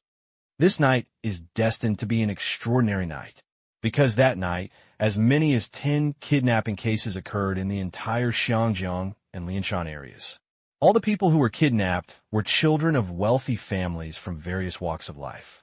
The process of being kidnapped is even more different. Some people were stopped and kidnapped while driving on the road. Some were sneaked into the bathroom and taken away unconscious. Some were put in sacks and put into cars while walking on the street and taken away, and some were even burglarized while sleeping at home. This night, the whole of Hong Kong is shocked. Countless wealthy families were furious, and the police encountered unprecedented pressure. And the one who started it all, he Hongchun, but he was always sitting in his study, holding a cigar, drinking red wine, and waiting silently. When the emperor was angry, he laid down millions of corpses. When the princes were angry, they massacred the city and wiped out the sect. Although the gambling king is not a king, he can definitely be called a prince along the way. Although after the return of Lotus, He Hongchun began to live in seclusion and be passionate about charity. But everyone knows it. He is still the prince who intimidates the two islands. Therefore, when the wealthy and glamorous families in the outside world noticed the gambling king's large-scale actions, they immediately visited him in person, hoping to solve his problems. Everyone is a fox. Of course, solving problems is just a matter of words, but is also necessary to express one's attitude. If you happen to be able to help, it is definitely a good thing to gain the face of a gambling king. In fact, this is what most people really think, but no one would ever think of it. This time, he actually played it so big. The clues have been laid down, and all clues will point to that group of mercenaries. The Zhang family just called, hoping to share information with you, Master. Each family has sent manpower to investigate. We have arranged several young masters in the secret room of the hotel, according to your instructions, except that they cannot go out or contact the outside world. We have fully met all their requirements. As his subordinates reported, He Hongchun blew out his smoke and threw the Yankee cigar into the ashtray. Then he stood up and glanced at the lights outside. Where are the police? The police have already acted quickly. No one dares to work passively at this time. Now all police officers have been urgently transferred.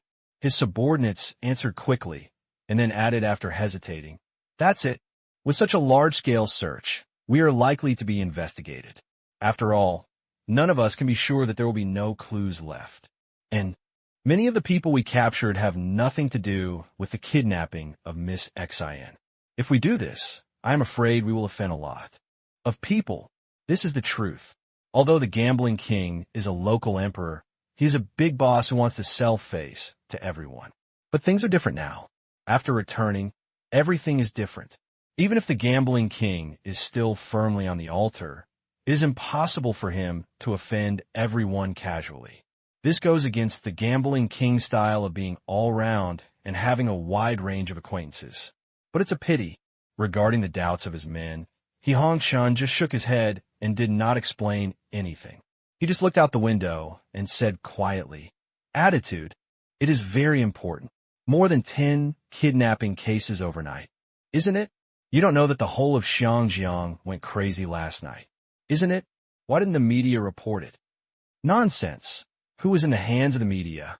How can they report everything? What more, such a big thing has happened. Who dares to talk nonsense? If something happens, no one can bear the responsibility.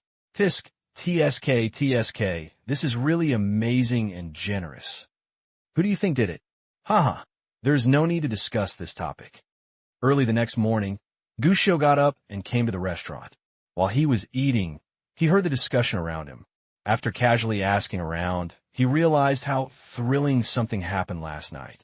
Glancing at the little girl sitting opposite him, Gushio smacked his lips and said, "Your family is really generous." "What?" The little girl was stunned, and then she was in disbelief. "You don't think my family did these things, do you?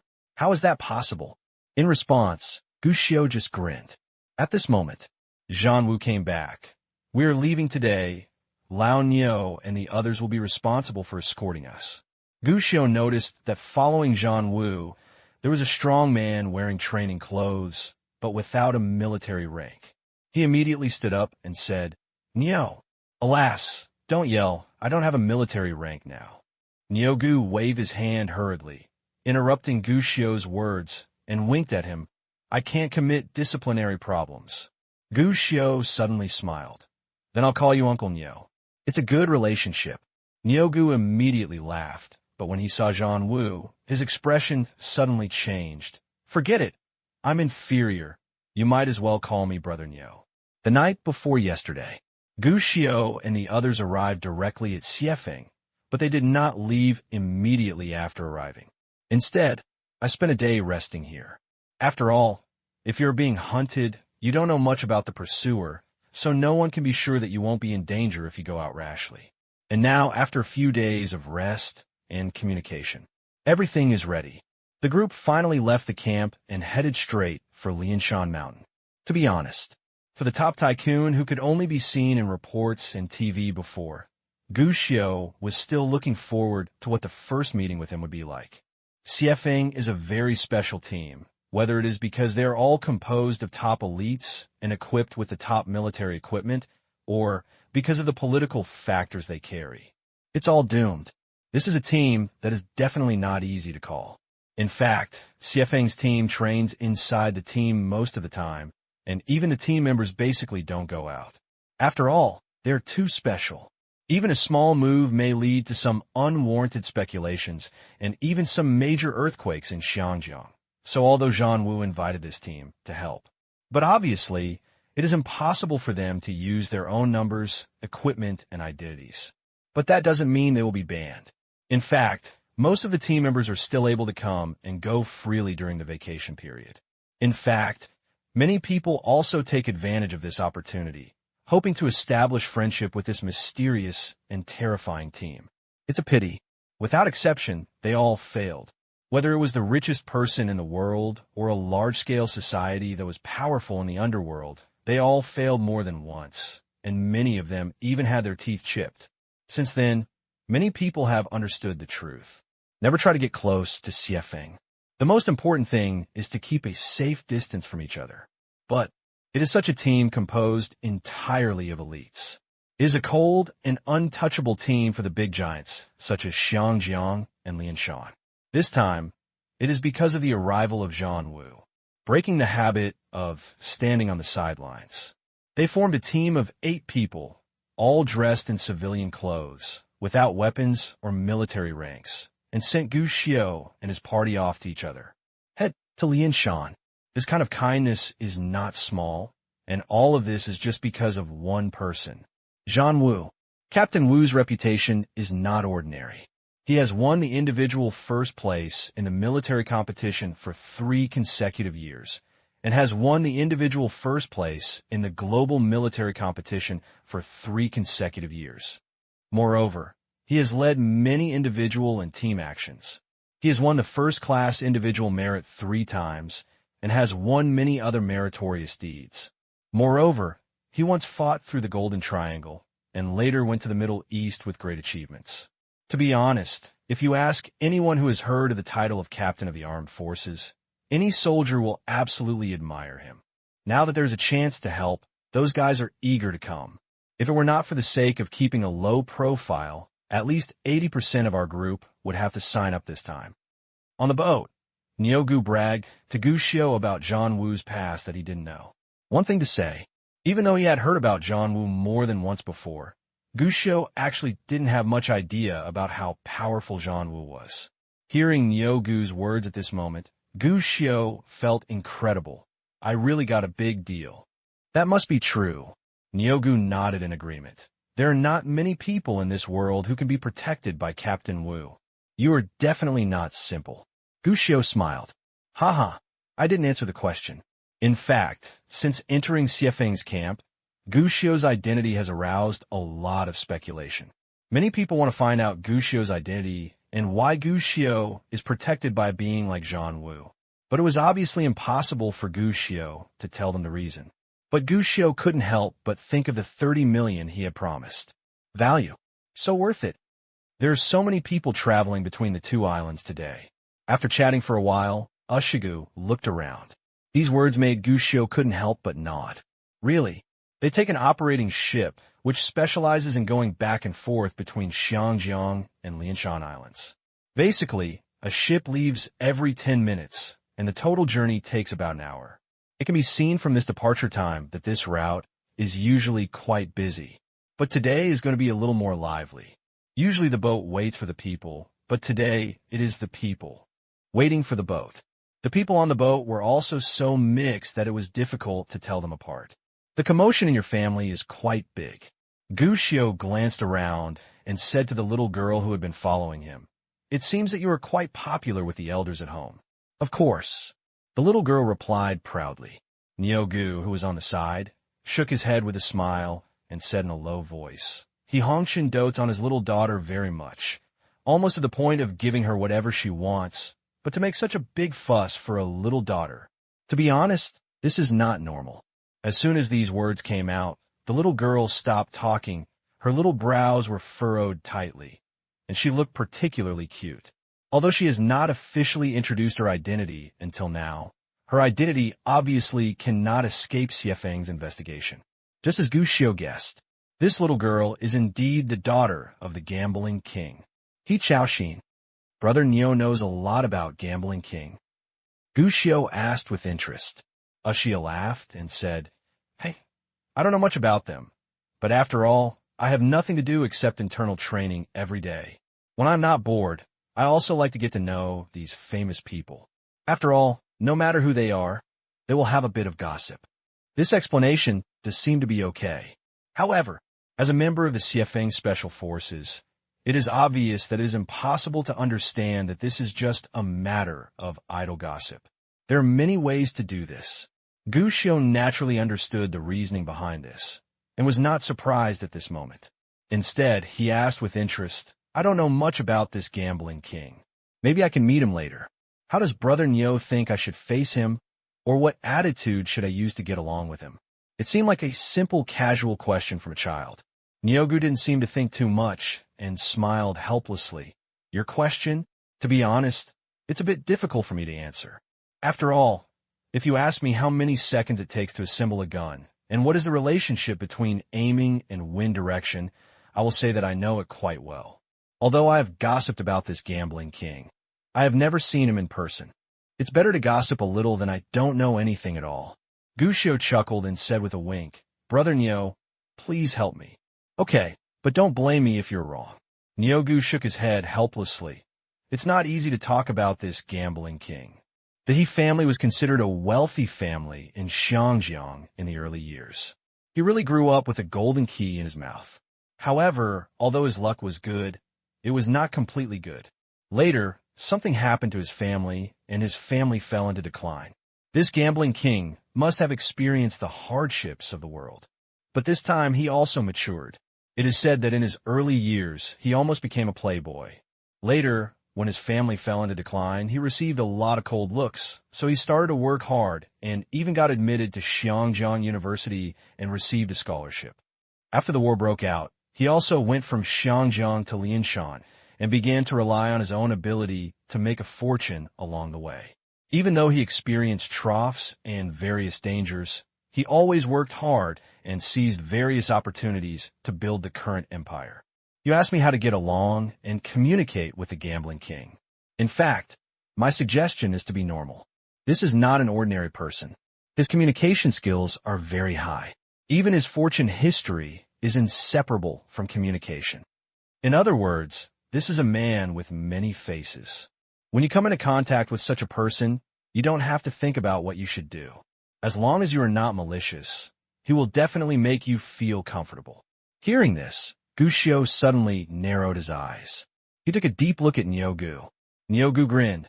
"Haha, I just said it casually. I might be wrong. You can't blame me." Gushio was noncommittal. "Uncle Nyo, does he know who wants to kidnap me?" He Chaoxin suddenly asked at the side. "It's not important." Nyogu spread his hands. "Not important?" He Chaoxin was incredulous. But Nyogu nodded. "Anyway, I don't think it's important. After all, if my information is correct, Lianshan will open a new gambling license during this period. It's possible for anyone, right? You mean those competitors want to kidnap me and threaten my father? He Chaoxin asked. Didn't I say, it's not important? Ashia said helplessly. After all, nothing happened to you now. And now that the matter has developed, in fact, no matter who wants to kidnap you, they have already achieved their goal. What? Wasn't he not kidnapped? How could he have achieved his goal? He Chaoxin wanted to ask further, but Nyogu had already turned and left. This time, He Chaoxin was unhappy. Obviously, Nyogu's answer was not a good answer for He Chaoxin. However, Ashia was unwilling to continue talking to her, and the little girl was helpless. He could only turn his head and look at Gu Xiao, but it was discovered that Gu Xiao had left after Nyogu.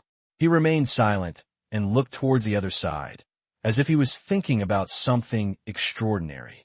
The next second, Gu Xiao seemed to have thought of something, and suddenly turned to look at himself again. This sudden look startled He Chaoxin, and what made He Chaoxin's heart beat even more was the look in Gu Xiao's eyes that seemed to have a bit of pity. What kind of look is this? He Chaoxin immediately retracted his thoughts, and his heart, which had been hanging all this time, finally breathed a sigh of relief. Arrive at Lianshan. She is back safely.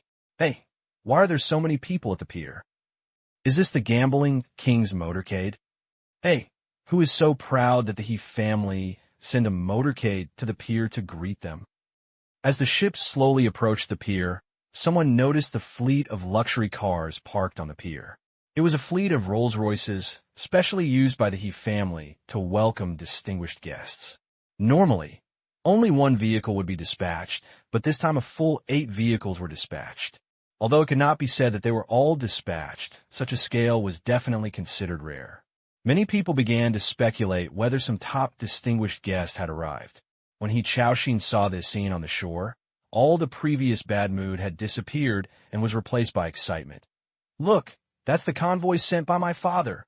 My father is here to pick me up. You saved me. If you want anything next, just tell my father directly. He loves me so much. I will definitely satisfy you. Although the He Chaoxin in front of him seems to be mature beyond his peers. But at this moment, when he saw his father's motorcade, he was still dancing with excitement. And looking at He Chaoxin like this, Gu Xiao's eyes were somewhat meaningful. The gambling king of Lianshan has an unimaginable reputation and popularity in Lianshan. This is recognized by the whole world, and even many people understand it. In Xiangjiang and Lianshan, if you want to rank the assets, the gambling king will definitely be at the top. Even many people in the outside world say that the king of gambling is Emperor Lianshan. I really want to say it. How much money does the gambling king have? Or how many assets he has? In fact, many people simply can't explain it clearly. After all, the king of gamblers is too far away from most people, but you can only understand it if you actually come to Lianshan or come into contact with the king of gamblers in person. His assets. Just how big? Have you seen that airport? It belongs to Gambling King. Oh, by the way, Gambling King holds shares in all of them. It should be said that all the airports and airlines in Lianshan are basically related to Gambling King. Have you seen the Nanwan artificial lake over there? Gambling King controls 40% of the largest project in Lianshan. Have you seen the new buildings next to it? Except for the official building in front, all the properties you look at in this direction are all developed by Gambling King. Of course, he also owns a lot of houses, but no one has made detailed statistics. The largest TV station and traditional media in Lianshan, Gambling King, is also one of the shareholders. There are too many. Let me just say this. At the peak of Gambling King's period, 1/3 of Lianshan belonged to him. Although it has declined somewhat now, basically everything you can see has something to do with Gambling King. Don't look at someone called Gambling King and think that all his assets are related to the casino. In fact, he is still a very powerful businessman, but he is overshadowed by the aura of Gambling King. In the special seat of the Rolls-Royce, Gu Xiao listened carefully to Nyogu's introduction to Gambling King's assets, or to listen to him introducing the customs of Lianshan. After all, if you look around the entire Lianshan, you can see industries related to the Gambling King, even in the corner Jela. It was the first time that Gu Xiu truly recognized the energy of this gambling king. Everyone knows the king of gambling, and when everyone thinks of the king of gambling, they will also think of his casino. But in fact, among the huge assets of the gambling king, although the casino still accounts for a large proportion, it is definitely not the only one. He Hongchun is a very powerful businessman.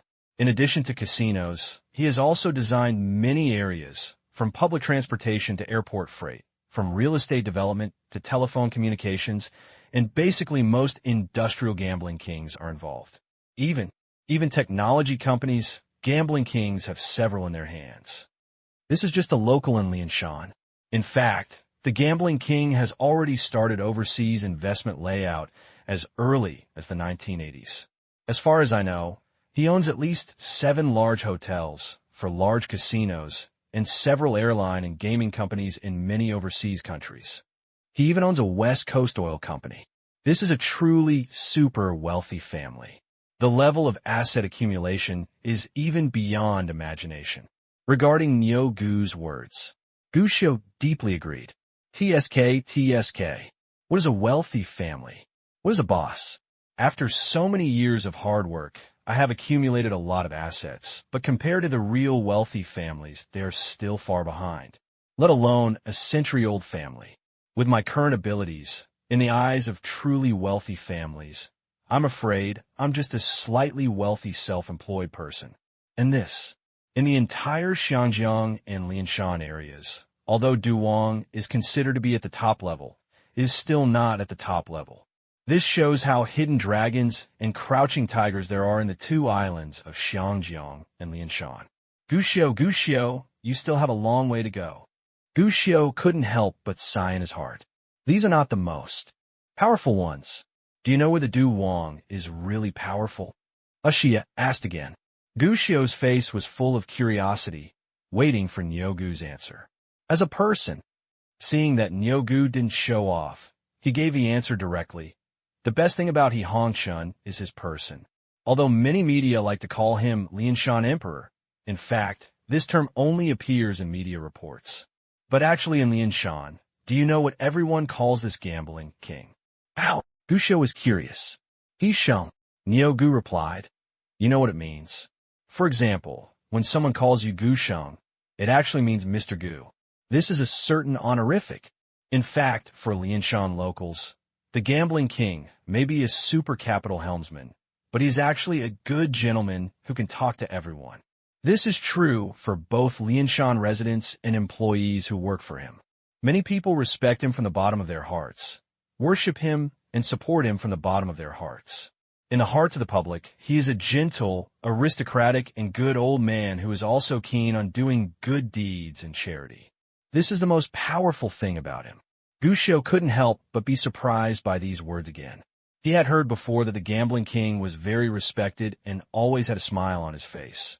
So he knew that this person was very powerful, but he really didn't expect that the other party could do it to this extent.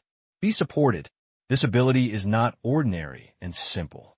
Xia smacked his lips and said with emotion, So, this gambling king is really not an ordinary person, and as long as he doesn't do anything wrong, he will basically be able to sit back and relax in his life, and his family will be stable. It seemed like he was just saying it casually.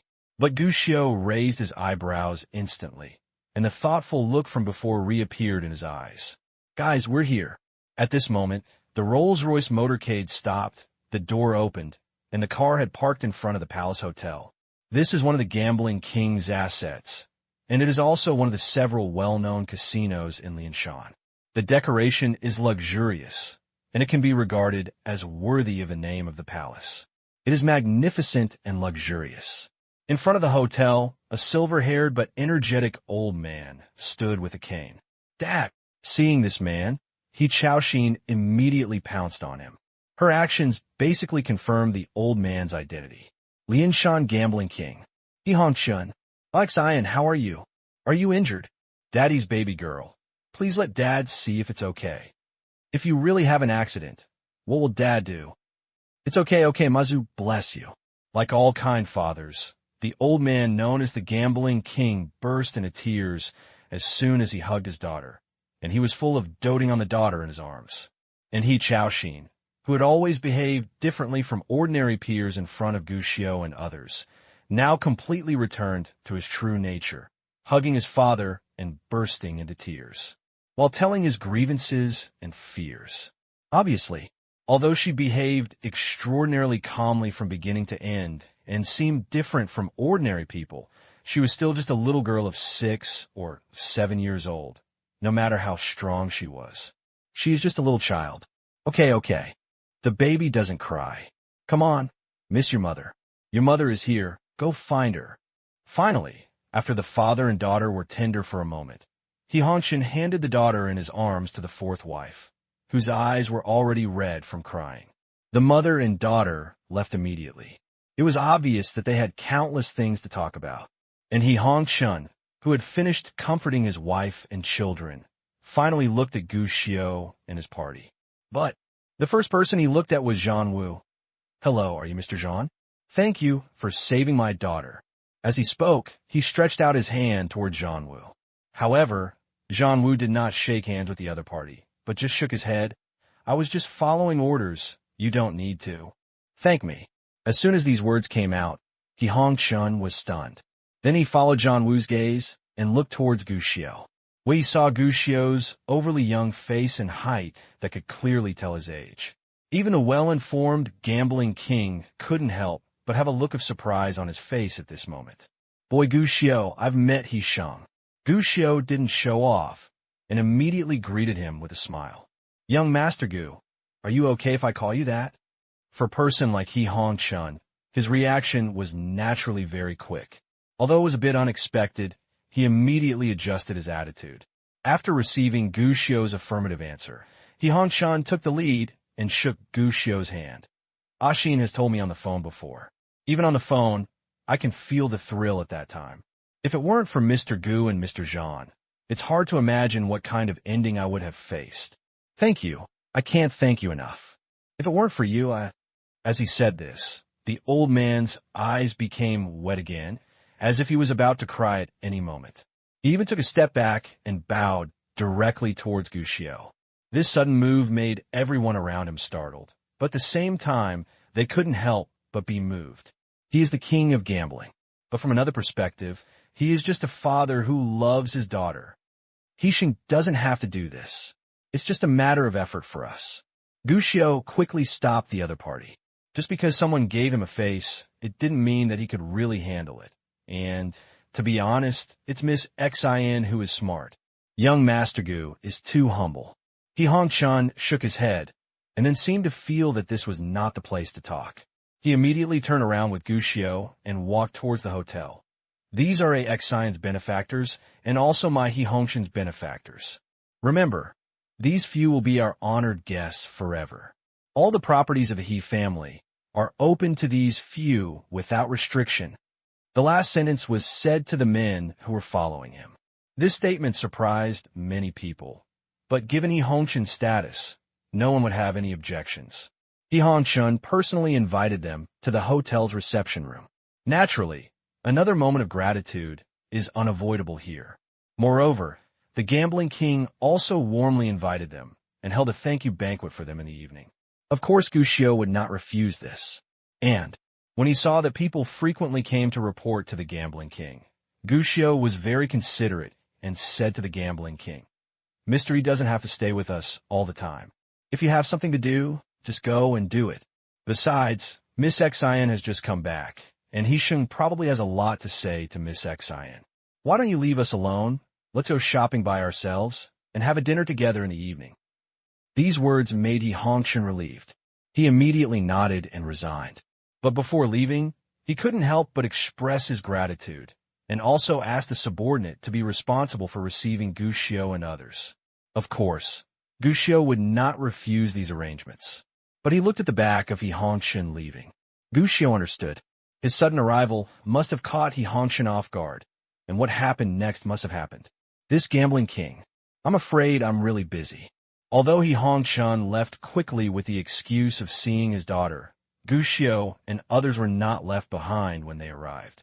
The moment He Hongxin left, A middle-aged man wearing hotel work clothes came up to him immediately. "Everyone, I am Kai Hong Kong, the manager of the hotel. Hisheng has told me that I will be responsible for your next activities. Hisheng said that we will do our best to meet any requests you have." After speaking, Kai Hong Kong clapped his hands. Immediately, someone sent several room cards. "Considering that you may want to rest, this is the room arranged for you." With the room card, you could go directly to the room to rest. Please be sure to keep this room card. Some consumption in the hotel can be paid with the room card, including the sauna and KTV upstairs, as well as dining in the restaurant. Of course. At this point, Kai Hong Kong smiled. "Since you are here, our casino business is also open to everyone. With the room card in your hand, you can exchange 5 million chips directly at the casino. If you don't like it, you can also exchange the chips directly into cash at the casino. This is Hisheng's meeting gift for you. I hope you like it." As soon as these words came out, everyone present widened their eyes. Good guy, what a big deal. There's nothing wrong with giving them a hotel room card and arranging rooms for them. It is also normal to use the room card to use the hotel's various entertainment project for free. I can understand even sending chips. But it's different if you get 5 million chips as a gift. There are 10 people in their group, and each room card has 5 million chips, so that's 50 million. Although it is said to be chips, you can cash it out directly in the casino. It's a real 50 million. This is definitely a big deal. Even Yo Gu and the others were surprised by this handwriting. Everyone knew that Yi Hongchen often spent money generously and did not stick to trivial matters. But they really didn't expect it. It is indeed surprising that the other party can be so generous and wealthy. Hisheng's generosity is admirable. Even Gu Xiu couldn't help but sigh. Hisheng said that you are Miss Xian Savior on a good friend of the He family. Hisheng has always been generous with his good friends. Kai Hong Kong said with a smile. In fact, Hisheng has always taught us that when friends come, we should not only have good wine, but also the best wine. That's all. Gu Xiu naturally couldn't refuse the other party's kindness, so he took the room card first, but he had no intention of returning to the room, but wanted to go to the casino to see something. Niu Gu and the others have little interest in casinos. So after talking to Gu Xiu, a group of people took their room cards and went straight to the hot spring sauna, obviously intending to relax. Gu Xiu, led by Kai Hong Kong, and John Wu went to the casino on the second floor of the hotel. The casino is jointly operated by the hotel. However, it is managed separately, so those staying in the hotel can easily reach the casino, while those not staying in the hotel can also directly enter the casino from the side of the hotel. For drug gambling, Gu Xiu was not interested in it either in his past or present life, so it was naturally impossible for him to enter a casino of this level. However, this did not prevent him from gaining more experience. As soon as you enter, there's a logo image wall. The splendid decoration is definitely worthy of the royal style. After turning around the entrance hall, you can see the inside of the casino. Different from the smoky mahjong parlor in Gu Xiu's memory, this place is more like a high-end social place, with bright and glamorous guests holding red wine and champagne standing together in 2s and 3s from time to time. If it weren't for the fact that there were several slot machines inside, and the sound of chips flowing out could be heard from time to time, Gu Xiu even thought, I was not in a casino, but in a high-end banquet hall, attending a business banquet. Kai Hong Kong smiled and asked from the side, Master Gu, the exchange chips are over there. Do you want me to help you exchange them? Thank you. Gu Xiu nodded his thanks, handed the room card to the other party, and asked to exchange for 100,000 chips. It's worth saying, as a formal casino, there are actually very strict requirements for age restrictions. Currently, it is mandatory that people under 18 years old are not allowed to enter. Even if you're staying in a hotel and want to pass by the casino, you will not be allowed. Recently, there seems to be news that the entry age for casinos will be raised from 18 to 21 years old. Normally, Gu Xiu couldn't come in, but that was just a normal statement, with Yi Hongchen's personal approval. Although Gu Xiu appeared in the casino at his age, he was somewhat unusual, but no one will stop it. Not long after, Hong Kong came back with the chips. All the 500,000 chips were exchanged for chips with a face value of 10,000 in accordance with Xiaoxiu's requirements. A total of 50 chips attracted a lot of people's attention immediately when they were brought over. After all, this is just a slot machine area, and most people who play in this area hold chips with a minimum amount of 50 yuan. Like Guxiao, all those holding were large chips worth 10,000 yuan, and basically all of them were high rollers from other areas inside, which was really rare in this place. Not to mention that the person holding so many chips is just a child. But when most people saw Kai Hong Kong next to Guxiao, they subconsciously withdrew their eyes without even thinking about it. Guxiao ignored these small details.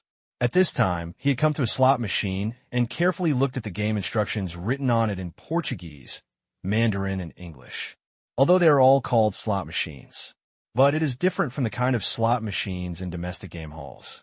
The equipment here has obviously been upgraded to an unknown number of levels, and the gameplay is also diverse. But basically, all the core gameplay is to press points.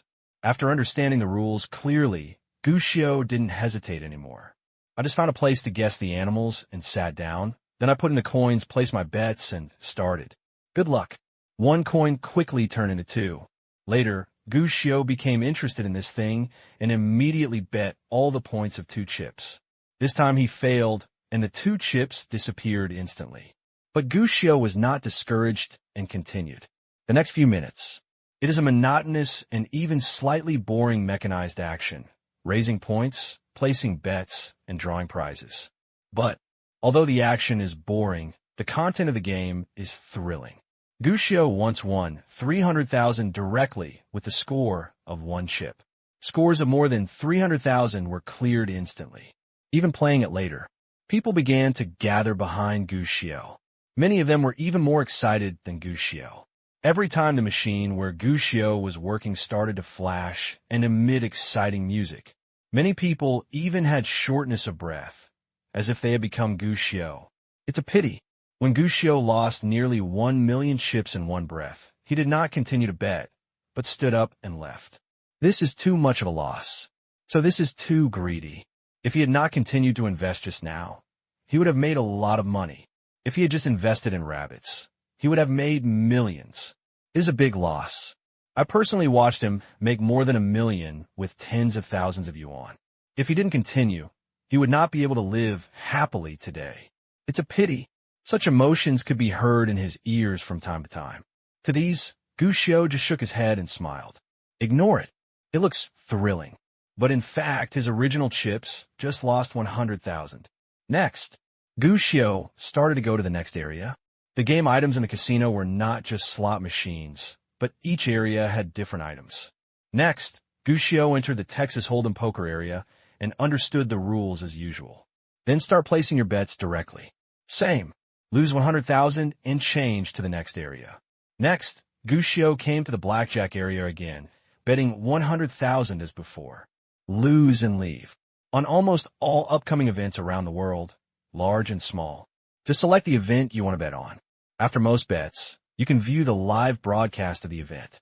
Guxiao was not in a hurry at all. The remaining 200,000 chips were used for a football match and a Marseille, and then he found a VIP seat and watched the game with gusto. His series of operations. It was all in Kai Hong Kong's eyes, and naturally, it all reached He Hongchun's ears.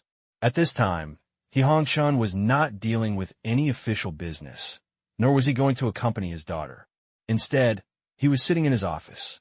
Look at the surveillance screen on the computer screen in front of you. His gaze is profound. You only play 100,000 in each area.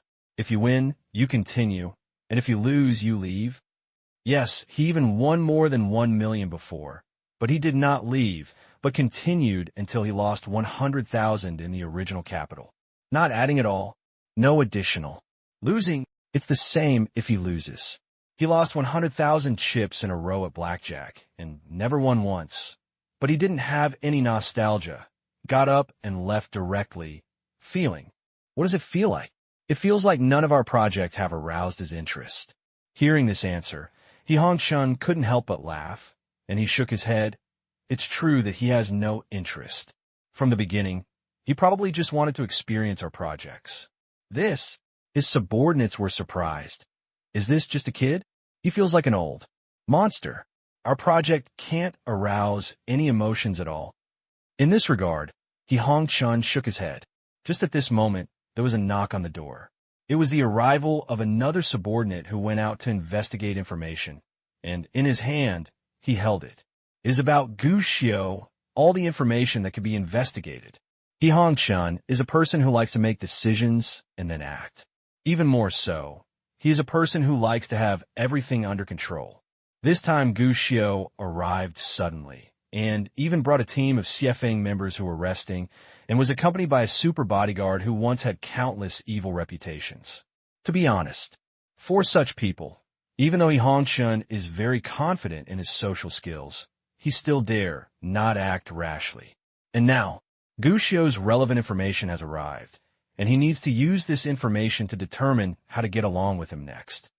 Next, let me reveal who this child is. After muttering, Hong-chun finally slowly opened the information in front of him. Bang! After 10 minutes, Hong-chun finally couldn't help but slap the information on the table and looked at his subordinates coldly. Is this the information you use to explain? Have you read this information yourself? Do you know how outrageous this information is? Do you think I am crazy, or the world is crazy? Do you think I will believe such information? Wort by wort. Mixed with it was overwhelming anger. The good gentleman got angry again, and his subordinates were startled, but they did not dare to interrupt his boss. He only waited for Hong-chun's roar to end before his subordinates responded with aggrieved expressions. I questioned this information as soon as I got it, but no matter how you look at it, this information is true. Real. Hong-chun laughed angrily. You told me that this information is true? Do you know what it says? The child of the founder of Yuanxiu Investment is suspected to be the actual controller of Yuanxiu Investment. Do you know what this means? How old is he? Yuanxiu Investment is now one of the top private equity investment companies in the country. And how many years has Yuanxiu Investment been established? Do you want to say that this child started such a company when he was 6 or 7 years old? The subordinate's face looked awkward as he was being reprimanded, and he even began to secretly blame himself in his heart for why he made this unnecessary comment. You are a professional intelligence collector, and you should know that the most important thing for an intelligence officer is the accuracy of the information, rather than jumping to conclusions based on something that has no evidence. At this point, Hong-chun finally lost his temper. Looking at his subordinates who dared not speak out after being scolded by him, he finally slowed down and said, "It has always been a taboo to put your own speculations and personal opinions in this. I hope there will be no such thing again." Hong-chun is not a person who likes to get angry, but he has always felt a little angry in the past 2 days. This is naturally related to the huge involvement during this period. Of course, another reason is that the performance of the intelligence services disappointed him. Xiaoxin disappeared before, and even disappeared for a whole day. Xiangjiang and Lianshan were almost turned upside down, but where he went, his intelligence department did not investigate at all. It was only 2 hours ago, when his daughter called him to report that she was safe, that his intelligence department investigated the situation belatedly. This is simply unimaginable. And now, this intelligence department, which had disappointed him very much, had made an extremely unprofessional analysis of Gu Xiao's information. This made him even more angry. Although Hong-chun himself never felt that he was the local emperor of Lianshan, he also knew that in his line of work, intelligence was always the most critical. After all, countless people come to your casino every year, every month, every week, or even every day. These people are a mixed bag of good and bad. Those who open a casino are just doing business, so naturally they have to prescribe the right medicine and tailor the dishes according to their needs. This is considered routine. After all, no one wants to offend some people they can't afford to offend and kick the iron plate that they can't kick. So, among Hong-chun's industries, what actually makes him most confident is his intelligence ability. The big reason why he was able to reach the 9 heavens and go down to the market. And his connections range from noble tycoons to ordinary people in the market. He possesses an intelligence network that is unrivaled by others and possesses huge investigative power that others cannot imagine. Even the amount of money he spends every year just for this intelligence department is an astronomical amount that many people can't even imagine. But the performance of this intelligence department in the past 2 days. 2. Be honest. Much to his dismay. Actually, The subordinate hesitated for a moment, then said again, Actually, our result was obtained through analysis after many considerations and evaluations. And we're not just talking nonsense. What? He Hong-chan raised his eyebrows, with a sullen look on his face. Is there a possibility that there is something wrong with your results? This, seeing that his subordinates did not dare to speak, He Hong-chan finally did not get angry, but tried to suppress his anger and asked, Tell me about it. How did you get your analysis? This analysis is actually due to our previous investigation into Yuanxiu investment. His subordinates answered hurriedly. According to your request, He Sheng, we often investigate some new companies or upstarts in the investment circle. Among them, Yuanxiu Investment, we have already investigated it a few years ago. He Hong-chan frowned. But there seems to be nothing special about this company before, right? Those who open casinos have to make friends. Even if there is no intersection, at least it needs to be done so that we can suddenly meet one day in the future. It's not like you don't have any understanding of the other party at all. Therefore, it is inevitable to investigate some upstart companies. As for Yuanxiu Investment, one of the top investment companies in the country, He Hong-chan has naturally already launched an investigation into it, which is not surprising. He even still remembers it. This company was founded by a man named Gu Jianjun. And this person is also Uncle Gu, who once caused a sensation in the music world. He Hong-chan even got photos of Gu Jianjun through He Hong-chan's special channels, and wrote it down carefully. Yes, when we investigated Yuanxiu Investment before, we came up with the results. At first glance, it seemed nothing special. It was just a successful startup by a person with ability, ideas, and vision. But in fact, we found a problem during our investigation. Problem? He Hong-chan was curious. What problem? During our investigation, we found that Gu Jianjun has his own main business. He was mainly engaged in a chain of restaurants called Gourmet Mike, and later developed Hot Pot, and then started a supermarket business. He even recently started to try to enter the real estate industry. What? He Hong-chan suddenly raised his eyebrows. Is Yuanxiu Investment starting to enter the real estate field? No. Yuanxiu Investment has no signs of entering any real estate field. His subordinate replied. In fact, the real estate company founded by Gu Jianjun is called Wanhai Real Estate Company. This company has no financial relationship with Yuanxiu Investment. All funds are financed by Gu Jianjun's restaurants, supermarkets, and bank loans. And their first project is a public rental housing community project. Hearing this, He Hong-chan was stunned. No funds flow, or is the first project just a public rental housing complex?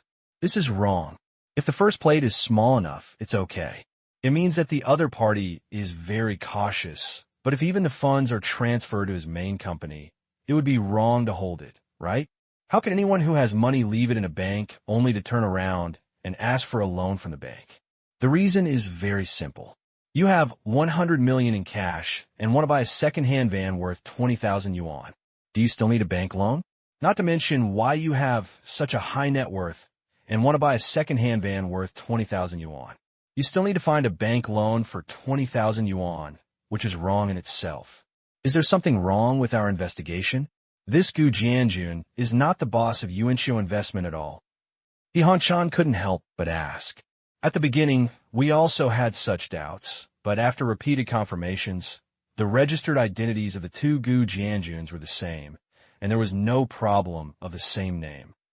They're the same person. But after following the investigation, we found more doubts.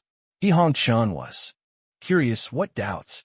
First of all, the first point is that Gu Jianjun acted as his landlord. What? Gu Jianjun owns many supermarkets and restaurants. In fact, he is the landlord, but every year he uses part of the funds from his company to pay the rent. Is there something wrong with this? That's why I say there is a problem. Is there any doubt? Yes. The second thing is that all of Gu Jianjun's capital accounts are separate from those of Yuanxiu Investment. They use different banks and have no intersection at all. He Hongshan stopped talking this time and frowned in thought. His subordinates did not stop talking. The third thing is that Gu Jianjun has never participated in any activities of Yuanxiu Investment. All activities were carried out by attorneys, and he himself has never had much interaction with any of his companies. Even Gu Jianjun is a fan of Uncle Gu. He once held an event in a hotel and bought a batch of Uncle Gu's albums. As a result, he also bought pirated albums and was complained by diners. When it comes to this, even He Hongshan is considered well-informed, and he can't help but widen his eyes at this moment. His face became confused. What's the meaning? If this is true, then is this Gu Jianjun schizophrenic? These are completely like two completely different people. In fact, at the beginning, we even began to consider whether someone was secretly taking advantage of Gu Jianjun's identity and wanted to make him a scapegoat. But there is nothing illegal about Yuanxiu Investment. On the contrary, it is getting better and better. If he is used as a scapegoat, it makes no sense at all. At that time, I speculated whether he had mental illness or schizophrenia, but it turned out to be impossible. He had no history of psychiatric treatment. So, you have thought that the boss of Yuanxiu Investment is actually Gu Jianjun's child, Gu Xiu? He Hongshan frowned. Is this possible? Can a child have such great ability? The subordinate smiled bitterly, groped for a while in his arms, and finally took out a newspaper. I didn't think that this child had such great ability at first, but after a series of investigations, I found there may really be geniuses in this world. He Hongshan's eyes followed the newspaper under his hand, and he saw that he had seen this newspaper before, and the headline on the front page was the same title. The youngest genius scientist in the world. The youngest genius scientist in the world. Just seeing this title, He Hongshan couldn't sit still. He had seen this report before, and had also lamented that the geniuses in this world are really unimaginable. After all, it is simply unimaginable to become a scientist at the age of 9 and to be involved in scientific research. And He Hongshan didn't just see it. He even took action at the beginning to investigate the identity of a young scientist. It's not that he plans to do anything bad. Instead, I plan to try and see if I can make contact and look for some opportunities for cooperation. For example, if the other party plans to start a business but lacks entrepreneurial funds, or the other party plans to start a company, you can also try to invest. A small investment may bring big returns. Even if there are no investment opportunities, meeting a genius in the field of scientific research is a good thing, right? It's a pity. The identity of this young scientist is highly confidential. Even the gambling king's intelligence team has no way of knowing the identity of the other party. But now, it's Gu Xiu, his subordinates said categorically. Although the information about the young scientist was well hidden, we found out during the investigation of Gu Xiu. He is a true genius. He even skipped grades since elementary school. After that, he went to college without finishing elementary school and participated in the modeling competition and won the prize. Is it because of this? He Hongshan frowned. There are many geniuses in this world, and there was even a news report about a child going to college some time ago. But what does this mean? Not every genius can become a scientist, right? It would certainly not be enough if he was just talented enough, but we found out during our investigation. The reason why he was able to go to university at that time, in addition to his own genius, was also because his teacher was Liang Xining. Liang Xining. He Hongshan thought for a moment and understood instantly. The father of domestic semiconductors who endured humiliation, went overseas with infamy, and finally returned to China to serve as the chief engineer of Hanxin. The father of domestic semiconductors. This is the name given to Liang Xining by the outside world, although Liang Xining denies it every time he is faced with this title. But Zaida believes that he deserves this title.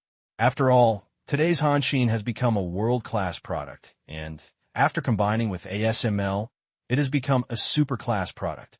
Compared with before this year, this is definitely a completely different improvement. The more I understand the gap between previous semiconductors and the top, the more I admire Liang Xining's contribution.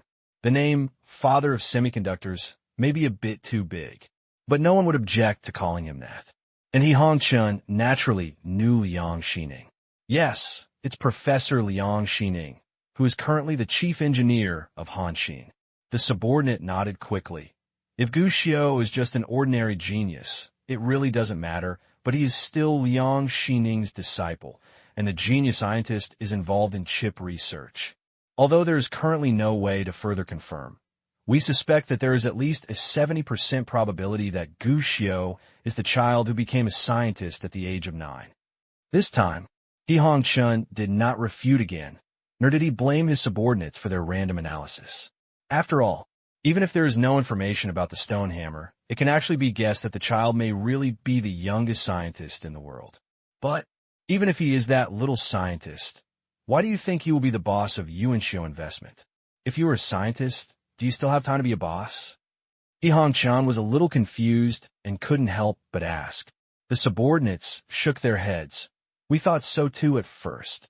After all, human energy is limited, but also proved that Gu Jianjun's child Gu Xiu is definitely not an ordinary child. Indeed, He Hongchun could not refute. Combined with Gu Jianjun's abnormality, we place suspicion on this child, especially on a series of connections between this child and Yuanxiu Investment. The subordinates said excitedly. As a result, we found out.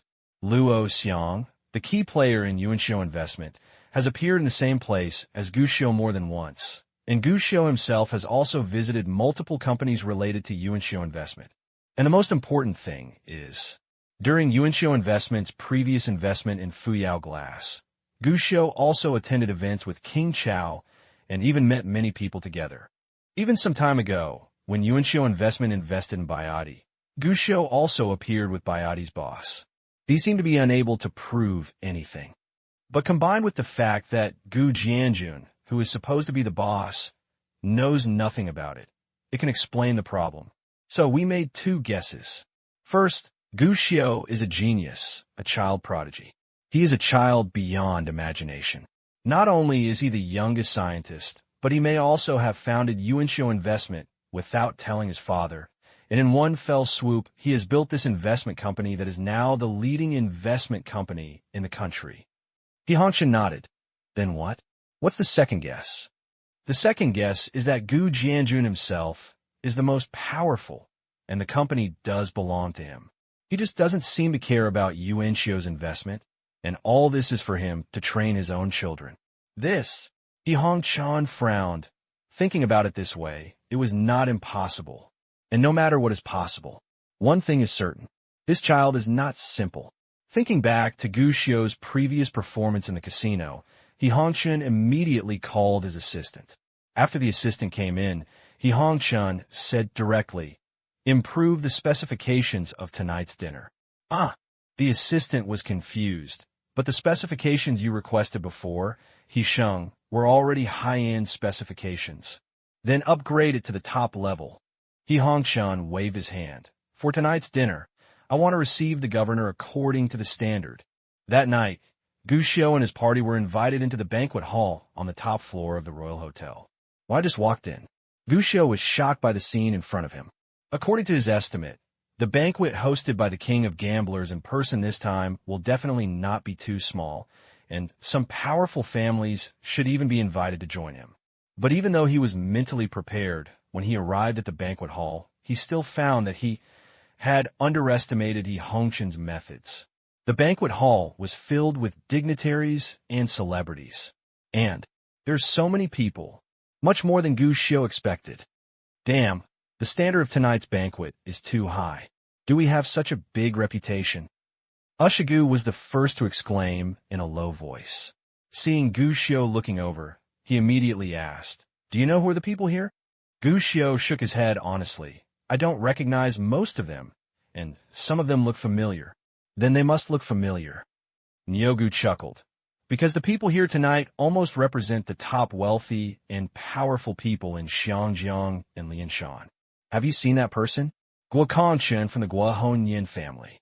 They are the richest people in Malaysia and have lived in Xiangjiang all year round. The most famous Shangri-La Hotel and Kerry in mainland China belong to their family. The person next to him is also from a Malaysian family with the same surname Gua. They are one of the top 5 multinational consortiums in Malaysia and own 14 listed companies. You should have at least read the reports about those two over there, Li Jiaqing's son Li Zikai. By the way, you should have dealt with each other before. Penguin still took the shares from him. The Li Jiajie and Li Zhaoji families next to him are from the 4 major families in Xinjiang. These 2 Li family members are here, and people from the other 2 families are also here. You see, one is over there, and the other is here. Although the Guo family and the Zheng family are not as well known as the Li family, they're only known to the outside world as the 4 major families in Xinjiang. These 2 families are not simple. However, the most powerful one is the one chatting with the governor of Xinjiang. Who knows about that one? Hua Qigong, the Hua family. The 4 major families can only be regarded as a bigger grasshopper in front of this family. In addition to these families, there are also people from the red-hearted Jiang family over there. Tisk, tisk. Everyone standing here tonight represents a powerful family, group, or force behind them. Black and white. It can even be said, almost all the top circles in Xinjiang Lianshan are here tonight. Such a high-level dinner is not easy. Niu Gu introduced Gu Xiu with a click of his tongue, while winking at Gu Xiu with interest. Seeing his expression, Gu Xiu smiled, but he was still more or less surprised. The wealthy class like to hold various banquets. Especially the old-school wealthy families in Xinjiang and Lianshan are particularly enthusiastic. But different banquets, corresponding guest levels, and the importance of the event are also different. If He Hongshan hold a thank you banquet, he will definitely not lose his status. But that's not it. He directly summoned all the powerful figures from all the forces in the 2 islands. And Gu Xiu even discovered that the worth of the most rubbish people present today had exceeded 1 billion.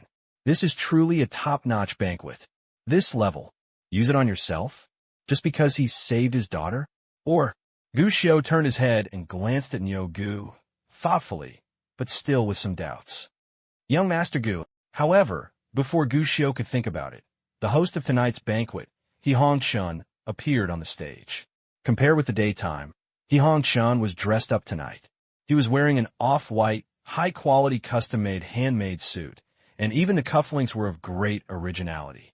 He was holding a cane in his hand, and he looked in high spirits. As soon as he appeared on the stage, He Hongshan came directly to Gu Xiu and said, Sorry, there are a lot of people tonight. I can't greet Mr. Gu in person. I hope you won't be surprised. As soon as these words came out, the entire banquet hall was a little quiet at this moment. Gu Xiu could see it clearly. Everyone, at this moment, all eyes are on yourself. Who is this kid? I heard that he saved Miss Xian, so that's why He Sheng is so polite. It's normal for He Sheng to be polite, but I think it's too exaggerated for He Sheng to receive him personally. I'm afraid this kid is not simple. For a while, many people around looked at Gu Xiu, but not everyone present was simple. Most of these words were in their hearts or in their eyes. Naturally, no one would ask stupidly. They were really curious about Gu Xiu. After all, there were rules for everything. There were rules for carrying on the family line. There were rules for business competition, and similarly, there were rules for similar banquets. They know better than many people how high the standard of this banquet was, so they were even more surprised to know who Gu Xiu was and how he could be treated like this by He Hongshan. Let me introduce it to you. Of course, He Hongshan also saw the gazes of everyone around him. He took the lead in pulling Gu Xiu over and introduced him to everyone at the banquet. This is Gu Xiu, my friend, Xian's savior. At the same time, he is also my He family's most loyal friend from now on. As soon as these words came out, many people's eyes flickered. Normal thanks. The first 2 sentences are enough, but He Hongshan has to add the last sentence, and even bring his own family with him, which is different in nature. This is rare in Xinjiang and Lianshan, which attach great importance to family development. Gu Xiu also noticed the details here. He raised his eyebrows. No more words were said. What He Hongshan did next was even more special. He not only introduced Gu Xiu like this, but even personally took Gu Xiu around in front of the guests. Make sure everyone present is introduced. At the same time, it is guaranteed. Everyone present remembered Gu Xiu. This passion, it made the entire banquet agitated, and the effect of this introduction was also very good. No matter who was present, they all looked at Gu Xiu with a cheerful and harmonious look.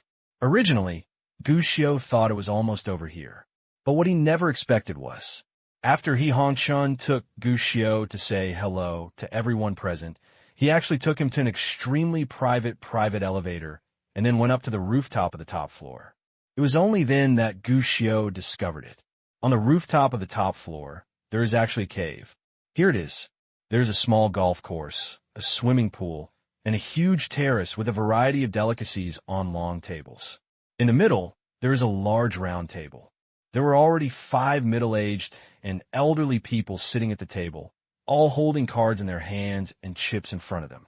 When they saw He Hongshun coming up, they immediately greeted He Hongshun. "Old He, your host called us over and left us here to hang out. This is not kind. You will have to punish yourself with 1 drink. 1 glass of punishment is not enough.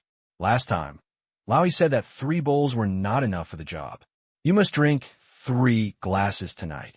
You really need to drink this wine." For what they said to each other, you could tell just from their tone of voice that they obviously had a good relationship. "Haha, drink, I can't escape this drink. I'm being lazy tonight. But before drinking, I have to introduce a friend to everyone." He Hongshun laughed and walked forward with Gu Xiu. "Gu Xiu, Ashin Savior is also my friend." In an instant, everyone present finally looked at Gu Xiu with more or less surprise in their eyes. It was obvious that even they had not expected it.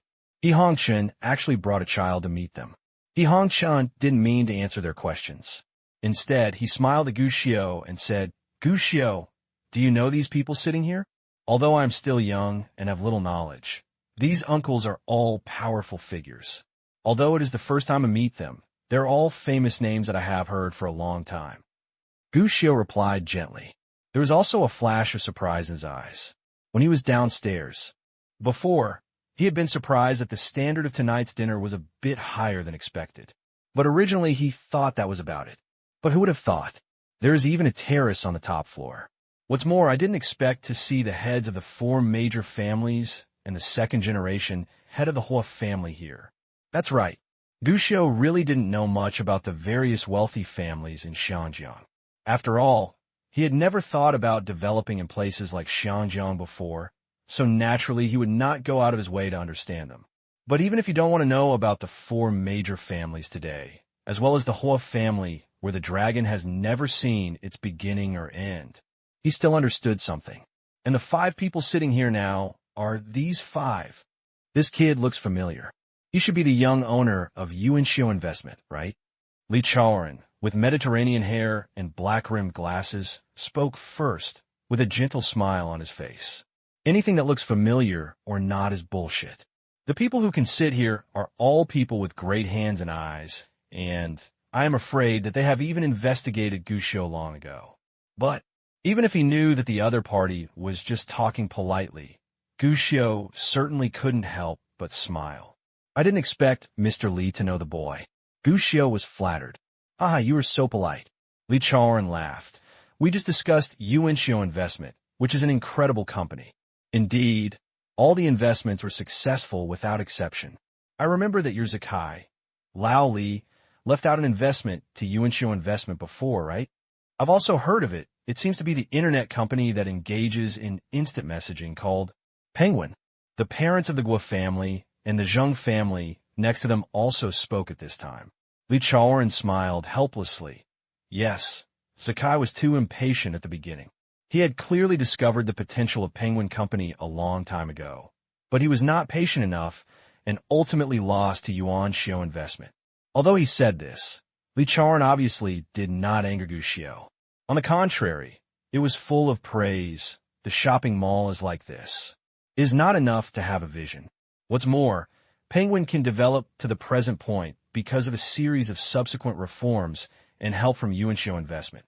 To be honest, I think it is a good thing that Zakai did not drag Penguin down, otherwise we may have lost such an excellent company.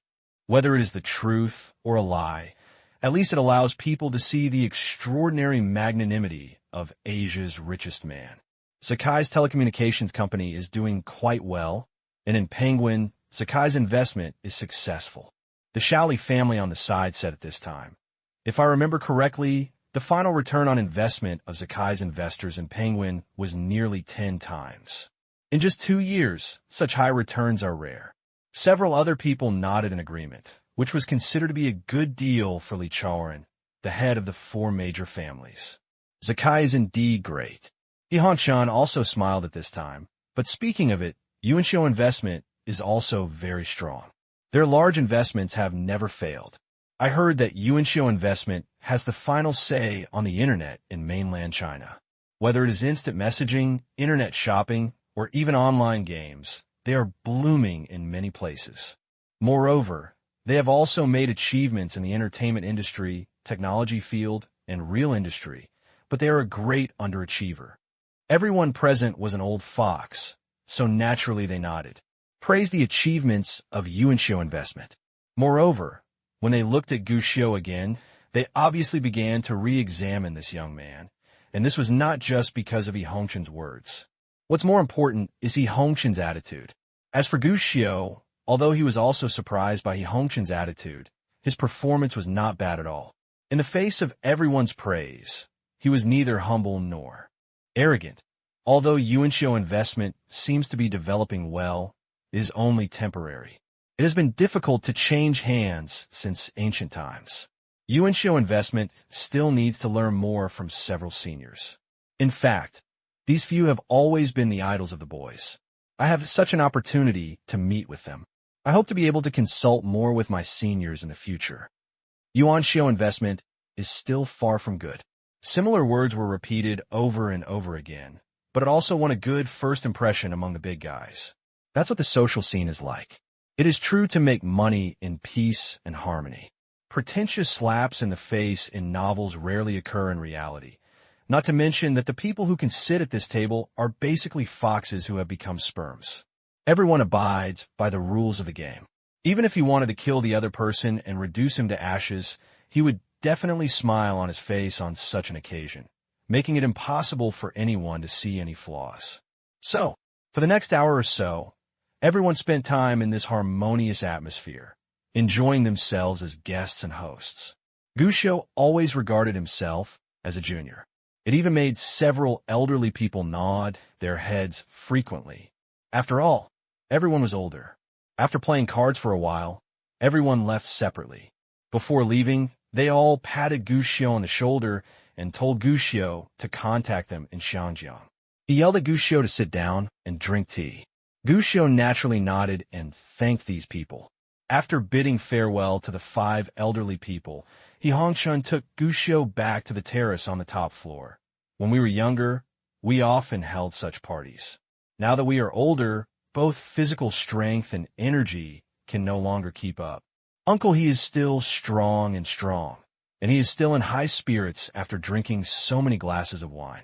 This kid can't compare with you. Gu Xiu smiled. No. It's not that you can't compare with me. It's that I can't compare with you. He Hongshan smiled and clapped his hands immediately without giving Gu Xiu any excuse.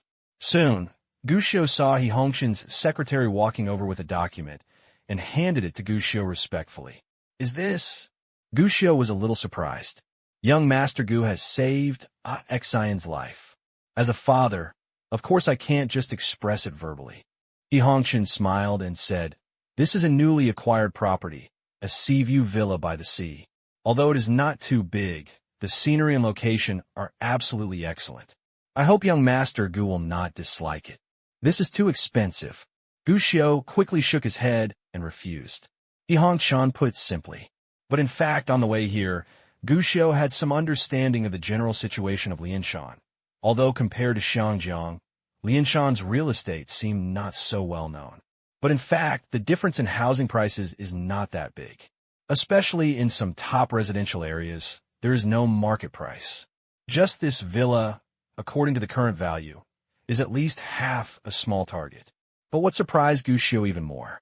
He Hongshan just smiled at Gu Xiu's rejection and waved to his assistant. Since you don't like the house, I'll give it a gift in exchange. After saying that, the assistant handed over another contract. Gushio originally thought that this time it would be other assets, but what he didn't expect was this time. He Hongshun presented it to himself. It turned out to be this. Equity gift. Royal Gaming Hotel shares? Gushio just glanced at the information in front of him and couldn't help but widen his eyes. Giveaway shares. Moreover, it is directly given to the casino hotel shares. And Gushio noticed that Hongshan had already signed and sealed the contract, which meant that he only needed to sign the contract, and he could immediately get the shares in the hotel where he was currently working. The shares don't look like much, only 1%.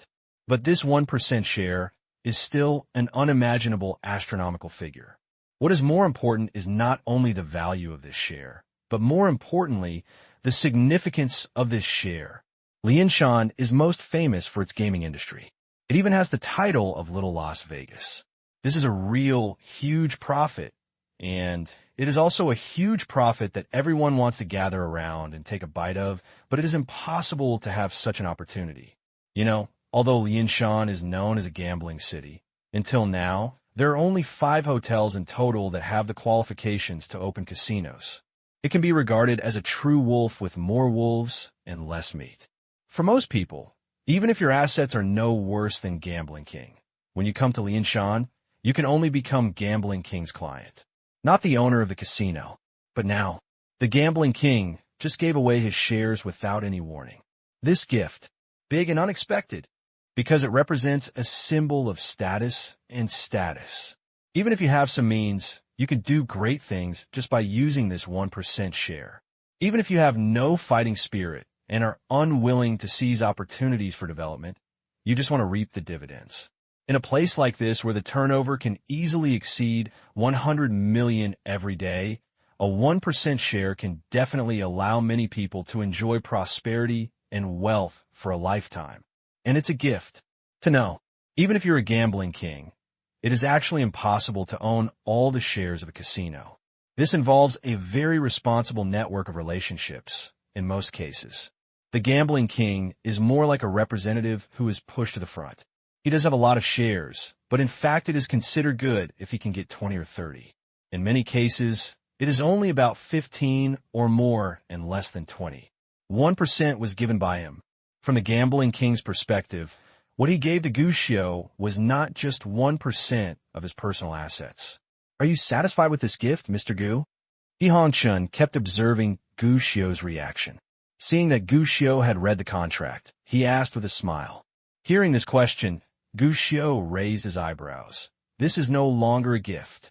This is indeed not a gift, but my goodwill and the goodwill of Hongshan and the He family in Lianshan. Hongshan smiled slightly. Gushio's eyelids twitched, and he shook his head. I am very grateful for Mr. He's favor and accept Mr. He's kindness, but I'm afraid I can't accept this gift. Gushio was indeed here to reap the benefits this time. He rejected the house because it was of no use to him. Casino shares are definitely good, but Gushio couldn't take it. This gift, too heavy. This gift represents my sincerity. If Mr. Gu accepts it, I can rest assured. Hongshan shook his head and said with something in mind. Gushio raised his eyebrows. Mr. He may have misunderstood. Hongshan smiled. Oh, Shuifeng and I have little relationship. Gushio shook his head. As soon as these words came out, Hongshan raised his eyebrows immediately. Gushio had already spoken again. I came here this time just to save Miss Xian. It is not a big deal in itself. It is enough to get to know Mr. He. Such a gift is too expensive. As for Xiefeng, I think Mr. He may want to know that Xiefeng and I have no relationship at all. It is just a favor from my bodyguard. There is not much relationship behind the scenes. Gushio planned to make things clear. Gushio had never thought about the gambling king giving shares to him before. After all, it would be too exaggerated to give such a gift to him, just because he saved his little daughter. Don't tell me this is the jewel in the gambling king's eye. At Hongshan's level, no matter how much he loved this little daughter, it was absolutely impossible for him to give all his love unconditionally and for free. This is very realistic. But the gambling king just gave him such a big gift. Gu Xiu thought about it, and finally found that there was only one possibility. The gambling king misunderstood. I misunderstood my identity. Because he took Xiefeng's people with him this time, Duong probably misunderstood his background and the attitude he brought. Gu Xiu knew. He Hongchun is actually in a critical period now. Today, there are only 5 qualified casinos in Lianshan, and he Hongchun owns 3.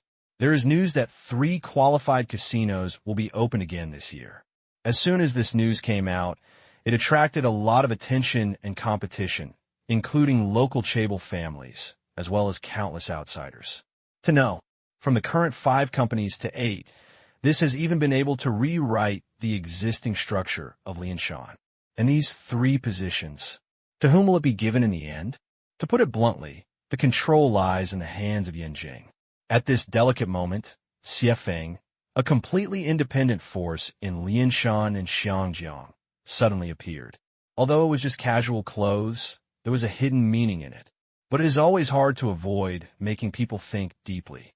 Looking at it this way, it is obvious that when the gambling king gave him casino shares, he probably regarded himself as Yanjing's agent.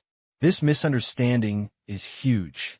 In fact, if He Hongshan can really secure his position in the next competition, Gu Xiudao will not let go of this good opportunity for free prostitution.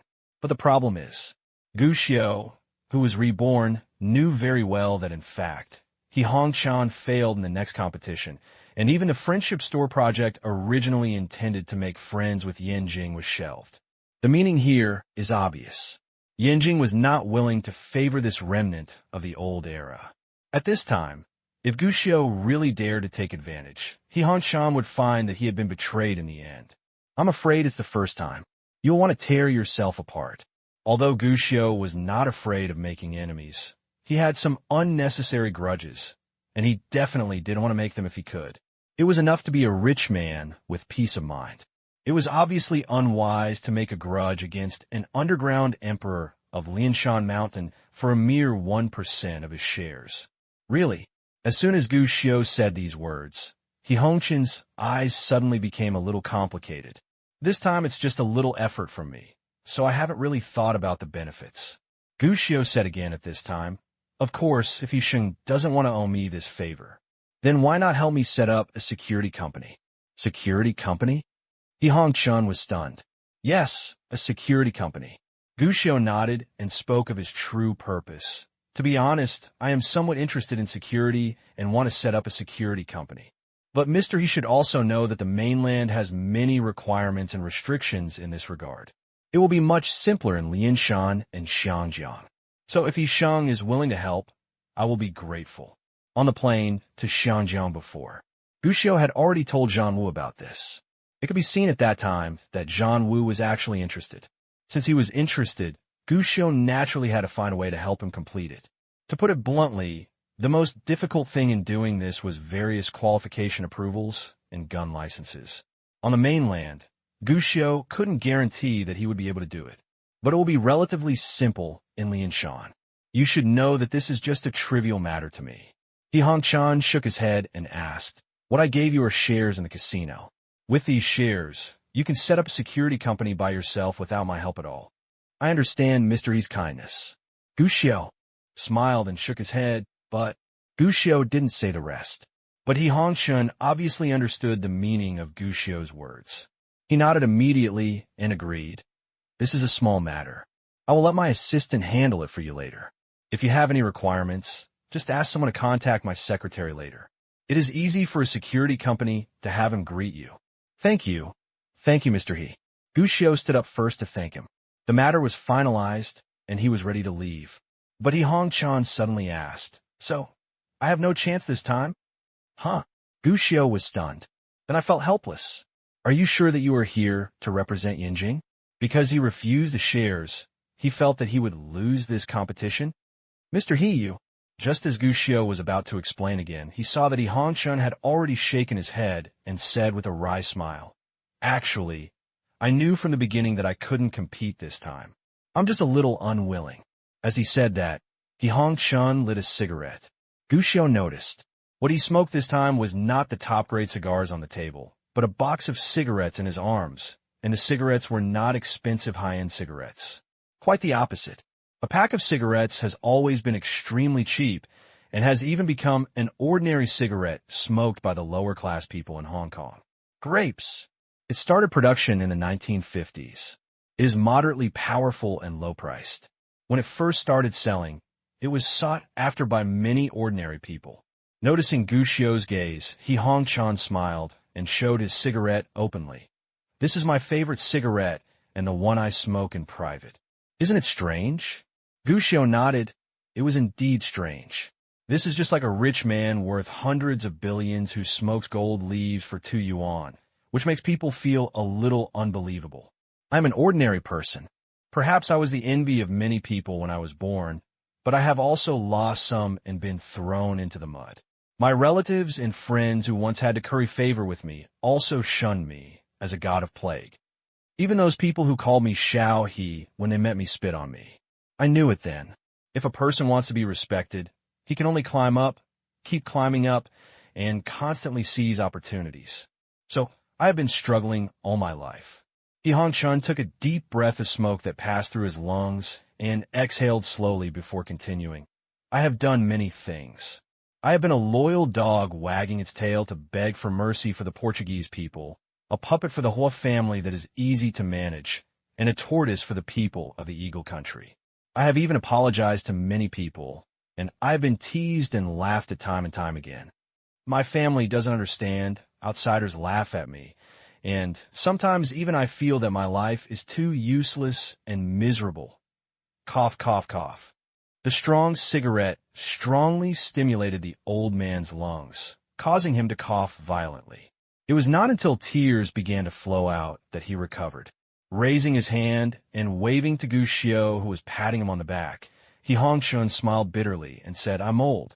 I always choke when I smoke recently, so even if I don't like it, sometimes I can only smoke cigars to satisfy my cravings." Gu Xiao nodded and said nothing, but he saw that He Hongshun had spoken again. Fortunately, all the hard work was worth it. I started to build up my own power bit by bit, and got up from the trough bit by bit. Even some people who I once needed to look up to have also begun to be stepped on by me one after another.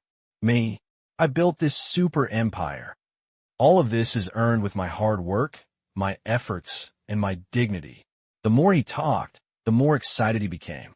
He Hongchan suddenly looked at Gu Xiao, his eyes full of sharpness, and even a bit questioning. When I knew that the return was unstoppable, I showed my goodwill to you as soon as possible. I donated national treasures, donated money to build roads, and kept in touch to assist the return. I have a lot of credit and more hard work, but now you want to treat me as an abandoned son. Me, not willing. What was originally a peaceful narration eventually turned into a roar. He Hongshun roared, the roar of the gambling king. However, such a roar is destined to be unknown to outsiders. The wind on the rooftop is very loud, which can easily ensure that Mr. He's gaffe is not noticed by others. He is complaining about injustice, feeling unworthy of myself. But at the same time, I also hope to let myself go. Gu Xiao, who was listening to these accusations, was silent at this time, and even had no expression on his face. Cold, like an outsider. He is an outsider himself, and he can also see He Hongchan's unwillingness. But I think I might have to emphasize again that I am just an outsider, which is very different from what you think, Mr. He. There is no one standing behind me, and I don't represent anyone this time. Gu Xiao slowly spoke and said calmly, "However, although I'm just an outsider, since Mr. He keeps asking me this, let me tell you my opinion." He Hongchan frowned. Gu Xiao didn't care about his mood. He thought for a while and said, "In the face of the general trend, so what if you are not willing to accept it?" The general trend. He Hongchan pursed his lips and gritted his teeth. "What is the general trend? I am the king of Lianshan. Why do you want to step on me under such a bullshit general trend?" This is the first time. He Hongchan said that he was the king of Lianshan in front of an outsider.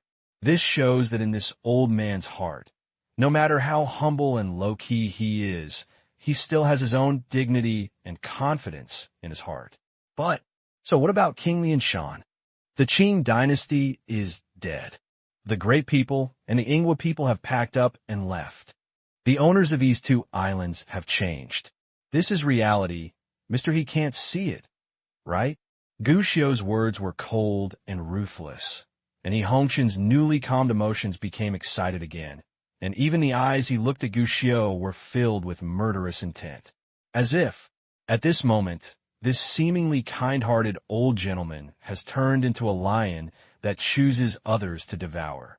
If it were any other person facing such a look at this moment, he would probably be frightened to the point of breaking into a cold sweat. But Gu Xiu didn't. He looked at Yi Hongqian calmly, his eyes full of magnanimity. Finally, Yi Hongqian looked back, took a deep breath, threw away the cigarette but in his hand, and stamped it out bit by bit with his feet. After even the shreds of tobacco were stepped out, he sighed faintly. Yes, times have changed. The old era has passed, and the new era has come. And it is destined that some people will give way and some will fall. Mr. He knew it from the beginning, didn't he? Gu Xiu asked. Yi Hongqian gritted his teeth and said, I know, but I'm not willing to give in. He was indeed not willing to give in. The empire he spent his whole life building became a building that was about to collapse just when it should have retreated to the background. The so-called Lotus Emperor. In the end, he will become a joke, and he will be caught up one by the latecomers and trampled under his feet. Not willing to give in. That's why you did so many things. Gu Xiu shook his head, showing no sympathy for Yi Hongqian. Instead, he said with a half-smile, You have done so many things during this period. Don't you think Mr. He is childish? As soon as these words came out, Yi Hongqian's brows jumped wildly. He hesitated. Xin was kidnapped. If I don't do something, then no one can tell me what to do or step on me. This may be childish, but I need to show my attitude.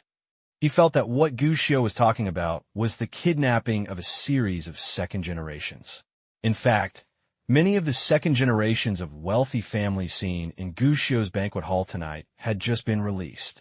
This is actually not a secret. Many people know that Yi Hongqian did it, but no one will dig into it, let alone ask questions. After all, a skinny camel is bigger than a horse. But what surprised Yi Hongqian was that Gu Xiu still had the half-smiling expression in response to his words. His eyes were so bright and scary, as if he wanted to see through people. Faced with such a look, for the first time, Yi Hongqian had a creepy feeling, as if he was not facing a teenage child, but an old fox who could see through everything. Mr. He should know that this is not what I'm talking about. Gu Xiu said quietly. For the first time, Yi Hongqian did not dare to look at Gu Xiu and lowered his head. I don't understand what you were talking about. Really?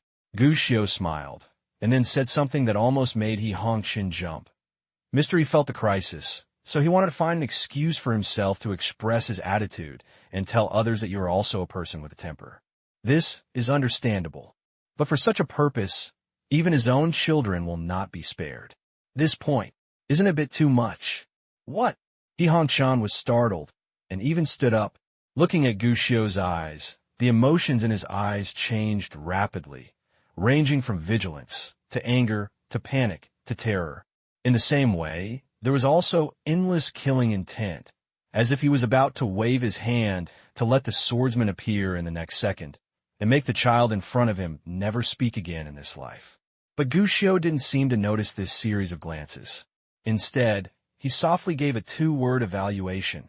Childish. Two simple words. It shattered all the emotions in Yi Hongqian's eyes and made all the sharpness in the old man's eyes dissipate. A long time, Yi Hongqian asked dryly, How did you know? Is this important? Gu Xiu asked with a smile. Yi Hongqian was stunned. Really? It's not important.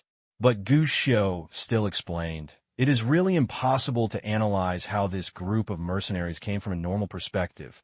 But if you analyze it from your perspective, Mr. He, you will find that this matter is actually full of loopholes. The mercenaries sneaked into Xiangjiang without anyone noticing. The police did nothing, and the group of people disappeared afterwards, all of which imply that your opponent is very powerful. After all, There are definitely not many people who can do this. But it's a coincidence. If you want to do it, Mr. He, all this is actually not too difficult. Having said this, Gushio smiled and said, "Speaking of which, I should be the one who asked you, Mr. He, to plan the accident, right?" He Hong-chan looked at Gushio deeply and finally nodded, "Yes. Your appearance was beyond my expectation." He finally admitted. This kidnapping was directed and performed by himself from beginning to end. Even in order to prevent his own child from being kidnapped, he also let Xiaoxin's 6 or 7-year-old child adapt to being kidnapped in advance and know what to do in the face of kidnapping. The purpose is naturally simple. He needed an excuse to lose his temper, an excuse to flex his muscles. He wanted to let people see his energy through this incident. Let people in Yinjing understand his power, and prevent those people from easily thinking of him as an abandoned person. This step, not too high, but childish.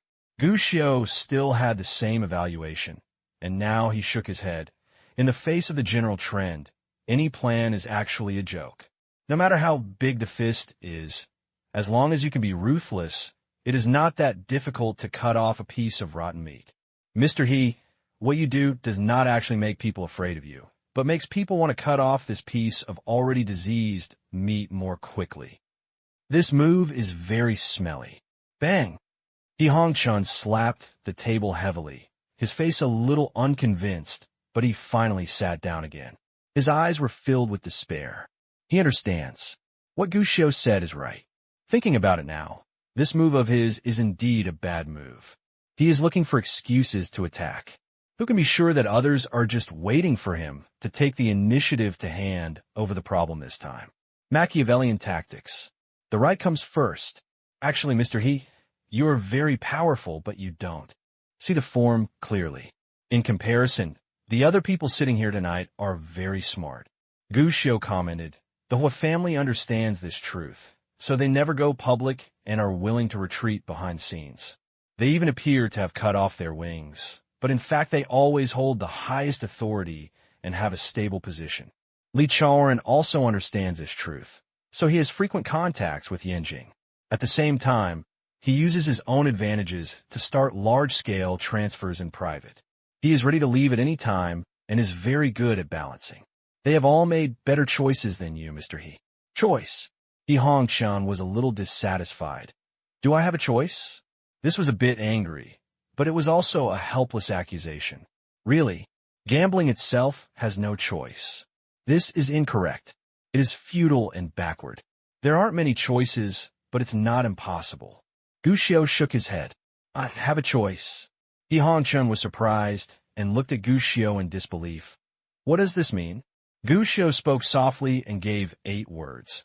Be wise and wise to save life. Scrape bones to cure poison. As soon as these words came out, He Hong-chan's face became unwilling again, but in the end he lowered his head. Is this the only one? He understood what Gushio meant. If you give up fame and wealth, give up fighting, and even remove some of the external poison, you will naturally be fine. No matter what choice you make, it needs to be based on this foundation. Gushio said, if you don't have the courage to scrape the bones and cure the poison, I'm afraid you will lose more in the end. This is a piece of advice. Advice from the born again. In the previous life, He Hong-chan took several years to understand this truth. But at that time, the He family had already declined and became a joke in the eyes of some people, and even his own children needed to be exposed. Even after he fell, the He family also began to fall apart. Family. Finally, it is inevitable to decline. Gushio didn't know if He Hong-chan could listen to his advice. While He Hong-chan was still thoughtful, Gushio had already stood up and left. Option. It was all in He Hong-chan's hands from the beginning. As for how to choose, it all depends on how courageous this old man is. The next 2 days, Gushio just stayed at the Garden Hotel. During the day, I went to visit the various attractions in Lianshan, and in the evening, I went to the casino to see the high rollers who spend a lot of money. My little life was pretty cool. Nyogu and the others left after staying for a day. After all, although they were resting, they could not rest forever. After the mission was over, of course they had to report back. Gushio didn't leave. It's because we are still waiting for the security company matter to be finalized. Although I don't know what He Hongshun will choose in the end, He Hongshun is still very reliable when it comes to the security company. He arranged for manpower to handle the matter early the next morning. Security companies are actually not difficult. The difficult part is still in carrying weapons. Things like gun licenses are particularly important for an arrangement company that wants to become bigger and stronger. After all, what Gu Xiu wants to achieve is a top-notch security team composed of top retired Special Forces soldiers. It's impossible to expect all these security teams to be unarmed and fight with people with their fists, right? So, you must have a gun license, and at least 30% of the top personnel must have it. This is the main difficulty. There is no doubt about He Hongshun's ability in Lianshan, even though Yanjing is not too fond of this gambling king who made a fortune in the last century, and it is even obvious that he is ready to slowly eclipse his status. But a skinny camel is bigger than a horse.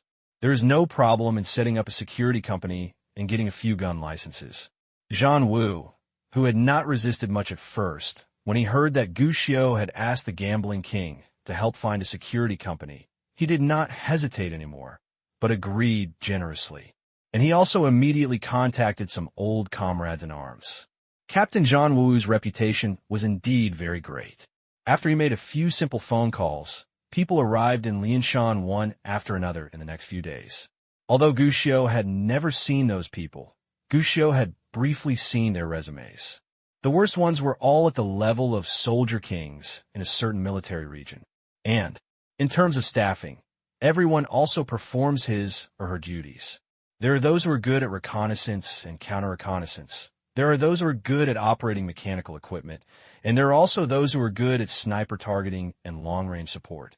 It is difficult to say about other things, but in terms of marksmanship, Gu Xiu has witnessed with his own eyes at the base what it means to be the most perfect shot, with every shot hitting the mark.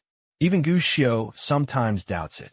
What Zhang Wu builds is not a security team, but a special forces team that can always rush to the frontline battlefield at any time. Speaking of bases, naturally, it is the headquarters of the security company. Because it relied on He Hongshun's connections, the security company was naturally located in Lianshan. Gu Xiu specially spent 100 million to buy a piece of land to build a security base. The location is very spacious, and the design was all designed by Zhang Wu. According to his thinking, since it wants to be a top-level security company, it must of course focus on cultivating top-level security forces. So, no matter who enters the company, they cannot be assigned to get tasks immediately. Instead, they will undergo some internal training and internal assessment. Only by truly passing the assessment can they become a formal employee of the company. This is not the end. According to Zhang Wu's idea, even after passing the internal assessment and holding a certificate to work, evaluations must be conducted within 6 months to 1 year to ensure that the security personnel's professional capabilities have not declined. This set of operations made Gu Xiu look professional. In response to Gu Xiu's surprise, Zhang Wu just said very confidently, "If you don't want to do it, then don't do it, but since you want to do it, you must be the best. And this company I want to compete with is the International Leadership Protection Academy." At first, Gu Xiu didn't understand what he was saying. It wasn't until 2 young ladies, Dao Lan and Miao Chun, came from Alikin to join the company and explained it to Gu Xiu. Gu Xiuzai finally understood. How big is Zhang Wu's ambition? Although the name of the International Leaders Protection Academy may not have even been heard by the outside world. In fact, it is indeed the world's top private security academy. Even many of Alikin's top bodyguards went to this academy to study and train. Even the 2 girls Miao and Dao had full confidence in Zhang Wu, but after hearing about his ambitions, they couldn't help but have some doubts. Although I've always known that the boss is very powerful, I still feel that these words are a bit too big. It is not that simple to target that place. However, regardless of whether they believe it or not, at least in terms of establishing the security company, they're still trying their best, and the entire base has also contributed a lot of professional advice in the planning. War rooms, conference rooms, theoretical study, physical fitness tests and training, mechanical mastery, firearms practice, and various simulated GAR venues have all been planned. Anyway, Gushio was sure just by looking at the planning map. People who will come to this place in the future. I'm afraid I'll have to suffer a lot. With the plan in place, the natural next step was to build a base. In this regard, He Hongchun provided help. He himself had a real estate business in Lianshan, and his business was quite large. It was not too complicated to build a base, so there was no problem. So he offered to help Gushio build a base, but Gushio didn't refuse the gambling king's kindness and accepted his help generously. That's all. The Lianshan Red Network Security Project began to advance. This name was given by Zhang Wu. According to him, most of the future members of the company will be veterans of the Dragon Kingdom. The color red itself is an identity symbol, and as for the internet, it is even simpler. He wants to plug in all the members of the Red Network among the world's top forces to create a top super giant network covering the world. Of course, this is ideal. As a security company, just having a base and manpower is obviously not enough. The most important thing is to make a profit. This is the most important thing next. Again, the most important thing for a company's normal operation is whether its financial statements can remain healthy. Now Gushio can burn money, even tens of millions or hundreds of millions, but he can't keep burning endlessly. Only the Red Network can make a profit on its own and achieve a balance of payments. Not to mention getting back the capital. At least we have to make our daily expenses equal to our profits as soon as possible. But in this regard, it's not easy. After all, the main reason why everyone hires bodyguards is to protect their property. To put it bluntly, they're putting their lives in the hands of others. Therefore, in terms of choice, everyone prefers to choose a professional security company with a high reputation and long experience. As for the Red Network, it is obvious that it does not have priority conditions. Especially when their charges are not cheap, there will naturally be big problems in business development. Fortunately, there is no rush for this matter. After all, it will take some time to even build a base. How to open the market? It is not urgent to do it for the time being. This day, Gushio looked at the completed base playground and the simple camp that had been built with movable boards and said to Zhang Wu beside him, "Uncle Zhang, it's almost time for me to leave." "Okay, I'll join you after I explain to Dao Lan and the others." Zhang Wu nodded immediately, but Gushio stopped him. "Uncle Zhang, you don't have to leave with me. The construction of the Red Network has not been completed yet, and the first batch of trainees will be trained next. Uncle Zhang, you are the core, so you can't leave at this time." "But you—" Zhang Wu was about to speak, but was interrupted by Gushio. "Listen to me, Uncle Zhang. Just let Sister Dao and the others find someone to protect me, and I have to go to a Milliken within a few days of returning to China. Sister Dao and the others are fully prepared, so there is no need for you to follow me." Zhang Wu frowned. Gushio had already said again, "Besides, I'm just a kid, and I'm too lazy to run around. What's going to happen? Uncle Zhang, you've been with me for so many years. Haven't I always done well? The most important thing for you now is to be a good celebrity. A core member like you who follows me is really overqualified." This is Gushio's truth. In the past few years, Zhang Wu was basically a transparent person, and Gushio actually felt that he was overqualified and underused more than once. Now the Red Internet is all set up. Of course, professional people should be allowed to do professional things to protect children like himself who basically have no hatred. It is indeed a waste of Zhang Wu's ability. Final. Zhang Wu still agreed to Gushio's proposal, but he did not relax his protection of Gushio. Instead, he carefully arranged a 5-person security team for Gushio. These people, they are all players who have cooperated with Zhang Wu before. Although there is a slight gap in personal strength compared to Zhang Wu, the overall cooperation can indeed ensure Gushio's safety. Although Gushio felt that he did not need such an elite team. But Zhang Wu was very insistent. "You are the boss of Hong Wang, and Hong Wang is in the security business. If you can't even protect your own boss, what future will Hong Wang have?" Gushio couldn't object to this, and in the end he could only nod and agree. But just when Gushio was about to leave, He Hongshan's Rolls-Royce appeared at the entrance of the base. The all-powerful gambling king walked out of the car with a cane. I heard you are leaving today? How many more days will you stay? Things here are almost on track, and I am getting closer to the start of school. It's almost time to go home. Gu Xiu smiled gently. I was planning to go to Mr. He before leaving, but I didn't expect that Mr. He came first. It's the boy's negligence. He Hongshan laughed. Haha, don't worry about this. Whether you come to see me or I come to see you, it's the same. Besides, I just want to come and see how the red network you created is doing. Then the boy will be Mr. He's guide? Haha, okay. Immediately, Gu Xiu led He Hongchun to visit the base. In fact, the construction requirements for many areas of the base were not high, except for some areas that require scientific equipment, which are still under construction. Other basic training venues have been completed. After looking around, even a well-informed person like He Hongchun couldn't help but give a thumbs up. Professional. Just messing around and making Mr. He laugh. You are too modest. He Hongchun shook his head. I have been to many security companies and security bases, but there are quite a few that are as scientific as yours. I heard that you need to use a lot of scientific equipment and use it in conjunction. Gu Xiu nodded. Yes, Zhan Wu told me that we must keep pace with the times, train students scientifically, and conduct protection training scientifically, so that they can play a better role. The science must be correct. He Hongchun nodded repeatedly. You don't know that there was no scientific thing in the last century. Everyone was a practitioner, playing with fate and relying on luck. And when it comes to finding bodyguards, no matter how powerful they are, whether they deserve death or not, the only difference is whether they will be hacked to death with an axe or shot to death. But it's different now. High-tech equipment has been used, and even the positioning of bodyguards and the angles to block bullets have been studied. So, no matter what you do, you must start to use science. Some of the methods of the older generation are no longer working and should really be changed. The first words are quite normal, but the latter words are a little more interesting. Really?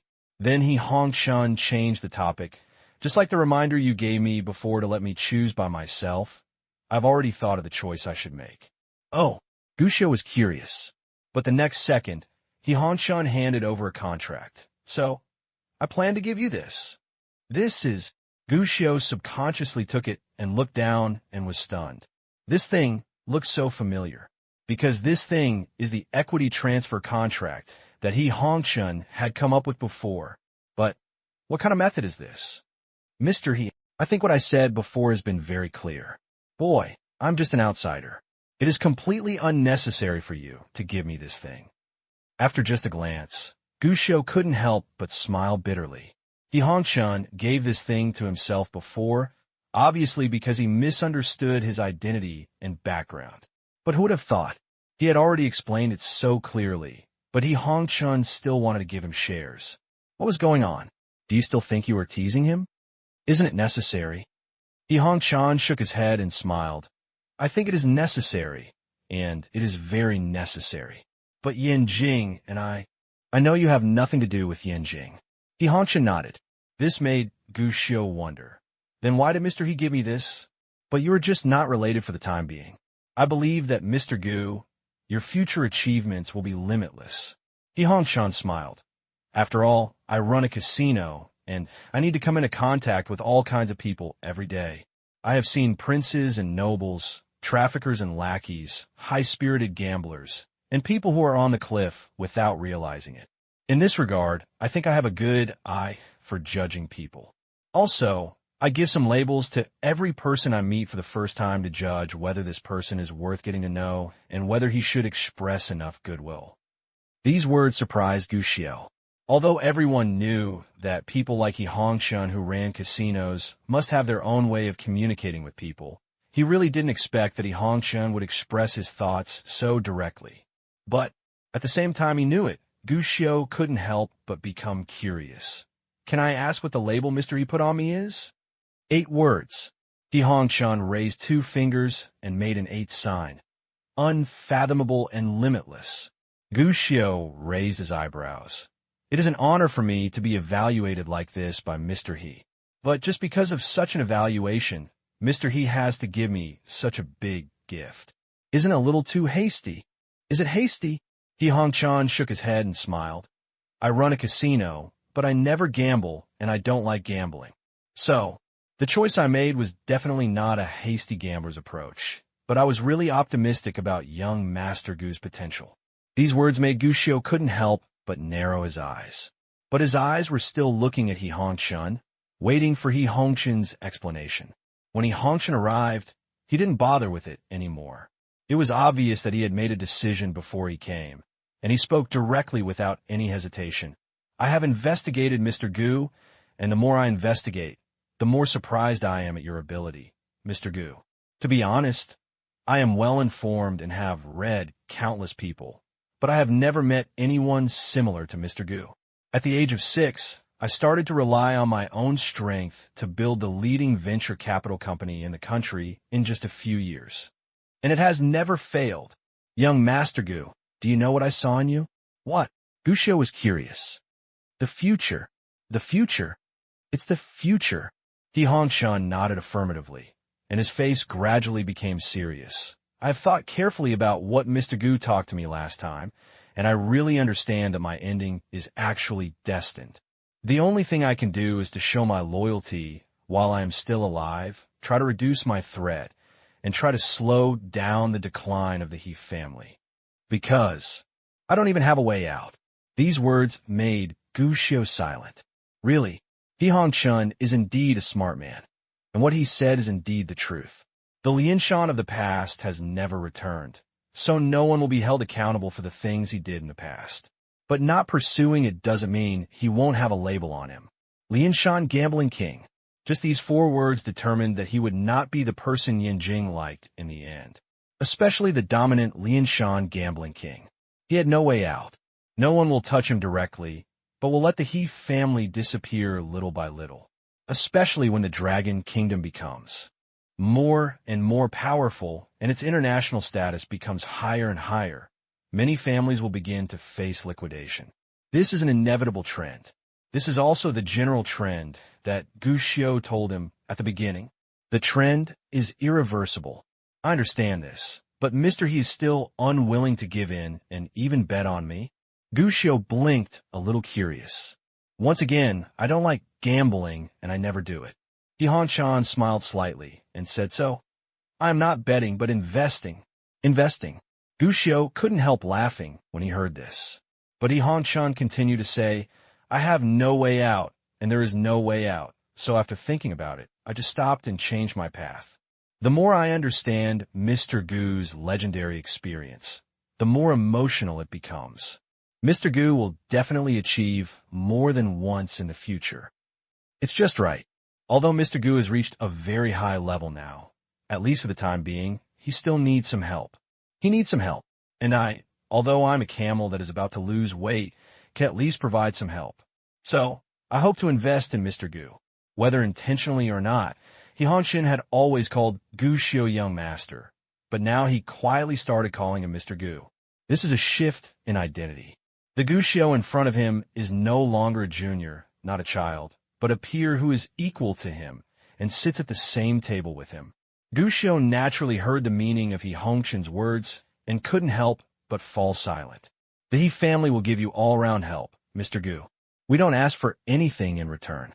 The only thing I want is that Mr. Gu in the future can lend a helping hand and give some help when He family encounters a disaster. He Hongchan spoke again, his face still serious, and even a little pleading in his attitude. He opened the document in his hand and said, I have made some changes to the contract compared to the last time. What I gave away was not just the shares of the Garden Hotel, but 2% of the shares of all the casinos owned by my family. Moreover, these shares are given directly to Mr. Gu personally and have nothing to do with the company. As soon as these words came out, even John Wu, who followed Gu Xiu and acted as a transparent person without saying a word, now had a strange look in his eyes. This handwriting, it's so big and scary. Giving away 1% of the shares in the Garden Hotel was already considered a huge deal, but now giving away 2% of the shares in all the casinos. That's not as simple as a big deal. They even chopped off one of the He family's hands and gave it to Gu Xiu. This gift, very heavy. Gu Xiu naturally understood what He Hongshan meant, and couldn't help but be a little surprised at this time. However, he did not speak, but frowned in thought. The favors of the He family are not easy to get. Although He Hongshan himself repeatedly emphasized that this favor was a free gift, even Gu Xiu didn't need to do much, just to provide Gu Xiu with some help in the future. But in fact, once this favor is won, at least to the outside world, Gu Xiu will be completely bound and linked to the Gambling King from now on. The Gambling King card. It's not very good, especially Gu Xiu, who is familiar with the future, knows that this is a huge ship that is about to sink. When this giant ship sinks in the future, it may not have an impact on Gu Xiu at that time, but it will more or less be implicated to a certain extent. He can remind He Hongshan. But, if you want to bind, Mr. Gu, after seeing Gu Xiu's hesitation, He Hongshan spoke again at this time. His old eyes were full of pleading. I did a lot of things when I was young, some good and some bad. Even now that I am older, I have done a lot of things, and many things can even give me nightmares. But I have never regretted it, because I'm a person who wants to climb up and live a better life. If you want to move forward, you have to give everything. I never thought that I could always stand at the top in the future. I even knew that one day I would feel the cycle of cause and effect because of those wrong things. I hope that my family can survive, and I hope that the family business that I have built little by little will not fail so fast. That's all. This time, Gu Xiu's frown slowly relaxed. He still did not give a direct answer, but looked at He Hongshan with eyes that were emotionless.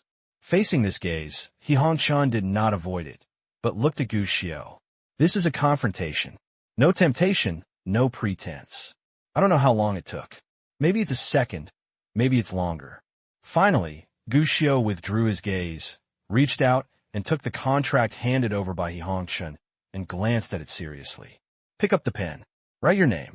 At this moment, He Hongshan had a smile on his face, because this meant that Gu Xiu at least agreed to his request, although he didn't know how far Gu Xiu could do it. But at least in my heart, he was able to relax. Gu Xiu Dao didn't just take benefits and do nothing. After signing the contract, he suddenly raised his head and asked, Mr. He, are you interested in the high-tech field? High-tech field? He Hongshan's heart moved. Yes, I have a company called Taijiang. It mainly deals with drones. We just lack some research funds right now. Gu Xiu smiled and said, I wonder if Mr. He is interested in participating in the investment? He Hongshan's eyes suddenly lit up. Almost without hesitation, the old man nodded excitedly. Yes. Very yes. So, boss, you going to give me too many shares as a gift in return? This gift in return isn't a little too small? Pengcheng Airport. Luo Xiang hesitated for a long time and couldn't help but ask. Gu Xiu has returned from Lianshan.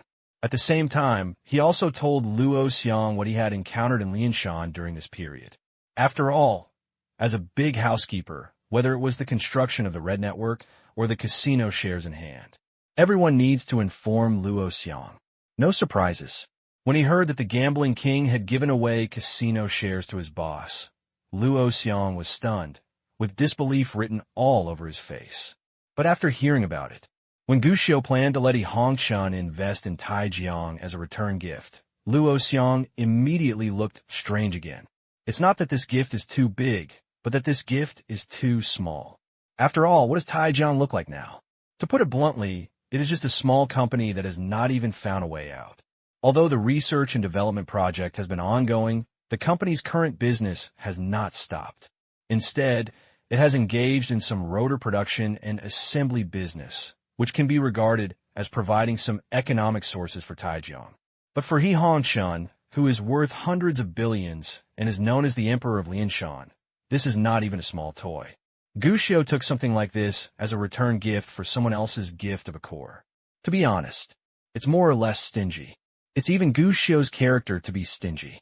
Gu Xiu naturally understood this and smiled. Is it small? The first thing that needs to be considered is what He Hongshan needs. What does He Hongshan need? Luo Xiang is a little strange. But Gu Xiu had already asked, do you think He Hongshan needs money now? Luo Xiang shook his head. He is worth hundreds of billions, but to He Hongshan, money is really just a bunch of numbers, then do you think what he needs is a company that can provide him with a lot of profits and can even easily go public and gain a lot of profits and popularity? This, Luo Xiang shook his head again. Maybe the gambling king won't refuse, but this is probably not He Hongxin's top priority right now. What He Hongxin needs is a way to continue the family. No matter what kind of enterprise, no matter what kind of company, it is impossible for He Hongxin to start the transformation of his industry. He has been bound to the casino for his whole life. He cannot give up the casino, even if he is willing. The He family can never successfully transform. They can only develop their own industry. In industrial development, no matter what kind of company he owns, even if he holds companies such as Penguin and Taobao, it is still impossible to change some people's attitude towards the He family. Even, it may accelerate the decline of the He family. Gu Xiao shook his head. Let Luo Xiang analyze it. Although the return gift was a decision he made on the spot, it was definitely not a random one. After all, He Hongxin's situation analysis. Gu Xiao had already started doing it before and carefully analyzed how He Hongxin could change the situation. This analysis can be seen. The He family is indeed on the verge of collapse. They do nothing and keep a low profile. Maybe it will weaken a little slower next. And if the He family starts to expand its business aggressively in order to survive longer, it may not only have no effect, but also have counterproductive effects. For example, companies like Penguin, Taobao, and even 3 Body Games and Yuanxiu Entertainment are owned by Gu Xiao. If the He family gets involved, the ultimate possibility is that the He family will be feared immediately. No one wants a person who has started to make a fortune in the casino industry to control the domestic internet field. Even less willing, this person has too much ability to disturb the people. Once they do, there is little doubt. The He family will begin to weaken at an extremely fast speed, and even some people who would not have taken action against the He family may pick up stones and throw them down. So Tai Jiang is the best choice.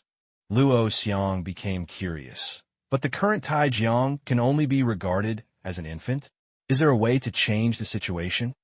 There is definitely no way to change the situation at once. It will take time. Gu Xiao shook his head. But the future Tai Jiang will definitely be able to change their current situation. The future Tai Jiang can go very high and far. The drone market is not just for drone enthusiasts. In the military field, the drone field is an inevitable direction of development in the future. Boss, do you plan to tie Tai Jiang to the military?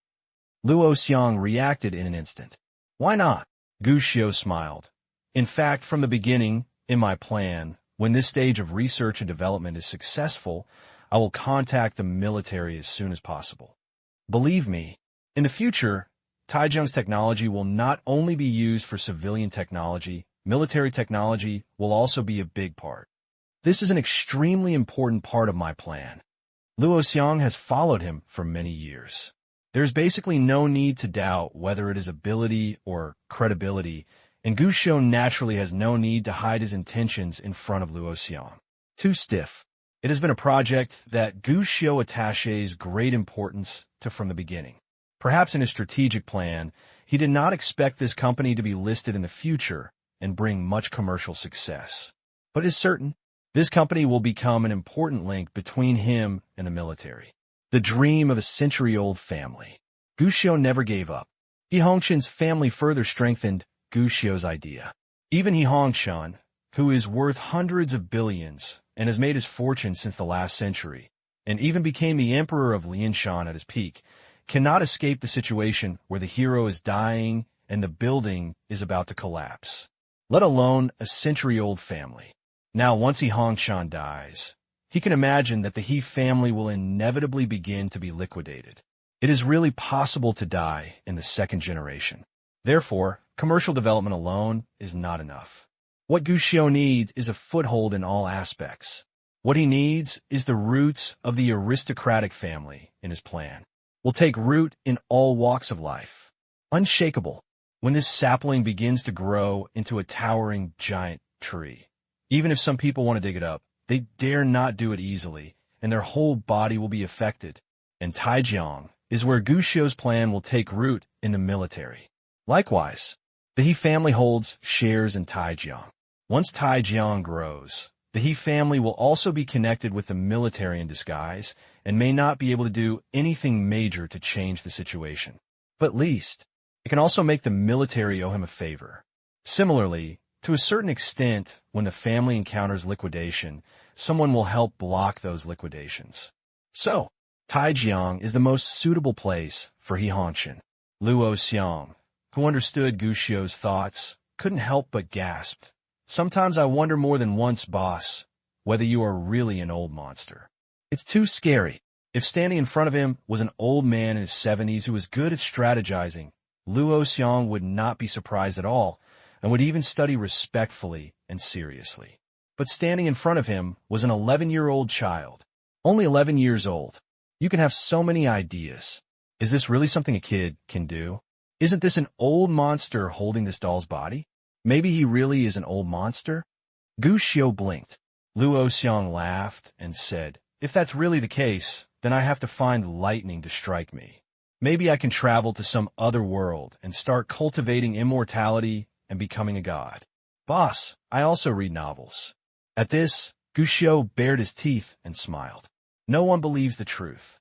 Adding his age from his past life to his current life, he is actually not that old monster, but he is indeed not an ordinary child anymore.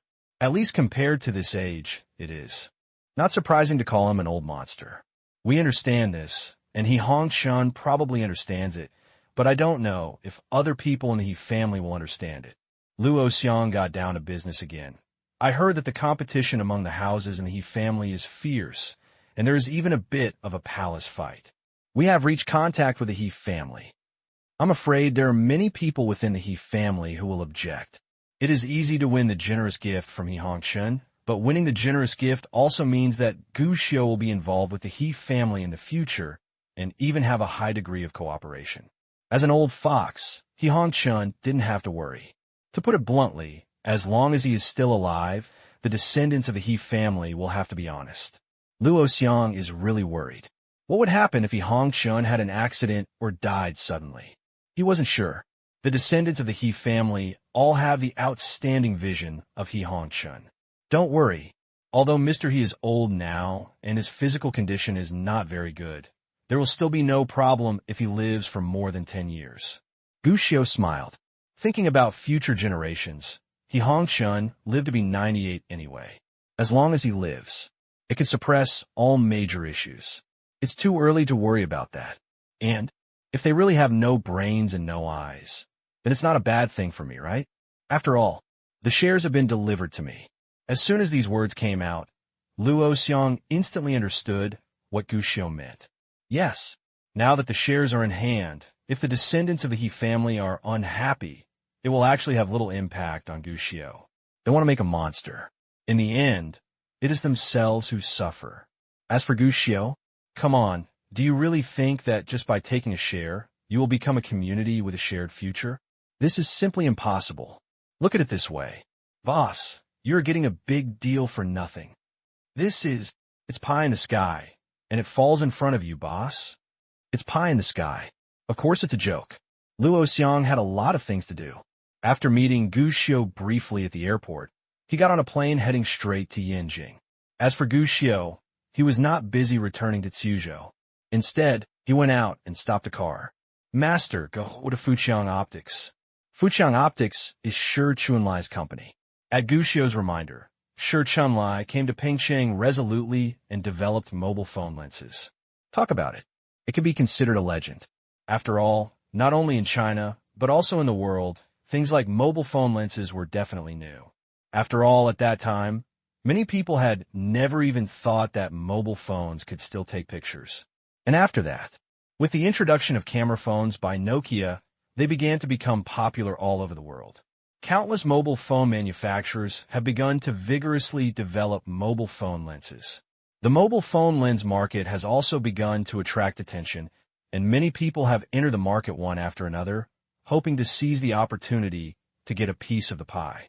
But I didn't expect it.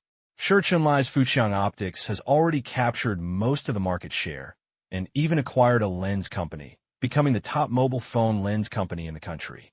And now, Fujian Optics has not only become the top mobile phone lens company in China, it has even become the standard setter in the industry. Even the mainstream mobile phone brands in China basically choose Fujian Optics mobile phone lenses. Gu Xiu's visit this time was not for their business. Brother Xiu, as soon as they arrived at the entrance of the company, they saw Shi Qingsong rushing over excitedly inside the factory. Brother Xiu, you're finally here. I feel like I'm going to die here if you don't come here. Let's go. Let's go now. Leave quickly. What good thing have you done? Seeing him like this, Gu Xiu couldn't help but roll his eyes. In fact, he had planned to return directly to Jiangxing. However, a series of life-threatening phone calls from Shi Qingsong made Gu Xiu change his destination. Shi Qingsong hoped on the phone that Gu Xiu could come and take him back to Jiangxing, then go to Alekin together. Now look at what this kid looks like. Gu Xiu understood immediately that this boy must have gotten into trouble. Really? Shi Qingsong explained. I played football yesterday and accidentally kicked off my dad's car rearview mirror. Is that why? Gu Xiu was suspicious. Not only that, my dad bumped into me when I was playing games last night.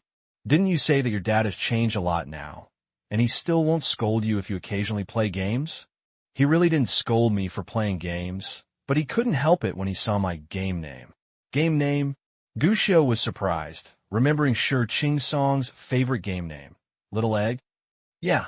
Shi Qingsong nodded heavily, with a look of horror on his face. Gu Xiu was confused.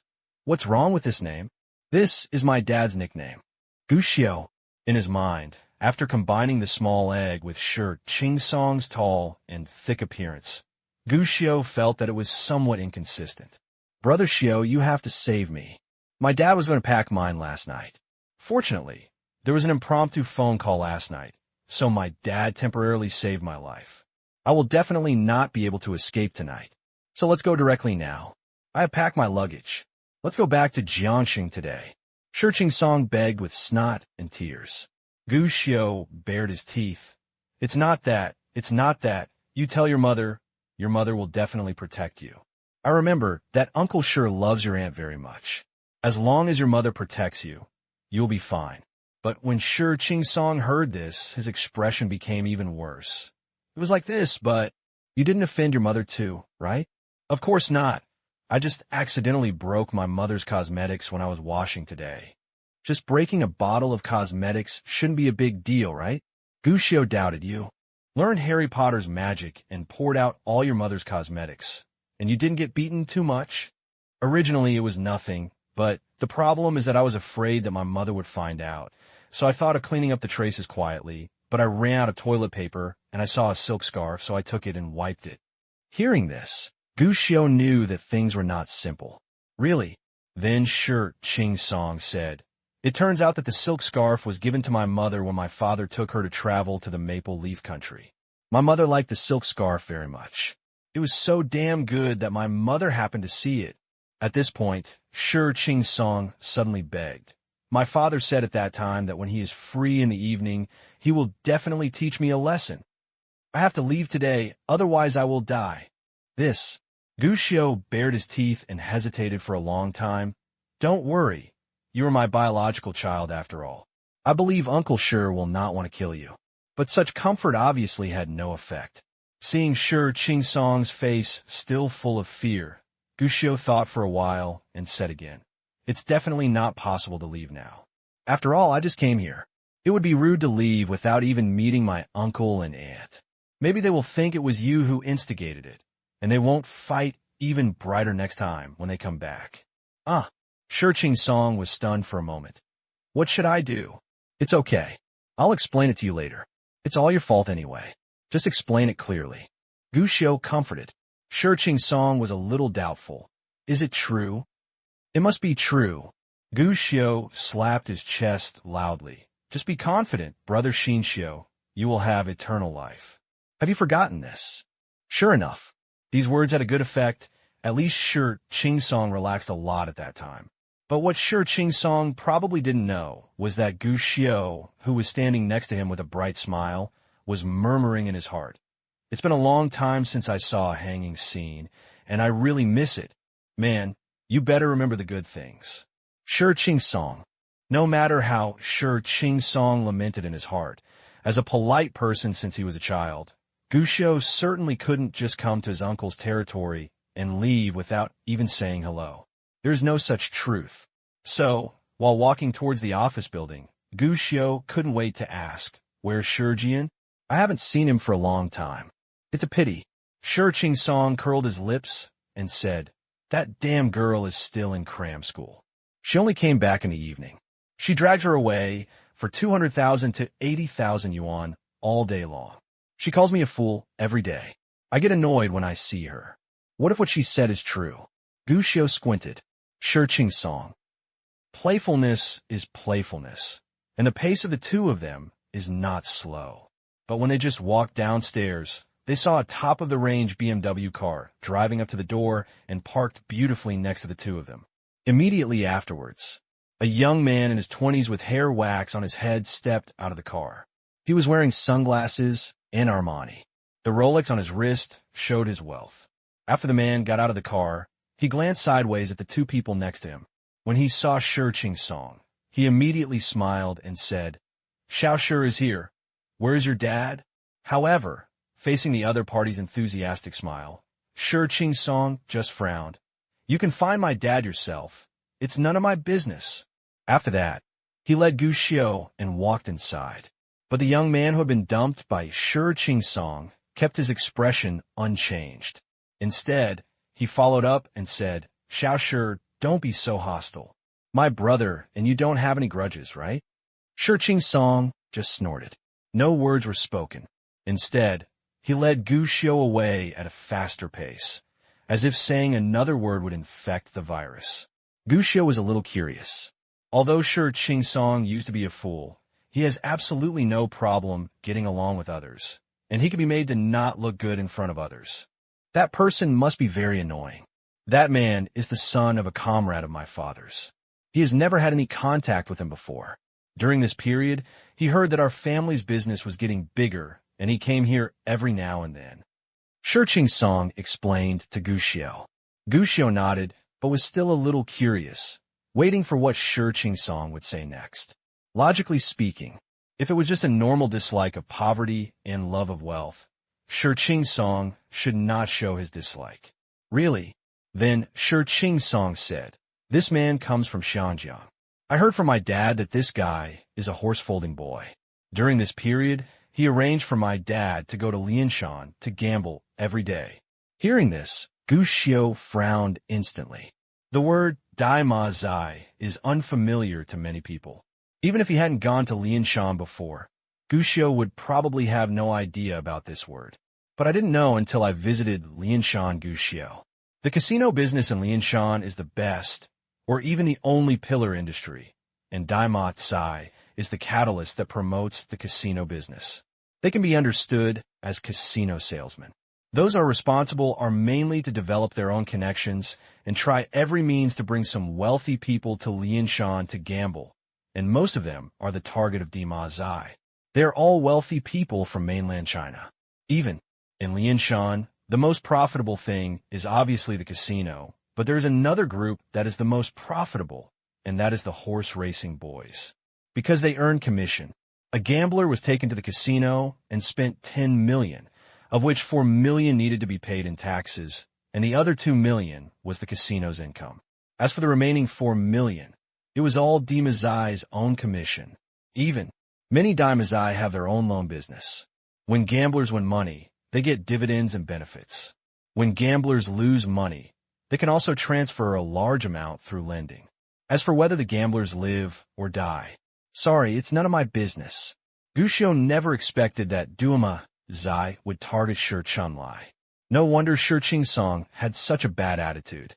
Unable to bear it, Gu Xiu asked, "Uncle Shi knows the other party's identity. Why are you still pestering him? Could it be that Uncle Shi?" "No." Shi Qing-song shook his head quickly. "Although my dad often likes to play 2 cards and play a few rounds of mahjong, he usually just does it for entertainment. The main reason is that this man is the son of my father's comrade. He can't have a bad attitude towards others, but my father himself never thought that his attitude is not bad, but it makes the other party feel that he can take advantage of it, and come to annoy him every now and then. Obviously, Shi Qingsong is really disgusted with this stacking boy. But Gu Xiu, at this time, he couldn't help but frown. He thought about the doubts he had always had about Shi Chunlai.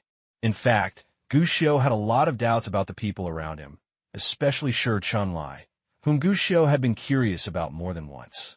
They also came from Zhou County. After that, he also went to Jiangxing. Even now, Shi Chunlai has come to Pengcheng and built Fuqiang Optics, although it is not a well-known company.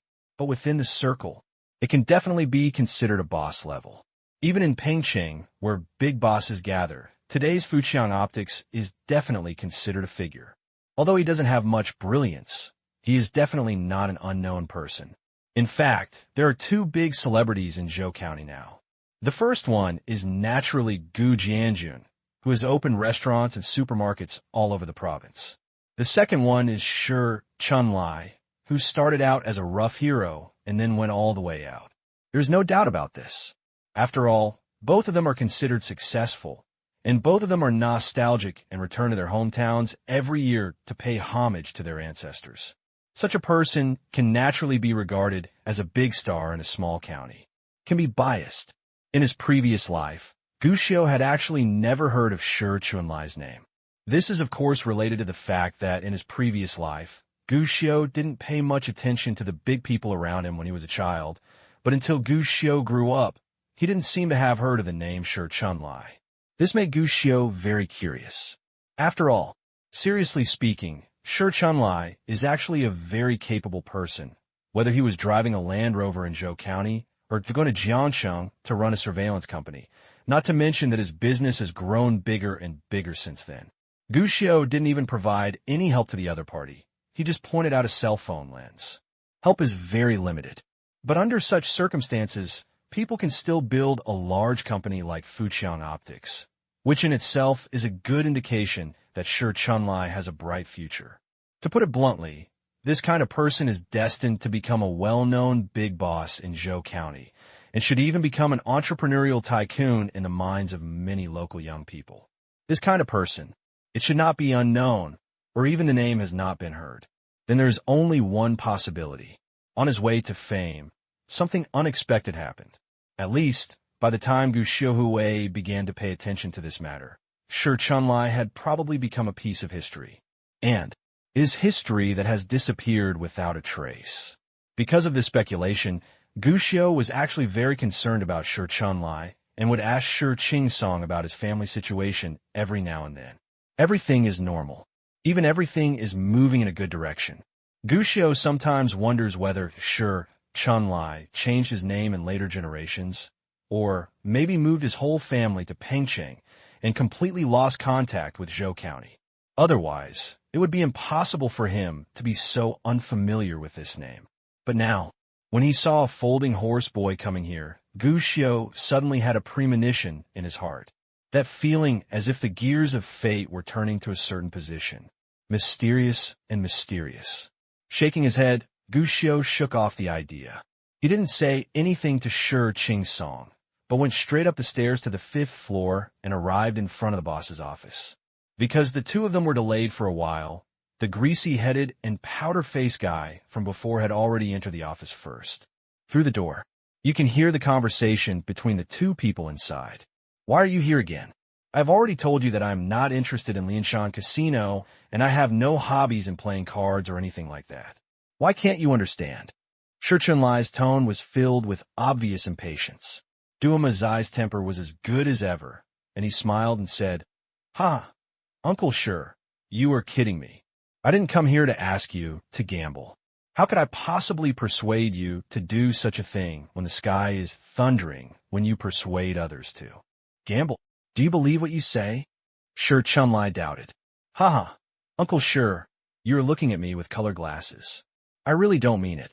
Okay, since you didn't ask me to gamble, why did you come to me? I'm here to help Uncle Shi with business." "Help with business? You?" Shi Chunlai obviously didn't believe it, paused, and then asked with a half-smile. "Then tell me, how are you going to help me with business?" "Uncle Shi, do you know Jinli mobile phone? The domestic mobile phone with the highest sales volume now. Who doesn't know this?" "I heard that, Uncle Shi. You have always wanted to cooperate with Jinli mobile phone. What if I said that I have a way for you to reach a cooperation? Shi Chunlai was obviously stunned. There was silence in the office for a long time. Apparently, for a factory owner who hopes to expand his business, Shi Chunlai may not be interested in anything, but he will definitely not be uninterested in his own business. Jinli mobile phones began to appear 3 years ago and became an instant hit, quickly becoming popular in China.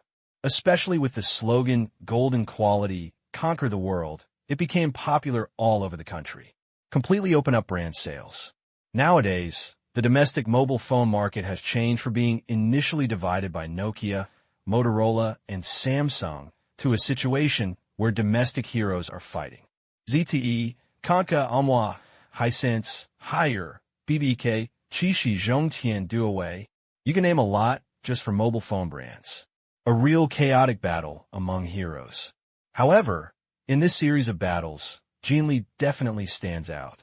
Relying on the new mobile phone language specially created for the domestic market, coupled with the advantages of handwriting input method and large battery capacity that were later developed, Jinli has almost a crushing attitude and firmly maintains its position as the leader of domestic mobile phone brands.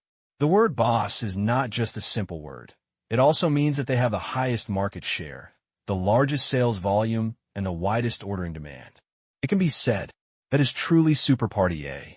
After all, Nokia sells the best, but domestic manufacturers basically have no chance of grabbing their orders, and basically all domestic mobile phone lens manufacturers have to sell to domestic mobile phones.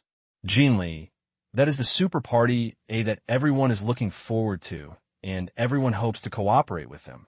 Expand your order. The same is true for Shi Chunlai. So this time, to be honest, he was moved. However, he didn't believe what others said. At this time, he just looked up and down at the son of his comrade in front of him suspiciously. Do you have a connection to Jinli? Of course. Shun Xiangfei nodded repeatedly. Uncle, you can doubt my ability, but you must not doubt my connections. Who do you know? Purchasing? Or the production department? Or someone else? It's useless to know those people. I like to get it right in one step. I know Jinli's boss, Lu Lirong. Do you know him? Shi Chunlai was surprised this time. After a moment of silence, he shook his head. So what? We have communicated with Jinli before. Their order has been outsourced before, and it is a 3-year contract. We can't get it. Although he was very tempted, Shi Chunlai was not a fool. Although he was interested in Jinli's order, he actually understood it in his heart. There is a high probability that I will have no luck. After all, we have had normal contact before, and it failed. But Shin Xiangfei shook his head at this time. Uncle Shi, you are wrong about this. I said I would help you, so I must have done enough homework. It is true that Jinli's previous orders were all outsourced, but they were still engaged in OEM manufacturing before. Now that they have their own production base and sales are good, can it be the same? Actually, I heard Mr. Liu say this at the gambling table last time. Their sales this year are beyond expectations. It is expected that sales will increase next year, and the production capacity can no longer keep up. However, several suppliers cannot solve the problem, so they can only find new partners. Although it is true that they signed the contract before, when the production capacity cannot keep up, isn't it normal to add more partners? Uncle Shi, don't you think this is an opportunity? Is this true? Shi Chunlai was still a little skeptical, but the attitude in his tone showed that he was actually somewhat moved. Who doesn't want to work with a sales champion? Uncle Shi, when I was young, I often heard my dad tell stories about your past. Although my dad has passed away now, in my heart you have always been my elder and my uncle. Is it possible that I can still lie to you about this kind of thing? This, Shi Chunlai couldn't refute at this time, but was curious. Does the boss of Jinli still like to gamble? Shun Xiangfei shook his head and smiled. Everyone has hobbies, right? Besides, it's not appropriate to talk about gambling. We're just looking for a way to relax. After all, at your level, Uncle, it's impossible for you to be addicted to gambling. It's impossible. Mr. Liu really likes to play a few games. In fact, he goes there once or twice a month. I'm the host. The relationship between us is better than Uncle Shi, you guessed. This? Shi Chunlai hesitated, but he was still a little confused. But these doubts. After Shun Xiangfei dialed the number of Jean Li Lu's boss on the spot, everything disappeared completely. On the other end of the phone, it was indeed Boss Lu's voice, and it was very gentle, as if he was talking to a junior of his. On the phone, Shun Xiangfei didn't say anything clearly. I just told Boss Lu that yesterday, someone in a certain hall was killing everyone, and another group of top models came to Lianshan, and so from a certain bureau also went there. As soon as these words came out, Boss Lu said on the spot that he would take time to visit Lianshan soon. Of course, Shun Xiangfei agreed wholeheartedly and told Boss Lu that he would use a top-notch Rolls-Royce to receive him. By the way, he also mentioned that this time there was a new friend who wanted to meet Boss Lu. After hanging up the phone, Shun Xiangfei looked at the surprise in Shi Chunlai's eyes and smiled brightly. But behind this smile, a little more cold. However, Shun Xiangfei didn't know that at the moment, when he heard the conversation inside, Gu Xiu suddenly asked Shi Qingsong beside him, "Do you want to hit someone?" "Ah, do you want to hit Shun Xiangfei inside?" "Yes." Shi Qingsong nodded quickly. "I have long disliked this kid.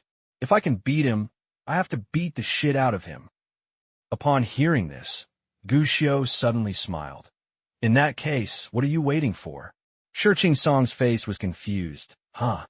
But he saw Gu Xiu kicking the door of the office, and then hid directly. Shi Qingsong was left standing at the door with a confused face. Bang! While in the office, the smile on Shun Xiangfei's face became brighter and brighter. The door to the office was suddenly kicked open, and then Shi Qingsong was seen standing at the door. Before the two people in the room could react, Shi Qingsong rushed in like a tank. When he saw Shun Xiangfei, without saying a word, he rushed up and punched him. Ouch! This scene happened in such a hurry that the two people in the office had not expected it. Shun Xiangfei obviously never dreamed that he would be blocked in the office and punched. Everyone was stunned and could only cover their faces and look at Shi Qingsong in disbelief. But he was confused, but Shi Qingsong was not. He glanced back at Gu Xiu, who was standing at the door, and smiled at him. He swallowed his saliva and raised his fist again without saying a word. He greeted Shun Xiangfei on his face, and while beating him, he cursed and said, "You bastard, how dare you persuade my father to gamble? I'll see if I can't beat you to death. It's a shame that my dad still treats you as the son of an old comrade. That's what you did to my dad. I will take the place of Uncle Shun and teach you, an unfilial son, a lesson today. It's thunderous when you persuade people to gamble. If it doesn't rain today, I'll beat you until it rains." If the previous fight was because of Gu Xiu's instruction, then the second blow was really based on personal feelings, and all the brute force was directed at Dan Shun Xiangfei's face.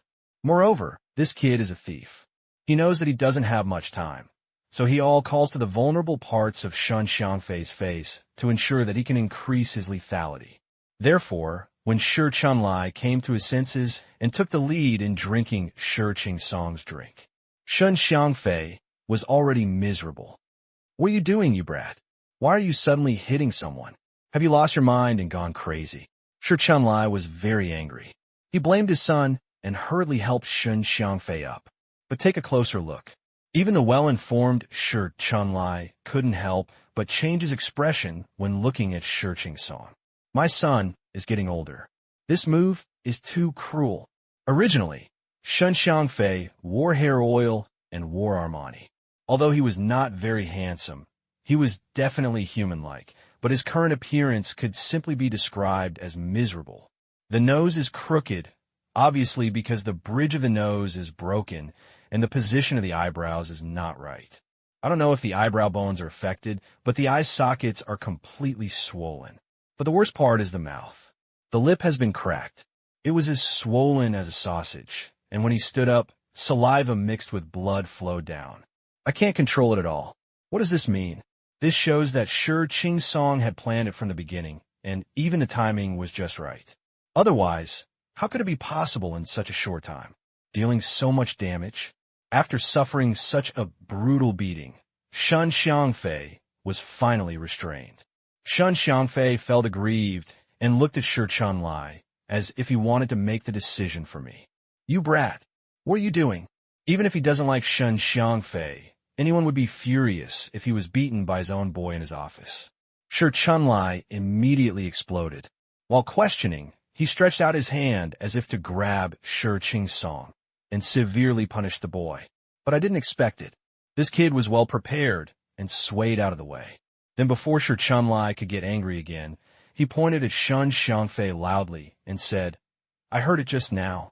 This kid wants to trick Dad into gambling in Lianshan, so I have to kill him hard. Dad, you have taught me since I was a child that gambling and drugs are absolutely forbidden. If I don't beat him up, will I keep him here for the new year? You. Shi Chunlai was stunned. He didn't expect that his boy would challenge his authority, and he also didn't expect that this boy would hit someone because of this. He immediately softened his tone and said, What? Do you a kid, no? He didn't ask me to go gambling, but introduced me to business friends. What kind of business friends do you have to go to a casino to meet? Shi Chunlai didn't take this trick and curled his lips. If he really wants to help Dad, he can just ask people out to meet. Why bother to go to the casino? To put it bluntly, doesn't he just want Dad to be in your way? Dad, you know better than me what he does. To put it bluntly, he just wants to drag you into trouble, Dad. It's a pity that I beat him up. If it's not against the law, I want to kill him. As he said that, Shi Qingsong gave Shun Xiangfei a fierce look. His eyes were full of threats. Even though Shun Xiangfei was well informed as a folding horse boy, he shrank his neck in fright when he was stared at by this fierce gaze, and hurriedly defended. Misunderstanding. This is a misunderstanding. That Mr. Liu is a person who likes to play two games. Isn't this the same as discussing business at the wine table, except that the wine table is replaced by a gambling table? Although Boss Liu and I know each other and have some relationship, we are only responsible for reception and business matters. There is definitely nothing I can do to help. After saying that, Shun Xiangfei looked at Shi Chunlai and defended. Besides, people like Uncle Shi have never seen any big storms and waves, and their self-control is far beyond ordinary people. How can I go to Lianshan and get stuck like this? This is impossible. I am completely well-intentioned. Uncle Shi, you are my elder. Can I still hurt you? Although he was caught off guard and even had a bit of a tongue, he was still clear-headed and explained immediately. It is also reasonable and well-founded. Even Shi Chunlai couldn't help but nod along. The previous words can be ignored, but in the last sentence, it is true that few people will refuse, and no one will do it in front of others. Admit it, I have poor self-control. This is especially true for big guys who have been in the business for many years. Betting on something like this is very harmful. Everyone knows this. But in fact, most people feel that it is impossible for them to become addicted at all. The more successful they are, the more confident they are. They believe that they cannot be addicted after a few games. And those who fall into it, there is only one explanation. It's because of weak willpower. Idiot. They are greedy and don't know that pie will fall in the sky. That's actually not bad.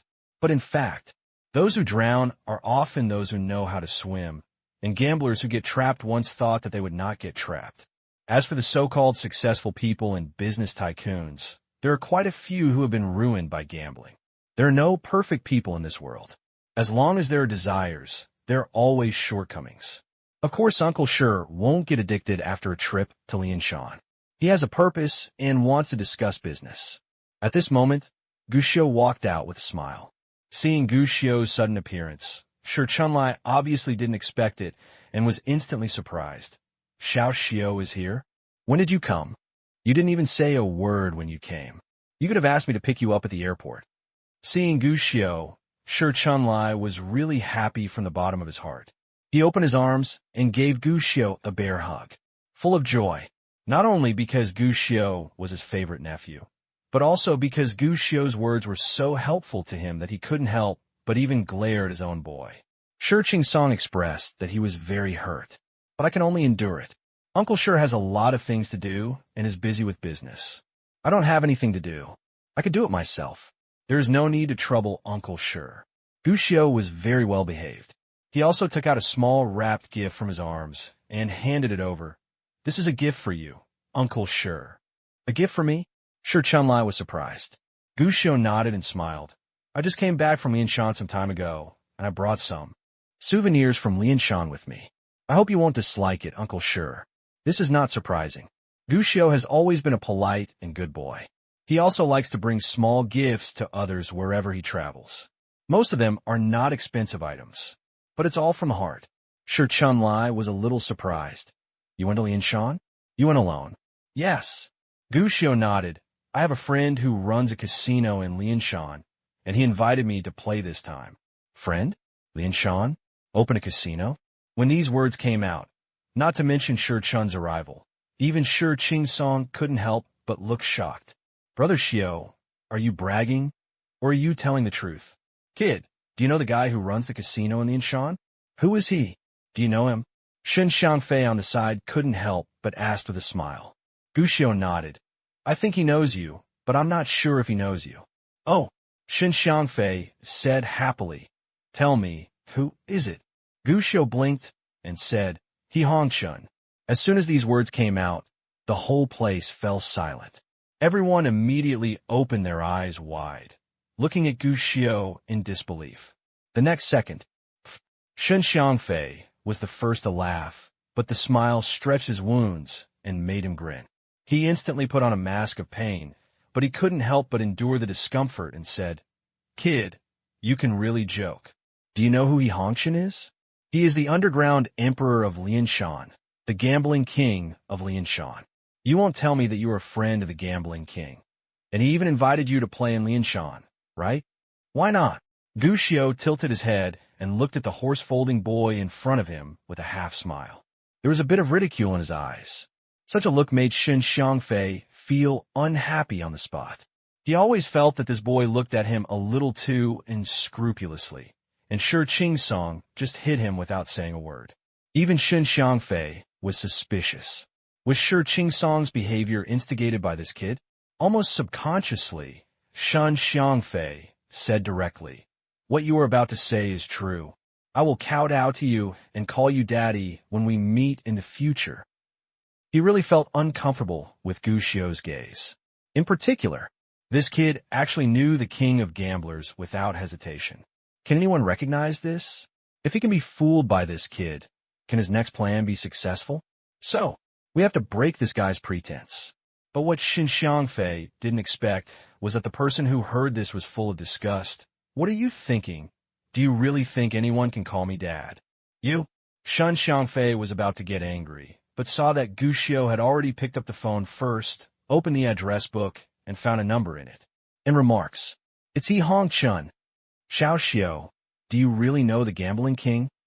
Brother Xiu, are you too fierce? Seeing the note number on Gu Xiu's phone address book, the Shi family father and son were shocked on the spot and couldn't help but marveled. Gu Xiu, I actually know the gambling king. Fortunately for Shi Qingsong.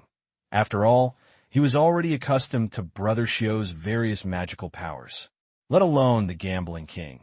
Even if Gu Xiu said that he would have dinner with President Alikin tonight, Shi Qingsong probably wouldn't be too surprised. But Shi Chunlai was really shocked.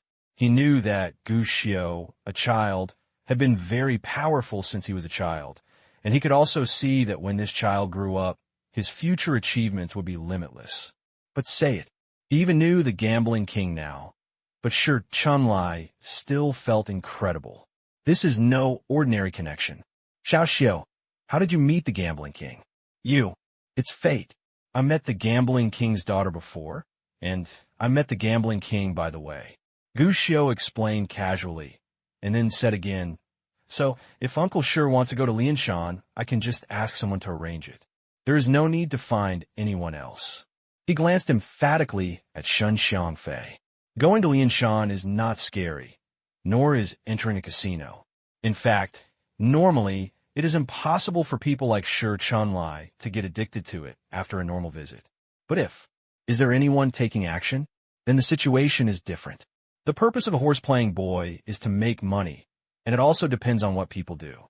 Some people have close friendships, and some people play games. These horse-playing boys can do it well. Based on Gu Xiu's understanding of Shi Chunlai, If Shi Chunlai overturned because of gambling, it would be a bit unbelievable to be honest, but if someone cheats, it will be different. It cannot be stopped by human nature. So, Gu Xiu asked Shi Chunlai to draw a clear line between him and Shun Xiangfei. But Gu Xiu's idea made someone unhappy. Facing such a look, Shun Xiangfei became uneasy on the spot. Shun Xiangfei felt particularly unhappy after being beaten violently by Shi Qingsong for no apparent reason. Just when the big fish was about to take the bait, this little brat jumped out to ruin his good deeds. That's okay. Kid, what does your phone note mean? Not everyone is qualified to know He Hongxun and the king of gamblers. I am not talented, but I have some connections in Lianshan. Even I am not qualified to talk to the king of gamblers. Ordinary people can't fit into this circle. Shun Xiangfei couldn't help but start talking and laughing. As for you saying that you can arrange it for Uncle Shi to go to Lianshan, that's even more ridiculous. Although Lianshan is not big, it can be regarded as a mixed bag. If someone who is not familiar with the place leads the way, no bones will be left in the end. What's more, Uncle Shi is looking for Mr. Jinli Lu, and he is not here to gamble and have fun. Children, it is better not to get involved in adults' affairs. After saying that, Shun Xiangfei looked at Shi Chunlai and said, Uncle Shi, for such a big matter, why don't we discuss it somewhere else with adults talking about it, and why don't the children get involved? These words immediately made Shi Qingsong unhappy. What does it mean?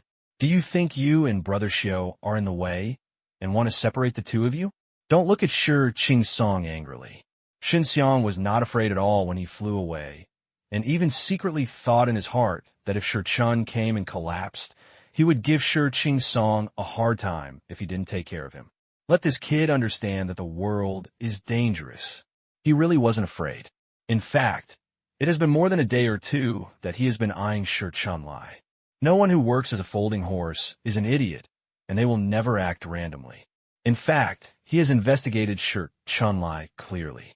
This person is very professional and very good to his family. He is a good father, a good boss, and a good entrepreneur. This kind of person wants to trap them and become his own blood bag.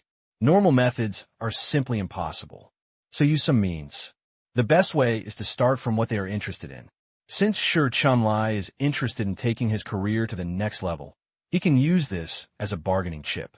He was sure, even if Shi Chunlai has doubts, he will definitely obey. But what surprised Shun Xiangfei was that Shi Chunlai was originally really interested in what he said, but when he heard it later, his face suddenly darkened and he was a little unhappy. I don't think we have anything to talk about anymore. Xiangfei, I think your injury is not serious, so you should go back and rest first. When I have time, I will treat you to dinner as a practice for you. These words greatly exceeded Shun Xiangfei's expectations and made him freeze. What's the meaning? Let yourself go first, but also practice it for yourself? Does this mean that you're just seeing off guests from the beginning? Unable to resist, Shun Xiangfei hurriedly asked, Then let's go to Lianshan. Not going. Shun Xiangfei shook his head. I think what Qingsong said is right. When doing business, talk about business properly. It's boring to bring business to the gambling table. It's totally unnecessary. What?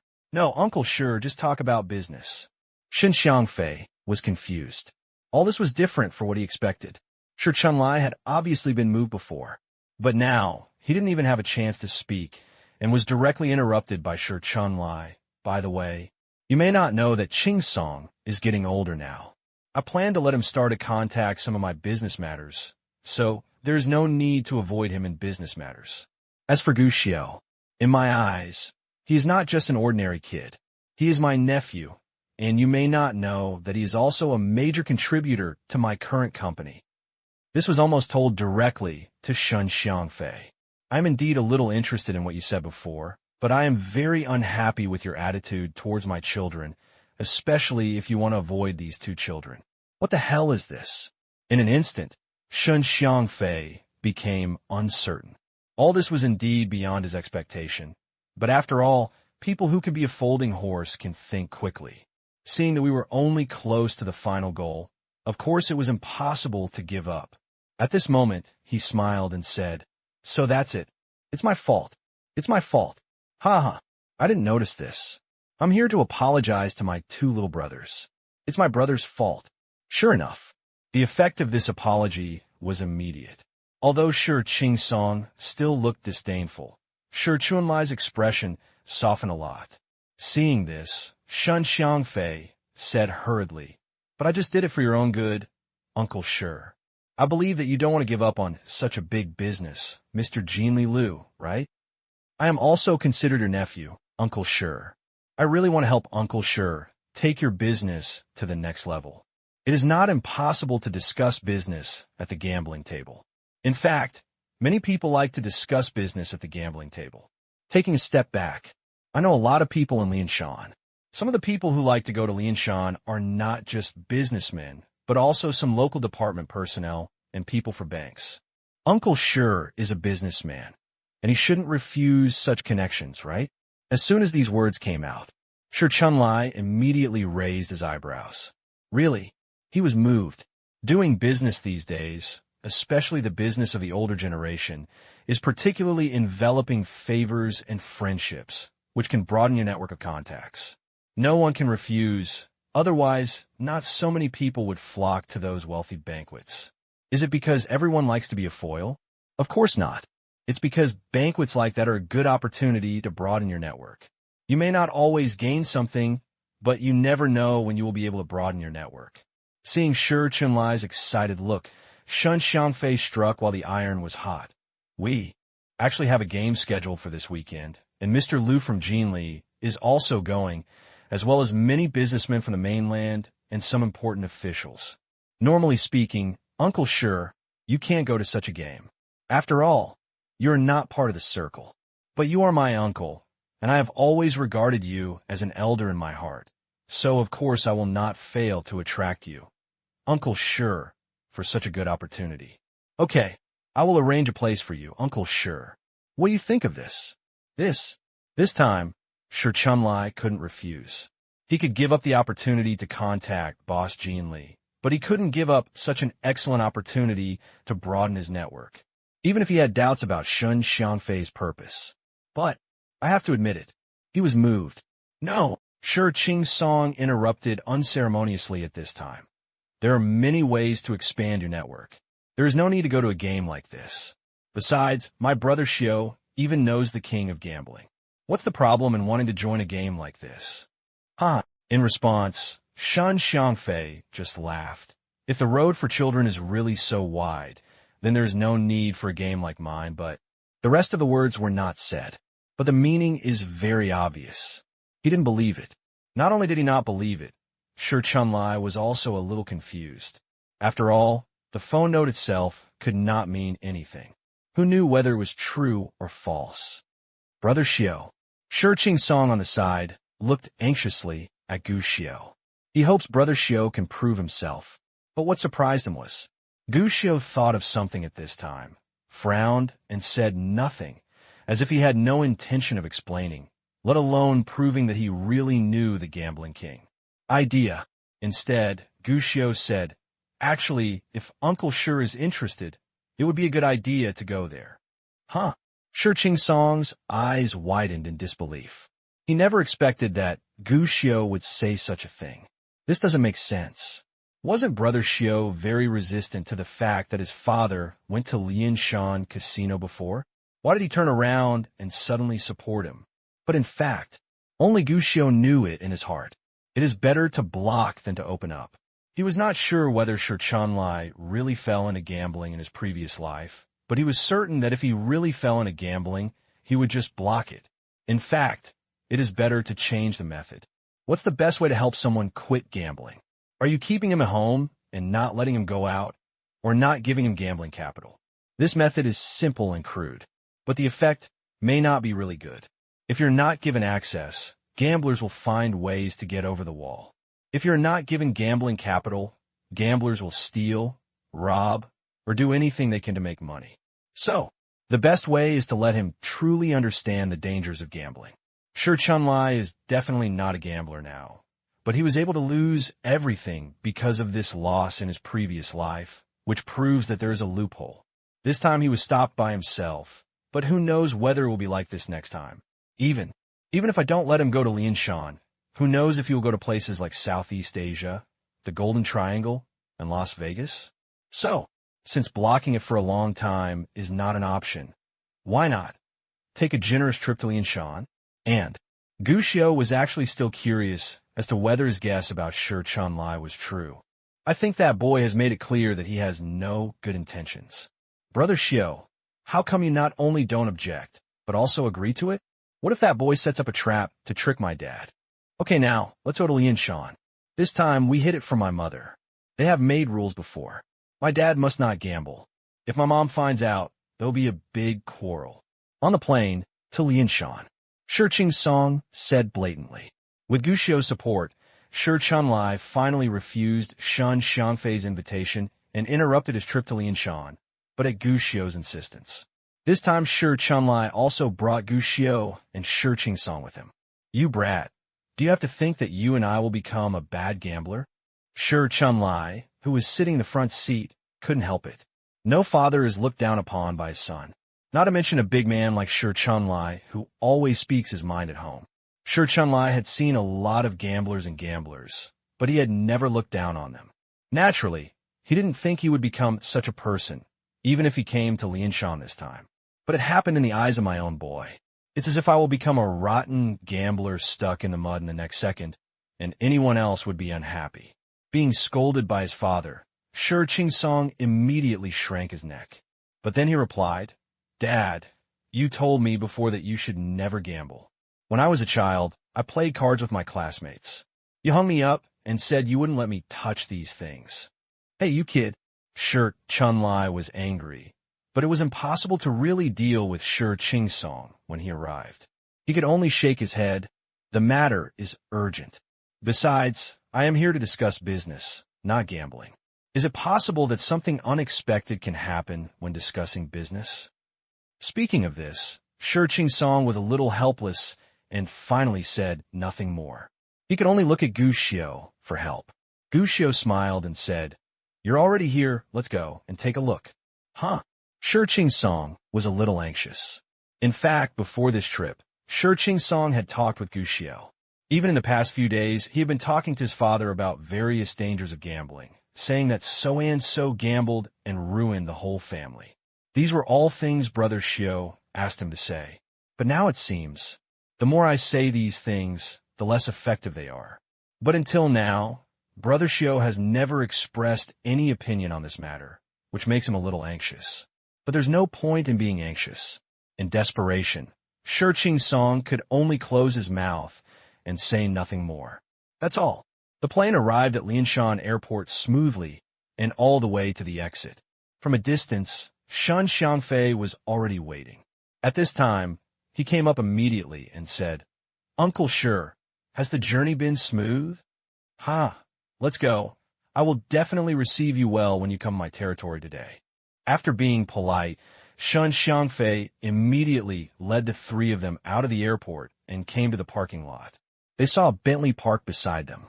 Shen Xiangfei took the initiative to open the car door, showing a gentlemanly demeanor. Don't say it. Even Shi Qingsong, who originally disliked Shen Xiangfei, couldn't help but doubt this guy's connections and abilities. And along the way, Shen Xiangfei behaved like a noble, and his every move was full of grace. When others met Shen Xiangfei, they all called him Mr. Shen politely. One has to believe in Shen Xiangfei's connections. The car did not go straight to the casino, but came to the hotel area of a casino. Shen Xiangfei took out 2 room cards on the spot and handed them to the three of them. Uncle Shi, you guys are tired from traveling, so you should want to take a rest. I have prepared a room for you. You can relax and rest. I have paid for it for you. I paid for it myself.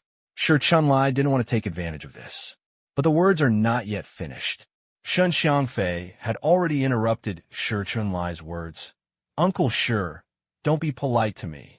I invited you to come for fun, not to help me with business.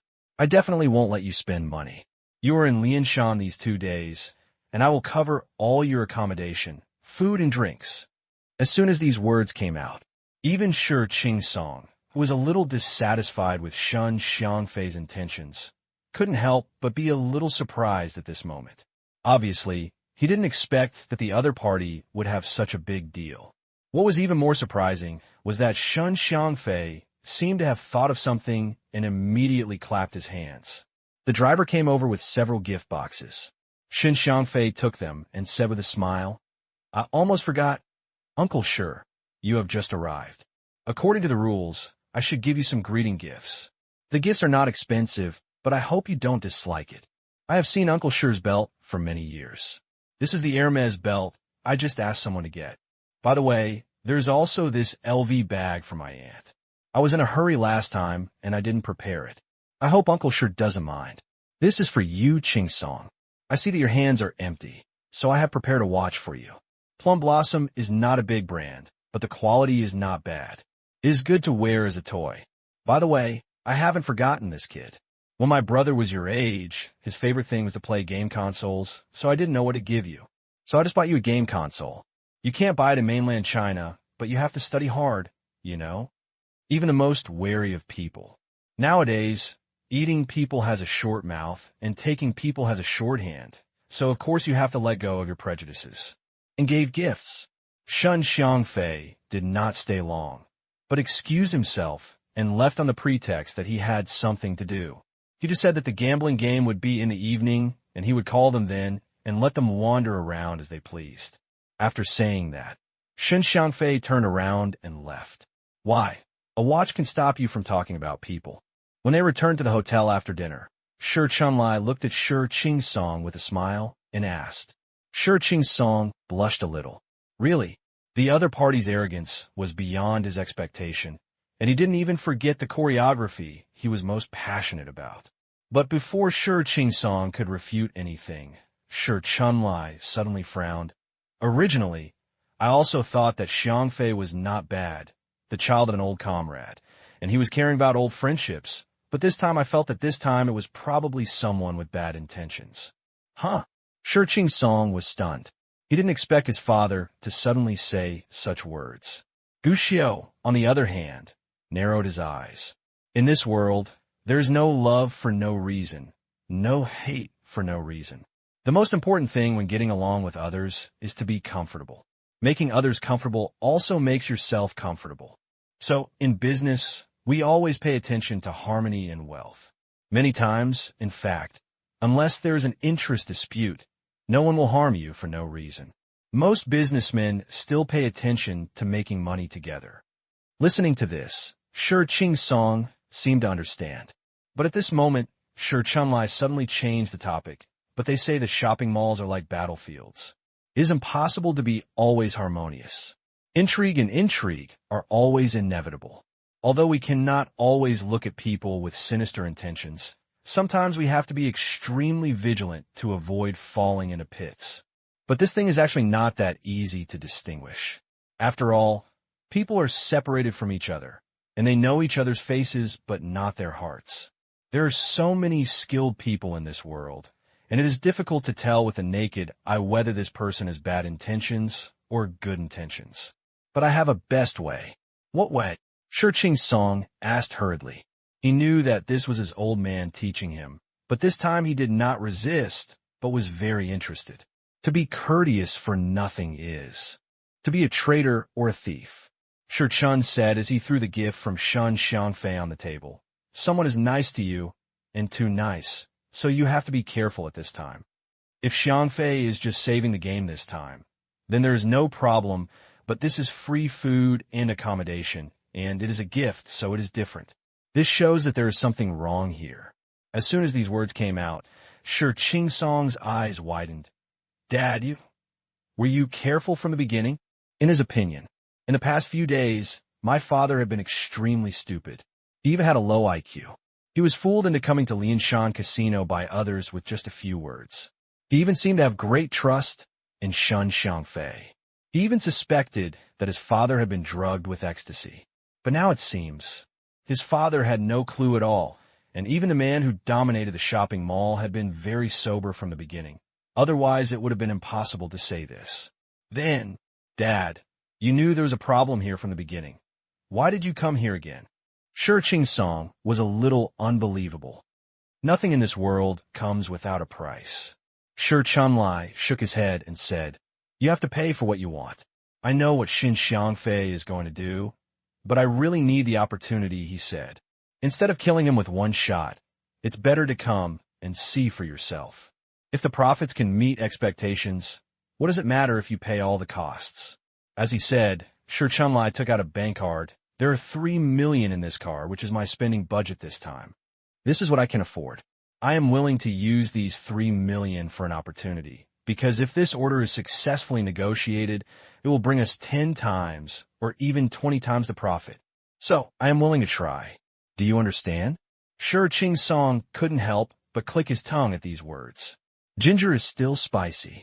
You thought he didn't know anything, that he wasn't smart enough, that he would be easily fooled. But actually, they have already stood at a higher level and have even made preparations for it.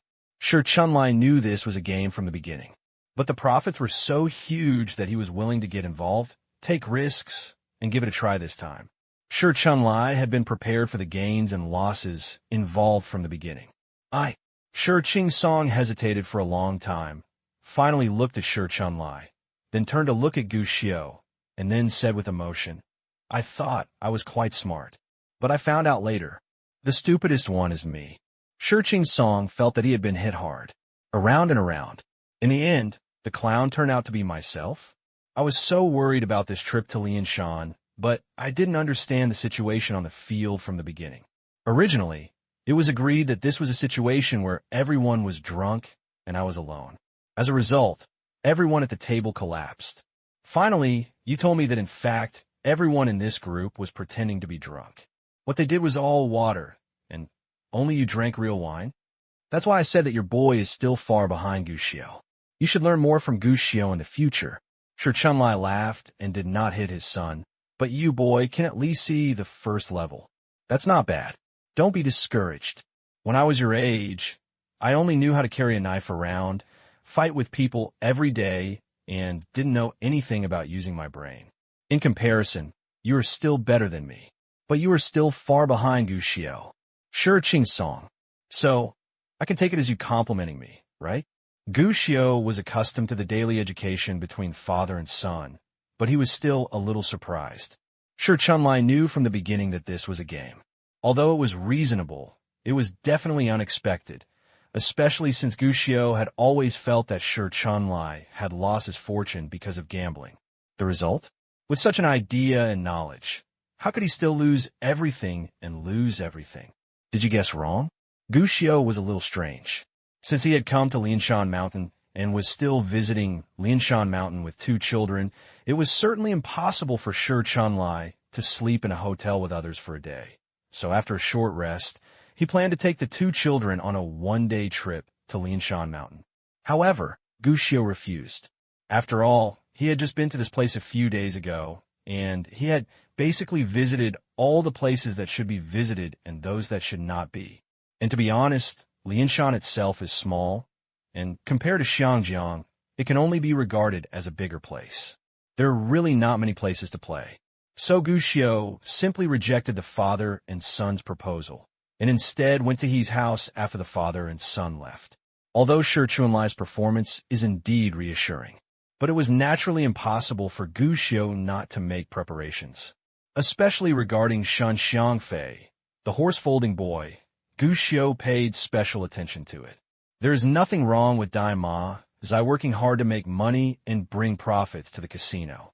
Gu Xiao cannot meddle in such nosy matters. This is the rule, but when you touch the people around you, it's different. All day long, Gu Xiao drank tea with He Hongxin. It wasn't until evening that Gu Xiao returned to the hotel to meet up with Shi Chun and his 2 friends. As Gu Xiao expected, both father and son senses were not very good for today's day trip. It's not interesting. The place is too small, there's only so much to play, the cost is high, or it is all luxury spots, and there is not much to play. No wonder this place is called a gambling city, because there is nothing to talk about except gambling. Gu Xiao just smiled at this. Every place has its own customs, and Lianshan also has them. In fact, if you're interested in digging deeper, Lianshan is not as boring as you think. However, for Shi Chunlai and his son who are not interested in this aspect, there is really nothing to do in this place. Just as the three of them were saying this, Shun Xiangfei came and invited the three of them to have a meal together. In this regard, Shun Xiangfei really spent a lot of money and directly found the top restaurants in Lianshan, the kind where the menu prices alone can shock people. Originally, Shun Xiangfei planned to see the three of them's shocked expressions at the menu prices and then say something pretentious on this topic to increase their presence. It's a pity. What he was facing was really no ordinary person. Shi Chunlai, stop talking. He is a person who dominates the shopping mall. Even if he is surprised, he really can't see anything easily. And Gu Xiu, who originally thought it was best to break through, but when he saw the price, his eyelids didn't even twitch. After all, Gu Xiu's life had always been comfortable. He could eat cheap pancakes and eat at top Michelin restaurants. Talking about price, Gu Xiu, who is taller than this, has eaten a lot. Not to mention he has money in his pocket, and he will not be surprised by the price of a few dishes. Even Shi Qingsong, who often hung out with Gu Xiu, developed a well-informed character. Even when he saw the menu, he just gave an evaluation. It's okay. Okay, NM. Shun Xiangfei was a little depressed. This was different for what he expected. All the drafts he had prepared before were invalidated. This meal even made Shun Xiangfei a little uncomfortable. Finished the meal in a hurry. Shi Chunlai asked about tonight's game. Shun Xiangfei immediately cheered up. Don't worry about this, Uncle Shi. The time we have set is 9 o'clock, and it will be in the private box on the 3rd floor of the hotel. Isn't it in the casino? Shi Chunlai frowned. Haha. After all, we're all acquaintances playing alone. We don't like the lively atmosphere of the casino. If we play alone with a few friends in private, everyone can relax more. This words made Shi Chunlai frown. Seeing him like this, Shun Xiangfei understood that he was wary and immediately explained, that is also part of the casino. It is a VIP box. Uncle Shi, don't worry. Everyone is just playing casually without fighting. After all, this kind of game is mainly to meet friends. Feeling that this explanation was not enough, Shun Xiangfei said again, of course, it is also for the sake of the two children. The casino has clear regulations that minors are not allowed to enter. Qingsong's height is enough to sneak in, but this kid's age. Shun Xiangfei looked at Gu Xiu with a smile on his face. The meaning is obvious. Don't worry about me. I can go in. Gu Xiu shook his head. Children may not know something. Macau's gaming industry itself is formal and licensed, and there are more rules. Especially in terms of age, this requirement is rigid and no one can change it. Even if it is serious, it may affect the business license. Shun Xiangfei explained, and then did not forget to sarcastically say, of course, if the children really have the connections of the gambling king, maybe it can be done, but I think, shaking his head. The words were not finished, but they were extremely insulting. But Gu Xiu thought he hadn't heard anything and happened to be standing at the entrance of the casino. Gu Xiu simply walked towards the casino without explaining. Hey, why didn't this kid listen to my advice? Walking in so recklessly must be. Shun Xiangfei continued to talk, but suddenly he couldn't continue, because he noticed. Gu Xiu just went in. In? Shun Xiangfei glanced at the security guard at the door strangely, only to find that the security guard looked concerned, as if he hadn't seen Gu Xiu at all. Is this security guard blind? Didn't he see this? But what shocked Shun Xiangfei was that Gu Xiu, who should have sneaked into the casino, not only did not keep a low profile, but also stood inside and waved to them. What are you doing standing around? Come in. You are here. Come in and see what is going on here. It is a good experience. This time, the security guard saw Gu Xiu. Brat, I hope you won't be kicked out this time. But what shocked Shun Xiangfei was that the security guard did see Gu Xiu and then smiled at him, and then nothing more. The security guard looked away without any trace, as if he hadn't seen the child at all. No, he should be regarded as a transparent person directly. What the hell? Shun Xiangfei's eyes widened with disbelief on his face. As a horse player, of course he knew the rules of the casino very well, and the age limit was very high. It's not like there weren't any minors entering. But these people either conceal their true age, or they come with very powerful parents. But if you want to be the latter, you must at least be at the VIP level. Could it be that you got yourself punched in the eye? Isn't this kid's origin simple? But that's not right. Unless they're the children of top VIPs, it is impossible for ordinary VIP children to go in alone without the security guard stopping them, right? At this moment, Shun Xiangfei was a little confused. But he was confused. Sure, Chunlai and his father were not disturbed when they arrived. Although they were not interested in casinos, they still said that when they came, they would be at ease. Shin Xiangfei had no choice but to bite the bullet and walk inside. However, the three of them were just strolling around, and then they lost interest and simply looked at Shun Xiangfei. Shun Xiangfei said hurriedly, "It's almost time. Let's go upstairs. We originally planned to go in from the hotel, but now in the casino, there's a direct elevator." As he said, he gave Gu Xiu a strange look, but he faced Gu Xiu with a bright smile, but the look in his eyes was a little cold. It didn't look like he was looking at a person, but like he was looking at a dead person. Shaking his head and throwing away this thought, Shun Xiangfei took the elevator to the VIP box with a few points. He didn't lie about this. The previous casino hall was regarded as an entertainment center for the general public, and the second floor was used to increase the stakes, especially the gambling hall, but the third floor was dedicated to rooms for VIP customers. But what he didn't say was, the third floor is either occupied by some high rollers who make bets alone, or it is the territory of horse-playing boys like him.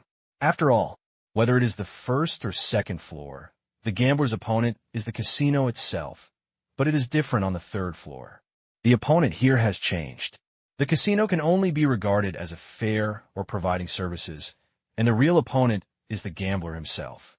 And the same, some methods that cannot be used by the stacked horses below can basically be used without restraint here. Although Shen Xiangfei is just a little folding horse boy, but in terms of ability, he was actually pretty good, and at least he didn't brag about his connections. When he came here, he saw that there were already many guests inside. But what surprised Shen Xiangfei? The person standing at the door of the box was more or less a stranger. He was not the security guard he had often dealt with before. But this is not the most surprising thing. What surprised him the most was that shortly after they entered the box, the waiter suddenly brought a lot of fruits, drinks, and other things, especially some of the snacks, which are beyond the normal standard. "Manager Zhang, what are you doing? I didn't order these." Shen Xiangfei was a little surprised and quickly grabbed a foreman. But the foreman just smiled. This was sent by Mr. Gao. I don't know the specific situation, but Mr. Gao said that distinguished guests should not be ignored. With that, the foreman turned and left, but before leaving, he gave him a meaningful look. This glance, Shen Xiangfei felt that something was not quite right, but I couldn't tell what was wrong. At this moment, someone in the casino looked at Shen Xiangfei with hints in his eyes, and then glanced at Shi Chunlai, who had already entered. Grit your teeth. The greed in my heart once again defeated the weird feeling. Anyway, today he eats Ding Shi Chun. The wine table culture of the Dragon Kingdom has a long history, and the wine table is full of human kindness and sophistication. Some people say that this is the shortcoming of the Dragon Kingdom, because it is a circle that only cares about human relations and not reason. But some people also feel that this is the unique culture of the Dragon Kingdom and is in line with the friendship standards of the people of the Dragon Kingdom. Whether it is pros or cons, at least in this era, this culture is still very popular, but after arriving in Lianshan, the wine table culture began to turn into a gambling table culture. He Hongshan once asked Gu Xiu that there are 3 types of people who like to come here. The first type are pure tourists who simply want to experience it. The second type are businessmen who come with a purpose, either to expand their network of contacts or to open up relationships, and are eager to achieve their goals here. The third type is those who like to come here to be flattered and receive benefits. This answer actually surprised Gu Xiu at the time, and he asked Yi Hongshan, "Why are there no bad gamblers? I thought there should be another kind of people here who are deeply trapped in gambling and can't extricate themselves." But to this question, Yi Hongshan shook his head and smiled. This is not a kind of person, because some of these three types of people will become the kind of people you mentioned. And those who are really trapped in it will basically not be regular visitors to Lee and Sean, because basically no one of these people has a good death. Even if they indulge for a period of time, they will disappear from the world soon. These words were very sharp, and even Gu Xiu savored them for a while. At this moment, it was obvious that the latter two were the only ones in the box. The dignitaries are destined to be admired by the stars. They all have their own identities and paths, and they also have invisible chips that cannot be seen outside the gambling table. And these chips, it allows them to take advantage of the second type of person. There are not many people like this in a box, but there are definitely a lot of them. In fact, many people are like Shi Chunlai and have their own purpose in coming to this place. But obviously, asking for help does not mean that you can just ask someone when you see them. Interpersonal communication is not that simple. In fact, most people just hang out on Facebook. Really look at the opportunity. It also depends on how it performs on the next gaming table. In fact, the people who are really capable and come to this table are not mediocre people. Many people are like Shi Chunlai. They have already prepared how much they will lose today before they even come. But the gambling table can never be clearly arranged. Between cups and cups, chips are exchanged. People will get on top. The losers want to continue to keep up and not be thrown away by the table, so they can only increase their chips and continue to keep up with everyone. The winners will also weigh in their hearts whether they should win or lose. After winning this wave, are there any favors that are valuable? Wherever there are people, there are rivers and lakes. Naturally, where there are people, there are also utilitarian fields. There is always a balance in everyone's heart. They always weigh the pros and cons in their own minds. If the balance suddenly starts to tilt, most people will immediately start to think of ways to adjust their tilted balance bit by bit, or increase the chips, or sell favors and give benefits. But many times, the balance is not so easy to control. The balance tilts again and again. The chips increase again and again, and the words exceeding the standard slowly begin to emerge. When people react, I wanted to turn around and stop, but found that I had no choice but to stop. So what to do next? Bite the bullet and do it. Gu Xiu could see this scene clearly. In just 2 hours, the atmosphere in the entire room had changed significantly compared to before. A lot of people got on top of it, especially when several big figures and those who instigated the situation kept shouting for more chips. Many eyes were no longer clear. Even if it's Shi Chunlai. Shi Chunlai was very dissatisfied after losing the chips in his hand again. He always had a bad temper, but this trip went unexpectedly wrong. He had lost most of the chips he originally planned, but there was no effective progress at all in what he wanted to achieve. I originally came here to expand my network, but in the end I lost millions for no reason. Anyone else would be unhappy, especially when someone muttered from time to time, "Old Shi, you can't do this. Boss Shi, are you going to follow me now? If it doesn't work, you should go back to the hotel and sleep. We have to fight all night tonight." There are many similar words. Even Boss Liu, who was Shi Chunlai's target from the beginning, glanced at him subconsciously with a bit of mockery in his eyes.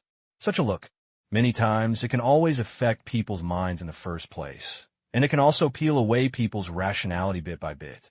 But eventually, reason overcame sensibility, and Shi Chunlai laughed and threw away a few chips in his hand. "Forget it. Let's not play anymore. I'm old and tired." As soon as this was said, someone was unhappy. "No, Boss Shi, your body is so strong. I doubt you can kill a cow. So, this is no good? You lost at least 1 or 2 million tonight. So you're willing to lose like this, don't you want to make up for it?" "Yes, Boss Shi, I think you still have a lot of chips. If you give me a few more chips, I guess your luck will turn around soon, and maybe you'll be back with just 1. You said something, and I try to persuade him with each word, constantly irritating people's nerves. But Shi Chun took a look at his son, then at Gu Xiu, and finally shook his head and smiled. "Forget it. The fortune teller said before that I am not born with a fortune. The money I lost before will be used as tea fees and tuition fees for everyone, which is almost enough. Everyone. Take your time and go to Pengcheng when you have time. I'll make a good meal and drink. I'll take my leave now. After that, Shi Chunlai stood up. He took Shi Qingsong and Gu Xiu and left directly. Not a trace of nostalgia. As for Boss Liu, who was his target in the first place, Shi Chunlai didn't even look at him, which was quite calm. After walking out the door, Shun Xiangfei came up. Uncle Shi, what are you? I'm sleepy. It's time to go back to bed. Thank you this time, Xiangfei. Shi Chunlai laughed. His face was full of joy, and those who didn't know thought he had won the game by killing everyone inside. This scene was obviously beyond Shin Xiangfei's expectations. He looked back at the box and looked at several people in it. But in the end, he showed a smile and said, "Okay, I'll see you off." No, you're busy with your work, and you have a lot to do. Shi Chunlai waved his hand, and then without giving Shun Xiangfei a chance to say more, he patted Gu Xiu and Shi Qingsong on the shoulders. Let's go. I just heard that the late-night snacks in Lianshan are pretty good. I'll take you to have some late-night snacks. After that, he turned and left.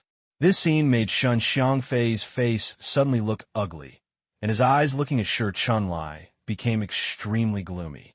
He really made a difference tonight, and he did a great job in this inning. But he didn't expect that everything went smoothly in this round, but Shi Chunlai got cold feet midway. This greatly exceeded his understanding of Shi Chunlai. He didn't take the bait, but what Shin Xiangfei didn't know at this time was that when Shi Chunlai walked out of the casino, his whole back was already wet with cold sweat, and he woke up slightly after being blown by the cold wind. Sitting down in a night market stall, Shi Chunlai picked up a bottle of mineral water without hesitation and drank it. Take a sip. Shi Chunlai stared at Shi Qingsong. Dad, why are you looking at me like that? Shi Qingsong felt uncomfortable being looked at by his old father. He couldn't help but twist his butt and said with a wry smile, I promise not to talk nonsense when I go back. I will never talk about your loss tonight. But unexpectedly, Shi Chunlai suddenly said, thanks to your son. And you, Gu Xiu. This sudden softness stunned Shi Qingsong, and he didn't react for a long time. But Shi Chunlai shook his head, with some fear in his eyes. I was too confident and thought that I would never be able to take the bait, but I didn't expect that I would take the bait myself. Shi Qingsong was startled. Dad, Shi Chunlai shook his head and analyzed to himself. I did plan to lose money at the beginning, but being mentally prepared is psychological preparation. Who can really be willing to lose by himself? Originally, I thought that everyone was mainly talking about business, but I didn't expect that the game was so big and the winning or losing in any game was hundreds of thousands. This is not playing cards. This is clearly a heartbeat. But in that situation, how can I refuse? So I can only go for it. Business must be discussed. But if the business cannot be discussed, it is always subconscious. If you want to perform at the gambling table and attract attention, it is best to be able to talk so that you can continue the conversation. But such a thing is not that simple. Once you have an idea, you can't have desires and desires. Once you have a pursuit, it is impossible to control it at the gambling table. I was completely trapped in the next few games and even ignored it. When the chips were about to run out, I even wanted to go directly to change the chips to make up for it. Because in my opinion, I haven't lost enough, and I can continue to persist. Now, think about it. It's really scary. Shi Qingsong was a little surprised, and then broke into a cold sweat. He was not interested in this aspect, but of course he couldn't take it seriously when his father was fighting. In fact, he was always helping and watching in front of his father, and he also hoped that his father would win. Even when Shi Chunlai proposed a leave, Shi Qingsong was even a little bit unwilling. He hoped that his father could increase his chips and make another move. Maybe he could turn around. It felt like nothing before. But now I calm down and think about it. This idea is simply dangerous. In that kind of environment, you can't just talk about your resistance and you can get it done. Even if you don't have money, you will probably find a way to get a few loans directly. This is not a normal state at all. And it is impossible to calm down. Fortunately, I brought you here with me this time.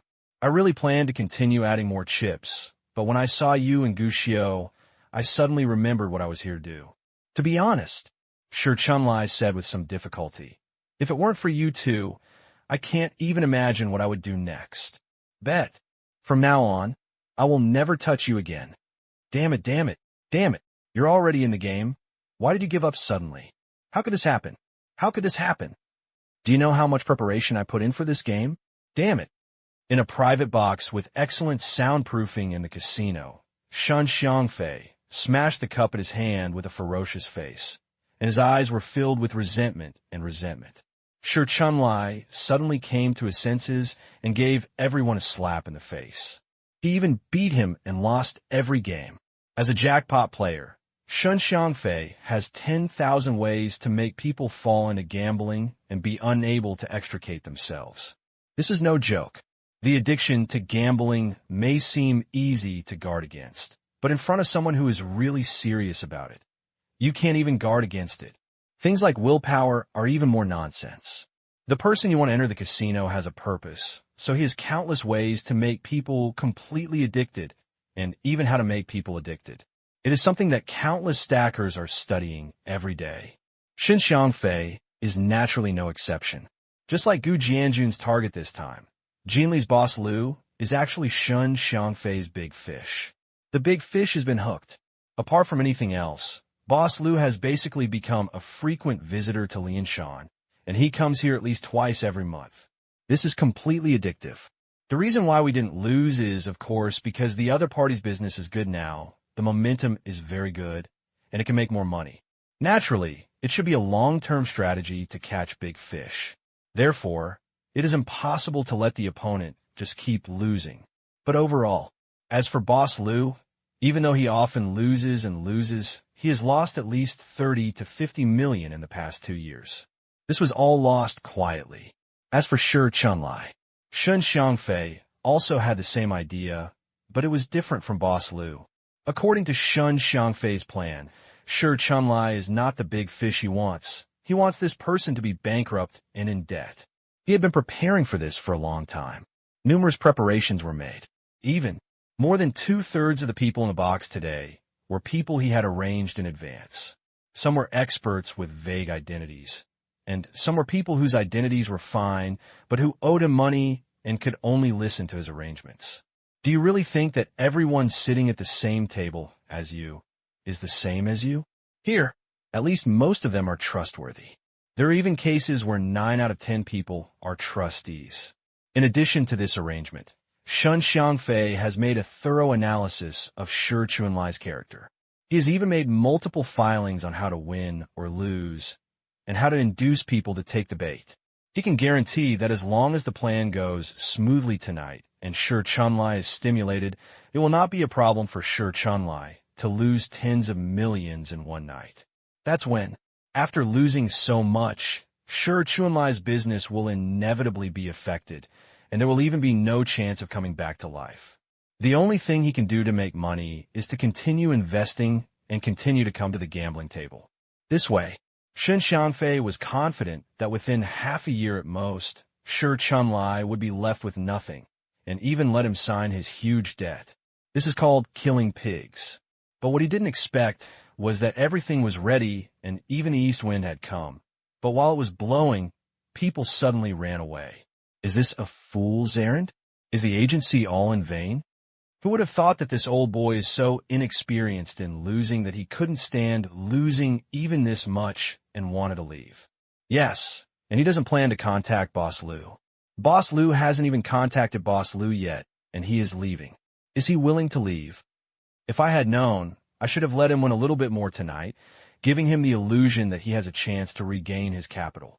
What's wrong? If you ask me, it was the children around that influenced me. Lao Shun, you did something wrong this time. As you said before, you definitely can't let your family come with you when you bring a pig. Won't you arrange a woman for him? What's the point of asking him to bring a child? There were other people in the room who were shaking their heads and sighing at this moment. So sorry. Since it is killing a pig, of course it cannot be done by one person. Someone has to tie the pig, right? In fact, the people sitting here are all a bunch of pilers. Daima Zai plays with connections and routines. Naturally, there are people who fight alone, but there are also more people who like to work in groups, which makes it easier to set up a game. And Taking turns to donate a pig every 3 to 5 days can also allow everyone to eat a pig-killing meal together and accumulate funds happily. But this time it went wrong. Many people felt a bit resentful towards Shen Xiangfei. Being stared at by this group of colleagues, Shen Xiangfei felt unhappy in his heart. But after all, he was not doing things well at this time, so he could only hold back his unhappiness, secretly angry in his heart. Think about it. I personally went to Pengcheng to win over and then transferred to pick up and drop off, provided food and accommodation, and even gave gifts. Although it can be regarded as a return of capital, no matter how you think about it, you have suffered a huge loss. Gone. Don't worry. No matter what, this old boy has something to do with me. If he didn't eat it this time, it will be fine next time. Boss Liu, let's talk about it. If you can't give him some sweetness, let him slowly join the game. If it doesn't work, let Zhou Bureau work hard and give him some hardships to let him know how to ask for help. I don't believe it. Even if he is a saint and I have targeted him, I can still drag him to the pit. Shen Xiangfei said unwillingly, his tone full of confidence. There are two kinds of people in Lianshan who should not be messed with. The first one is naturally the casino owners. They are the real kings. And the second type is Duma Zai. In many cases, he is even more difficult to provoke than the king of gamblers. After all, it is said that the king of hell is easy to mess with. Even the king of gamblers has to pay attention to some sense of propriety in his actions. After all, there are so many people watching. But Duma Zai is different. The group of Duma Zai is a terrifying force. They have connections and circles that most ordinary people cannot have. If they want to target someone, it is really not that simple. Like Shi Chunlai, since we're doing business, there must be upstream and downstream, right? Even if there are no upstream and downstream, there must be relevant regulatory authorities, right? Want to clean up someone. Very simple. Generally speaking, there are only two endings for people who are targeted by Duma Zai and treated as fat pigs. Either become a puppet, have the handle controlled by others, and have to be obedient for the rest of your life. Either, having lost everything and being heavily in debt, I stood on the rooftop and jumped in a hurry. There is no third possibility. Speaking of which, have you noticed that something is not quite right on the third floor tonight? No, the entire casino is not quite right today. It feels like the security has been strengthened. Just then someone started talking. Others also nodded. It's true. I just arrived at the casino tonight, and I felt something was wrong. I didn't see any of the managers I was familiar with before, and I don't know where they went. Yes.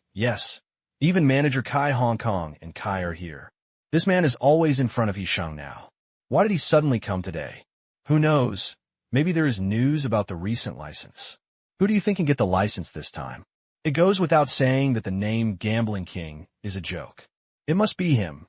That's not necessarily true. I heard that the Adelson family is very likely this time. Adelson, hold the grass, a super family in Las Vegas. I heard that this family is related to several big families in Aliken. Isn't this big boss not interested in Lianshan Casino? He has obtained a license before, but he has not been very active. What do you know? That's because the Gambling King was too controlling before. The strong dragons can't overpower the local snakes. This time, they will increase the number of licenses. Once they win it, the position of the boss of Lianshan will be changed. Is there a way to hook him? Yisheng is too rule-abiding and has more and more restrictions. Soon, everyone began to discuss things closely related to themselves again. After all, jackpot is an accessory of the casino. The prosperity of the casino is inseparable from Dima Zai. But similarly, Dima Zai's living space is also provided by the casino, and the two sides complement each other. Lianshan is not a big place. Any slight change may change the situation. Sometimes, it is appropriate to make some smart choices. But, while everyone was discussing this, there was a sudden knock on the door. Moment. The whole room was quiet. Everyone subconsciously closed their mouths and looked at each other. One of them stood up and opened the door and looked outside. Suddenly, a smile appeared on his face. Manager Kai. Manager Kai? Hearing the name, everyone stood up in a hurry. When the door opened, He Hongshan's subordinate Kai Hong Kong appeared at the door. Although the others were surprised, they still shouted respectfully, "Manager Kai, everyone is here." Fortunately, to everyone's relief, although Kai Hong Kong was a person standing in the clouds to everyone, his attitude was still very kind, and he walked in with a smile on his face. After glancing at everyone, he said with a smile, "I heard that you did something big tonight." Huh? Everyone didn't know why. Subconsciously, everyone looked at Shun Xiangfei. They didn't do anything tonight. The only thing they did was to kill the pig. The key point was that they hadn't succeeded yet. But facing such a look, Shun Xiangfei was startled, and the previous uneasiness in his heart resurfaced again. At the same time as this uneasiness appeared, Kai Hong Kong was heard laughing, but in a tone that seemed to be extremely cold, he said softly, "You kill pigs, even the shareholders of the casino. Isn't it a big deal?" As soon as these words came out, the temperature in the box dropped a few points in an instant. Everyone was even more shocked. What? Casino shareholders? But before they could react, they saw that Kai Hong Kong's tone was completely cold. "They are all here. Then take them away." "That's right," Master Gu said. "It doesn't matter whether a person is complete or not. You understand what I mean?" The next second, several black figures rushed into the box, and countless shouts and screams broke out in an instant, but they were completely blocked by the door panel with excellent sound insulation effect. "Help, help! Please, please don't fight anymore. I was wrong. Please spare me." 2 hours later, an abandoned dock in Lianshan. The car door opened, and Shun Xiangfei and the others were lifted out of the car like chickens. Compared to 2 hours ago, everyone at this moment can simply be described as miserable. The bright clothes were now full of stains, and many of them had tears, and all of their faces were bruised and swollen. Some of them even had their teeth knocked out, and blood was pouring from their mouths. He was taken out at this moment. Looking at where they were, the group of horse-folding boys suddenly panicked, their eyes filled with fear. They knew very well what this place was, and even more clearly what it was used for. This abandoned pier was often used to dump corpses. At first, it was a place where some gangs would deal with their fights. After that, it became the place where some criminals frequented for the longest time. Later, the gangsters fell in love with this place. After all, few casino workers are truly clean. This is true even for Dumazai. As long as there are interests, there will be conflicts. As long as there are conflicts, it is very likely that someone will enter the sea from here and disappear into the vast sea with the waves. But now, they never expected that they would be dragged to this place, even though many people are still at a loss and don't even know what they have done. But they were still terrified. Some people wanted to stand up and run away, but in front of a group of powerful security guards, their strength was extremely different, not to mention that they were beaten badly before they came. Just as he was about to run away, what he was waiting for was a kick to the chest, followed closely by a brutal output of violence. In addition to new wounds and pain, escape was obviously impossible. At this time, everyone was honest. Kai Hong Kong happened to come over, and everyone immediately understood that there was only one way in front of them. Beg for mercy. "Manager Kai, we were wrong. We were wrong. We don't dare anymore. Please forgive me. I was wrong. Please, please don't kill me. I don't dare anymore. Please let me go. I don't dare anymore. Manager Kai. Manager Kai. I am Xiao Gao. You paid filial piety to you last week. Please don't kill me. Please don't kill me." In response to these pleas, Kai Hong Kong just glanced at them coldly, then pulled a chair and sat in front of them, scanning the group of horse-drawing boys who were glamorous during the day, but looked like dead dogs at night. "Do you know what you did?" Kai Hong Kong asked quietly. As soon as these words came out, "Everyone, you look at me. I look at you. The eyes are filled with grievances." To be honest, they don't know. If you think about it carefully, they were very well behaved during this period and did not damage the interests of the casino. Both sides are fine. In fact, they don't quite understand why they encountered such an experience. Even among the crowd of horsemen, Shun Xiangfei couldn't help but shudder at this moment. Others present were more or less confused. But Shun Xiangfei always had a strong uneasiness in his heart. If he had to say what he had done, it was probably to set up a trap for Shi Chunlai. Normally, casinos absolutely do not allow jackpots to set up games for gamblers. But it is impossible for any casino to completely control this matter. It will be banned repeatedly, and it will cause a lot of commotion, so the casino just turn a blind eye. As long as they don't go too far, the casino will not care about what these horse-folding boys do. After all, the two parties have a cooperative relationship. If you don't cause trouble for me, and don't make things too big, then it's up to you what you do, as long as you don't involve our casino. However, this kind of thing is certainly not an obvious thing. If something really happened, the casino would basically not protect the casino and might even deal with the casino directly. And this time, he had just done something bad to Shi Chunlai, and he was immediately arrested and beaten and even brought to this place. The only thing that could have been done was Shi Chunlai. But he still couldn't understand that Shi Chunlai was just an ordinary small businessman in mainland China.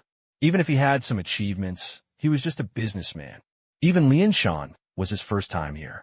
Normally, it is absolutely impossible for such a small character to have anything to do with the casino, and it is even less possible for the casino to deal with such a person who makes money for them. Can't help it. Shun Xiangfei thought of the kid Gu Xiu, who came with Shi Chunlai this time. At that time, Gu Xiu said that he knew the gambling king and even had the gambling king's phone number. No one believed this at first, not only Shi Chunlai, but also Shun Xiangfei. But now, let's put it this way. You have offended people who shouldn't be offended. Kai Hong Kong spoke quietly and took the initiative to answer their doubts. I have always turned a blind eye to the things you did. If it wasn't too much, I wouldn't bother to take care of you, but this time I have to take care of the people you offended. Anyone who could be a horseman is naturally not a fool. He immediately understood that Kai Hong Kong must be aiming for the goal tonight. In an instant, everyone turned their attention to Shun Xiangfei. Their eyes are full of resentment. They do often exchange resources and often get together to kill pigs. But the selection of targets will be carefully investigated. This time Shi Chunlai was naturally provided by Shun Xiangfei. Before that, Shun Xiangfei had confidently assured them that there would be absolutely nothing wrong with Shi Chunlai, and he would never cause them trouble. But now, at least he's not a fool, so he already knows who is causing trouble. Manager Kai, you don't care about our affairs. It was Shun Xiangfei who pulled us into this. We didn't know who this time was, and we can't offend him. That's right, Manager Kai. I just made 100,000 this time. I'm willing to return the money. No, I'm willing to return the money 10 times as compensation.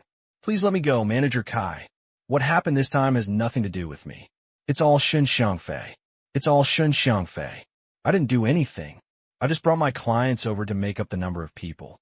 I don't know anything. Manager Kai, please don't kill me. I really don't know anything.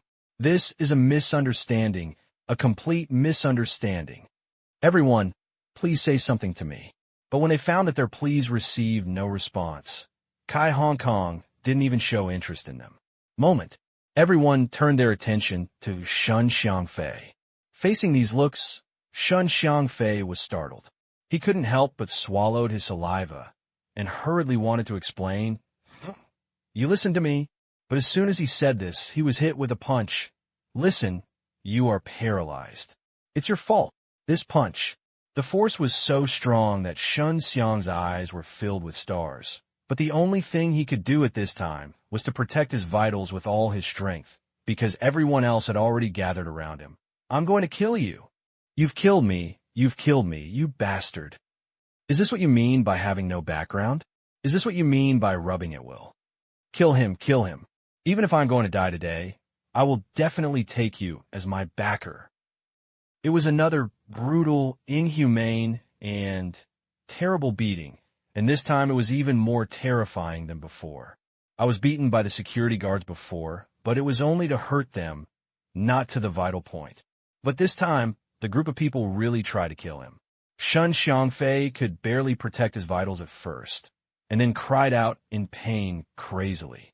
But when there were more and more fists, he felt that his whole head was starting to feel dizzy, and the pain seemed to be less obvious. His whole body was like a rag doll that had been thrown into the doghouse. being kneaded and rubbed at will. In just a few minutes, Shun Xiangfei felt like he was going to die here. Good thing. Just when Shun Xiangfei thought that he was about to be exposed under the fists of his colleagues today, the security guards on the side took action and pulled everyone away. This was enough to save his life. But before he could breathe a sigh of relief, he saw car lights turning on in the distance and a car approaching. Kai Hong Kong also stood up hurriedly, his hands hanging down. Is this the gambling king coming? Everyone was shocked.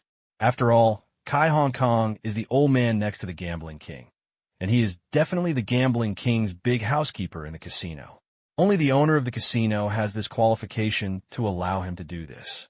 Soon, a luxurious Rolls-Royce limousine drove slowly. But when the car door opened, many people stared wide-eyed, somewhat confused. Because under the gaze of everyone, the person who got out of the car was not He Hong Shun, the gambling king of Lianshan, but a child who looked to be in his early teens. What's even more terrifying is, this child was the child who was following their target, Chunlai, today. From the beginning to the end, everyone regarded him as Chunlai's junior. No one even looked at him at that time. But now, this child came to this place at such a time, and even let Kai Hong Kong run up to greet him. This child is obviously not an ordinary child. Young Master Gu. Sure enough, accompanied by Kai Hong Kong, Gu Shou walked straight towards the crowd and stopped directly in front of them. Look directly at Shun Xiangfei. When Shun Xiangfei faced his gaze, his whole expression was extremely unnatural, but he knew that this was his only plan, and he immediately begged and said, "Kid, help." Before he could finish his words, he was kicked directly by one of the bodyguards. This kick was directly aimed at his mouth, which made Shun Xiangfei whimper in pain. The jaw must have been dislocated and the teeth were missing. Immediately afterwards, Shun Xiangfei heard words that made his soul tremble.